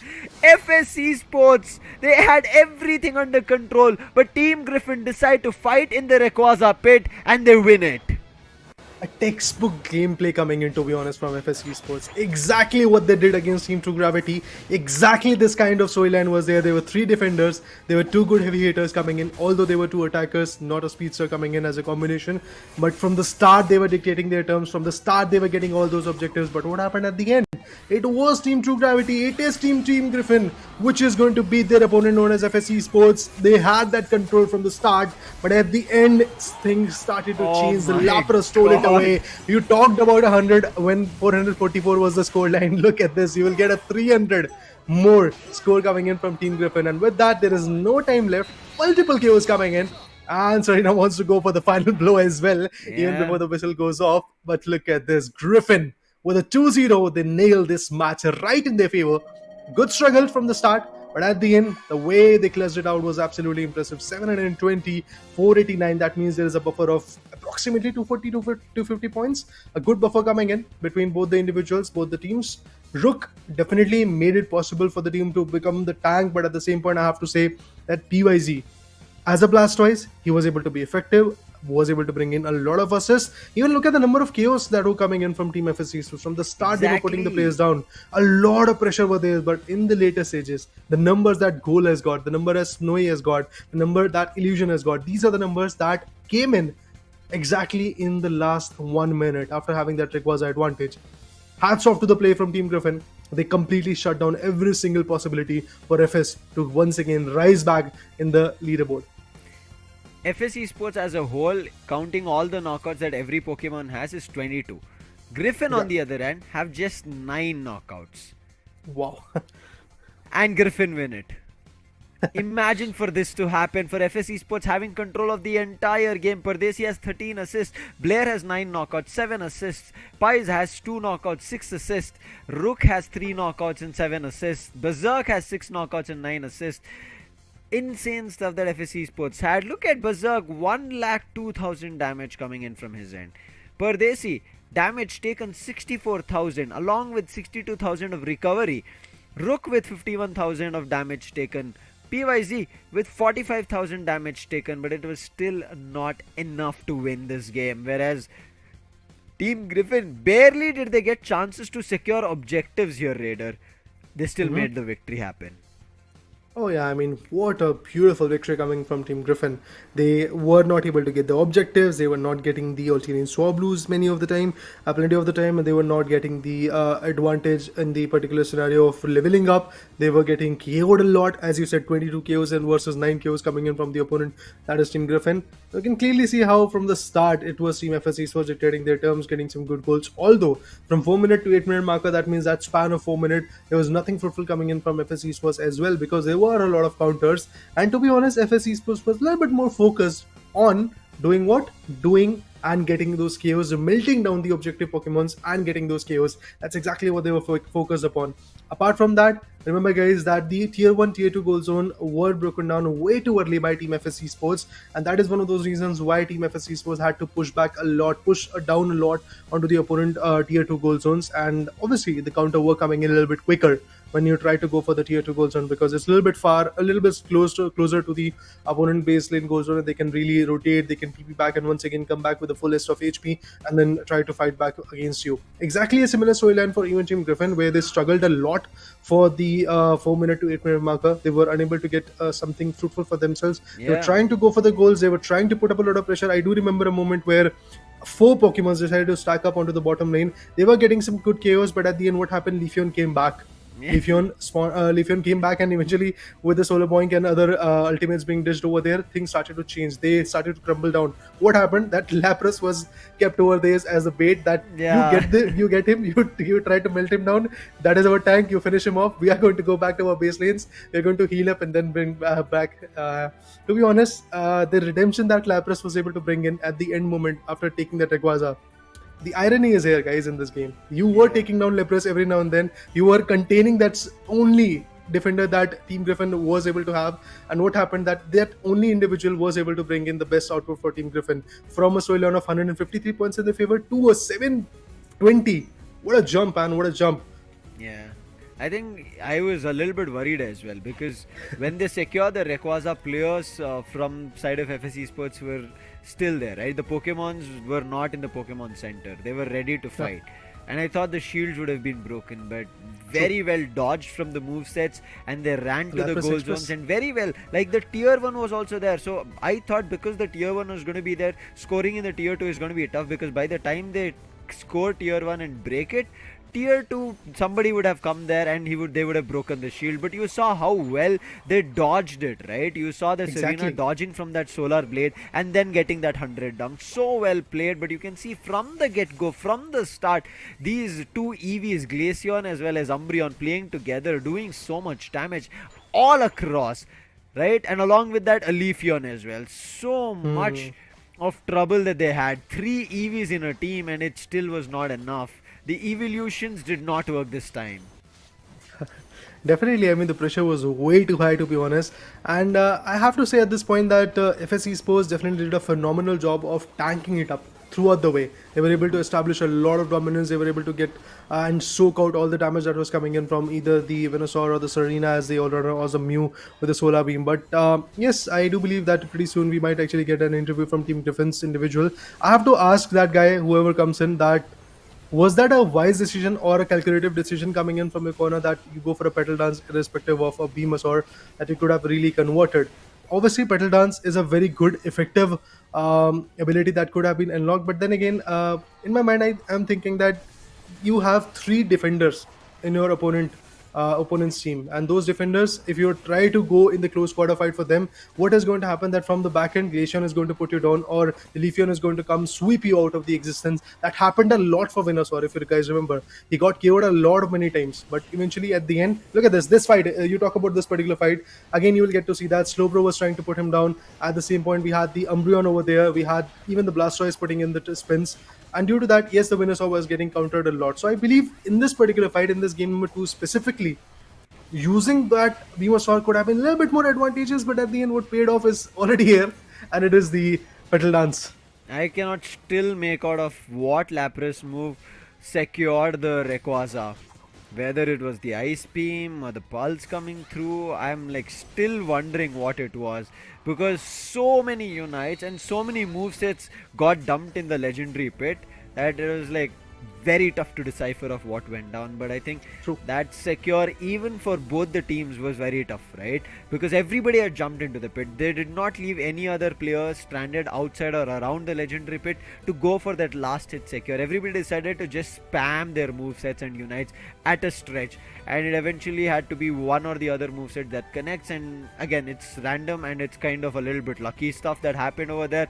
And FS Esports, unfortunate for their run in that 8 minutes, did not work, because there was a little bit of luck favored the side of Griffin, and Griffin were able to close the series in a 2-0 fashion. Griffin will be more than happy, right? They get another extra point here, meaning they will surpass the other 2 teams who are sitting with the first position as they get more True points. gravity and Unfortunate for the Forge FS Esports that they don't get anything. 2 losses on a stretch here, Raider. Yeah, I mean, that is something which is definitely going to put up a lot of pressure onto the individuals of FSC Sports, because again the seeding positions are something that everybody is looking at this point. Yes. At the last day, the day number 3 is going to be very crucial in terms of that. And FSC Sports, you are bringing a very different set of approach by choosing 3 defenders and going for 2 attackers, or attacker and a speedster combination. It's good to see. We are absolutely happy to see that particular situation get covered up. But to be honest, at the Rayquaza pit, I believe at the legendary pit in the final search time period, you have to have some heavy hitters for yourself. And that is one of those reasons where I feel that in this particular game number 2, situations went out of their hands. I do remember that even the Blastoise, after melting down that Regieleki, he tried to focus on going for a set of 100. Rather than that, he could have actually came down to the legendary pit and maybe get some good KOs, because he's a tanker. He can sustain that damage that is going to come from Venusaur or some other Pokemons like Mew or Serena coming in from Team Griffin. But what he decided to go for that extra 100 points, well, that's a good approach if it would have worked out then only. Because again, all of the players from Team Griffin went for an all-in commitment. They were not even leaving a single player out of that legendary pit. Everybody committed in. They were like, dump in all the abilities. We will get something out of it, and they got the Rayquaza. But right now, let's break things down in terms of what could have worked, what did not work. As you can see, Anna is pointing out that there's the citrus berry that Nova took, because of which the game changed, meaning that defender could tank a lot more. And you did mention, right? Jumping back was the Leafeon was ready for a fight, and there is the reason they got control of things. So I think FSC Sports needed to understand what's around them, but you could still see Berserk doing enough damage, and even this Urshifu being picked up, right? The throat chop was good enough. It was just not enough for it to work out because the goal difference coming through. I know there is also the Unite ability here. We did even see, I think, Berserk use the Unite to try and find something out of it. Yeah. But there is also the Unite already ready from the Blaziken, which is about to jump to the bottom path, right? And also not much Eos energy left. It was only 140, not 140, but one player having 40 Eos energy. As you can see, it's the Urshifu. He does try to get the 40, but other players are sitting at 14. Look at this commitment of that Ultimate and Unite, and they get chaos after it, but there are counter chaos also after that, right? And that again brings the game back in favor of the side of Griffin, and Griffin were able to do it here as well. As you can see, it is chaos being found, but the players who are surviving, right? Pikachu is just who sent back to the Pokemon Center. Now it is going to be the Blastoise along with, I think, the Umbreon. Both of them are right next to each other. Urshifu is playing with the Blissey. So they are a little bit further away. Now, if Urshifu was here instead of either one of them, meaning they could have taken this support or this defender, and if they did that, meaning their front line would have gotten weaker and the game could have turned around. That was the first game. Now coming to the second game, as you can see, I think this game was just luck. I wouldn't even try to break it down here, Raider. Okay. Yeah, I mean, to be honest, from the start, the way Team FSC Sports was dominating, the Icicle Spears, they were trying to put every now and then the Lapras down. To be honest, irrespective of the luck and also the situation that turned out in the particular like 8 minute and 50 seconds marker, I have to say that even the irony was also there in this game. The only Pokemon that you were melting down a lot by the help of that Glaceon was able to secure the best output for the opponent team. But yeah, looking at the analysis part, you will get to see a lot of interesting approaches coming in the bottom lane as well. Noah and the other individuals from Team Griffin decided to go for some good dumps of goal, but at the same point, Blastoise came in, tried to come up with some good effect of his own, and as you can see, even the Slowbro was converging right over there. We had Leafeon coming in from the top lane as well. Serena was also trying to be very effective at that point, but it didn't turn out in the way that they wanted to go with. Mew definitely was able to get a good KO, but look at this, Serena was able to put down Venusaur. The attacker goes down, the supporter goes down by Glaceon, and then again another KO streak comes in, to be honest. So there were multiple instances where if you are trying to put one player of FSC Sports down, there is a barrage of attack that is going to come from FSC Sports, and they're going to put the whole team down. There were multiple times where 2 to 3 Pokemons were already putting down from the perspective of Team FSC Sports. So that was a good play coming in. But look at this, Mikey and Cole, both of them combined effort as a supporter and attacker. They were trying to put the player down. Even Pardesi was quite low. And at the same point, if we talk about PYZ being the Blastoise, it was taking and sustaining a lot of damage. But remember, guys, you have Illusion, the Serena right over there. The effect will be there. And look at that, the Blastoise got KO'd. This fight, look at this. This is what we were talking about. You can see the amount of shields that they had, right? Just a little bit too much. But right now, it is the overall standings right in front of us, and Griffin, because of the 2 consecutive victories that they've had, their overall points is gone to 6, and they're going to be our team in the first position. Moving towards the second is going to be True Gravity as well as Force, both of them sitting with 4 points each in the second position, going to the 3 points. Now, again, you might be wondering why Revenant is at the 4th position. That is because there are 2 players sharing the second position, meaning it is kind of like the second and third situation, but they are in the second position. 4th position going to Revenant, 5th coming into Clowns 5. Again, they have just 1 point, whereas FSC Sports 0 points. They've not even gotten a single game here, Raider. FSC Sports, definitely a sad sight to watch, because again, if you talk about their efforts, I do believe they were wonderful. From fighting against Team True Gravity or fighting against Team Griffin, both of the battle were definitely quite interesting. The way they chose their Pokemons, the way they went in for the drafting phase was quite interesting. And I do believe even Team Griffin and also Vulcan was agreeing on that point that we were like basically trying to go for those defenders. We're trying to take that cliffable, but we were unable to because of the drafting being done right from FSC Sports. So FSC Sports is doing a very decent job of getting those defenders, and the draft pick phase is also quite good for them. They're banning the right ones, and as you said that this is the first time where both the teams have banned the Hoopa. No, this was not the first time. It was Team True Gravity and FSC Sports. Again, they did the same thing in their first game. But at the end, what happened? It was Team Griffin who was able to nail it out. But now I believe we do have a very interesting person coming up on the interview desk, and it is Illusion coming in from Team Griffin. So let's have an insight from him as well. Hello, Illusion. Congratulations on victory. Hello, How does guys. it feel? Hello. Hello, am I audible? Yeah. Yeah. So we are a bit nervous. Actually, the last pick, Serena pick, it's a bit dicey.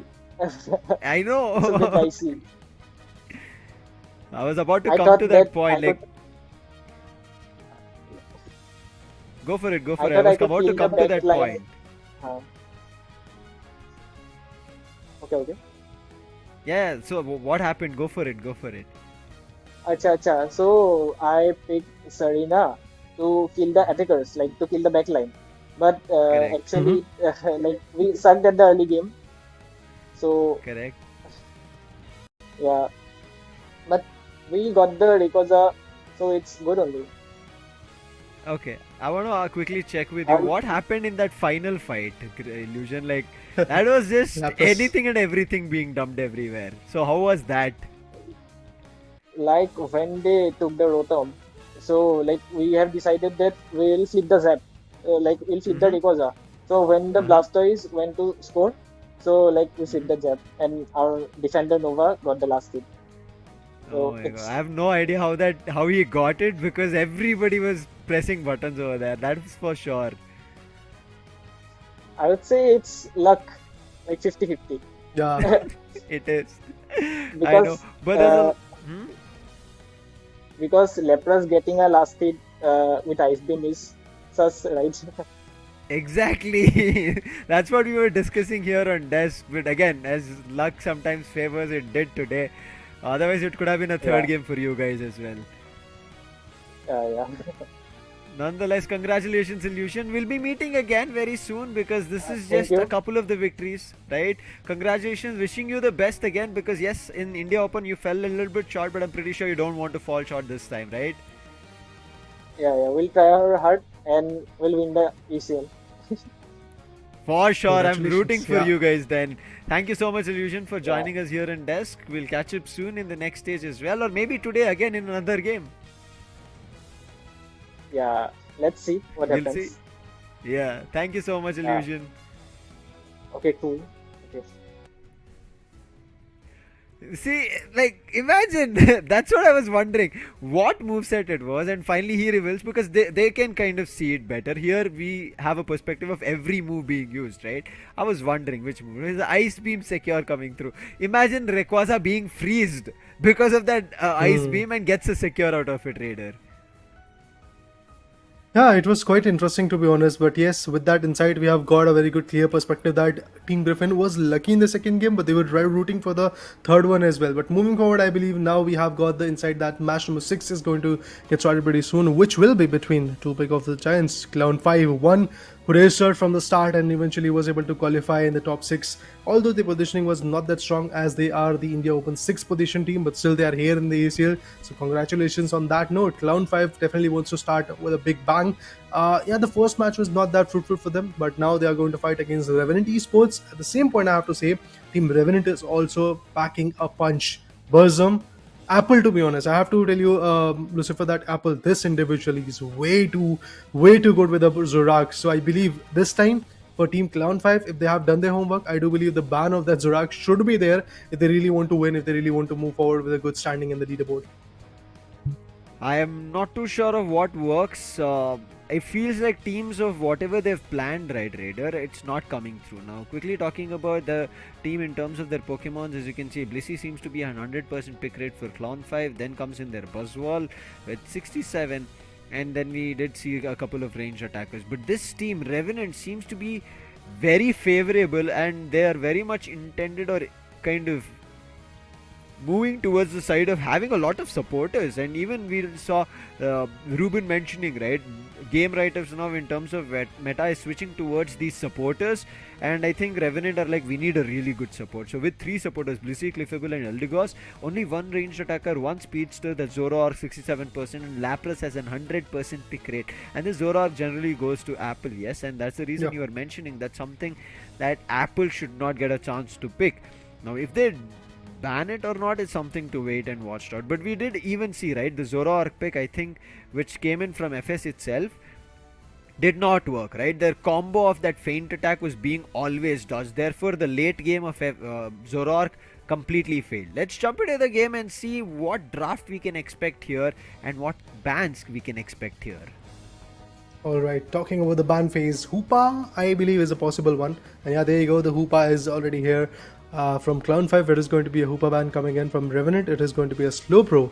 I do believe both the particular teams have figured it out what they have to do and how the play has to unfold. Ovita on the other corner wants to go with the Revenant ban. I don't know why, but Revenant has been kind of effective, but at the same point not being that effective that the whole game-changing situation could be coming in. As a tank, there are some different and maybe, let's say, a better set of choices coming in when you have Blastoise, when you have Lapras coming in, and some other Pokemons like basically Umbreon also being utilized a lot.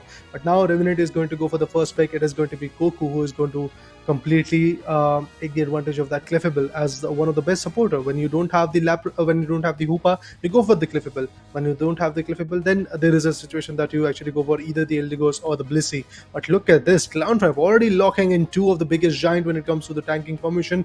We have an evolution, which is going to be the Umbreon. On the other corner, we have the Lapras Express also more than ready, but Revenant is also there to answer back with their own set of 2 interesting defenders coming in. It is going to be Tensai locking in the Snorlax and a Slowbro being locked by the individual known as Genius. But moving forward, Legion, a Buzzwole, okay, that could be a very good instance coming in. And as I said, when you don't have Hoopa, which is banned, then you have Cliffable, which is already picked. Then the third choice goes into either Blissey or Eldegoss in the worst case scenario.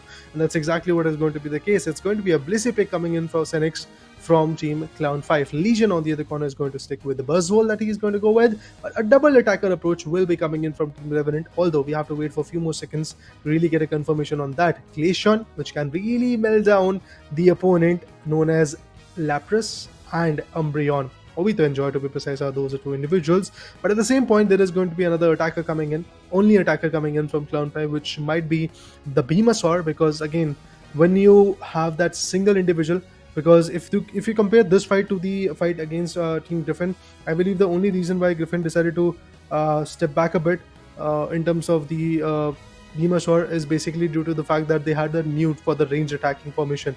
But at the same point, Revenant has got their own set of range attackers which can stay back a bit but still pack a punch. It is going to be Apple who is there with the Glaceon. Usually we do see him with a lot of speedster approach, but Glaceon is again going to be very effective. As I said initially, even Chandelier can actually give a lot of damage from far away. We do see the Icicle Spears tracking down the opponent and putting them down a lot. So in that manner, I do believe Burzum can also be quite effective. Being an IGL of the team, Crowley, to be honest, he is one of the best players that Team Revenant has got. And obviously, while the interview was going on, Nekroz asked him, "Why is your name changed to Burzum? Why are you not Crowley anymore?" He just said that for fun, I decided to switch up my name, and then eventually it got stuck up on me due to the rules and regulations. So, yeah, Crowley is Burzum right now, guys. But yeah, we can call him Crowley as well because he said, "Once a Crowley, always a Crowley." Let's see what will happen because final preparation is done. Now we are in the loading screen. We are diving into the lobby pretty soon. Buzzwole, Obito, Umbreon being played by Joy. I am looking forward to see how that play goes out and up. But yeah, match number 6, game number 1 is on its way, and I do believe a very interesting amount of anticipation will be there.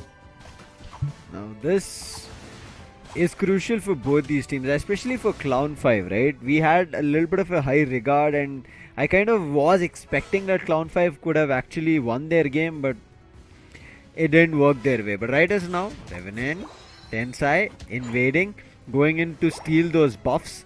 In the meantime, going in for that first goal is gonna be the teeny tiny Squirtle, Genius, and then Goku also gets an X5. On the other end, Lapras staking all these Indidis, Wild Bunnies, and putting scores one after another. Now Revenant were doing it on top, so in bottom somebody has to do it, right? So Clown 5 are taking charge, but in the next Indidi they did not get a chance. They're all running with the X speed and will get back to their blue zone. But look at this, again trying to go in for a steal. The Lampent is already doing damage. As something that they had to be worried about, and that Lapras gets KO'd without an evolution of the Chandelier. Already early damage doing so much. I think this is just a little bit of an overextension here coming through. But looks like we've hit a small pause. We should be getting back into the game.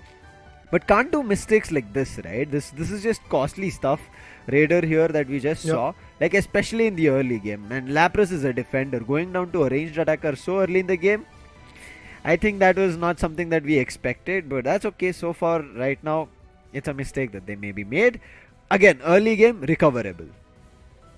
Yeah, definitely. I mean, the game just started. We just saw like basically 1 minute just passed away from the 10 minutes that we are here with. But I do believe, obviously, with this, the initial mistakes that are being delivered by the players, I feel there is a possibility that even Team Revenant can actually capitalize on that mistake. If you make those mistakes, there is a situation that experienced teams like Revenant, Crowley is one of those individuals who has his eagle eye set on the victory marker. He wants to come up with a 2-0, and he might be able to do it due to the mistakes that Clown 5 is making. But we can't really underestimate the Clown 5 as well. Although the fact that they were able to qualify the 6th position from India Open 2023 in the ACL regional qualifiers, but still, being on the 6th position in a previous tournament does not mean that they can't be in the top position. Well, obviously the first match was a little bit of a hiccup for them, but still a long way to go. Even Team True Gravity lost their one match. Forja Legacy also lost their one match. Team Griffin is the only team which is now currently undefeated in their 2 games that they were able to fight against. But remember, guys, just after this match, there is another match that is going to be there for Team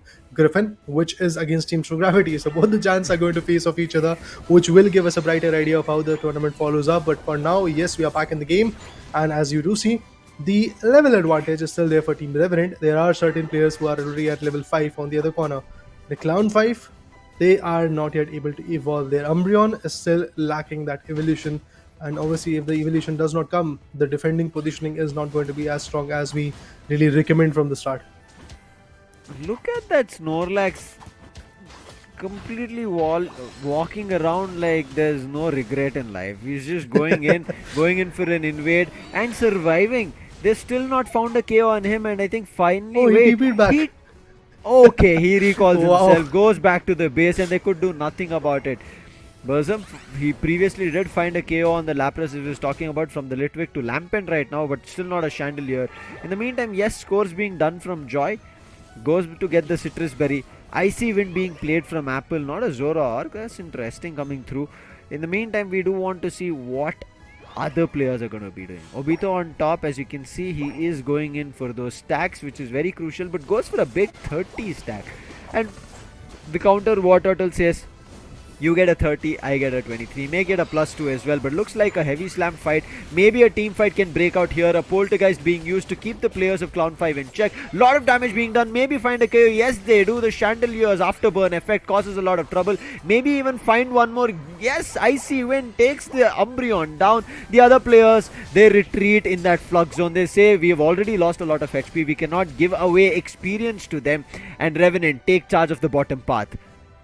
Can't really deny those melters, guys. I mean, when you have a Glaceon in your team, when you have a Chandelier which can be far away but yet put in the best effort, I do believe the pressure is going to be there on Clown 5's players. And when you talk about their defensive parameters, all they have is just the Umbreon and the Lapras. Again, both of those Pokemons are quite good, but then again, if the skill moves are not unlocked yet, if you are not at the right level, it's just not going to be compatible enough. The Buzzwole and the other guys are still trying to put up a lot of pressure and maybe possibly get that advantage of having the 6th ally. Well, they get it, and now a complete stack will be there on the top lane. There is nobody really stacking up onto the bottom lane. That really opens up a very good bracket. But what is that? Umbreon gets cornered. Snorlax, what a play that was.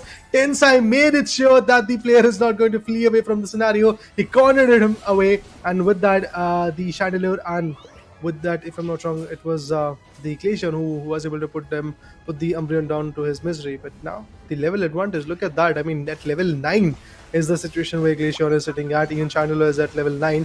Blastoise currently is just tanking up the whole damage, soaking up the whole damage, and making sure that the Regieleki is not going to open up an advantage in the top lane gold zone. But now the contestment goes in the bottom lane. At this point, yes, I do remember that Hoopa can be very advantageous for rotating, but obviously when it's already banned in the top pick phase, you can't really come in with that. Buzzwole finds a valuable one with those pumping damages coming in.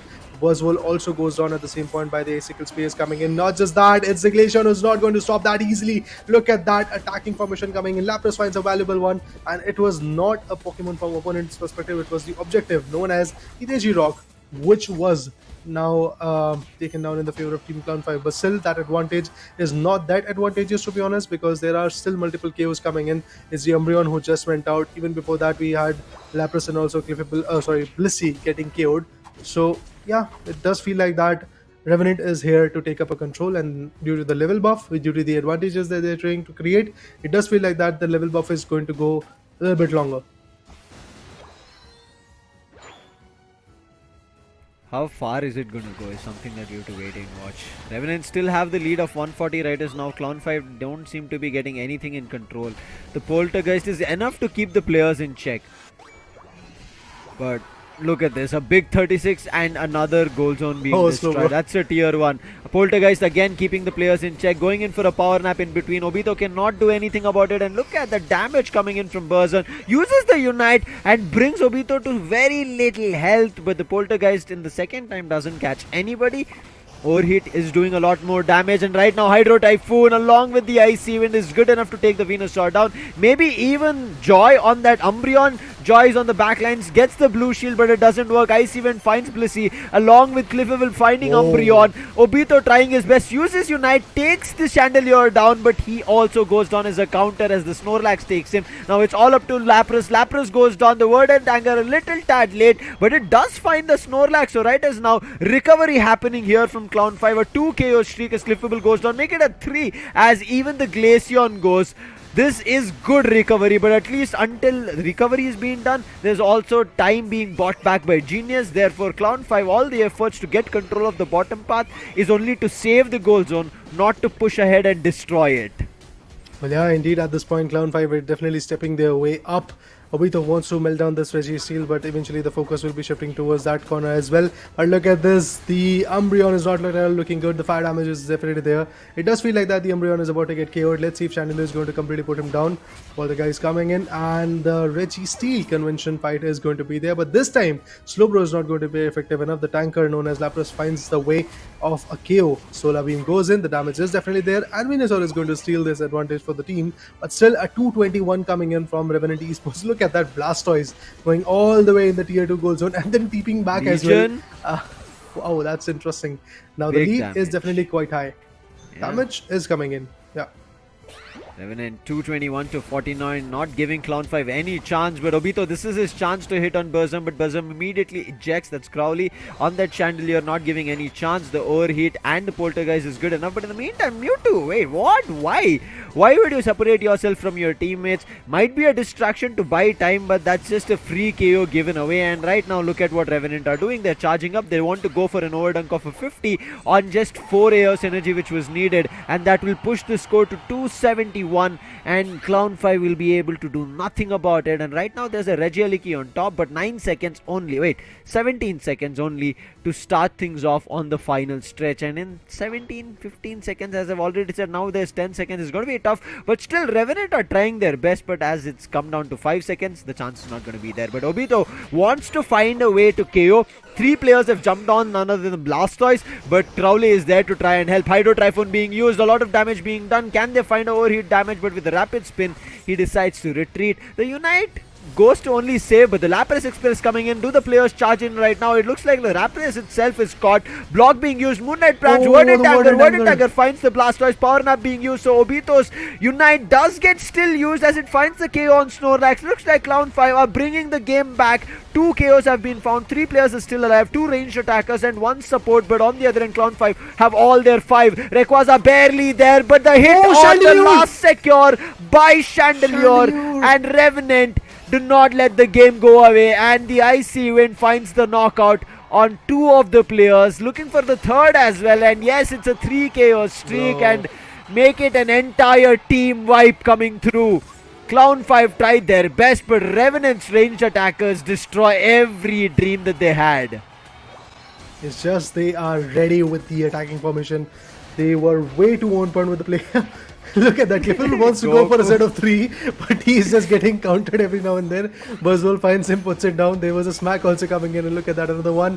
It is going to be the Glacian who's going to get KO'd. But to be honest, the job is already done. Okay, I do feel that there are the Earth synergies. If somehow they are able to make their way back to the tier 1, tier 2 goal zones, tier 1 goal zones in the top lane and the bottom lane, things might change. But look at that Chandelier, he has got that shield. Who is going to stop him? Well, the answer is nobody. And that's how 565 is going to be the storyline for Team Revenant. Not just that, we will get to see even more Unites being dumped right over there in the tier 1 goal zones. Look at them, they're trying to go for some good scores. Well, finally they did, and that is going to bring them to 121. But Clown5, they are still struggling. It's just 11 more seconds, and they have to go for another set of 500 goals. And I feel it's just not going to be easy. But the Worded Anger throughout the way, to be honest, trust me, was absolutely fruitful for the team Clown5. But again, I have to say once again that it's just one individual which is bringing a lot of chaos.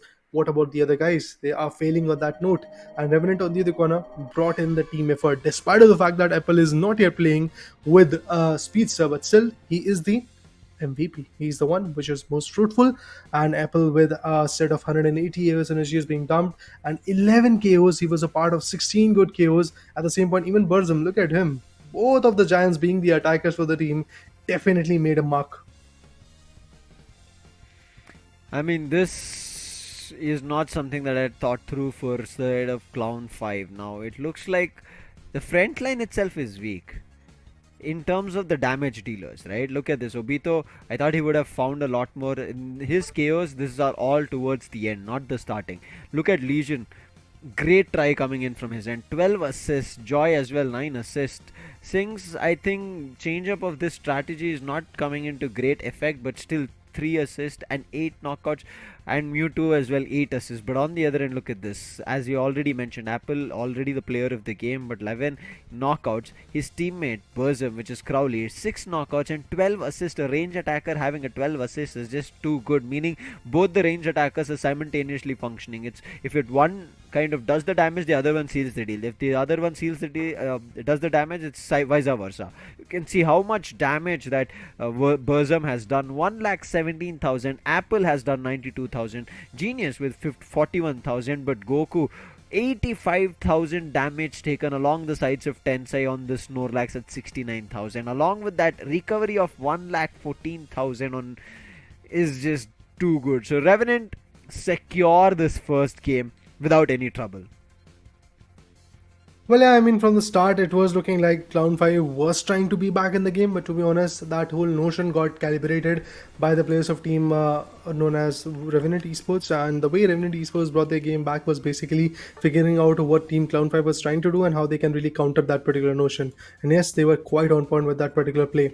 Looking at the whole situation right now, looking at the whole battle data as well, it does feel like that Revenant Esports had a very good close match initially. Like for the first 6 minutes, there was some close quarter counter coming in, and the Lapras, Umbreon as a tank for the team Clown5 were also doing some decent job. Obito in the end definitely was able to bring in a lot of chaos, but I have to say that Star Cynics, this is the individual.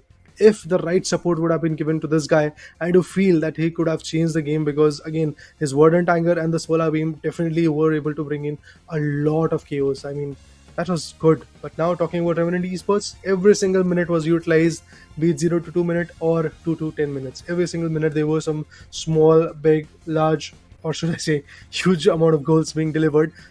So yeah, it was good to see how Revenant Esports unfolded their play, and also in the last final stage they were able to come up with a set of 294 goals, which is again a very huge job done and dusted. Even before that, there were another set of 95 goals being delivered. But I saw a lot of sneaky play also coming in from Team Revenant Esports as well, despite of the fact that Team Revenant Esports, their players were getting KO'd a lot, and as you said as well, that Clown5 was trying to pick up a pace in the final stretch. They were getting some good KOs as well, but still it was not at all fruitful, because at the end what happened, there was Chandelier coming in, Burzum to be precise, the IGL, Crowley. As I said initially as well, if Crowley is in the game, you can't really abide him, you can't really actually go from his corner and maybe go for a steal. And that's exactly what happened. Crowley came in as the chandelier for the team from a very good range, from a very far away from that particular fight. He was, if I'm not wrong, hiding in the bushes, and he eventually from that corner he was able to come up with some abilities of his own, and that's how he was able to steal the whole advantage. We'll talk about all of that, but let's talk about the replay as well, because in the replay you'll get to know how this game one unfolded. Yeah, I mean, Crowley, rather than just always like to say it like he was hiding, was making sure that nobody hid in tall grasses, right? Especially his poltergeist was just on point. Like they were getting hit with those tables and chairs, and they were getting that afterburn effect. But great stuff being done from Sings, especially that Verdant Anger play. But look at Tensai, so much trouble that he caused, and Tensai was always there when they needed like a punching bag thing, right? Like take up all the damage along with the sides of our genius. And then great play coming in from both Apple as well as Burzum. Insane knockouts that they found, but there was a situation two times. One was this bottom path where Sings again with the Verdant Anger tried to recover, but there was genius, right? He bought enough time so that his teammates who had gotten KO'd, they will be back to fight, making sure that the bottom goal zone which they wanted to score on will not be allowed. Same thing happened in the legendary fight, as you can see here. Lot of people started picking up fights, and as soon as Revenant understood they are the ones who are a little bit under pressure, they do not have enough numbers. Players separated. Burzum went in one direction, his teammate Apple went in another direction, the Cliffable went in another direction, making sure that even if the players of Clown5 start jumping and taking on Rayquaza, we will make sure that we find an opportunity to find a KO on them, and that's what they did. While they were about to start Rayquaza, everybody started moving in, Burzum, Apple, and then started doing damage, and that's when they got the advantage of picking up a victory. Now you can see Apple's only intention is to become the best, better than the rest, and he makes me bring the memories of our wonderful Pokemon song. I'm not going to sing it. Hello.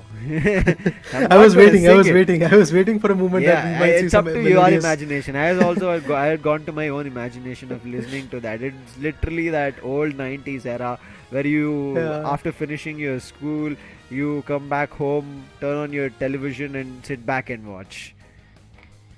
I was for a moment like, now we might actually get my to voice hear is some super melodious. bad. That's the reason I do not want to sing. Oh, you're a caster, man. Your voice is something which is quite lovely. Hey, hello. That's for commenting, right? That's for casting. Okay. When you start singing, that's a different page altogether, which I'm pretty sure people will start bleeding from their ears on. Ooh, well, talking about this guy from Clown5, it's Obito, the Buzzwall. Well, Zacian has been banned, so sad. But yes, the Buzzwall is something that has been chosen from this guy. and eventually, even in the previous battles, he has shown his stance. Shown his inclination towards the buzzball as the all-rounder. He loves to play with the all-rounders. That is something which is quite evident. The current aspiration is to represent India in WCS World Champion Series 2024. That's a big aspiration, guys, to be precise. And there is a big journey to be traveled from the India Open from registering. But eventually, Cloud5 has already qualified for the ACL. So they have shown their stance. All they have to do is just be consistent, evolve along the way. As you evolve from level 1 to level 15 to your Pokemons, the trainers have to evolve as well. Talking about Cloud5, we have another guy, which is Legion. The average damage dealt is quite effective as he loves to play with the attackers. Inteleon and Venusaur is the two particular choices that he really loves to go with. Inteleon, again, I would like to say that the snipe shot with the Fell Stinger combination is something that everybody is exploring a lot. On the other corner, the Venusaur can be the Beamersaur or it can be the Petal Dancing guy. As of now, we've seen a lot of Beamersaurs, but there have been 1 or 2 games in between with the Giga Drain and Petal Dance that we've seen. Still effective, still viable. We'll jump into the next player. This is going to be Goku from Revenant, and here you can see he is the support player for the team. Either plays a Cliffable or a Blissey. His average damage taken and average damage dealt is not going to be great because again he's a support player, but his recovery is going to be on the greater side. 67,000 is decent, but I think surpassing towards 70 is going to be really good. That gives teammates the confidence that irrespective of whatever is happening around Thiaskai Ruins, this man, wherever he is, he'll immediately jump in for rescue to give us that healing that is necessary. Whether it is going to be an AoE healing or just particular player healing, one of the other things we will get it, making sure that our chances of being in the battle prolongs, right, rather than being cut short. But this game is not done, right? This match is not done. It was just game number 1. Revenant got advantage of it. Now it's that best of 3 where if Revenant close it again, we go to a 2-0. Otherwise, it might go to the third one. Let's jump into the second game of match number 6 and see who is going to close it. Revenant do they, or Cloud5 do they push it to the decider? Ooh, after the momentum that Revenant has got, I feel it's going to be a tough battle for Team Cloud5, but eventually, trust me guys, this is one of the most important matches for Cloud5. If exactly like Team FSC Sports, they also lose a bunch of matches, their positioning is not at all going to be good in the single elimination bracket that is going to be there on day number 3. So now every single team is looking forward to have that advantage in their favor. Cloud5 at the same moment is going to ban the Hoopa, exactly the same bans guys, nothing different coming in. The Hoopa ban coming in from Team Cloud5, and on the other corner Revenant is going to go ahead for a ban of the Slowbro as the tank. Cliffable, again, Goku is not at all going to leave this stance. If Cliffable is over there, I feel Eldegoss and Blissey, these are the only choices that you are left with, because if you talk about the other supporters, to be honest, there are plenty, but Mr. Mime, Wigglytuff, or Sebele, or even Comfy is not that much into the meta right now, so I feel that is something which can be, I guess, out of the existence. So Blissey or maybe the Eldegoss, these are the two Pokemon that I'm looking at from Team Cloud5's perspective. On the other corner, Revenant and Genius is going to be there with the particular approach of a Blastoise. But what is that? A small tease for Blissey, then again Eldegoss, then again Blissey. I feel Blissey is the final one. Blissey is the best one that they're going to have after the pick of Cliffable is already done. But I really like the pick of Ninetales coming in from Legion. Ninetales has been that Pokemon which kind of does damage and spins the game around. Like, even though you have control of things, those blizzards and avalanches coming through, if it hits you, your game of doing something gets stunned out and the opportunity of you recovering is very small. That gap window is itself too small. If you get stuck in that, be ready for the next ones. Maybe a Mean Look, maybe the Ice Beam coming through, Water Pulse. But Mewtwo, are we seeing another Tyranitar game? It has not worked so far. Does it work? I mean, come on, Mewtwo. I know there's a Mew in your name, but you cannot go Meowscarada as of now. It's the newest Pokemon, not allowed. But Leafeon, you can. Again, it is another evolution that we are going to be seeing, and the only 2 evolutions here from side of Cloud5 is going to be the Umbreon as well as the Leafeon. No Espeon or Glaceons this time. Well, the choice has been made. Now it all trickles down to the final preparation time period where the switches are going to be there. So Umbreon as a defender, definitely is something that Clown5 loves to go with, even in the first game and also in the game against their other opponent. They were able to go for the same decision, but to be honest, they have not been able to really bring in the best value when it comes to that Umbreon. Lapras on the other corner, it can be quite effective, but I'm looking forward to see if that combination of Mewtwo and Obito is going to work out, or Mewtwo or Joy is going to work out. But as you said, bringing in that Ninetale obviously brings in a small trickle in the game due to the fact that this Ninetale can really bring in the best amount of damage. But I'm looking forward to see if that damage is going to get prevailed, if the damage is going to get diminished or sustained or absorbed by Blastoise and Revenant, and Clefable is definitely going to be there as one of the best supporter. Well, I have said enough time from the start of this day in the regional qualifiers of Asia Champions League that when Hoopa is not there, Clefable is your best guy. And Clefable, if that is unlocked, that is locked, I mean to be precise, Blissey and Eldegoss, these are the two Pokemon that are left. But still, I believe at that point, Clefable and Blissey are the two particular Pokemons which have been inclined a lot. Supporter meta, as a lot of interviewing guys have told us, that it has been a lot of it has got a lot of, I guess, buff. The supporter meta is a lot of, I guess, advantageous scenario. There are quite a few scenarios where we have seen supporters being utilized a lot, but in this particular game we have to see how the play unfolds, because again, Revenant is there with the advantage.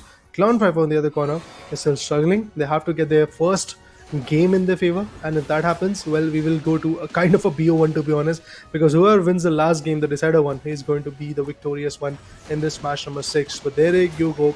The spins coming in from Lapras. The first goal also goes in. Not just that, even the Leafeon is going to go. Blissey is going to go for some good scores. So happy to see Clown5 this time taking the command from the start. Might have started off with scoring goals, but let's see how far they can go.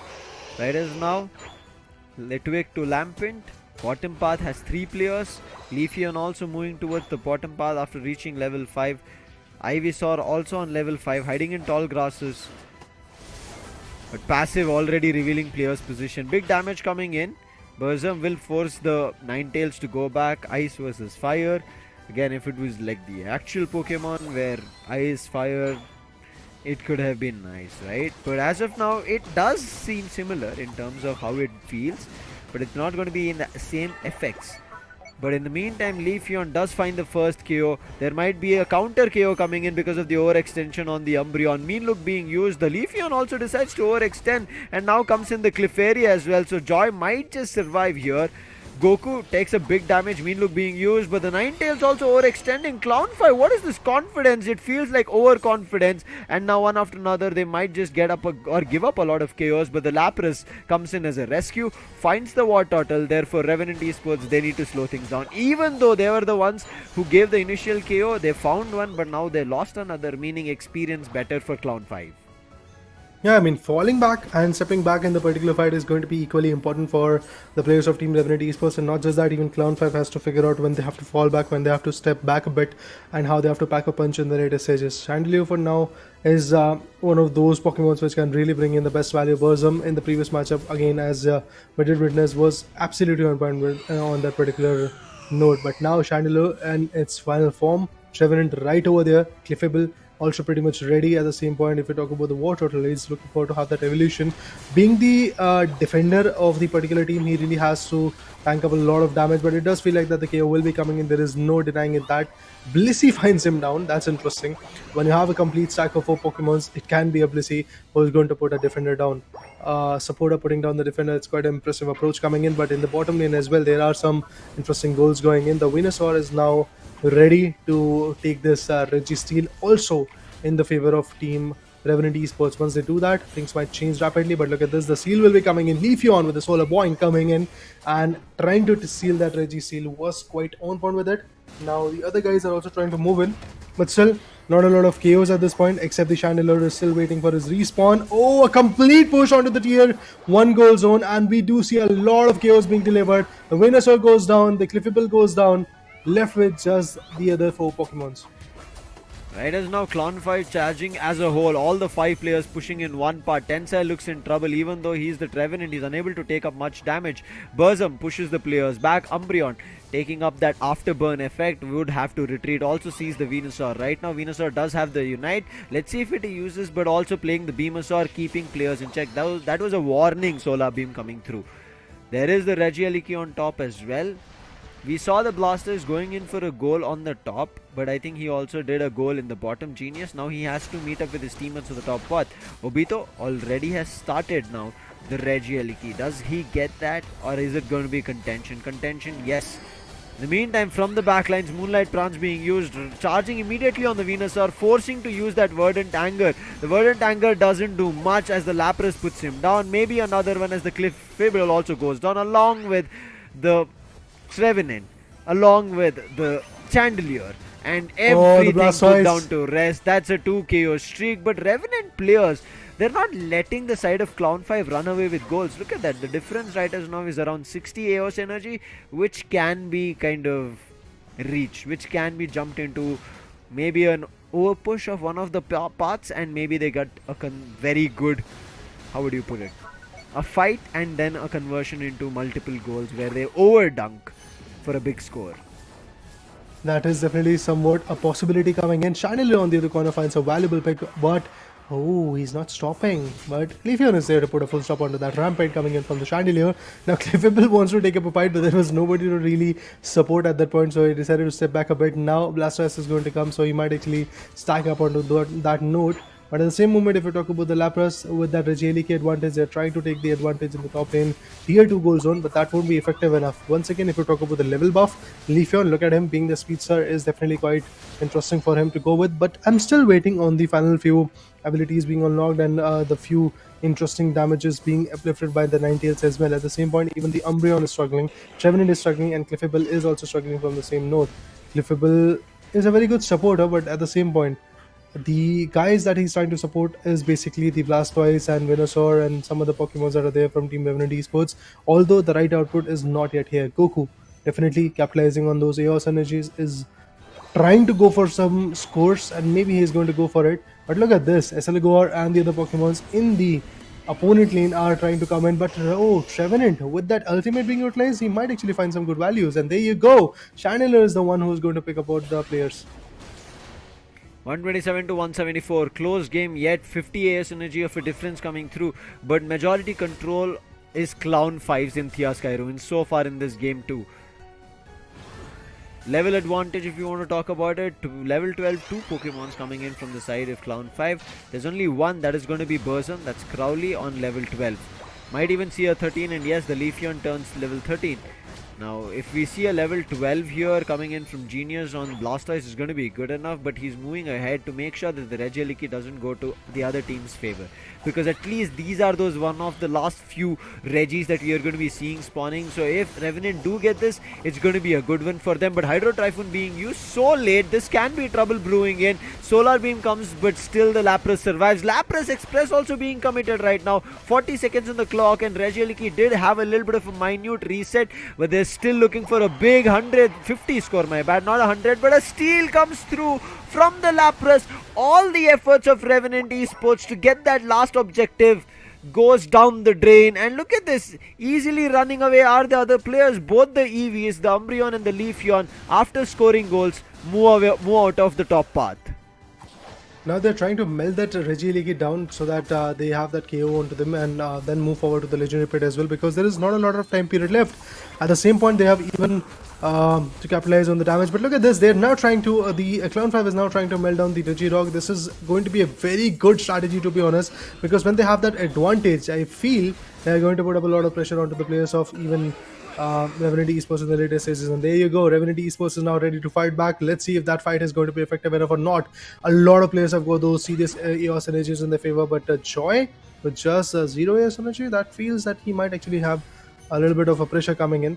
Okay, man, a capitalization onto that Blastoise will be there. Look at this, all the players went down right to the Blastoise. Now they're going to capitalize and get some good scores right here as well. Now Blastoise might got be a killed mistake little bit here. early, So maybe there is going to be a respawn coming in pretty soon. But yes, as you said, this might be a big mistake from Team Revenant Esports' perspective, because the focus of Rayquaza was there for Team Revenant Esports, or for Team Cloud5 to be precise. And what Revenant is trying to do is just basically go for some minute goals. But now they have shifted their attention back to the particular Rayquaza. Now look at that, everybody is trying to dump their abilities.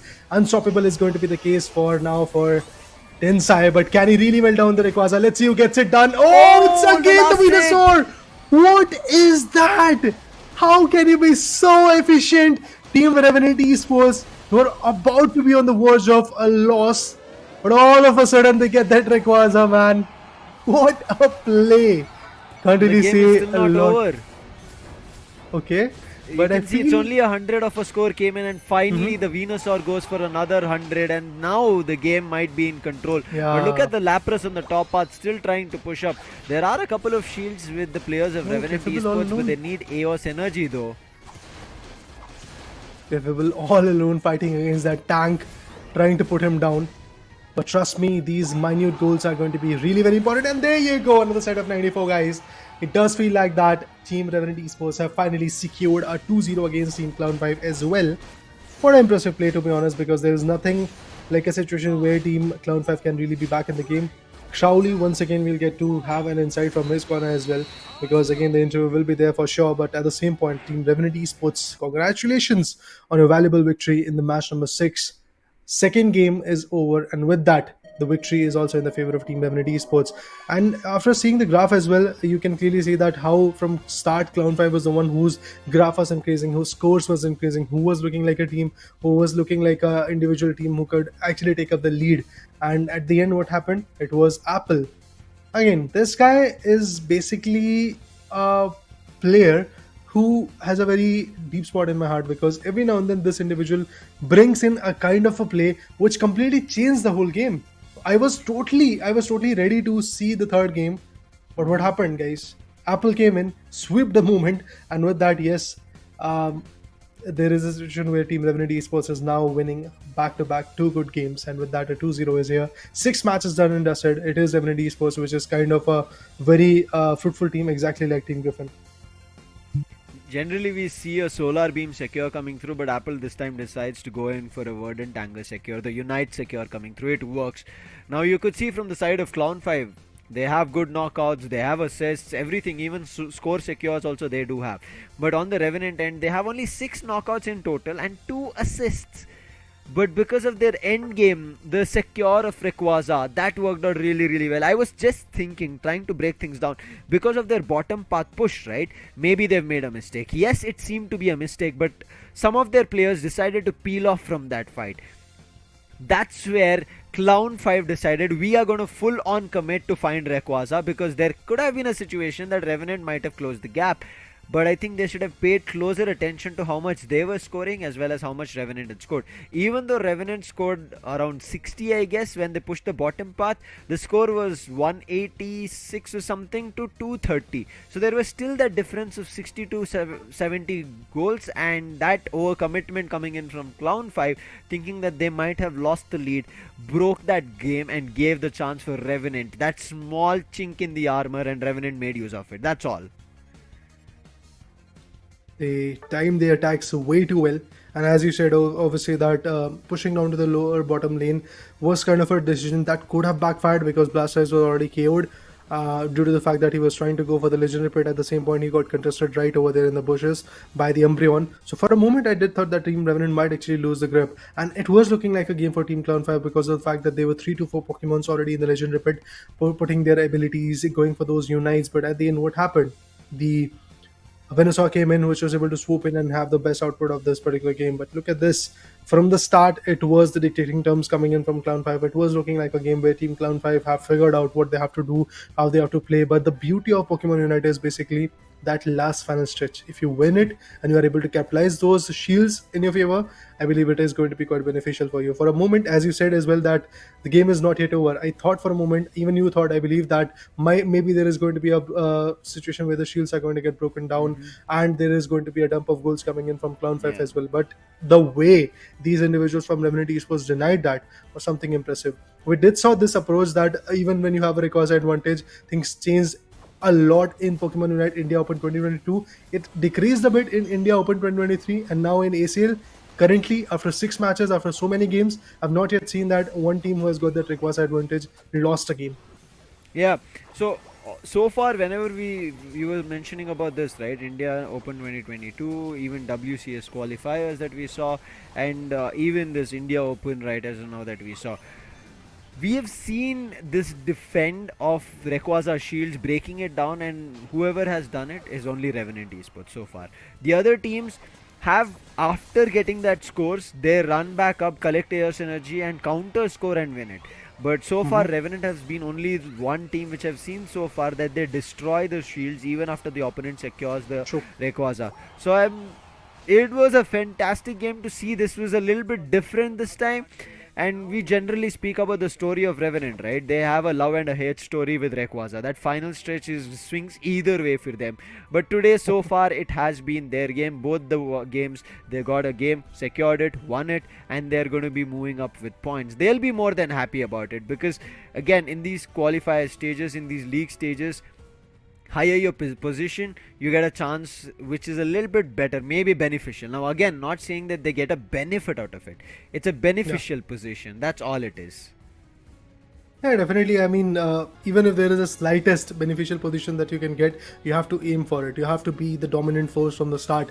And I feel that teams like Revenant Esports or every other team, that 6 teams that have been qualified in the ACL Asia Champions League, day number 1, or should I say the whole regional qualifier as well, they are trying to have that advantage of being the top position team, not just because of the seeding formation, but due to the fact that they really want to dictate their terms. They really want to put up that mental pressure onto the opponent. But to be honest, True Gravity, Fojo Legacy, these are the 2 teams who are the champion and runner-up respectively. I thought for a moment that these 2 teams are going to bring in the best effort, but that was not the case. It is Team Griffin, it is Team Revenant who are right now winning every single matchup that they're fighting against. But look at this, in the analysis part, you'll get to see that the Blastoise went all the way to the tier 1 goal zone, wanted to go for some good scores. Meanwhile, the other guys from Team Revenant were contesting. Cynics on the other corner was more than ready with the Warden Tanger, I do believe that came in, and due to that, I guess it was Burzum who got KO'd right over here. And not just that, even the other guys, Slowbro, not Slowbro, but basically Snorlax and the other Pokemons also got pressurized a lot. Look at this, the Warder angle going in, and with that the KO also came in. Buzzball also got KO'd. This is something which was quite critical for the players of Team Revenant at that point. But yeah, still you could see they were able to counter it and get control of the bottom path, right? Even though they were losing objectives. I think keeping control of things is what I really saw in this game coming in from Revenant Esports. But again, this is not going to be enough. As you can see how close the competition here in the Indian league has kind of surfaced, right? Previously when we used to see it, it was generally the hand-picked top 4 teams of India, well-known players and stuff like that. But right as now we are seeing a lot more competitive spirit coming through from these players. Intentions are clear that they want to represent India on a global stage. Look forward to a big trophy that they can come back, and I feel so good about it that players like this are taking charge and making the whole scene better, right? And especially Asia Champions League is one of the best places for all teams to kind of fight out through. Right as now, let's jump into the standings for you guys to understand what has been the overall journey so far. As you can see right now, with Revenant getting themselves to 2 victories, they are going to hand in hand be with Griffin with 6 points in total at the first spot. Then come in True Gravity and Forge at the, you could say, second or third, because 2 people are sharing the first spot. We jump into the third standing, that is going to be between True Gravity and Forge Legacy. Then comes in the 5th, that is Clown 5, who have had 1 game that they've won, not a match. Yeah, therefore exactly. a point. FS, no games yet won, no matches won, so they're sitting at the 6th position for now. Both the games that FS Esports fought was basically a 2-0 for them, be it against True Gravity or against Team Griffin. So this is quite let's say risky approach for Team FS Esports, because if FS Esports is unable to get the best output in the day number 2 or maybe in the upcoming matches, their positioning is definitely going to get declined a lot. So that is something which has to be worked upon from the perspective of FS Esports. And also when you have players like Blair, Berserk and other guys like Ryu, I mean, this is one of those teams, if I'm not wrong, that has been stick together for a long period of time. Yeah. That combination, that synergy has been there for FS Esports. But at the end, it all trickles down to what kind of strategy you are bringing. In that note, again, the choices that they're making of 3 defenders and attackers or a speedster combination coming in for the rest 2 Pokemons is also quite interesting because it puts the opponent in a very tough spot. But the only disadvantage that you have is basically the fact that you won't be able to get the right amount of damage onto the Rayquaza, because if your tankers goes down, your range attackers might not be fruitful enough. But on the opponent side, yes, that is the exact approach. They had their own set of tankers. They had 2 tankers, 2 attackers, 1 supporter as well. So all of those recovery situation, absorbing of the damage coming in, combined effort of all of those situations actually was quite fruitful for the opponents of FS Esports. So FS Esports tried that play of 3 defenders against True Gravity in the match 1 and also against Team Griffin in the match number 2. It didn't work out. I don't know what they're going to do up next, but I believe that the up next matches where Team True Gravity versus Griffin are going to face off each other, and at that point we'll get to know who is the better one, especially in the match number 7, to be honest, or should I say the first one match for both of these teams fighting against each other. Griffin, again, a very interesting team which has not at all lost yet. They have won every single matchup that they fought, but at the same point, who is their opponent? It's True Gravity, the champion of the India Open 2023. Now the champions are trying to become the conquerors. Obviously, it's not going to be an easy path for them to walk, but then again, the opponents are ready, and so are they. Right as now, I feel like for FS, this is something that they have to watch out for. They've lost 2 of their games and not gotten a single point because none of the games that they've won, right? And in an overall perspective, because it's a single round robin, they get to play 5 games, meaning they have 3 more games to play and they have to find victories in that. Same goes for the other team, right? They're right now sitting with just 1 point, and that 1 point is not going to be sufficient. They need to win their next 2 games. So as of now, we've seen almost every team play 2 games. The teams who have won 2 games, they're sitting in the top 4, right? The other 2 teams who have not won are a little bit in of that trouble situation. I'm not too sure of how the trouble will kind of work as of now, but I think as we go ahead, right, here in the Asia Champions League Indian qualifiers, at least in the group stage, I will not feel bad for any team even if they lose matches as of now. I think that is something of a learning curve, I'll put it for Raider. Definitely. Because they understand now what the other teams are functioning. So on that single elimination, right? Single elimination is going to be a pressure situation. Meaning if you lose that entire match, you're out of the tournament. There's nothing more left for you. So that single elimination is where I hope these teams gear up for. They're preparing a strategy for it so that maybe their league stage is not working. We are trying to plan something better for our playoff stage.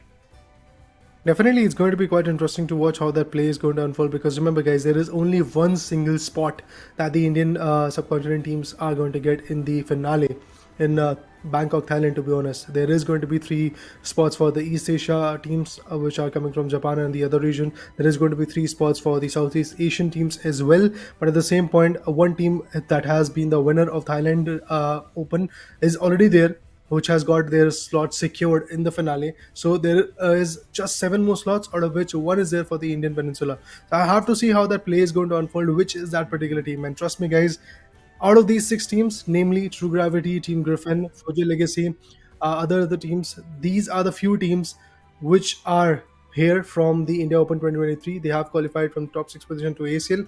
Out of these 6 teams only, there is going to be 1 team who is going to represent the Indian nation in the ACL finale. Well, that's a proud feeling, to be honest, but in order to cash in that particular proud feeling, you have to bring in the best.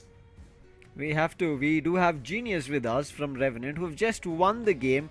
Congratulations, Genius. Welcome on the desk. How are you feeling after this victory? Yes, hello. Thank you so much. Feeling pretty good that we managed to win. But there was a situation, right? That Clown 5 did have the second game in control. So what was the comms during that time? Like, how did you manage to bring it back? Because if not for that Venusaur secure, things could have gone for the third game.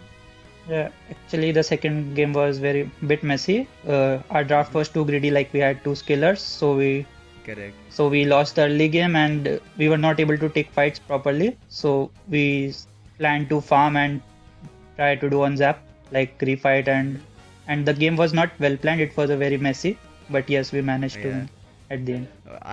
It was a bit lucky, I would say. Yeah. Like when you hit bottom path, right? All of you started moving in for that goal. I was very scared for you guys because you started giving away KOs over there, and I thought you might lose up. But nice recovery coming there from But how does it feel Actually, that you've gotten a victory?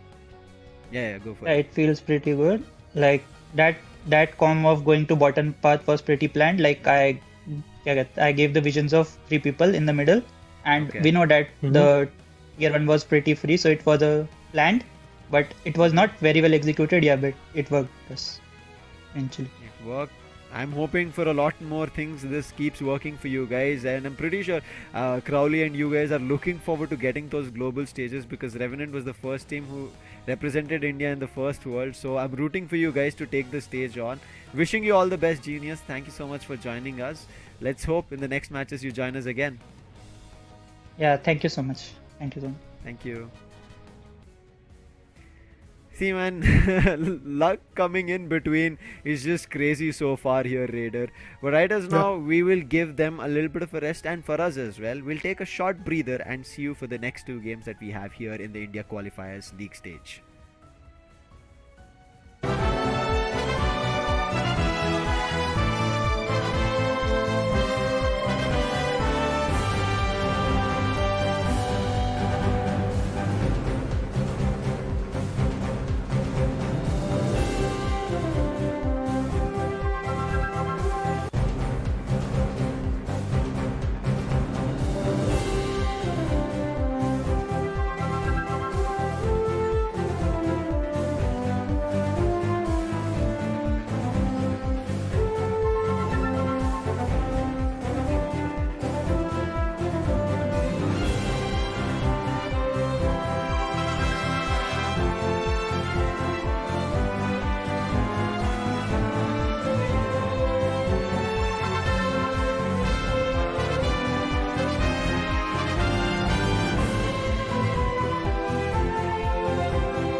Guys, after a short sneaky break, yes, we are refreshed and we are back on the regional qualifiers, day number 1 of the Asia Champions League. And with me, Raider, we do have Nekroz also coming on the desk. Sam is going to take a leave and he's going to take some rest, as you guys already know. But yeah, moving forward, talking about the next particular 2 matches.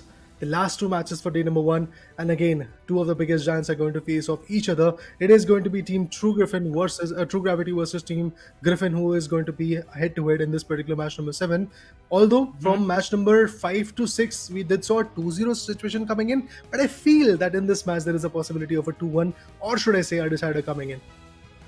I mean, I guess I have some connections with the 2-1 scoreline, Raider, because when you went off, all the matches started to go with a 2-1. So it does feel like that this time again we will be having another 2-1 on the way. So it's the battle of TG. I mean, for our own purpose, we have differentiated it with a TTG and a TG.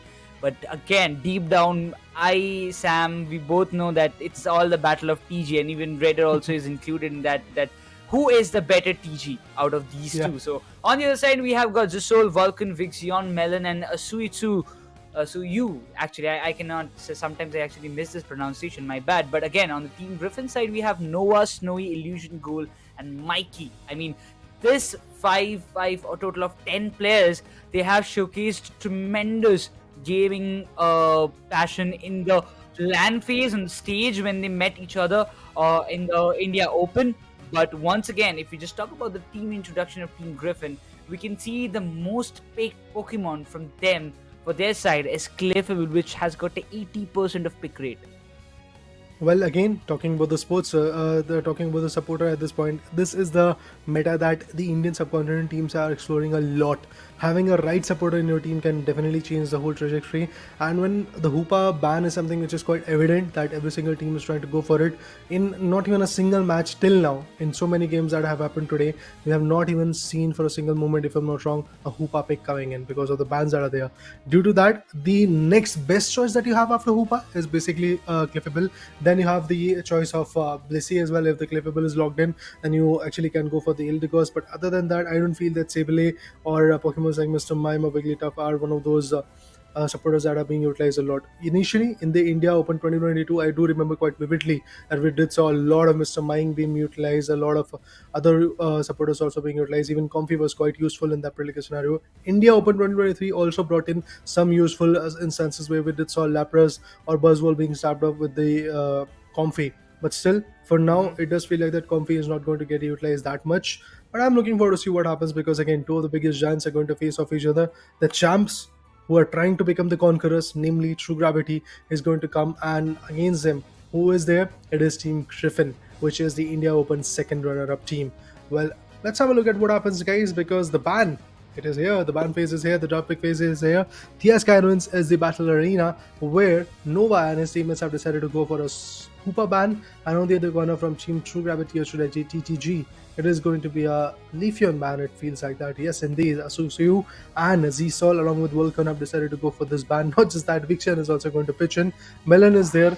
But yeah, 4 votes for Leafeon ban coming in from Team True Gravity. Griffin on the other corner goes in for Hoopa ban. I mean, obviously, when you know that there is one player who can change the tide just playing on that Leafeon, and even if he gets that one single chance to use it, he's gonna go for that. But Zisol, at first, an Umbreon or a Clefable log should be the first priority for True Gravity, and they have went for the Clefable. That means the Team Griffin will have the privilege to go with the Umbreon, maybe with an Inteleon as well. But no, they have decided to stick with the Umbreon and Lapras, the deadly defender composite, the combo that you can get for now in the meta. But Zisol and Vixion, crucial picks. Zisol, again, he has been predominant with that long-range attackers, but gives Suyu a chance to go with the Blasters alongside Vixion, stays with the Glaceon itself. See, at this point, even the defending line is something which is quite critical to go with. So, in order to destroy that, True Gravity definitely had to go for a good melter. And in terms of that, I do believe Glaceon is a wonderful Pokemon, and I do believe every other individual who loves to play Pokemon Unite, I do believe that they will agree on that point that it's a very good melter. So having a Glaceon can definitely give you that advantage. On the other corner, as I said, when the Clefable is logged, Hoopa is banned, you have two other Pokemon choices that can be very good when it comes to support a pick. It is going to be an Eldegoss for now. But on the other corner, Decidueye. This will be the second match, if I'm not wrong, we get to see a Decidueye approach coming in. I know it's going to be a Venusaur, it's going to be a Decidueye, or is it going to be Mew? A lot of teasers, but let's see which gets finally unlocked. The Desi pick is going to be... wait, what? Is he using both the held items right on Snowy? Wait, what? He's using the Charging Charm as well as the Resonant Guard both on that one same Pokemon. I mean, it's kind of something that I haven't seen throughout the day. I was expecting at least there will be that Charging Charm on the Desi after what we saw that Ruben did in his previous matches. But okay, yeah, finally, yeah, cool. Snowy was just playing with us, so that just justifies because he's changed it to the focus band. So now if we just look on, we have the stack builds happening for Illusion. He has got that special attack specs on him. Other than that, the double defender composition again coming up from the side of True Gravity with Zisol on that SP on, and the double EV combination coming up from True Gravity can just be a little deadly. But on a counter, if Snowy levels up faster and gets that momentum up for himself, it can be that one to stop that EV duo and bring that victory into the pockets of Team Griffin. But Eldegoss on Mikey, I would really love to see that. How is he going to portray the game from his side? Definitely, I mean, getting the best advantage at this point is going to be the main goal for every single individual. And there you go. The 10-minute marker has now been started. The game 1 begins in the match number 7. This is the second last match of the day, but then again, it's a very important match for Team True Gravity, because if they lose this one as well against Team Griffin, remember guys, Griffin is going to have a very good lead. They're going to have somewhere around 9 points in their favor, and their standing will be actually #1 in the leaderboard due to the fact that they were winning, actually, if I'm not wrong, 2 matches already. One was against their opponent, which was, if I'm not wrong, FSC Sports, but yeah, FSC Sports, which was match number 5. Other than that, they were even able to beat Clown 5, but Clown 5 actually won one game. That's why Team Griffin had to go with a 2-1 in that particular matchup. But other than that, in the perspective of match number 5, Team Griffin was able to completely come up with a 2-0, which is quite good because it improves your positioning a lot. On the other corner, FSC Sports is the only team which is still lacking good positioning in the standings because of the fact that they lost their first two matches to be precise, with the 2-0. So that is something which is quite scary to watch for Team FSC Sports, and all the fans are going to be definitely worried for FSC Sports, because again, I would like to dish out the fact that this is the only invited teams who has qualified from the Pokemon UNITE India Open 2023 to the ACL Asia Champions League, to be honest. So obviously securing a spot in the top 6 is again a very glorified situation, because you are top 6 best teams of the Indian circuit. But then again, if you really want to go Thailand, if you really want to go in the arena in Bangkok, what you have to do is basically make sure that you survive till the end and you are the top tier 1 position team. #1 is the position that you have to bring in if you really want to qualify for the finals of Asia Champions League. And that's not pretty an easy job. So you need to beat all the other teams, all the 5 other teams competing in the very tournament. And that's not that easy to go. But Lapras starts off with his early stacks. We can see even Snowy has leveled up to level 5, so it's going to be important for Snowy to put up the fight. But Eldegoss finds the Clefable that gives a green signal for the side of Team Griffin to advance. But now the Whirlpool has to make the difference, as we can see the Glaceon coming up close, and Lapras is dealing a lot of damage. Eldegoss will be there to just divert it a little bit, but the Swablues and Altaria will be going in the favor of Team True Gravity. There's nothing that Griffin can do, but Lapras has to make that fallback. Citrus Berry will be available. That does mean that Griffin, they might have got the early stacks, but they're still in a vulnerable position. Well, yeah, definitely they are in a very tricky spot at this point, despite the fact that they have got 2 good goals of a lead. But again, these AS energies that goal has has to be dumped.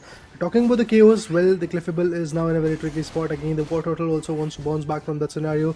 He's now as a tank trying to flee away from the scenario, but Clefable, oh indeed, he's going to get KO'd. Not just that, now the focus gets shifted to Suyu, and He's going to fall back. He has got the citrus berries also right in his sight. He can actually go for it, but the Eldegoss evolves even more. It's at actually level 5 already. So Mikey 10 definitely wants to come up as one of the best player at this point when it comes to the supporting scenario. The Sidui on the other corner is also looking forward to evolve as fast as possible. Griffin definitely wants to come up with a 2-0 in this particular game as well, but they want to do but they really want to actually win this particular matchup. At least if they are able to do that, Team True Gravity's positioning is going to get depleted a lot. On the other corner, Intellion finds one more. It's the East Peon who goes down. There is, I have not yet seen a lot of Eastbourne picks coming in, especially in the India Open 2023, and also it's just the start of the Asia Champions League regional qualifiers. So I don't know how fruitful that Eastbourne is going to be there. But then again, if you have it, the Growls can definitely be effective. I mean, just look at that. Eldegoss was chasing Botartle a few minutes back, but now he just barely manages, went to the top lane. Lapras is now looking for to get the KO of Cliffable, but now Fell Stinger with that snipe shot can cause a lot of trouble as Team Griffin. They will be looking forward to get this objectives in their favor.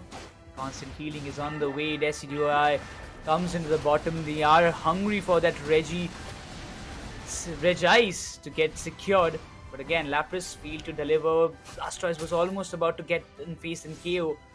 Nobody's willing to start it off. Regice might just be there, but the Spirit Shackle should be one of those things that can cause a lot of trouble. So they've got two secures for them. One on Desi with the Spirit Shackle, another one is the Inteleon Snipe Shot.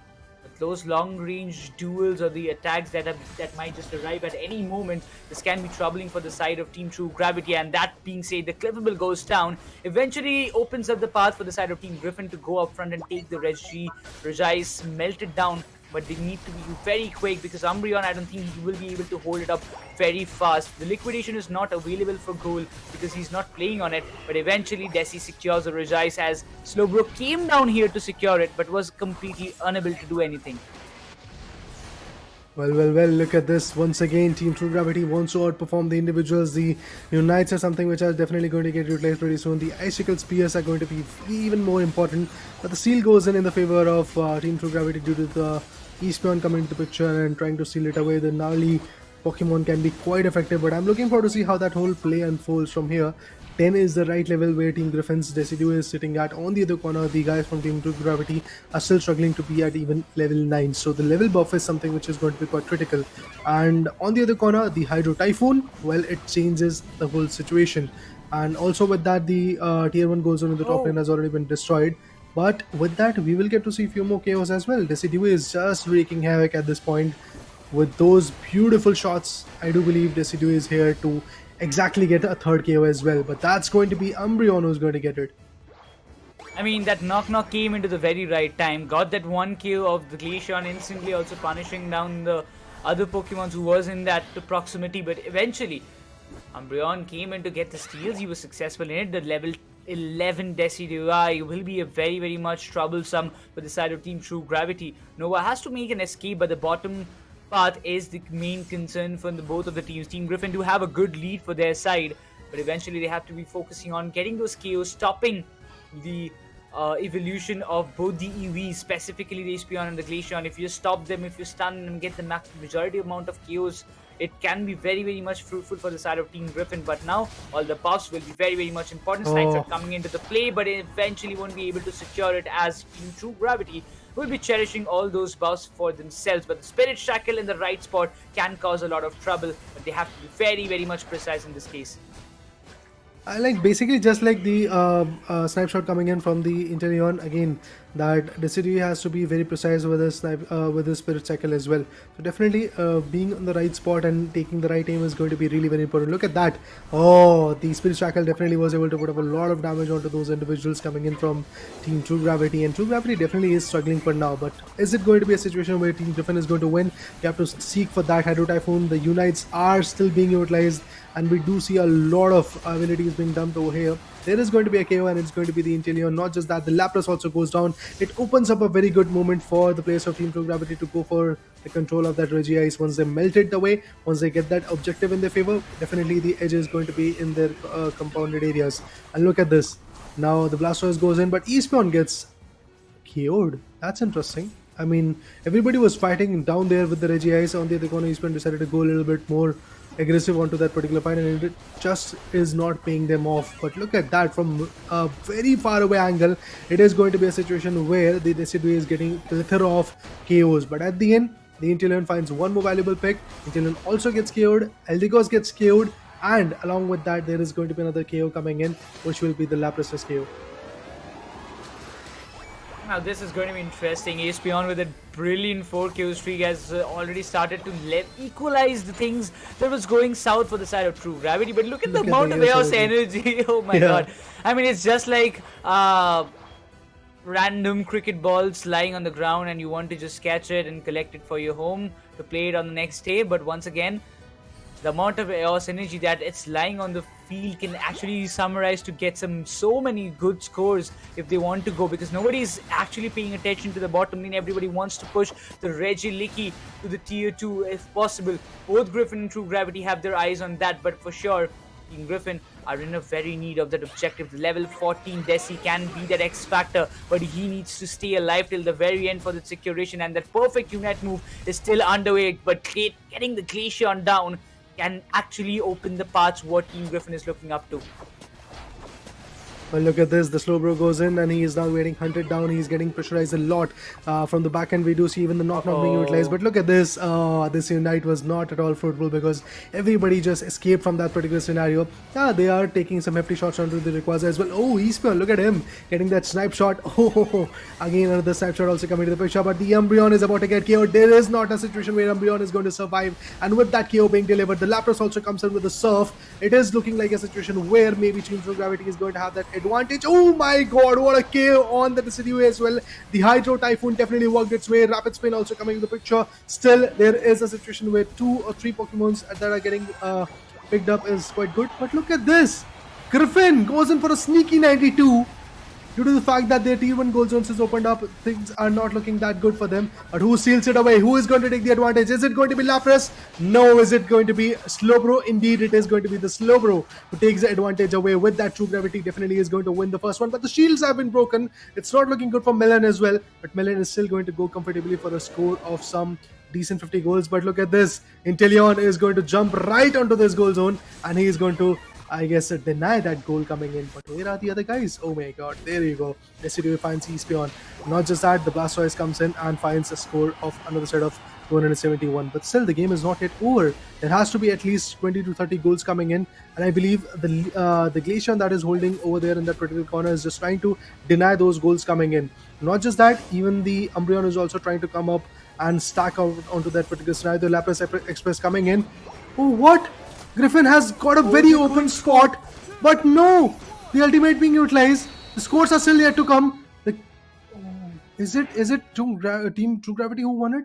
Because it was a very confusing last 10 seconds, to be honest. Lapras Express came in, the Umbreon came in, they decided to go for some good goals, but they were denied, I believe. And yeah, the denial is here.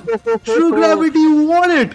Griffin, despite of the effect, despite of the efforts, despite of all those shields being denied, it is still, again, the team known as True Gravity who won it, and they've got that initial lead. But this won't be the first time when that initial lead is going to get completely reversed in the next few games, because that's exactly the situation Team Pojo Legacy was able to bring in the match number in a match against Team True Gravity, if you guys remember. So maybe that is something which can happen, and I'm looking forward to see if that is going to be the case. In match number 4, things like that happened, but this is match number 7. The team which is in the opponent team is going to be Team Griffin. Again, from the start, Team Griffin definitely was dictating a lot of terms due to the fact that they had some damn good attackers. The Decidueye, look at that. I mean, a lot of KOs, to be honest. 9 to be precise. He was part of 15 KOs, out of which 6 were the assist. On the other corner, even Cool with the snipe shot was putting up a lot of pressure. From the range that they had, they were completely away from the fight, but yet their damages were coming in. I gotta say one thing at this point, even after such a brilliant game coming up from the side of Snowy and everybody from the side of Team Griffin, the last decision, it almost seemed to me that, they're not going for the top. It's a good decision. They're going for the bottom one, because even with the jump pad, you won't be able to reach to that tier 1 goal zone. It was not possible. But still, after giving so much, Snowy will be disappointed. 1,08,782 of damage coming up from his side. 9 KOs itself. could not pull the game in their favor. But still, I would say, the game is not over. Yes, you have got 2 more matches up front. 2 only if you win the second one as well. But for Team Griffin, the next one is going to be very, very important. But the way True Gravity is playing at this point, Reda, I really don't think that it will be an easy job for Team Griffin, because even a match like this where Team Griffin had the majority of the control, they got so many good KOs with that Unite of Inteleon when it was activated. The end moment was literally something that they just want to forget. It was completely out of their hands. So yeah, I do believe that Team Griffin, despite of the fact that they were quite good, quite aggressive from the start, they still were unable to bring in the right output. I believe due to that factor, Team Griffin definitely has to watch out what they're going to bring in the next particular game, because the draft pick phase is something which is going to be immensely valuable for them.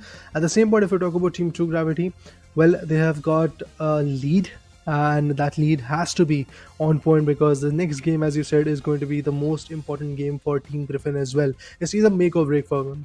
If Team Griffin loses the next game as well, they are out. They are not going to get those advantages in their favor, and obviously Team True Gravity is also going to maintain their good position in the standings. I believe they are going to be head to head with Team Griffin, and along with that, even Team Revenant is also going to be on point with that particular situation. But yes, for now, True Gravity is more than ready to fight back. I feel this particular matchup is going to be quite interesting. The next one is going to be very, very valuable, because as I said as well, initially as well, that Team Griffin, well, they are a set of players who really know what they have to do at the right time period. So I believe the counter could be coming in pretty soon. But the way the whole advantage was stolen, despite of that, Team Griffin was able to break the majority of the shields. Remember guys, 4 shields were broken. The only shield that was there was utilized, and if I'm not wrong, that was the Blastoise, who was able to go for a set of 100. But still, at the end, even he was countered. And the best part for me was that Leafeon coming up with a Unite in the latest stages in the tier 1 gold zone in the bottom lane, and completely putting up very good play and completely diminishing the effect of that Lapras Express and Umbreon combined effort coming in for some good goals. Yeah, if you just have a recap of what happened in the very first match of this BO3 series, it was something that at the start it seemed to me like, Team Griffin, they were having the better hold, because when Decidueye came into the play with the Spirit Shackle and the Snipe Shot coming into the play, getting those early KOs, it seemed to me like, yes, slowly and gradually they're getting the control. But Team True Gravity, the way they were putting up the show in the ending stages was phenomenal. Even till the final stretch, it seemed very dicey. The amount of Eos energy that was lying exactly in the very tier 1 gold zone, in front of the tier 1 gold zone of Team True Gravity, was immense.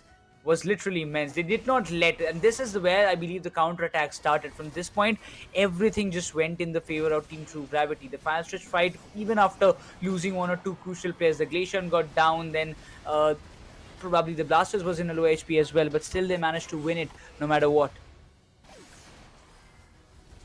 Every single time when Team True Gravity wanted to perform, there was a Spirit Shackle, there was a Snipe Shot coming in from the back. And look at this. Whenever you are going to see the highlights, you will get to see that Spirit Shackle coming in. Look at this. From the northeastern flank again, you got to see those Spirit Shackles coming in, and also the Snipe Shots was quite on point. As I said initially, after seeing the battle data, that it was the Decidueye which was way too on point, with part in 15 knockouts, out of which 9 was the knockouts, 6 were the assists. But now the player introduction for Team Griffin, we have Illusion. One of the best players from Team Griffin is here. He looks absolutely amazing when he usually go for the Mew pick. Although in this particular matchup he did not had any Mew.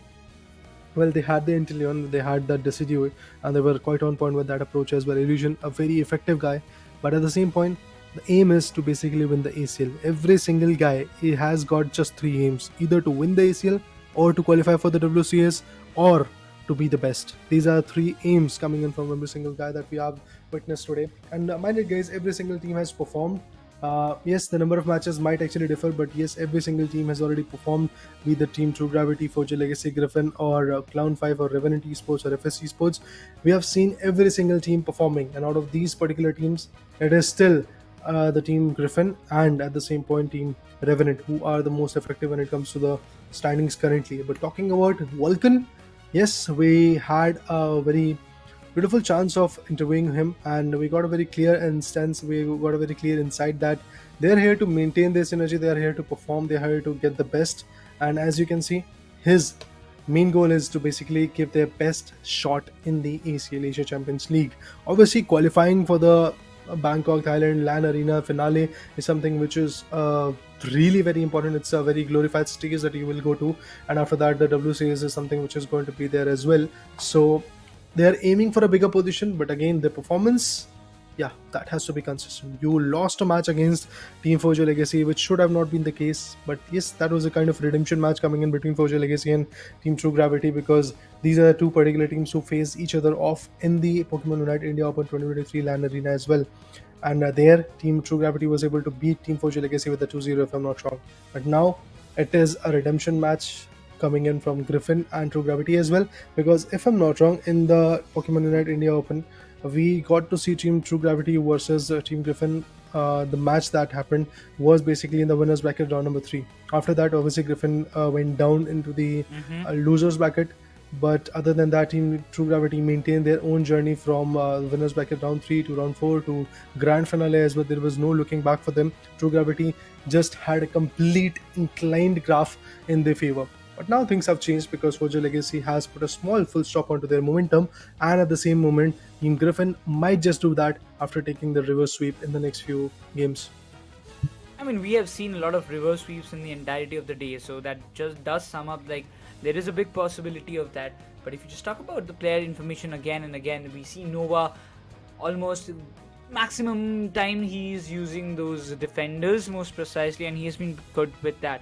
So a lot of players who choose to play long range attackers or supporters or like speedsters previously and have now shifted to different Pokemons, and that's kind of important as well. But if we just talk about average damage dealt, we can see is 43,000. It's quite less because he is the one tanking the damage. That's why his average damage taken is like 66,498 on an average, which is like 29% on that. So that justifies that why is he the one pick Lapras on the majority of the bases. He's tanking the damage, he is trying to give the damage as well, but not in that comparison how amount of which he is receiving from the others. But once again, it's not just that easy to play on the defenders as well, and handling the front line, defending your long range attackers from the behind who are supporting you from the behind areas. So it's always like a 50-50 situation that you need to take care of. So it comes up with a big responsibility, but once again, the defenders does impact a lot, specifically like in the previous match, the Blastoise tanking up with the Rapid Spin and the Water Sprout giving almost like 1 lakh damage, but also not giving the damage, almost taking like 80,000 damage for himself. So that justifies the defender not only can just tank the damage, but also can give it as well. Well, yeah, definitely. We have seen a lot of seals, as you said, as well, of Rayquaza by the Lapras, by the Clefable, and by other defenders as well. So yeah, definitely they pack a punch, but then again, the main job is to basically be the frontline attacker to basically sustain as many as damages that as possible. So in that terms, yes, I do believe Lapras and other Pokemons like this can definitely be quite beneficial for a particular team, and that's why there is two things that has been quite evident from the start. That is basically you have to have a good supporter, be it Clefable or Blissey. Clefable is the first choice, obviously. Then it all trickles down to Blissey and Eldegoss. These are two other supporters that you get. Obviously, Hoopa is something that has been banned from the start of the whole scenario in the ACL. We have not yet seen even a single play where the Hoopa has been allowed to be there in the game, because if one particular team decides to let Hoopa go, they decide to go for a ban of Slowbro or the team. You have seen Hoopa today? Maybe in the third or fourth match. We have seen, you were not there. I and Lucifer was doing, exactly. And that time Mikey got a chance to pick the Hoopa, but still again, that Hoopa factor did play a little bit, but he was not able to win that round for sure. But still, that nerves do hamper you a little bit. Definitely. More or less, like 1 or 2 second difference also makes a huge impact in the overall game. True. For every single Pokemon. And specifically, the main thing for which Hoopa is used is the hyperspace hole, and that has been nerfed. So that kind of impact does give an overall output in the game. But again, if you just talk about the ban phase as it is coming, the second round of this BO3 series, well, Team True Gravity they do have the lead, but will Team Griffin, who is having the first preference this time to pick their own Pokemon, will be banning the Clefable, and on the other hand, it's Team True Gravity sticking with that Leafeon ban itself. Well, the bans are here, Clefable and a Leafeon ban coming in. This is a pretty interesting choice coming in, but then again, Cliffable has been a menace throughout the whole ACL, so that's why there is a certain type of ban onto that particular individual. But let's see if Hoopa is going to be there. Well, there you go. If you leave Hoopa alone, yes, Hoopa is going to get logged. Mikey 10 again. This was the individual, if I'm not wrong, Nekroz, you were talking about that, who was able to log Hoopa. Once again, that Hoopa choice has been delivered. Dodrio on the other corner, I believe it's banned. So yeah, there was a small tease, guys, and it's not going to be getting picked up. We have Blastoise and the Umbreon. Both the defenders are already locked up. Now there is a chance of a Lapras, and there you go. Nova is going to pick it up, and also a Slowbro or maybe a Snorlax. But no, it is Cool who is going to go for an Inteleon. So Inti will be coming in. Now let's see if it is going to get logged. Well, indeed, it is being logged. Oh, that is interesting. Zisol going for a very different approach at this point. I'm looking forward to see if that is going to get logged or not. Dragapult, Zisol, I don't know if that is going to be beneficial or not. Small tease for Dragapult, but now it's Pikachu that we are looking at. Pikachu can be utilized, and that's exactly what the case is. Cliffable is banned, Hoopa has been picked up, so now it all trickles down to the Blissey. Last two picks for the side of Team Griffin, Snowy and Illusion. Snowy picked the Desi in the previous match, but now is he going with the Blaziken because he has played the Blaziken previously and he did find a good value. Illusion, no, it's Illusion who will be sticking with the Blaziken, and Snowy comes to the default pick of himself and picks the Glaceon for himself. Now this kind of composition looks pretty strong, but Vixen on that Venusaur can be much more deceiving from the side of True Gravity. Now this composition from both the teams looks very, very much strong, but now if you want me to decide which team is going to win or predict it, it's going to be very tough. I mean, definitely, looking at the combination, it's quite tough to see, or should I say predict, that which particular team is going to win, because we have seen a lot of situations where even the best of the best Pokemons that you actually choose is still going to result in a defeat because of the fact that the synergy might not work, or maybe there is a certain type of pressure being delivered from the opponent as well. Well, remember guys, True Gravity is here to put in the best effort. The choices that they have made looks absolutely amazing. At the same moment, if we talk about Team Griffin as well, they've got a Blaziken, so it is definitely going to be quite interesting to watch how this approach is going to unfold, because again, Glaceon, a very good melter, as I said initially as well. It can melt down the Umbreon and the Blastoise as well, but at the same moment, when you talk about Inteleon, Cool, he can be very interesting with that approach, but I'm looking forward to see if there is going to be a certain setback for him. This match is important for both the teams, so they want to push it to their limits, and whenever Sam always mentions it when he is on the desk, that whenever he sees some designated Pokemons being in the comp, he just knows it at that moment that, you know, this team or this player is pushing his 100% limit. And specifically when it comes down to Snowy, when he picks that Gardevoir or the Glaceon, it feels like he's putting up his 100%. That also comes from Mikey, because he doesn't want to let the Hoopa slip away whenever he's getting a single one chance for himself. But that being said, looking forward to see what Team Griffin has to offer in this match. They just don't want to let this series slip away from their hands that easily. But Team True Gravity, they just need another 2-0 to make sure that they are on the top with 2 clean sheets in their bag. Yeah, definitely, they really want to do that. I mean, when you have that kind of advantage in your favor, when you have got that initial lead, what more else you do have? What more else do you need? I mean, there is a situation that you want to be consistent, but other than that, I do believe that that initial lead has to be there in the favor of Team True Gravity if they really want to conquer this game as well. Because remember guys, it's a redemption match for Team Griffin. It's a match which can write in a new storyline. If Griffin wins this one, maybe that momentum is going to get carried forward in the next one as well. The draft pick phase definitely looks a little bit more skeptical for Team True Gravity, because again, they decided to ban the Leafeon. On the other corner, Cliffable was banned. Now Hoopa has been picked by one of those individuals who is one of the best Hoopa players. So yeah, I feel it's going to be a pressurizing game for Team True Gravity. Meanwhile, if we just talk about Pikachu, has leveled himself up to level 5, and on the other hand, the Ivysaur is there in the business as well. The Glaceon looking forward to just get the buffs for his side. He needs to level up faster, but the Hyperspace Hole being activated will give a breather for the side of Team Griffin to go back, level, heal yourself up, patch yourself up, and then come back again. But the early stacks will be needed. Illusion with on that Combuscan.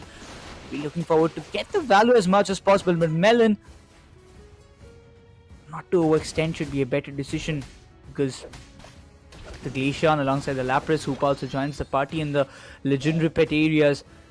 The contention in the mid lane is definitely something that everybody wants to win it because these buffs are important, but it seems all went in the favor of Team Griffin. It was a good try though, but from this moment it seems like the hyperspace hole is playing the major factor. All the Pokemons back on the track. Inteleon will be there. Drizzle for now, but see a Suyu might just be taken down. The Citrus Berry was there, but even before he reaches to that destination, he was taken down by Illusion. That's a KO that you will want. The first goal coming up from the side of Team Griffin on Lapras in the bottom lane starts it off pretty well with Team True Gravity. They haven't still opened up their accounts and the means of score. We see that Altarian Swablu's coming up, but eventually it does feel like everything went in the favor of Pikachu. Team True Gravity still waiting for their first goal. And they are yet to find it, to be honest. Yes, as you said, they are waiting for the first goal to come in because of the hyperspace holes. That momentum is just getting shifted. The players are just shifting from the top lane to the bottom lane, and they're trying to put up a lot of pressure, and that's why the Hoopa has been very menacing from the start of the game. So I do believe maybe there is going to be a certain approach coming in from Team True Gravity, and I feel that the only situation where Team True Gravity could actually steal the whole game is basically that Rayquaza, but have to see how the whole situation gets carried away from here, because 3 minutes and 30 seconds have just passed. We still have I believe approximately 6 minutes and 30 seconds, which will tell us how the game follows up from over there. But Venusaur gets KO'd. Not just that, the Glacian is also getting KO'd by the Umbreon, but I feel Umbreon is also on the way of getting KO'd. The supporter is definitely working its way. Look at this, Hoopa versus Glacian. Let's see what is going to happen. Hoopa almost on the verge of getting KO'd, but no, it falls back. Blaziken goes in for another set of 30. A lot of goals being dumped. A top lane stack up situation is going to be there. The Blaziken goes in and he has been now KO'd. Well, Hoopa can actually go for some good damages, but trust me, even Hoopa all alone cannot do much. I mean, you gotta be kidding me. Melon just survived that entire thing on that 1 HP. He just didn't receive any kind of damage, and that was lucky for him, that I gotta say it. But for sure, the Water Sprouts coming into the play will grant those buffs in the favor of Team True Gravity. I mean, they're getting the buffs, they're leveling up themselves, that's for sure. But still, there is a little bit of level difference that is Team Griffin maintaining for them, their side. They have got the scores up their sleeves, while Team True Gravity, the verdict anger will take place. But eventually, Umbreon pushes Glacier to its limits. The EV battle stays. The Spy Vision also gets activated from the side of goal, and the Pikachu goes down. Eventually, the Blaziken comes into the play. The Snipe Shot might just give a lot of damage, and Umbreon finally settles down as Team Griffin. They look forward to advance and get him taken down. Venusaur is barely breathing. Blaziken wants to go with the overheat, but on the other hand, the Hoopa seals the deal on the top with a 30+ score. We'll be waiting for that overdunk to happen maybe, but the Blastoise is eagerly trying to get the KO of Blaziken. The overheat comes into the play, gives a lot of damage. Ghoul needs to find one connection to get the Blastoise down, but Suyu decides to make a fallback and needs to patch himself up, because any kind of overcommitment at this point will cost him a lot. Definitely, nobody really wants to go for that overcommitment, but it does feel like that the contestment is definitely going to be quite surreal. And look at this, I mean, Team Griffin already with a lead of 182 goals. A massive lead, to be honest, which is going to change only if the Rayquaza advantage comes in from True Gravity. And obviously, if the Rayquaza advantage is there, they might actually establish their dominance. The shield might not get broken, and then the fights might actually be in the favor of Team True Gravity. But for now, True Gravity is still struggling a lot. They are trying to go for the top lane goal zone, where again the Reggie has been stolen. That's interesting. The Reggie Leaky once again goes in the favor of team known as Team True Gravity. Glacian and the Blastoise, they are in a very big tussle. Oh, True Gravity finds a valuable one. It's the Inteleon who has been taken down. Look at that, the Rings and Bound coming into the picture. Now all the players are going to TP back right over here in this particular fight. Pikachu finds one more. A good steal with that Unite. And eventually Cliffable is going to take the Lapras down. Now the KOs and the barrage of KOs will be coming in. Although for a brief moment we did saw even if I'm not wrong, Umbreon KO also coming in. Oh, look at that, look at that. They are not going to let it go that easily. And now the goals will be coming in. 96 already here. The top lane goal zone is now what we are looking at. A good score being dumped, but trust me, it's not enough at this point. Blaziken will be there to, handle the top lane for himself, but the buffs will be getting stolen from the side of Umbreon, it seems, with the Snarl. They just don't want to let it slip away at any cost. Blaziken cannot afford any kind of overcommitment. The level difference is still there. The level 13 Glaceon. That one Thunder move for coming up from the side of Pikachu, always stunning the oppositions, is giving Team True Gravity that upper hand to get the KOs for their side. While Hoopa with the 38, patiently waiting for one overdunk opportunity, but Pesi's there. You just won't let it happen that way. But the snipe shot being missed from the side of Inteleon might just freeze the Umbreon for some time. But this time the snipe shot makes a good connection. The Venusaur comes into the play, but no. Melon again barely survives, and now will be getting the heal to patch himself up from the side of Blissey. But eventually, as the tier 1 gold zone has been taken down, it can be a little bit troubling for the side of Team Griffin to make any kind of counter attack possible in the bottom lane. True, man. Definitely at this point, Team Griffin wants to counter back, but then again, the advantage that they were getting initially was basically of the level buff. Right now, that level buff has somewhere diminished, and the Glaceon is actually at level 13, which is quite good. On the other corner, even the Venusaur and the Pikachu is also at level 13, so it's good to see that both the teams are trying to focus a lot onto their level advantages. But remember, guys, that Rayquaza is upon us, and there you go, the Legendary Pet is here. Blaziken wanted to go for a sneaky 50.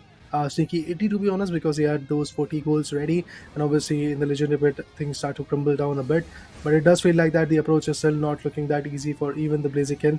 Hoopa is right over there, the Blaziken is right over there, they're guarding their own goal zones, and trust me, they don't even have to melt down the Rayquaza. They've got a very good lead. All they have to do is just basically maintain this kind of play, maintain this kind of pressure onto the opponent, and I feel the Rayquaza meltdown will be coming in after 1 minute marker. Even before that, what is going to be the case? It is going to be a complete takedown in the top lane.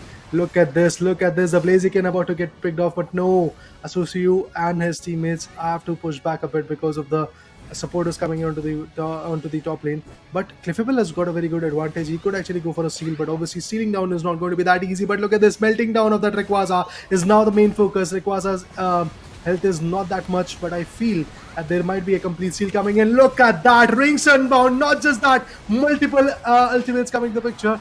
Oh, Venusaur got one, but eventually instantly gets traded off. Not just that, Lapras is going to take another squishy one. Let's see Pikachu. The time is way too high, just 20 seconds more, and after that things might change. Oh, another set of 100 also being dumped.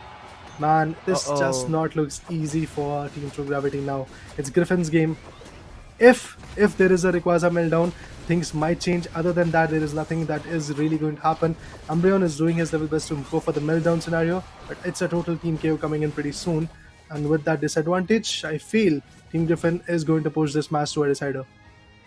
Oh, Umbreon is going for the 50 score, but Hoopa seems to be, stopping him out, not allowing him. The Blaziken jumps in, will be getting the Citrus Berry, but the overweight does the damage. Umbreon's trying to stun as much as possible, but still, the scores coming under the way. 2 KO streak coming up from the side of Glacian. They will be coming with a big, mighty score. Another 100 might be dropping up very soon, and the 100 comes up from the side of Inteleon. There is no stopping to it. Team Griffin coming up and equalizing the series in a style. There is nothing more that Team True Gravity could have done in this match, but the way they have pushed it up, Team Griffin, Snowy being that MVP for this match with 7 KOs and 3 assists on his end, but a mighty game coming up. Mikey gets the Hoopa, the game just turns around, and alongside Snowy deciding to go with the Glaceon, probably the best decision. But once again, this game could have turned out to be in a very different way, but could not manage to get the right KOs at the right time from the side of True Gravity. They did give a tough moment or the tough time to the side of Team Griffin in the probably the mid game, but eventually everything just didn't fall into the pieces of True Gravity this time to make them the winners of the series. But with that being said, they have to be waiting for that one decider match to come on their way. But look at now the score, 578 to 96. Well, the score has got some serious things to say. First of all, True Gravity slipped away, and the way they did that is basically not having those initial goals in their favor. A lot of pressures were coming in, and obviously whenever they were trying to go for the goals, the Hoopa advantage came into the factor. That's why I do believe now everybody has got a very clear indication why the Hoopa has to be banned in the draft phase, because if the Hoopa is there, you are going to see a certain amount of shifts coming in the picture, and not just that, even Snowy stick to his own precise pick. Mikey was there with his favorite Hoopa pick. Bull was there with the Inteleon. So everybody, even Illusion with the Blaziken was absolutely on point. So every single individual guy from Team Griffin had their own choice of Pokemons, and it worked out way too brilliantly due to the fact that they were able to stick with the meta. They were able to figure out what is working out for them in a best fashion. Cliffable banning that particular Pokemon was kind of a situation, was kind of a decision that Team True Gravity took in a way that maybe the other team is not going to pick the Hoopa as they were going to go with the first pick, but they decided to go with it. There was still a very big chance for Team True Gravity to go for either the Inteleon or the Chandelier or some other Pokemons like that. Like basically, they could have actually gone for Snowy as well, but they decided to go for both the tanks. I believe it was the Blastoise and the Umbreon pick coming in as the first two picks for Team True Gravity. At that moment, I felt like, yeah, you had a little bit more better Pokemons that you could have chosen, but eventually these guys went for the defenders, and the result is in front of us clearly. The graph shows it all. I mean, Team Griffin, you were one of those teams in the OG times. Team Griffin, the kind of legacy that they carry forward every time a team is made with this name, it's something surreal. But once again, at this point, as the series are like 1-1, but that being said, I'm still looking forward to see True Gravity when they face one defeat.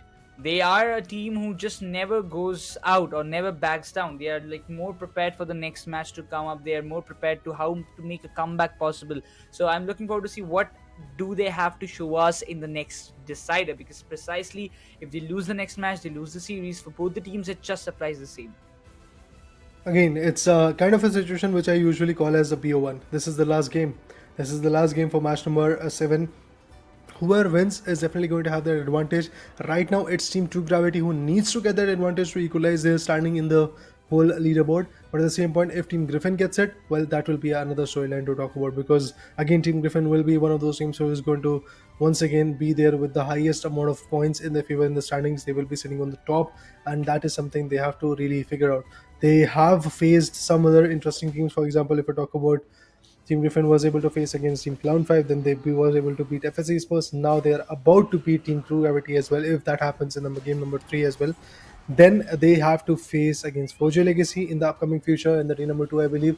Also, there is going to be another team which is known as Team Revenant that they have to face in the upcoming day number 2. But yes, other than that, this particular day number 1, 3 matches that Team Griffin had to play. Out of these 3 matches, 2 is already in their favor. Now they're looking forward to make sure to convert this one as well in their favor.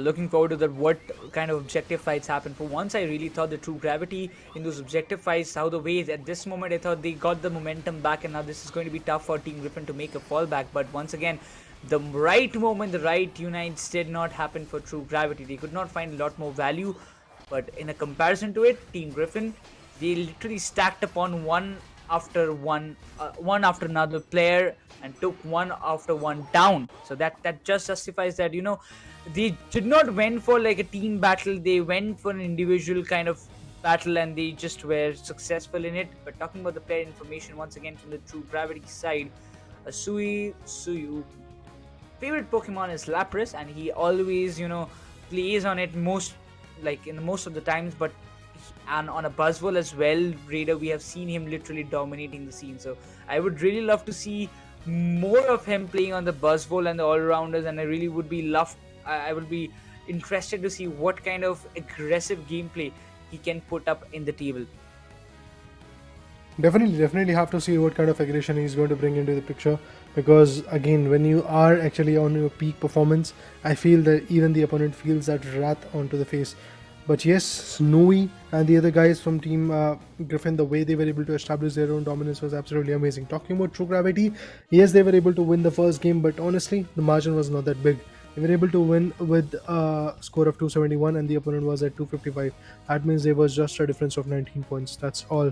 Not 19 points to be precise, somewhere around 16 points, 16 or 14 points. That's all was the difference that was there in between both the particular teams. So again, in the second game, Griffin decided to go for their own set of particular Pokemons, and thankfully what they got was an opening on that Hoopa, and they actually were able to go for the Hoopa, and they had a very clear insight that if Hoopa is available, they are going to go for it in Obviously, being the purple team, they had their first pick, and they saw that the ban for the Hooper is not here. That was their best cue, that was their best opportunity, so they were able to stick with it. On the other corner, Team Griffin's Illusion. I have talked enough about this individual. It is way too on par when it comes to his performance, and Mew is the favorable one that he goes to. He loves to play with. Again, everybody has the same kind of wish to win the ACL, then win the WCS. So going in the global tournaments, beating them has always been the kind of motivation that all the Indian players or every other player wants to, dominate against the other teams from different countries. And ACL does give you that chance. If you win this one, see, we all know that out of these 6 teams, one will definitely go. And in that contendership, we can say that True Gravity, Forger, Legacy, Team Griffin, these are the teams, those who are a little up front. Okay, I cannot forget Revenant as well. Out of that, at least these 4 teams are in for one step ahead as compared to the other 2 teams like FS and Clown5 in that comparison, if we say. So they do have a good chance of maintaining this thing and going up for the ACL finals. But out of 4, only one will be able to go. True Gravity, they are showing much more better signs for completing that. But again, if you talk about the international experience, there is nobody better than Crowley, or I would say that Revenant has to offer. But once again, the team efforts is all that what matters, because they need to win the matches and have to be the one to get the seeders by the second day that will be done on 16th after today's matches get ended, because this is the second last series of today's day, on the day number 1. After this decider, we will have just one more match, one more BO3 series to go for the first day of Asia Champions League 2024 India to get over. Then the day 2 will be commencing on 16th of this month again. We will be coming up, and same set of teams will be playing, out of which they will be competing to just get the seeder position for the final day. Well, talking about the final game of this particular match number 7, yes, we do have the ban phase coming in. It is going to be a very interesting map, which is again the CSK runes, but this time Team Griffin themselves are going to go for the ban of that particular Pokemon that they were able to exploit a lot in the previous game number 2. On the other corner, True Gravity decides to go with the Lapras ban. This is going to be tricky. They are going to ban Lapras, and then they are going to choose Cliffable. That's what I believe. This is going to be interesting. True Gravity, they do have the first pick preference, so yeah, doesn't want to allow the Hooper to fall into their hands, so yeah, it's a good decision to ban it. But Vulcan decides to go well with Melon. Melon decides to go with the Umbreon on the first pick, giving the chance for the Lapras and the Cliffable in their hands. Lapras is banned, so my bad. So we might be seeing that, yes, Nova with Slowbro and Mikey with the Cliffable. Best support that you can desire after Hoopa at this point. But then again, Vixion and Zisol, long range attackers, and another defender should be there. Maybe a Blastoise and a long range attacker, in the sense it can be Inteleon coming in their way. Yeah, definitely have to see which particular Pokemons are going to be in the situation, because Suyu is going to go with the defender. Well, exactly the same composition kind of. That's what we witnessed from True Gravity's perspective in the previous matchup as well. They had their Blissey, they had their Umbreon, they had their Blastoise. Exactly the same composition in the previous matchup. But now in the second game, they lost, and they lost by a big margin. They were not even able to secure a century point, or should I say triple digit point. On the other corner, Griffin is going to go there with the Inteleon. And along with that, they do have a Buzzwole this time. So Illusion can be very effective, very nasty with that particular Pokemon, because usually with the Blaziken, he looks quite on point. Now again, another set of all-rounder which has got that punch to pack. Maybe he's going to perform even better. Vixion on the other corner is going to go with the Glaceon. Zisol finds his way with the Mew. Decidueye, Snowy, that can be a very valuable pick, to be honest, because Snowy loves to play with a Decidueye or a Glaceon. So he gets the opportunity to play with the Decidueye, and he sticks with it. The Spirit Shackles and the Knock Knock. Now I'm looking forward to see they're going to knock Team True Gravity out of the match number 7. Snowy bringing back that Decidueye again, the contention. Illusion on that Buzzwole. It again looks very promising for the side of Team Griffin, but also Team True Gravity seems to be very much good. Vixion and the Glacier, and you have got Zisol. Usually will be playing on the Solar Beam, that's for sure. Electro Ball and Solar Beam can be the choices that he will moves the choice that he might be going up with. But Snowy again having that charging charm on his Decidueye can make an impactful move. I mean, I will be waiting for these kind of impacts that can actually happen. Well, yeah, definitely have to see how that impact is going to be made, how the play is going to be on point or not. But yeah, True Gravity versus Team Griffin, both the teams are more than ready, and there goes the composition. As you can see, it is going to be a very interesting approach for the players of Team True Gravity. This is a match which is going to be pretty important for both the particular teams, because if True Gravity wins, their positioning will be even more stronger. And on the other corner, Griffin, well, they will be on the top, that's for sure, if they win this one. Because if I'm not wrong, there is no more match for Revenant. Yeah, the next match will be Clown5 versus Forge Legacy, so there is no more matches today for Team Revenant, and also for A Team in FSC Sports. So these are the few teams who in day number 2 are going to perform a lot. And for now, Evolutions, that's what we are looking at. Evolutions, I mean, that's a cute name that you're giving, Rita. I mean, I think I have to consult you if I have to, kind of name my new gaming name if I want to for my any secondary account. I mean, you do have some good suggestions, it seems, but once again, wait, is it a chance he getting the cliffable KO? I mean, wait, I was not expecting that. It's a supporter battle, I understand. I know that Illusion should not interfere in that, but how is it even possible? So let it be. I see that the cliffable got taken down, and that's why we see the Decidueye coming into the play just to provide some good support. Hopefully he does make the difference, because there's a 3-man stack from True Gravity on the top, and 3-man has also it also has to be a 3-man push from the side of Team Griffin as well if they want to have the top lane control itself. But the mean look, Shrab's cool. It's going to be tough. The first KO comes in the bottom lane as well as the Soul. He will be going for the scores, but it seems like Altair wants to stop set. Well, Nova just hops in the right moment. This one must be a little bit annoyed. Again, another set of supporter battle coming in. This time it was the Blissey who got a KO onto the cliffable. What is happening, guys? What really is happening? That's what I want to know on the top lane, because Buzzwole, I don't know what Illusion is doing. He is just leaving the fight away. He is letting these two supporters fight against each other, and out of these two giants, it's the cliffable who got KO'd again. But moving forward, let's see what Goal is going to do in the next particular fights. We will get to see some interesting approaches between the Wattle on this cliffable as well. But for now, I feel that there might be some interesting KOs coming in. There you go. The knocks are going to be there. So Suyu wants to fall back, and he is fruitful in it because he's going to go with the citrus berries. KO will be there, but that will be there in the bottom lane. Not in the bottom lane really. It will be in the mid lanes, where you will get to see another set of KOs coming in. Even the Decidueye is getting picked off. And if I talk about Mew, the Pokemon is trying to get ready. Well, obviously the goals are something that True Gravity was able to dump a lot initially. But after looking what Griffin is capable of, I think maybe in the later stages when the evolution is right, things might change.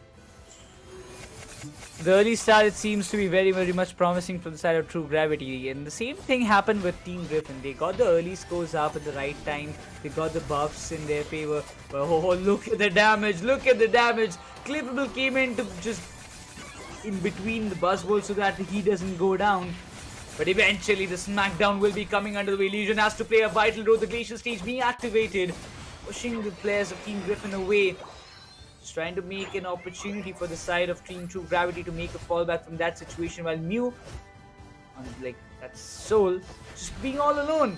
I don't think he even has an idea that there is nobody in the bottom lane, so he can go with some easy scoring.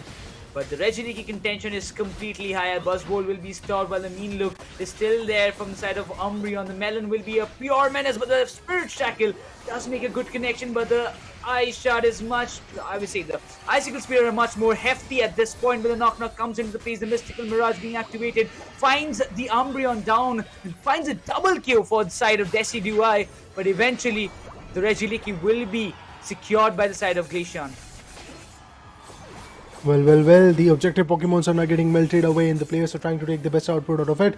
Okay, Griffin is now packing a punch. They're trying to bring in some beautiful, interesting fights, but Decidueye unfortunately goes down due to the KO coming in from Glaceon. And as I said, that the Glaceon, the Icicle Spears can be very effective. It's a very effective melter as well.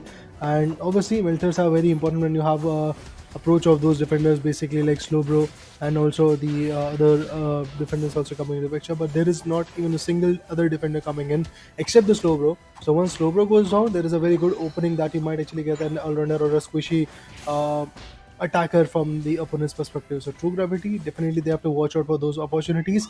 On the other corner, Mew and the Spirit Shackles, these can be very, very interesting to watch from both the angles. Spirit Shackles again are a very impressive ability to go with. But Felstinger with that snipe shot combination, look at that.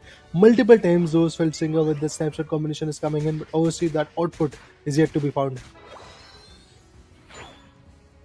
Snowy is a position he's spotted completely. Oh my god, this is going to be trouble. This is going to be trouble. Snowy won't be able to survive.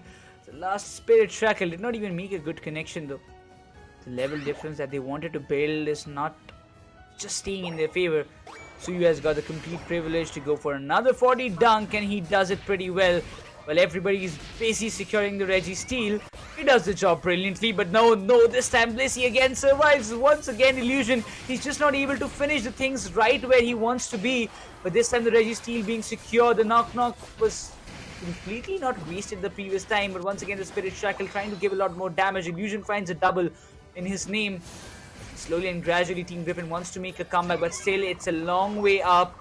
Single scores, single stacks still happening from the side of Cliffable, but the Slowbro is tanking a lot of damage at this point. Well, yeah, definitely the Slowbro is looking quite effective when it comes to that approach. He is definitely tanking a lot of damage, but look at this. Desi goes in big with a 40, and not just that, another set of 31 is going to be there on the top lane. Oh, the Spirit Shackle. But Inteleon unfortunately gets KO'd. Now that buffer that was there between both the teams are now being compromised. But there is going to be another set of huge scores coming in from Team True Gravity as well. 240 to try to completely capitalize on that particular buffer. At the same point, True Gravity is now going to maintain another set of interesting buffer coming into the picture. 245, they're already leading charts by 118 goals or so. But now it all trickles down to how that Reggie Elike is going to get melted away. Well, there you go, the tier 1 goal zone is going to get destroyed. Both of the teams have lost from interesting tier 1 goal zones. But at the same point, the Reggie now comes into the circuit. And there you go, a good KO coming in from Glaceon. The Icicle Spears still find their way to get the best output. Oh my god, what is that? Even the buzz wall goes down. Oh, the Unite being activated, the knock also comes into the play. This is going to be really amazing, and the Unite being completely denied by the Blastoise with the Hydro Typhoon. It's going to cause a lot of trouble. Inteleon is in a very low HP, but eventually the Blastoise falls down. The Soul barely manages to escape from that situation. Vixion will be just melting and securing the buffs as much as possible. The Spirit Shackle does not make that connection in the right spot. Oh, this is something that I was craving for. Desi has always been that one impactful long-range attacker that I admire the most. But at this point, the bottom Reggie has already spawned up. Everybody will have their eyes on it. But the Desi, if it falls right now, it can be very much troubling for the securation of this Reggie steal just before the Rayquaza fight. But eventually the Umbreon falls down in the hands of Desi, and this time gives a clear green signal to Team Griffin that they are allowed to melt the Reggie steal down. Well, indeed, they are going to do it, but True Gravity definitely with that advantage of having the Reggie seal in their favor. Now they are patiently waiting for that boss one, the legendary one to come in. The legendary pet is the Rayquaza that we are talking about, guys, and obviously a lot of anticipation is right over there. Team Griffin, it's going to be a tough hardcore battle for them because of the lack of air synergies that they have. On the other corner, even the Unites, well, Inteleon has already utilized it, and even the Mew has utilized its own Unite when it comes to Team True Gravity. But now the Icicle Spears are coming in from the back end. We will get to see Spirit Shackle also. Mew is definitely one of those Pokemons which can bring in the best output with his solar beams, but then again you have to be pretty on point with that approach. The player's TP is back to the base. It's the Buzzwole. I don't know what was the kind of necessity of doing that, but then again the solar beam coming in, Buzzwole getting damaged a lot. He is also in turn replicating the whole situation. Oh, Buzzwole, what a play, dude! He was able to put down the Umbreon. One tank is already down. Looking forward to get another one. Might actually get it. And there you go. Cliffable finds a KO onto a defender. Well, everything that we wanted to see is already here, guys. Look at this. All the players are now going to stack up onto the top lane. And maybe there's going to be a good fight. Slowbro goes down. That's not at all looking good. Despite the fact that we get to see a very good lead in the favor of Team True Gravity, but that is about to change. What a total team KO almost from the players of Team True Gravity. What are they doing? What are they doing, guys? That's an absolutely carnage. That's an absolute carnageous performance coming in on the other corner. This Buzzwole wanted to go for a goal of 50, but eventually Blastoise was right over there. Like basically nobody. You can't really go for a good score right over here because I am here guarding it away. And look at this now. Is a Blastoise who might actually want to go for another set of some interesting goals, but every single guy from Team Griffin is also back in the fight. There is not a lot of time left, so they have to figure out to go for some sneaky goal zones, and obviously there is a possibility that they might actually go for the bottom lane, a tier 1 goal zone, but that too is not going to be easy enough. There you go, another KO. True Gravity, well, I believe they have confirmed it, guys. They have confirmed that they are the champs. They were the champs, now they're trying to be the conquerors. True Gravity definitely setting up the benchmark with this victory. It's not a clean sweep though, but still a victory is a victory with a 2-1 scoreline. Team Griffin, they have faced losses. Not a great position, not a great day in the camp of Team Griffin for sure. But 11 KOs, oh my god. 18 KOs he has been part of. 11 KOs for himself. Ixion. I'm quite sure next time it's a Glaceon ban. Nah, so never Ixion getting another chance to play on that Glaceon once again because he's just wrecking things apart. What a team performance coming up from the side of True Gravity. Suyu also doing brilliantly with those 10 assists in his bag alongside Vulcan. I mean, Vulcan has got more KOs than Suyu though, but still, I would just say that this is just a brilliant game coming up. 6-1-3 to 1-4-5. It's a dream game coming up, a dream comeback game coming up from the side of Team True Gravity. But that being said, have to look out for the next match, which will be underway after this one. But still, more or less, Raider, I would love to say that this match was something which gave us a lot of entertainment in altogether. To be honest, from the start of the game, there were a lot of thrilling moments, and the best part for me was basically True Gravity was unable to deny the same exact composition in the game number 2. But what a play in game number 3. The way they evolved, they were able to deny the Snowy guy, they were able to deny a Ghoul, they were able to deny a Nova, they were able to deny even Illusion in this particular matchup. In the previous one, I believe the Blaziken was a little bit more hefty onto those players. But in this particular matchup, after going for the Buzzwole, the output was not that on point. Definitely, the Residue was quite on point with the Spirit Shackle. But to be honest, converting that Spirit Shackle damage into a KO, there was not a lot of players doing that. Cole missed a lot of snipe shots. The Felsinger snipe shot approach was not at all on point. And despite of the fact that these individuals had the opportunity of taking the second best support Pokemon, that was the Clefable, they were still unable to convert it in their favor because of the fact that Vulcan, look at him, what kind of output he was able to come up with. A recovery of more than 1,07,000. What a play. 613, 145, a complete redemption from the previous loss. 578 to 96, that was the previous storyline. Now it's 613 versus 145. Definitely a good redemption coming in from the individuals of Team True Gravity. Now we have a very good clear insight that it's Team True Gravity who's now possibly on the top of the leaderboard because of the fact that they lost one game, they won 2 games, and that's exactly what matters the most. On the other corner, Griffin, that could have been one of the most consistent team, but now they have lost.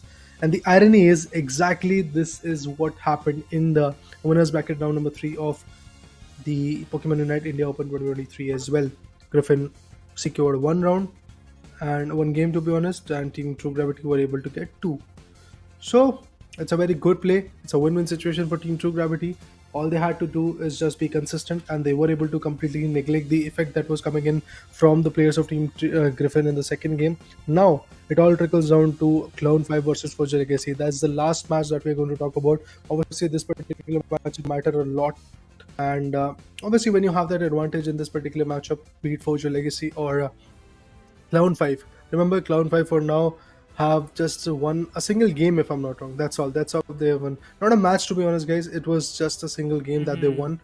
So that is something which Team Clown 5 has to work on. If there is a 2-0 coming from Clown 5, their position definitely will improve a lot in terms of standings, and in turn their seedings are also going to be looking quite good.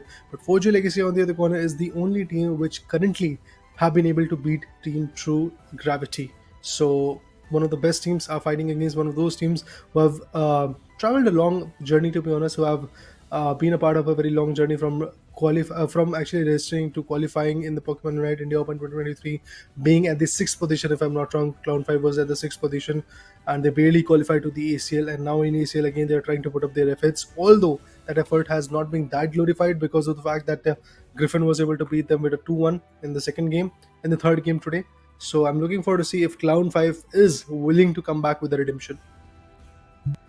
I mean, a team like Cloud5 who impressed us in the India Open, we do have a little bit of expectations, but for them, the players that we saw in their team, for them to make a big benchmark in the very two majors back-to-back, it's just not that easy, right? Because all the other teams, those who are playing in here, they have all got the past experience from the previous season, or I would say the previous circuit of what happened in India Open, ACL, then WCS. Before that also they were the OGs who started playing the game from the very beginning.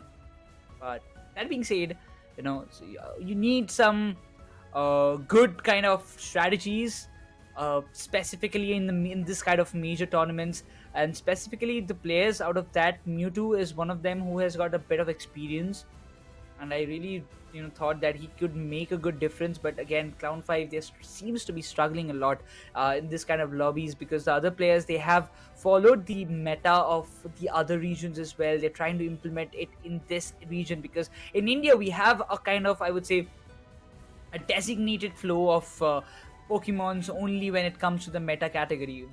The recent buffs and nerfs always impact the draft very drastically, and that every time we see the players to follow up. But if we talk about last match that happened, the previous match recap of what actually went through, we will have a complete insight, or maybe the idea how did True Gravity manage to win this month. Well, True Gravity, as I said initially as well, they were able to counter every single effect of those Pokemons which was creating a lot of havoc for them in the game number 2. They were able to completely neglect them, be it the Residue with the Spirit Shackle or Knock Knock, or be it the other guys known as Inteleons, or Nova coming back with the Slowbro as well. Every single Pokemon was getting countered by the players of Team True Gravity from the start till the end, and when they were able to get that Rayquaza advantage, that was something also very interesting to watch. Definitely a very good buffer, definitely a very good advantage that they were able to deliver. So it was a pretty impressive play coming in, but in the replay you'll get to see all those Unites being utilized, the Knock Knocks being delivered, the Icicle Spears being quite fruitful. Glaceon definitely, as we did saw after the battle data came in, that he was able to bring in one of the most highest amount of KOs till now, which is a good thing. Glaceon as attacker, we all expect that he's going to bring that kind of output, and that's exactly what happened. Talking about the Rayquaza melting down scenario, but it saw a lot of fights going on over there. The players decided to go for some good sneaky scores of their own, and in that manner, yes, they were quite on point. They were unable to go for the Rayquaza fight because the goal was a little bit bigger, and the goal was basically to go for as many as points as possible. And indeed, at that point, I have to say the particular team known as Team True Gravity did wonders because of the fact that they were able to bring in a total team KO. It was just a Buzzwole which was surviving at the end, and Buzzwole got a KO on Umbreon, but after that, all the players were taken down, to be honest. That being said, we have somebody joining us from the side of Team True Gravity. Let's hear and welcome him in the interview desk, and let's see what he has to say. First of all, Suyu, welcome. How are you doing? Hello, I'm doing fine. Thank you. I mean, your smile justifies how you're playing. So I would just like to say, you are brilliant on Lapras. Your favorite pick is Lapras. That's, we all know about it. But what happens if you pick the Buzzwole? Destruction, I guess. Oh man, that has been the case for sure. Definitely, but yes, congratulations on your victory in this particular matchup. Now, what are you planning for the next few games? Because if I'm not wrong, there are 2 more games left. You have not yet faced Revenant, and also some other teams are there which are in the line, are going to be there as your matchups in the day number 2. So what is your plan for the next few matches? We will watch first review of the day 1 and improve our mistakes. Then we'll watch the matches of other teams and work on strategies to beat them. Alright, you do that. But with that, guys, thank you for being here, Suyu, and also many congratulations once again on winning this beautiful game. One second. I would like to interrupt you, Raider. My bad. I want to ask last question for Suyu. That are we going to see more Buzzwoles coming up from your side? I mean, I would love to see that, please. Definitely, I will pick There more you go. Buzzwole. Depends on comp though, but we'll try.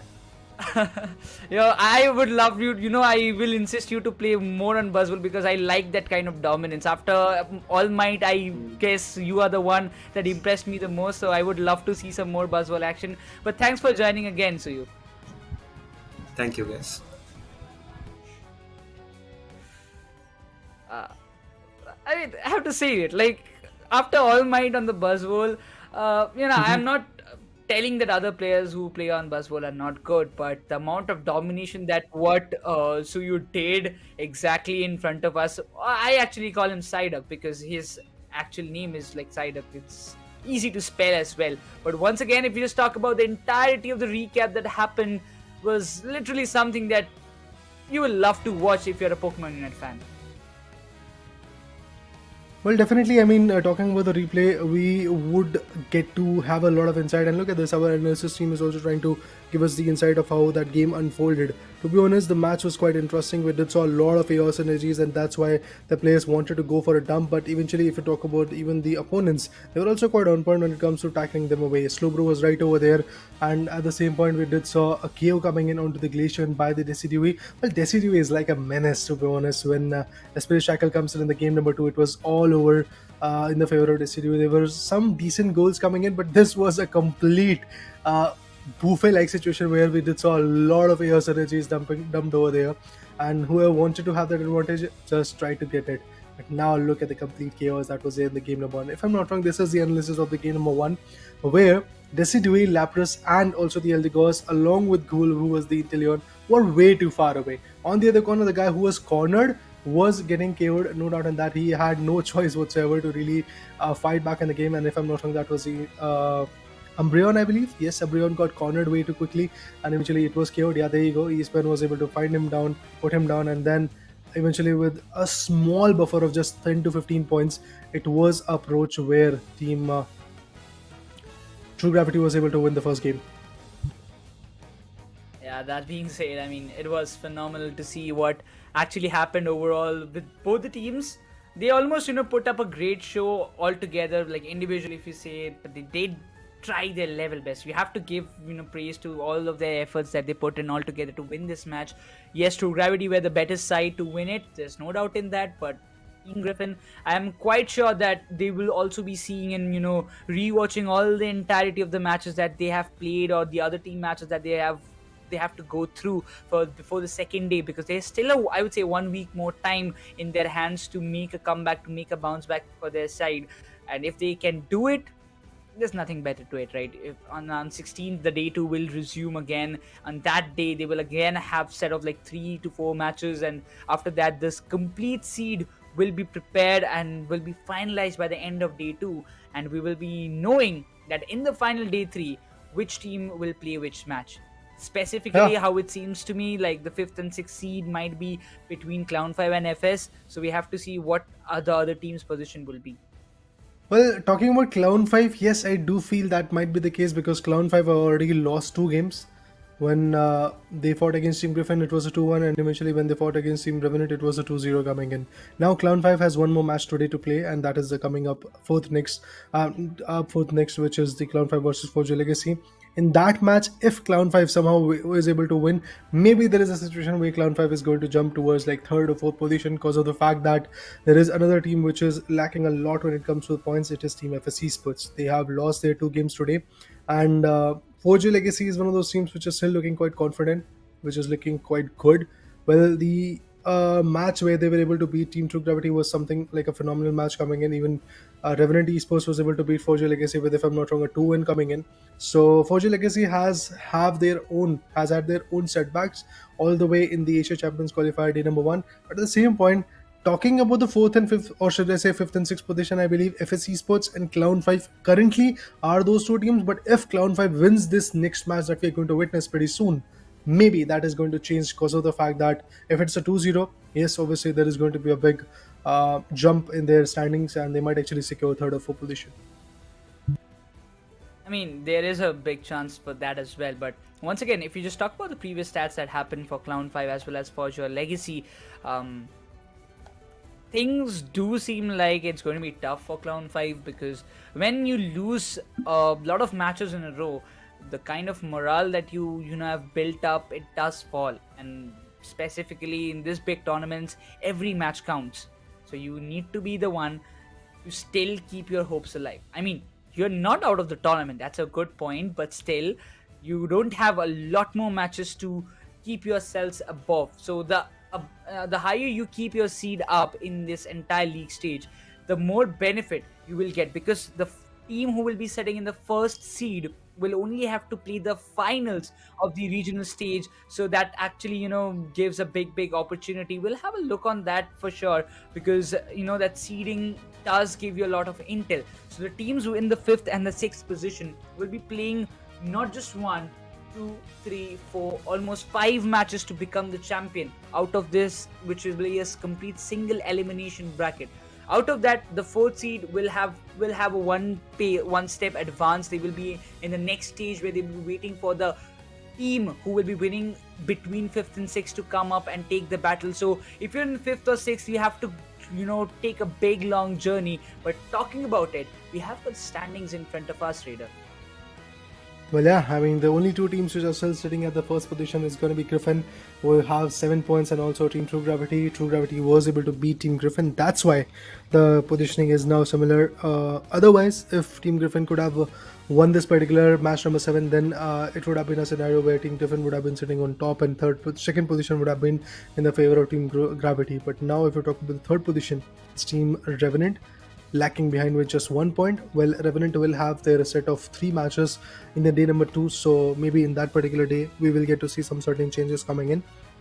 At the same point, if we talk about the 4th position, it is going to be in the favor of Foria Legacy due to the fact that they have 4 points. And when you talk about the 5th position, it is going to be in the favor of Clown5, as I said initially that they were able to beat in just 1 game. So that was the case why Clown5 is there with the 5th position. On the other corner, FSC Sports is still looking like a team who is there at 6th position because of the fact that in 2 matches that they played, they have not yet won even a single game, and there was a 2-0 situation. So clear cut win for the opponent, but for them, not even a single game came in. I mean, for your Legacy, they're just rooting for to get the first position by the end of day number 1, which will eventually give them a good kind of opportunity. But once again, I really believe that if there are 2 or more teams in that first seed after like winning 2 matches and losing 1, the kind of impact that might play, in my opinion, I don't know, I'm not sure, I have to confirm it as well, but it seems like the teams with the most number of clean sheets or clean sweeps might just have a little bit of upper hand. But the next match coming up, the final match of day number 1 of ACL 2024 India regional stage, it's going to be Clown5 versus Forge Legacy. On one side, a team who plays 6th, and on the other side, we have the runners-up of India Open. So it does seem like Legion, Saints, Joy, Obito, Mewtwo has got a big thing or a big job to do in today's day. If they can just finish the day with a win, they will be pretty happy. But on the other hand, for your Legacy, as I mentioned, they want to be the team to still keep that first seed contendership alive for themselves, not to fall very much behind. Should be the call for Volk as well. When we talk about the roster, it's Volk, Doc, Fura, Kurim, and Ruben playing alongside all together. But still, I'm looking forward to see what Forger Legacy has to offer this time. Definitely that has to be the case. Forge Legacy, well, they had offered a very good competition against Team True Gravity, but this is a moment where they have to fight again and be very brilliant against a team known as Clown5, because that team, as we have said enough time, that they have passed, or should I say carry forward in a very long journey from registering to qualifying in the India Open and then eventually being in the top 6 teams. And even after that, when you talk about the ACL, they are again here right now trying to perform, although the positioning is not yet that good. Remember guys, if you are in the top 1 position, that is the only cutoff that the ACL finale is going to have. Other than that, either you are 2nd position, 3rd position, 4th position, or 5th position, or 6th position, nothing fruitful, except, as I usually say, either you win it or you learn from it. So that learning curve is definitely going to be there for every single particular team, even for that particular team who qualifies as the finalist from the Indian subcontinent. even that particular team has got a very good learning curve. But talking about the team introduction, Foria Legacy, average damage dealt is also quite amazing, 250,000 plus. Damage taken is again quite interesting due to the fact that these guys love to go with a lot of defenders choices. The tanks that they have is definitely going to be something which is going to sustain a lot of damage, intake a lot of damage, absorb a lot of damage. The average recovery thanks to Cliffable is also quite amazing, 122,693. And if you talk about the frequently used Pokemon in that terms, first of all, the first two Pokemons are the defenders. Then we do see a Venusaur also coming in, and another set of Clefable, and some other Pokemons like the supporters and the speedsters also come into the picture. So I'm looking forward to see how Foria Legacy is going to orchestrate against the particular team known as Clown 5, because again, Clown 5 might be a team which is struggling, but trust me, they are really here to put up a fight. I have to see what the draft phase will be telling us the story, because it seems the Cliffable might be the one to get banned from the side of Clown 5, while Foria Legacy doesn't want to give away the Hoopa in the hands of Clown 5 itself, because it's sometimes it's quite unpredictable of what a player can do. So it's better just to go with the ban, go with the flow. That being said, Foria Legacy versus Clown 5, the first pick preference stays with Clown 5 itself. First pick might be the Umbreon itself, or maybe something different, but Umbreon is always the first choice, and Joy, he is sticking to that as well. After the bans of these two supporters, well, definitely Joy is going to go stick up with that particular Umbreon. On the other corner, if I'm not wrong, Ruben and Kyurem are also looking forward to have some interesting choices. Well, Kyurem is going to go with the Blissey. I would love to see, I mean, to be honest, now the only option that Clown 5 is left is Eldegoss. That's the only supporter that they've got, to be honest, because Mr. Mime or Sibile or Wigglytuff, Comfy, I doubt that is going to be the pick. So Blissey has already been taken down, so it all trickles down to what is going to be the choice of Pokemon for Team Clown 5 when it comes to their supporting approach. On the other corner, Foria Legacy have got 4 different set of Pokemons already. They've got a supporter, that is Kyurem, playing with the Blissey. We have got an attacker, that is going to be Venusaur. We might actually get to see a Speedster as well. Well, there you go. Even a tank known as Slowbro is also going to come. Leafeon, Slowbro, and then we have Venusaur and Blissey coming into the picture. A Speedster will be there from even Clown 5, I believe. That could be Zorak. Cynics, I don't know how fruitful can he be on that particular note, but Mewtwo is going to stick up with the Eldegoss. As I said, when the ban of a Clefable is there, when the ban of a Hoopa is there, and the Blissey is already taken down, you are left with just the Eldegoss, and taking something else, for example, a Comfy or Mr. Mime or Sibile or Wigglytuff, could actually result in a loss for your team. Now Vulcan, the Glaceon. I mean, Vulcan and Absol is definitely not a good idea that I would like to suggest, but now this being said, the Zoroark has got some counters. Yes, it is. Doc on the Slowbro can be a little bit of problem if we just say so. Kyurem also, going with the Resonant Shield, the new held item in the question. But Sings using the Charging Charm. Okay, so now the Zoroark on Charging Charm can be something that, can be a little bit impactful from the Clown 5, but it's a big move. I mean, you don't have the Leafeon on your side, Sings, and Sings is for your own information, he was the one who got 24 KOs in a single match, that too on Leafeon in the India Open. So he still holds that record, and there's still nobody who have beaten it, but have to see whether they can just do it in the ACL or not. Yeah, I mean, it all trickles down to this particular stage. What you have done in the past is something that is going to definitely glorify you till the end. That is a history that has been written. But to be honest, if you really want to outperform, if you really want to maintain that kind of presence in the circuit, you have to perform even today, even tomorrow, and in the near future as well. So for that reason, I have to say even Clown 5, despite of the fact that they were able to get multiple KOs with that Leafeon, as you said, on Cynic's perspective, I have to say once again that he has to be quite on point with the next particular matches as well. Now, Clown 5 is a very interesting team. They are filled with a combination of those players who can be very effective, yet a little bit naive when it comes to their strategy. So I'm looking forward to see if that strategy play is going to be crucial this time or not, because against their opponents in the past in the ACL day number 1, they have struggled a lot. Yes, they were able to bag out one good map, one good game, to be honest, but that is something which is not enough. Talking about the goals, there is not even a single goal being dumped over there. Well, I was talking about it, and we have Lapras scoring a set of 4, but The EV coming in from the other corner is going to secure on the side of 8 goals, and then instead of 5 goals also coming in from the Blissey. There you go, a few more goals. It's the Leafeon which is trying to put in the best effort. Oh, Fura. He was taken down by Eldigos. Oh my god. That's something that you would not like to see, but that those icicle spears will give a decent amount of damage towards Obito. The Zoroark has leveled up to level 5. Now this is going to be a little bit problematic in the bottom lane because there will be nobody to make a counter, and Zoroark is completing his stack without any kind of problems. Now he has to just go up front. The Solar Boinks will be coming under the way alongside the Icicle Spear, but as soon as the Umbreon and the Zoroark steps in, this is going to be a pure battlefield. On the top lane, Leafeon goes down, Lapras finds him down itself, but the Umbreon is still there. The Icicle Spear might just be a little bit problematic, but the top tier 1 goal zone seems very, very much vulnerable from the side of Forger Legacy, because Clown 5, they're literally having the entirety of the control. That Zoroark needs to be stopped from the side of Forger Legacy, otherwise it's all the job done from his end. Indeed, it's definitely going to be a very tough fight at this point, and it does feel like that Clown 5 is doing the heavy lifting. They're getting some good KOs indeed. Forge Legacy on the other corner is focusing a little bit more onto their evolutions.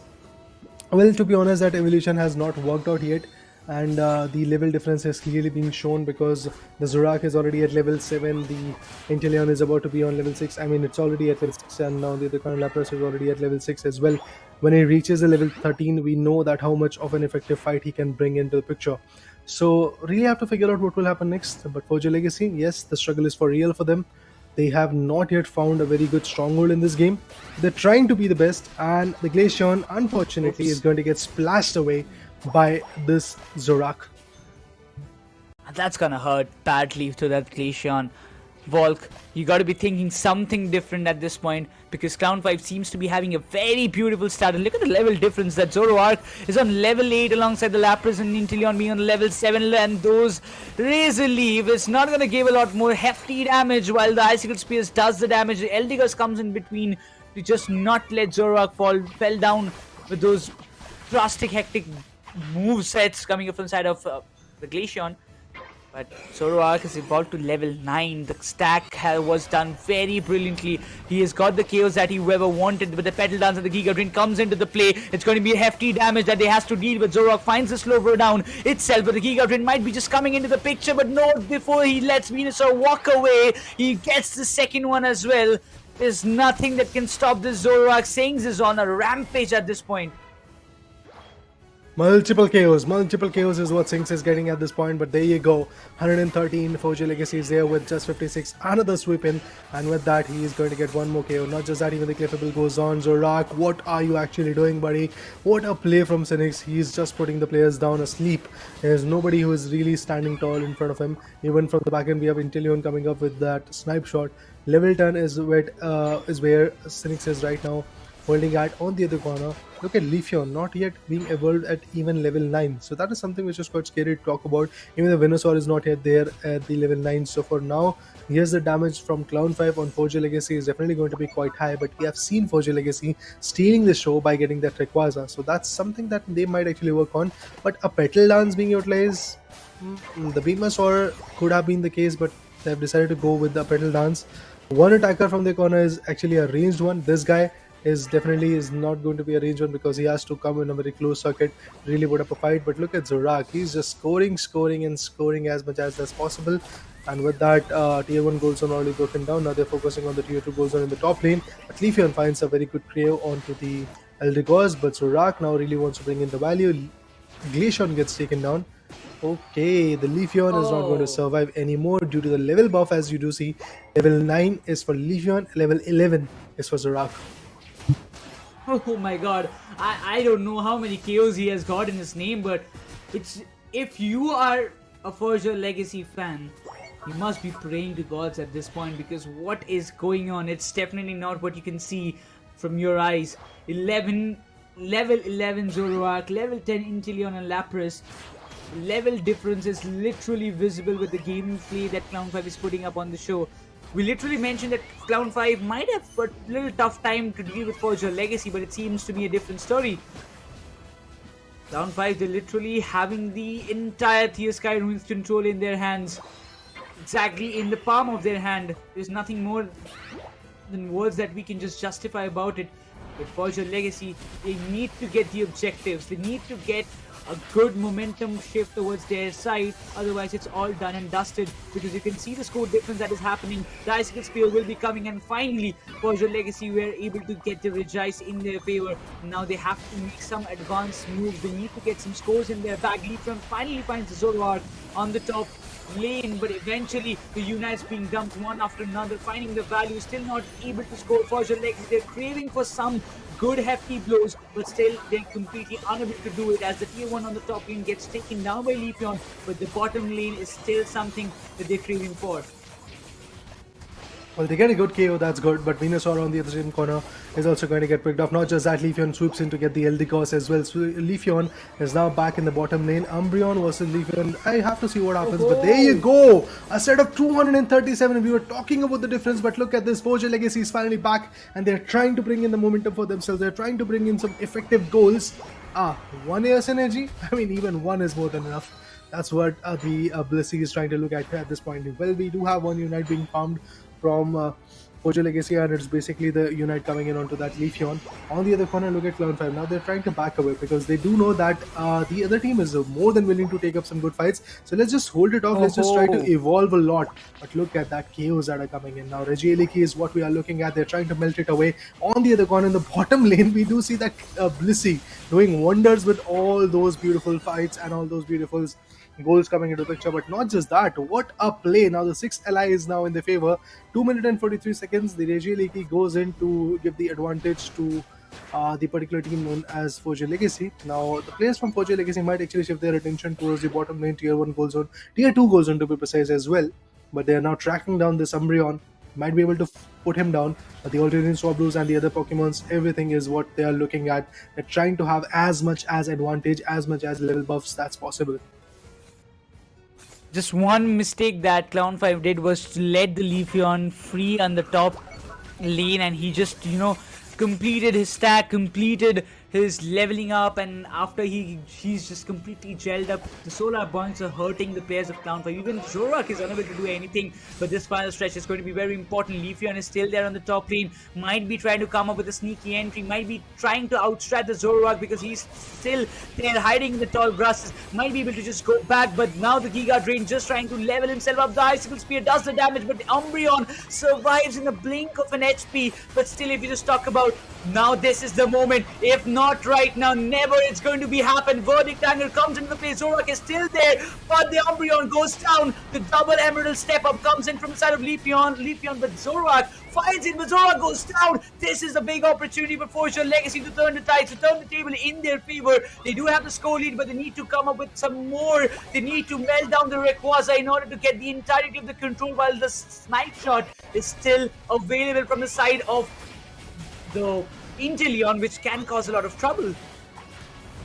Well, let's see if that snipe shot can change everything or not. Who is going to take that advantage? That's a bigger question coming in. And there you go. It's Clown5. It's Clown5 who backs it away. Now it all trickles down to breaking those shields, and they are capable of doing that. What a play. Not just that. Oh, it's a total team KO. What? A total team KO coming in from Clown5 to Forger Legacy. It's just the Venusaur which is left over there. Nobody else. But Venusaur wants to go for a set of 50, and it's the Umbreon who's going to TP back. And there you go. Now it is going to be a game for Cloud5, that's for sure. Forger Legacy, unfortunately, despite of that small stance of a comeback, they're still not being able to find their way back in the game. I believe, I have to say once again, that the Solar Beam, the Beamer Star, could have been a little bit more effective for the players of Forger Legacy, but they decided to go with a Petal Dance. Again, it can be effective, but trust me, when your opponent is that quick and your opponent has got Inteleon, who is a range attacker, you can't really go close to him. And due to that reason, yeah, it's Clown5 who's going to back out this first game.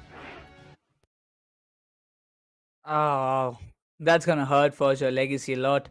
Clown5 did a fantabulous job. There's no cap to it. That being said, you can just imagine 645 to 250. Sings having 10 KOs, Legion having 8, 15 assists for Mew to 11 for Joy. That's a complete team game coming up from their side. Even Fura in the later stages tried to get those KOs, those 6 KOs he has in his name. Volk having 4 in his name. was still not enough to stop the players of Clown5. But a good try, have to just say, admit it, from the side of Foria Legacy. But still, they do have a little bit of cushion in the next match. Still in the hands. If Foria Legacy wins it, we will be moving forward for the decider. Otherwise, it will be going all in the way of Clown5.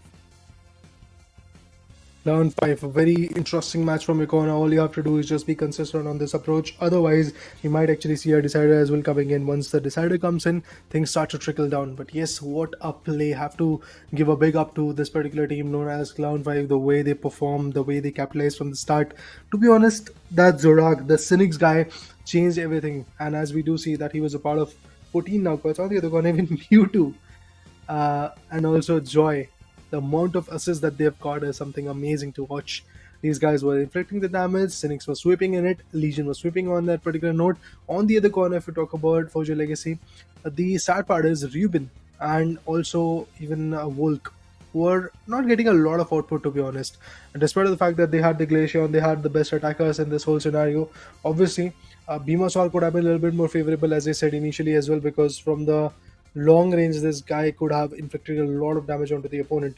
So for that reason, yes, choice of Petal Dance usually is effective, usually is quite interesting and intriguing to watch. But then again, when your opponent is an Inteleon, when your opponent is a Zorak, when your opponent is basically a Lapras, well, Lapras is something which can be countered in the close range as well with the Petal Dance. But then again, Inteleon is a Pokemon which loves to play from the far end because of those snipe shots that he can pull in.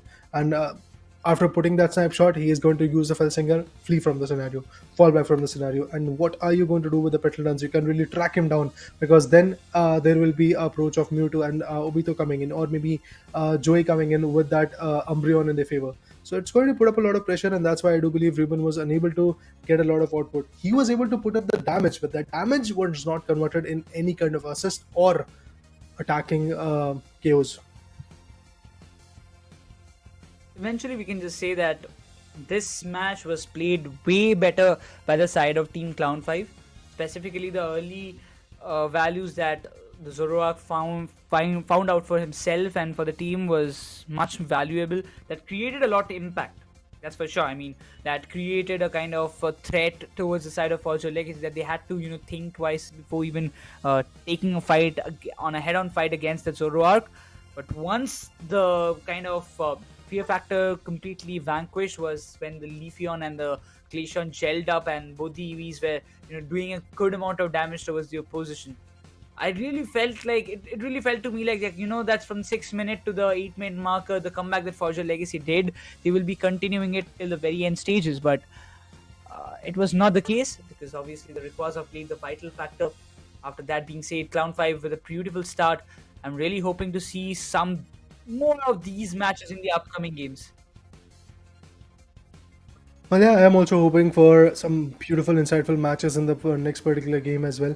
I mean, to be honest, this could be the final game of day number 1, or it could push us to another decider. And I honestly would love to see if the result is going to get calibrated in the second game, or is it going to be a situation of a third game coming in as well. Every single game matters, and Clown5, kudos to them. I would once again congratulate them, because in 3 games that they have played, 3 matches to be precise that they played, the third one is going on, and still they have bagged out 2 good maps, which is again going to put them in a better spot against Team FSC Sports, because FSC Sports have lost every single game. But now you will get to see the replay as well. Replay is something which is going to give you the brief idea of how it all started. We got to see a lot of hefty damages from Zorak.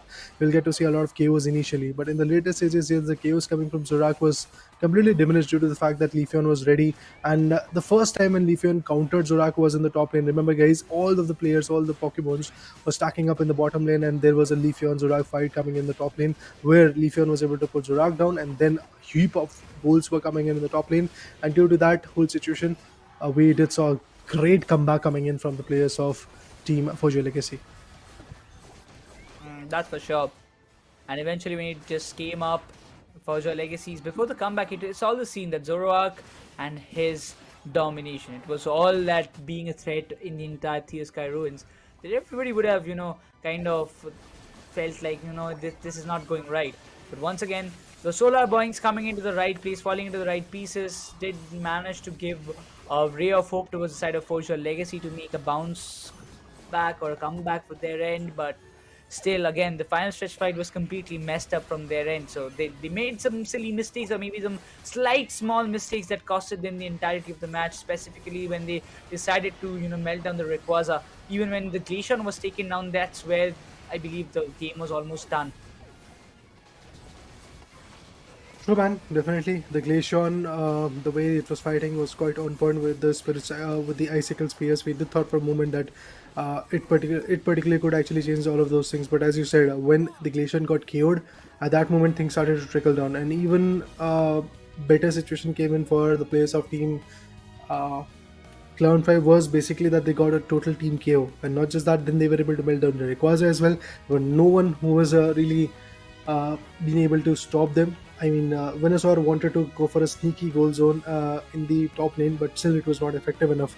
Now, if we talk about the player introduction from Clown5, we have the C5 Star Senix from Clown5. Favorite Pokemon, as you do see, it's Zorak.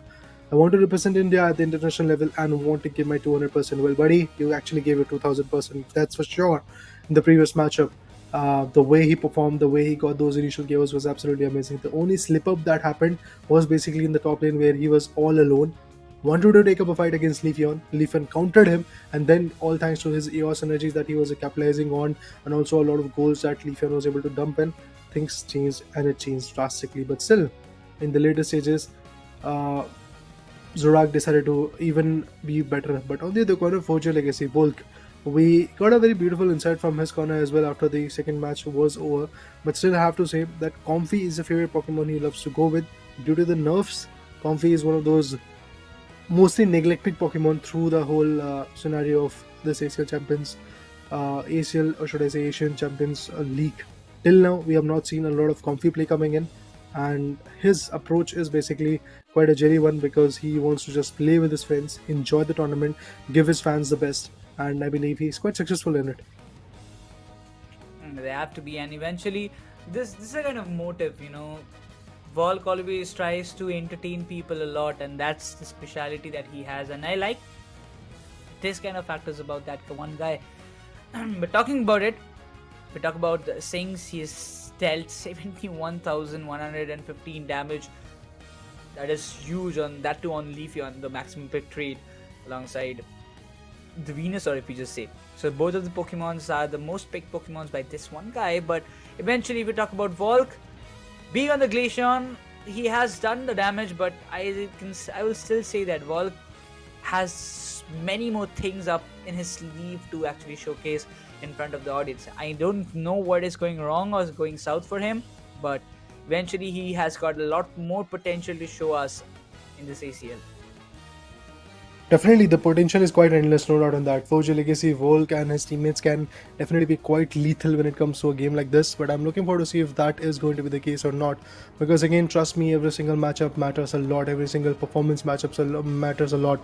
So in that terms, I have to say Forger Legacy, they have to pull up their socks because again, last game, it could be the last possible game of the number one where if Forger Legacy goes down, remember their standing is not going to be that interesting to look at.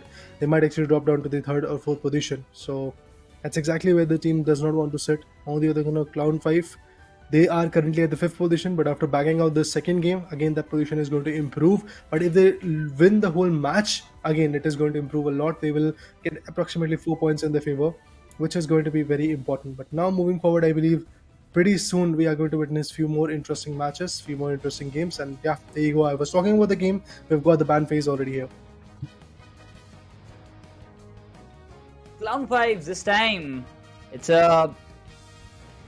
they will not try to push it to the decider, that's for sure. I mean, when you are a team, you know that if things go south, we have one comfort cushion. Yes, there is a plan B, that if we lose this one, we do have a chance of coming back in the decider one. But why would you try to push it to the decider when it's like a 50-50 situation? But that being said, the two bans we see is Umbreon and Lapras, giving a chance to Ruben to go and pick the Clefable on their side. One of the best supports, or maybe in Hoopa. Doc on Hoopa can be valuable, but no, Kyurem decides, I'm going to stick with the Clefable, and let's see what happens next. But if you talk about Clown5, having the 2 picks. One is definitely going to be a Slowbro. Another one, maybe a Blissey or Inteleon. That can be the 2 picks. But Sings decides this time, I'm going to rock with the Venusaur. Well, let's see how that positioning is going to get improved when it comes to the bans. As you said, both the defenders have been banned. Quite important defenders, to be honest, with leaves and opening for the Hoopa. But eventually, Foria Legacy have decided to go with the Clefable on the other corner. Decidueye is something that can be confirmed. And as that is the case, Hoopa coming from Mewtwo. Let's see if another Hoopa play can save the day for a particular team. Not just that, we have the Buzzwole as well coming in. Maybe Nekroz, we are going to love even one more player who loves to play with the Buzzwole. Obito. I mean, he has been quite dominant as well, not to ignore that. But once again, Ruben on the Desi. What? Now, this is going to be important, but once again, Legion, last pick, definitely if he picks the Leafeon, he will be switching it with Sings, hopefully he does. But Mewtwo, after a long time picking the Hoopa when he's got that option, I would love to see what kind of support he can provide, because Round 5, it's a very important game for both of them. The preparation phase starts, there will be some pretty switches. I'm expecting Sings to get the Leafeon in his hand, but not too sure whether he's going for it or not, because still we have 38 more seconds to go. But the Crustle coming into the play can be a little bit deceiving for the side of Foria Legacy, because the Crustle can actually give a lot more impactful damage. Well, to be honest, it's the first time that I've seen this guy coming in, Crustle, as a Pokemon again in the ACL, in the Pokemon UNITE India Open 2022 or 2023. I don't recall that I've seen this particular Pokemon being utilized as a defender for a competitive scenario like this. I don't know. This can be maybe most fruitful, or this can be one of those decisions that can backfire onto them. Well, obviously this is one of those Pokemon which has been utilized a lot in different circuits, but in Indian circuit, I've not yet seen a lot of approaches for them. Because again, when you talk about the defending line, you have a lot of players. You have Gudra not yet being utilized. You have even the Greedent coming in, which was used to get utilized a lot in the India Open 2022. And eventually, if you talk about Mamoswine, again, India Open 2022 is where I witnessed a lot of Mamoswine being utilized. Other than that, obviously, Slowbro, the Revenant, we have seen a lot. We have Umbreon, we have seen that particular Pokemon a lot. Blastoise, again, a lot of choices for them. Lapras, again, a very fruitful defender. So amongst all these defenders, amongst 10 defenders, we have not seen a lot of Crustle play, but finally, fortunately, we'll get to see that in this match. Important match for both the teams. Foria Legacy, they are playing for their own survival. They're playing for their own, to keep themselves alive in the series as well. But looking towards the picks and the composition, it does seem like the Foria Legacy might have an upper hand in this match for sure. Yura starts off pretty well with those early stacks, so Vito will also have the privilege. He will get the stacks for himself as well, just to look forward and get the wild Pokemons and the farm for his side. These early kind of stacks always help Buzzwole a lot. Oh, Leafeon, he does find the Squirtle down there. That tiny Squirtle got a big hurt at that moment. Clown 5, they're focusing way too much on the early game, because that actually helped them a lot. Previously, if you just imagine, the Zoroark completing his stack, getting those early KOs resulted in the victory of Clown 5 in the final stretch as well. So they want to focus more on that, emphasize on that same kind of strategy once again. But this time, for your Legacy, they have to be very much cautious not to lose the momentum in the final stretch. Should be the main, I would say, the motive or the kind of opinion that they want to have. Definitely losing that momentum is just not something that everybody wants to go with at this point. Clown 5 from the start, they are trying to maintain that pressure. They're trying to go for some good goals, and they're definitely looking quite on point with it. But remember guys, it's just 1 minute and few seconds that have been passed. Looking forward to see how it happens next. Level 6 Buzzwole is there alongside the level 6 Leafeon. So not a big level difference. Delphox seems to be on level 6, that is Falk. On the other hand, the Hyperspace Hole might just be a big, I would say, what can I say, lifesaver for the side of Buzzwole. But eventually, trying to save up. Oh, that was close. That was pretty close. It seems the Leafeon, he came into the question with the Crustle is already starting to pop off already. The Ivysaur did find the Delphox though, but Doc, with those claws as well as this movesets, will definitely be the one to annoy the players of Clown 5 a lot. So he can not only tank the damage, but as I mentioned, the damage he can do to the oppositions is literally inevitable. Yeah, definitely that is going to be the case. But look at this, the hyperspace holes are now coming into the picture. Slowbro had to flee back from the scenario because of the damage that was being inflicted by Crystal. And what a combined effort, what a stacking up scenario coming in at this point. But in the top lane, we will get to see a completely different type of approach where the water turtle is going to get for sure knocked out. And there you go, that's exactly what the approach is all about. Now it all trickles down to what happens. The hyperspace holes are once again active. The players are going to move forward momentarily back to the bottom lane so that they can have some good fights. But it feels like that Buzzwole and Leafeon is going to stick right over here. And there will be a contest, it's the Dilfox who gets KO'd. That's interesting. The Dilfox is getting KO'd. The Fire Spins were one of those abilities that can change a lot of things, but still, it does feel like that team Clown5 is still trying to maintain their momentum. They're trying to get some good fights.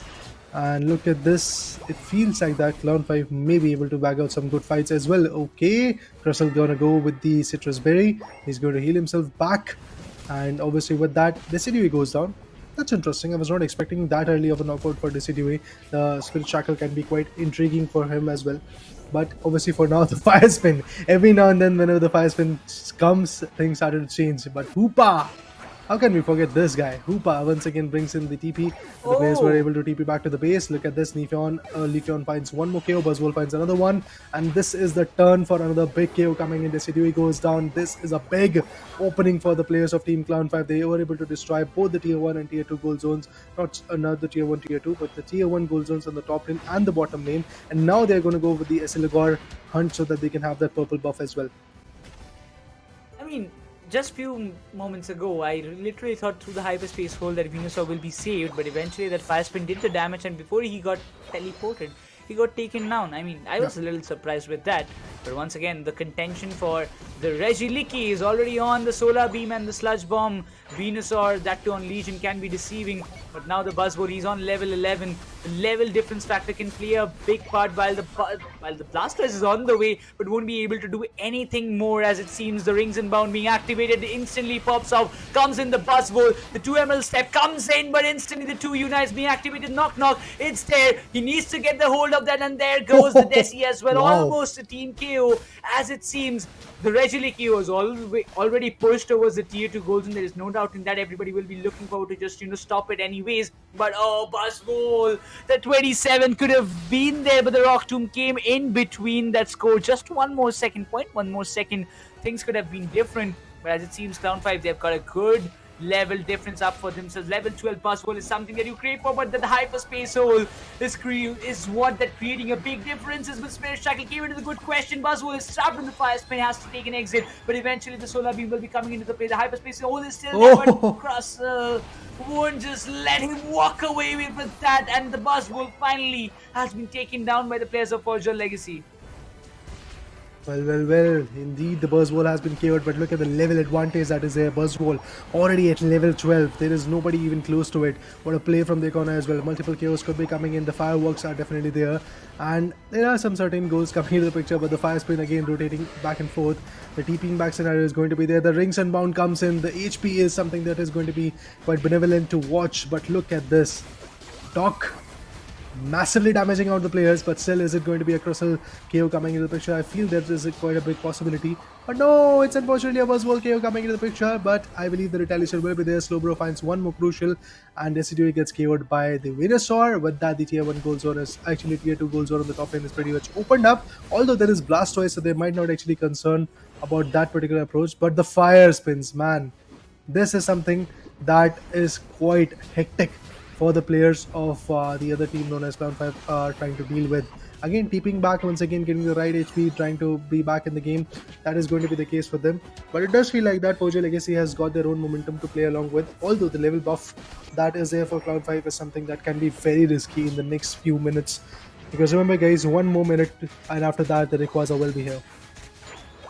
I'm just eager to see, like, Ruben, he was stopped a lot more times, not having a complete free hand to get all the KOs, but the Fire Spin is definitely something that's annoying the hell out of at this point for Clown 5. Eventually that hyperspace hole is giving them a lot of privilege, but why is Hoopa coming back in that very position? Because it's a kind of position where you know that you will be KO'd. Both of the players were waiting for him to come back, but now Regiliki will be pushed again towards the tier 2 of Forger Legacy, and this time the Regirock falls in the hands of Forger Legacy, but the Rock Tomb is actually what causing the trouble. Lot more stuns, 2 stunners at this point for the side of Forger Legacy to stop the mighty Buzzwole as well as the Leafeon. Not allowing them should be the better decision, but the Clayfable falls in the hands of Slowbro. Down 5, they do have that level difference that can play a major factor. 3 Pokemons on level 13, 2 on level 11. They have to gear up. 20 more seconds in the hand before the Rayquaza pops up. 20 more seconds. These are those 20 seconds which can change everything, or which can make a possible comeback for the players of Forger Legacy. I mean, to be honest, the comeback notion is not that far away. They are just 18 points away. They're just 18 goals away. All they have to do is just get those 18 points. But as you said, the stunners. These stunners are something which is going to be quite chaotic. But look at this. The 5 spin is still there. Players are getting spinned away. Venusaur is ready with the Solar Beam. But on the other corner, Cynics, man, this Leafeon. The Speedster goes in big, goes in behemoth with that particular goal.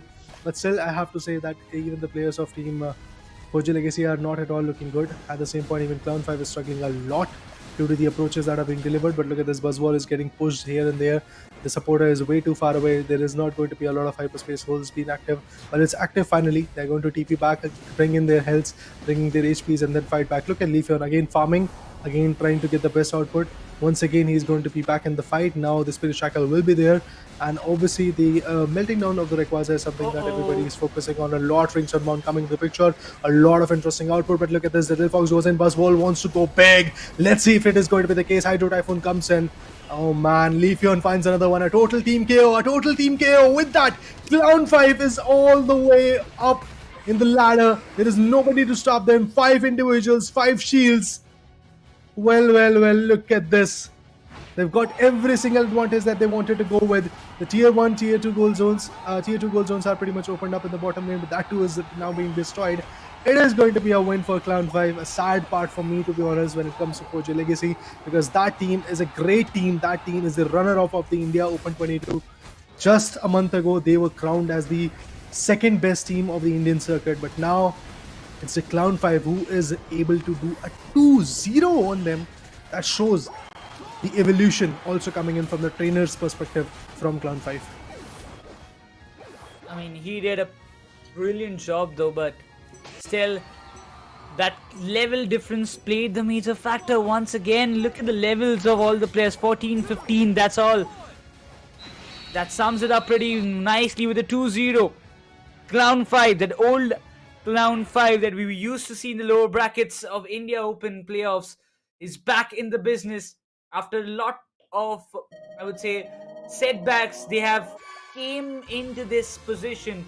872 to 182 is the scoreline. 9 KOs for Legion and Sings, and they both did a fantabulous job. And have to give the credits to Obito. He might have got 3 KOs, but the amount of assists he has provided, especially Mewtwo with 15 with the hyperspace hole, then comes Joy with 10, Obito with 10. Tremendous job, a tremendous teamwork. Well, the teamwork is something that definitely worked out a lot. 182 to 872. What a massive victory coming in from the players of Team Clown 5. This is one of the highest score being set today. And if I look into the history of the day number 1 of the Asia Champions League, I do believe that there was not a lot of differences coming in, except when you talk about first few matches, we did saw some interesting supports, interesting approaches also. But yes, in number 1, when we saw FSC Sports versus True Gravity, there was a particular match where Team True Gravity was able to establish a dominance of more than 300 goals. But then if you talk about Force Legacy, that team definitely struggled a bit, but still they lost against Team Revenant. They were able to back out, I guess, just one beautiful game. But now Forger Legacy getting 2-0'd by a team who is struggling, who was not able to get a lot of output against some other teams. For example, if you talk about them fighting against Team Griffin, they were able to get just one good game, that's all. When they fought against Team Revenant, a complete 2-0 come in. When they fought against Forger Legacy, they gave in the 2-0. They are evolving along the way, and that's exactly what matters a lot. But obviously, qualifying for the finale is still something which might not be that easy for them, because there are some small mistakes that still Cloud5 is making. On the other corner, the only team which is not here with any kind of mistake till now, for example, it could be True Gravity, it could be Team Griffin as well, because both of the teams have done their own decent job. All of those teams are struggling, but still True Gravity and Griffin are those two teams who are still sitting on the top, having 7 points in their favor. So that's good, but still, remember guys, 2 more matches are left for these teams like True Gravity, who have played 3 matches, and obviously those teams who have played just 2 matches, for example FSC Sports, they are left with 3 more matches on day number 2 of the Asia Champions League regional qualifiers. It was a roller coaster day. We saw plenty amount of deciders, plenty amount of 2-0s, not a plenty, I would say like a 2 or 3 in hand, but I mean, it was a tremendous day. Just imagine, this is the ACL Pokemon UNITE Asia Champions League 2024 India regional stage, and this is just the first day. We're still left with 2 more days, out of which the next day will be still in the contendership of the seeding ranks of which team will have with what rank to go up to the single elimination day. That is going to be the final day of this regional stage. So a lot of questions, a lot of permutation combinations that the teams are going to use to just calculate up, re-strategize themselves before the second day arrives, because they will have a lot of days gap to build this thing up, build their own confidence, and build their new strats if they want to apply against some other teams. So they have to just focus on it. But we'll have a quick a view over the recap of what happened in the previous match, because that's something that did a lot of damage. When the Crustle was picked, I literally thought that can be that X factor to stun the players, specifically the Leafeon and the Buzzwole. It actually did, but still it was not that enough to stop them from wrecking things apart.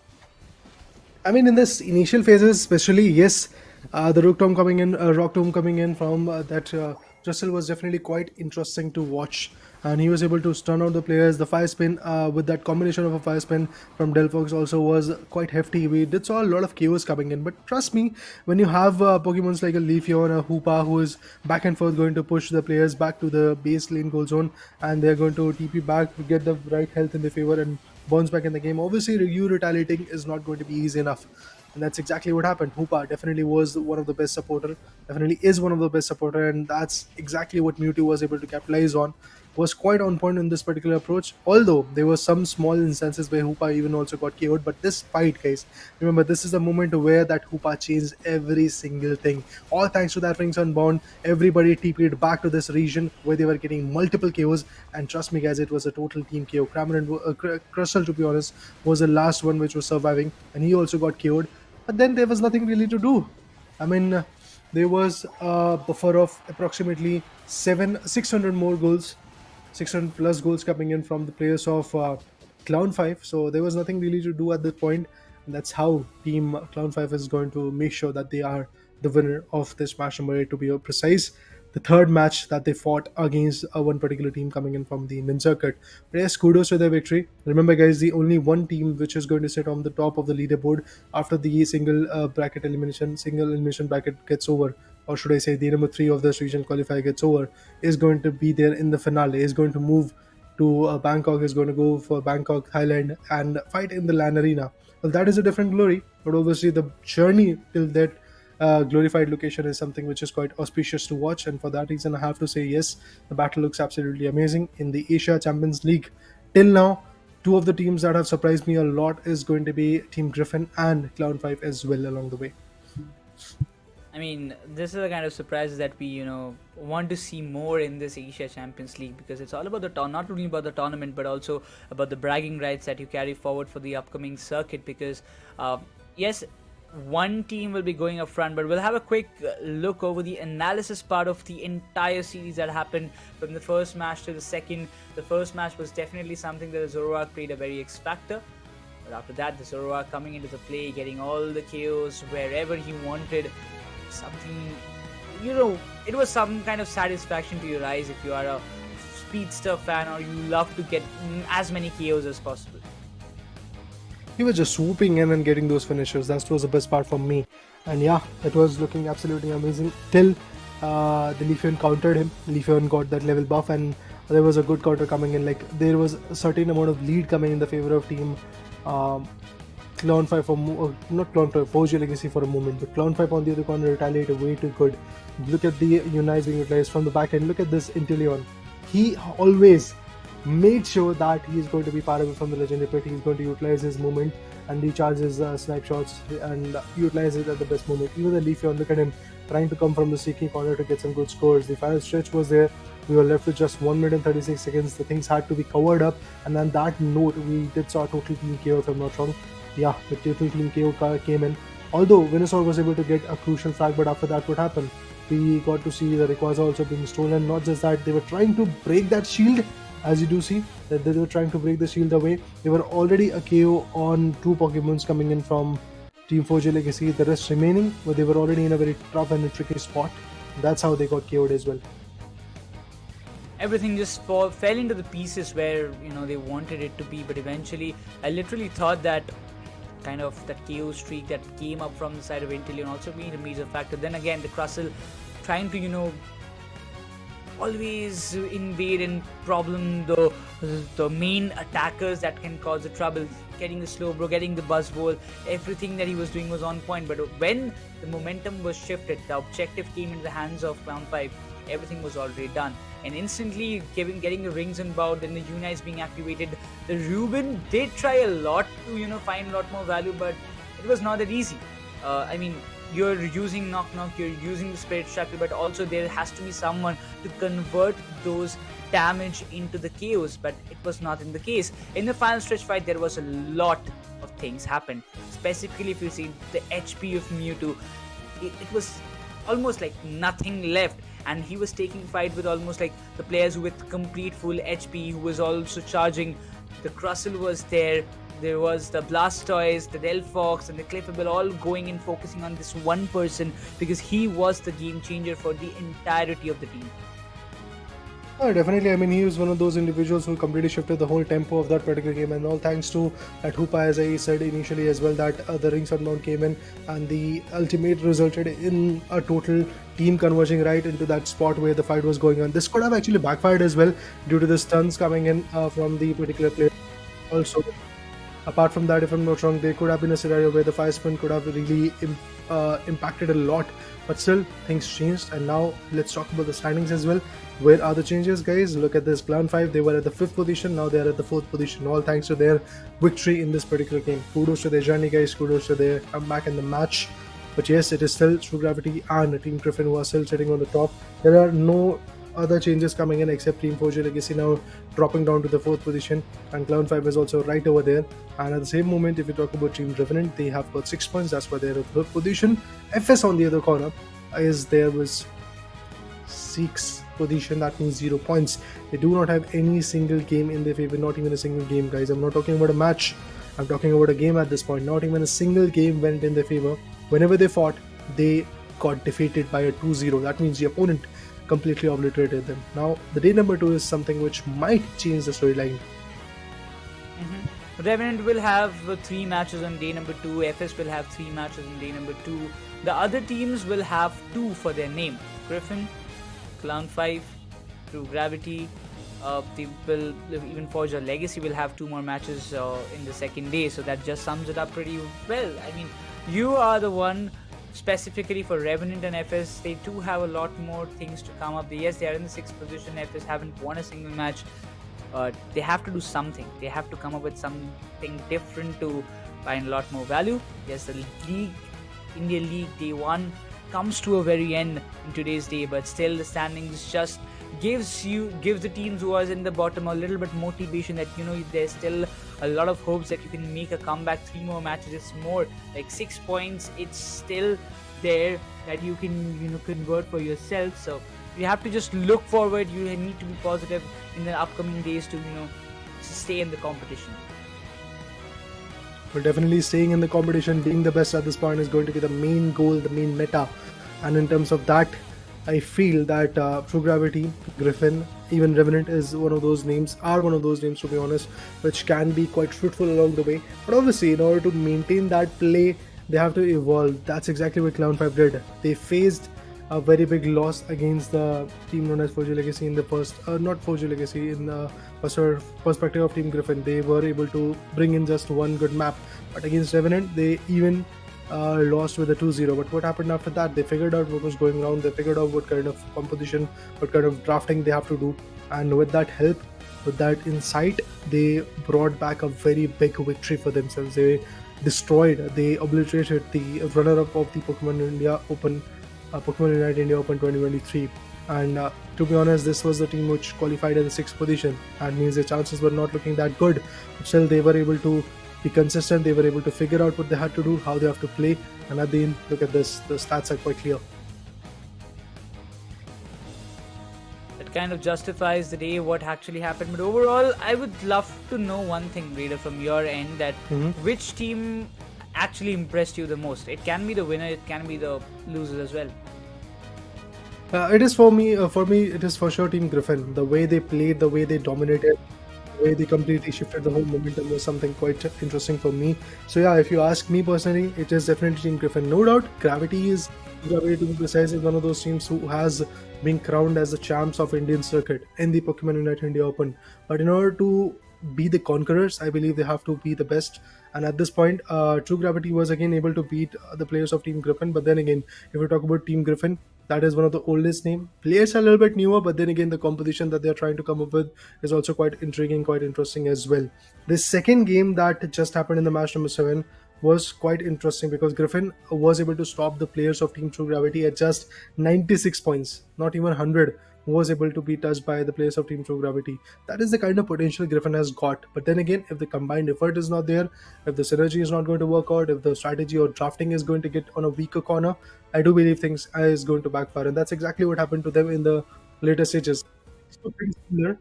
But the fact that True Gravity was able to be ready with the right insight, they were able to, I guess, recapitalize on Intellion and also on Decidue. That was the best part for me. Yeah, definitely that was something to cherish about the kind of plays that we witnessed. But definitely that was all for today's day of Pokemon Asia Champions League 2024 India Regional Stage. This is Nekroz, alongside me it was Lucifer as well as Raider shouting me on the desk. We will be seeing you again on 16th of this month with the day number 2. But till then, bye bye, take care, see ya, peace out, good night.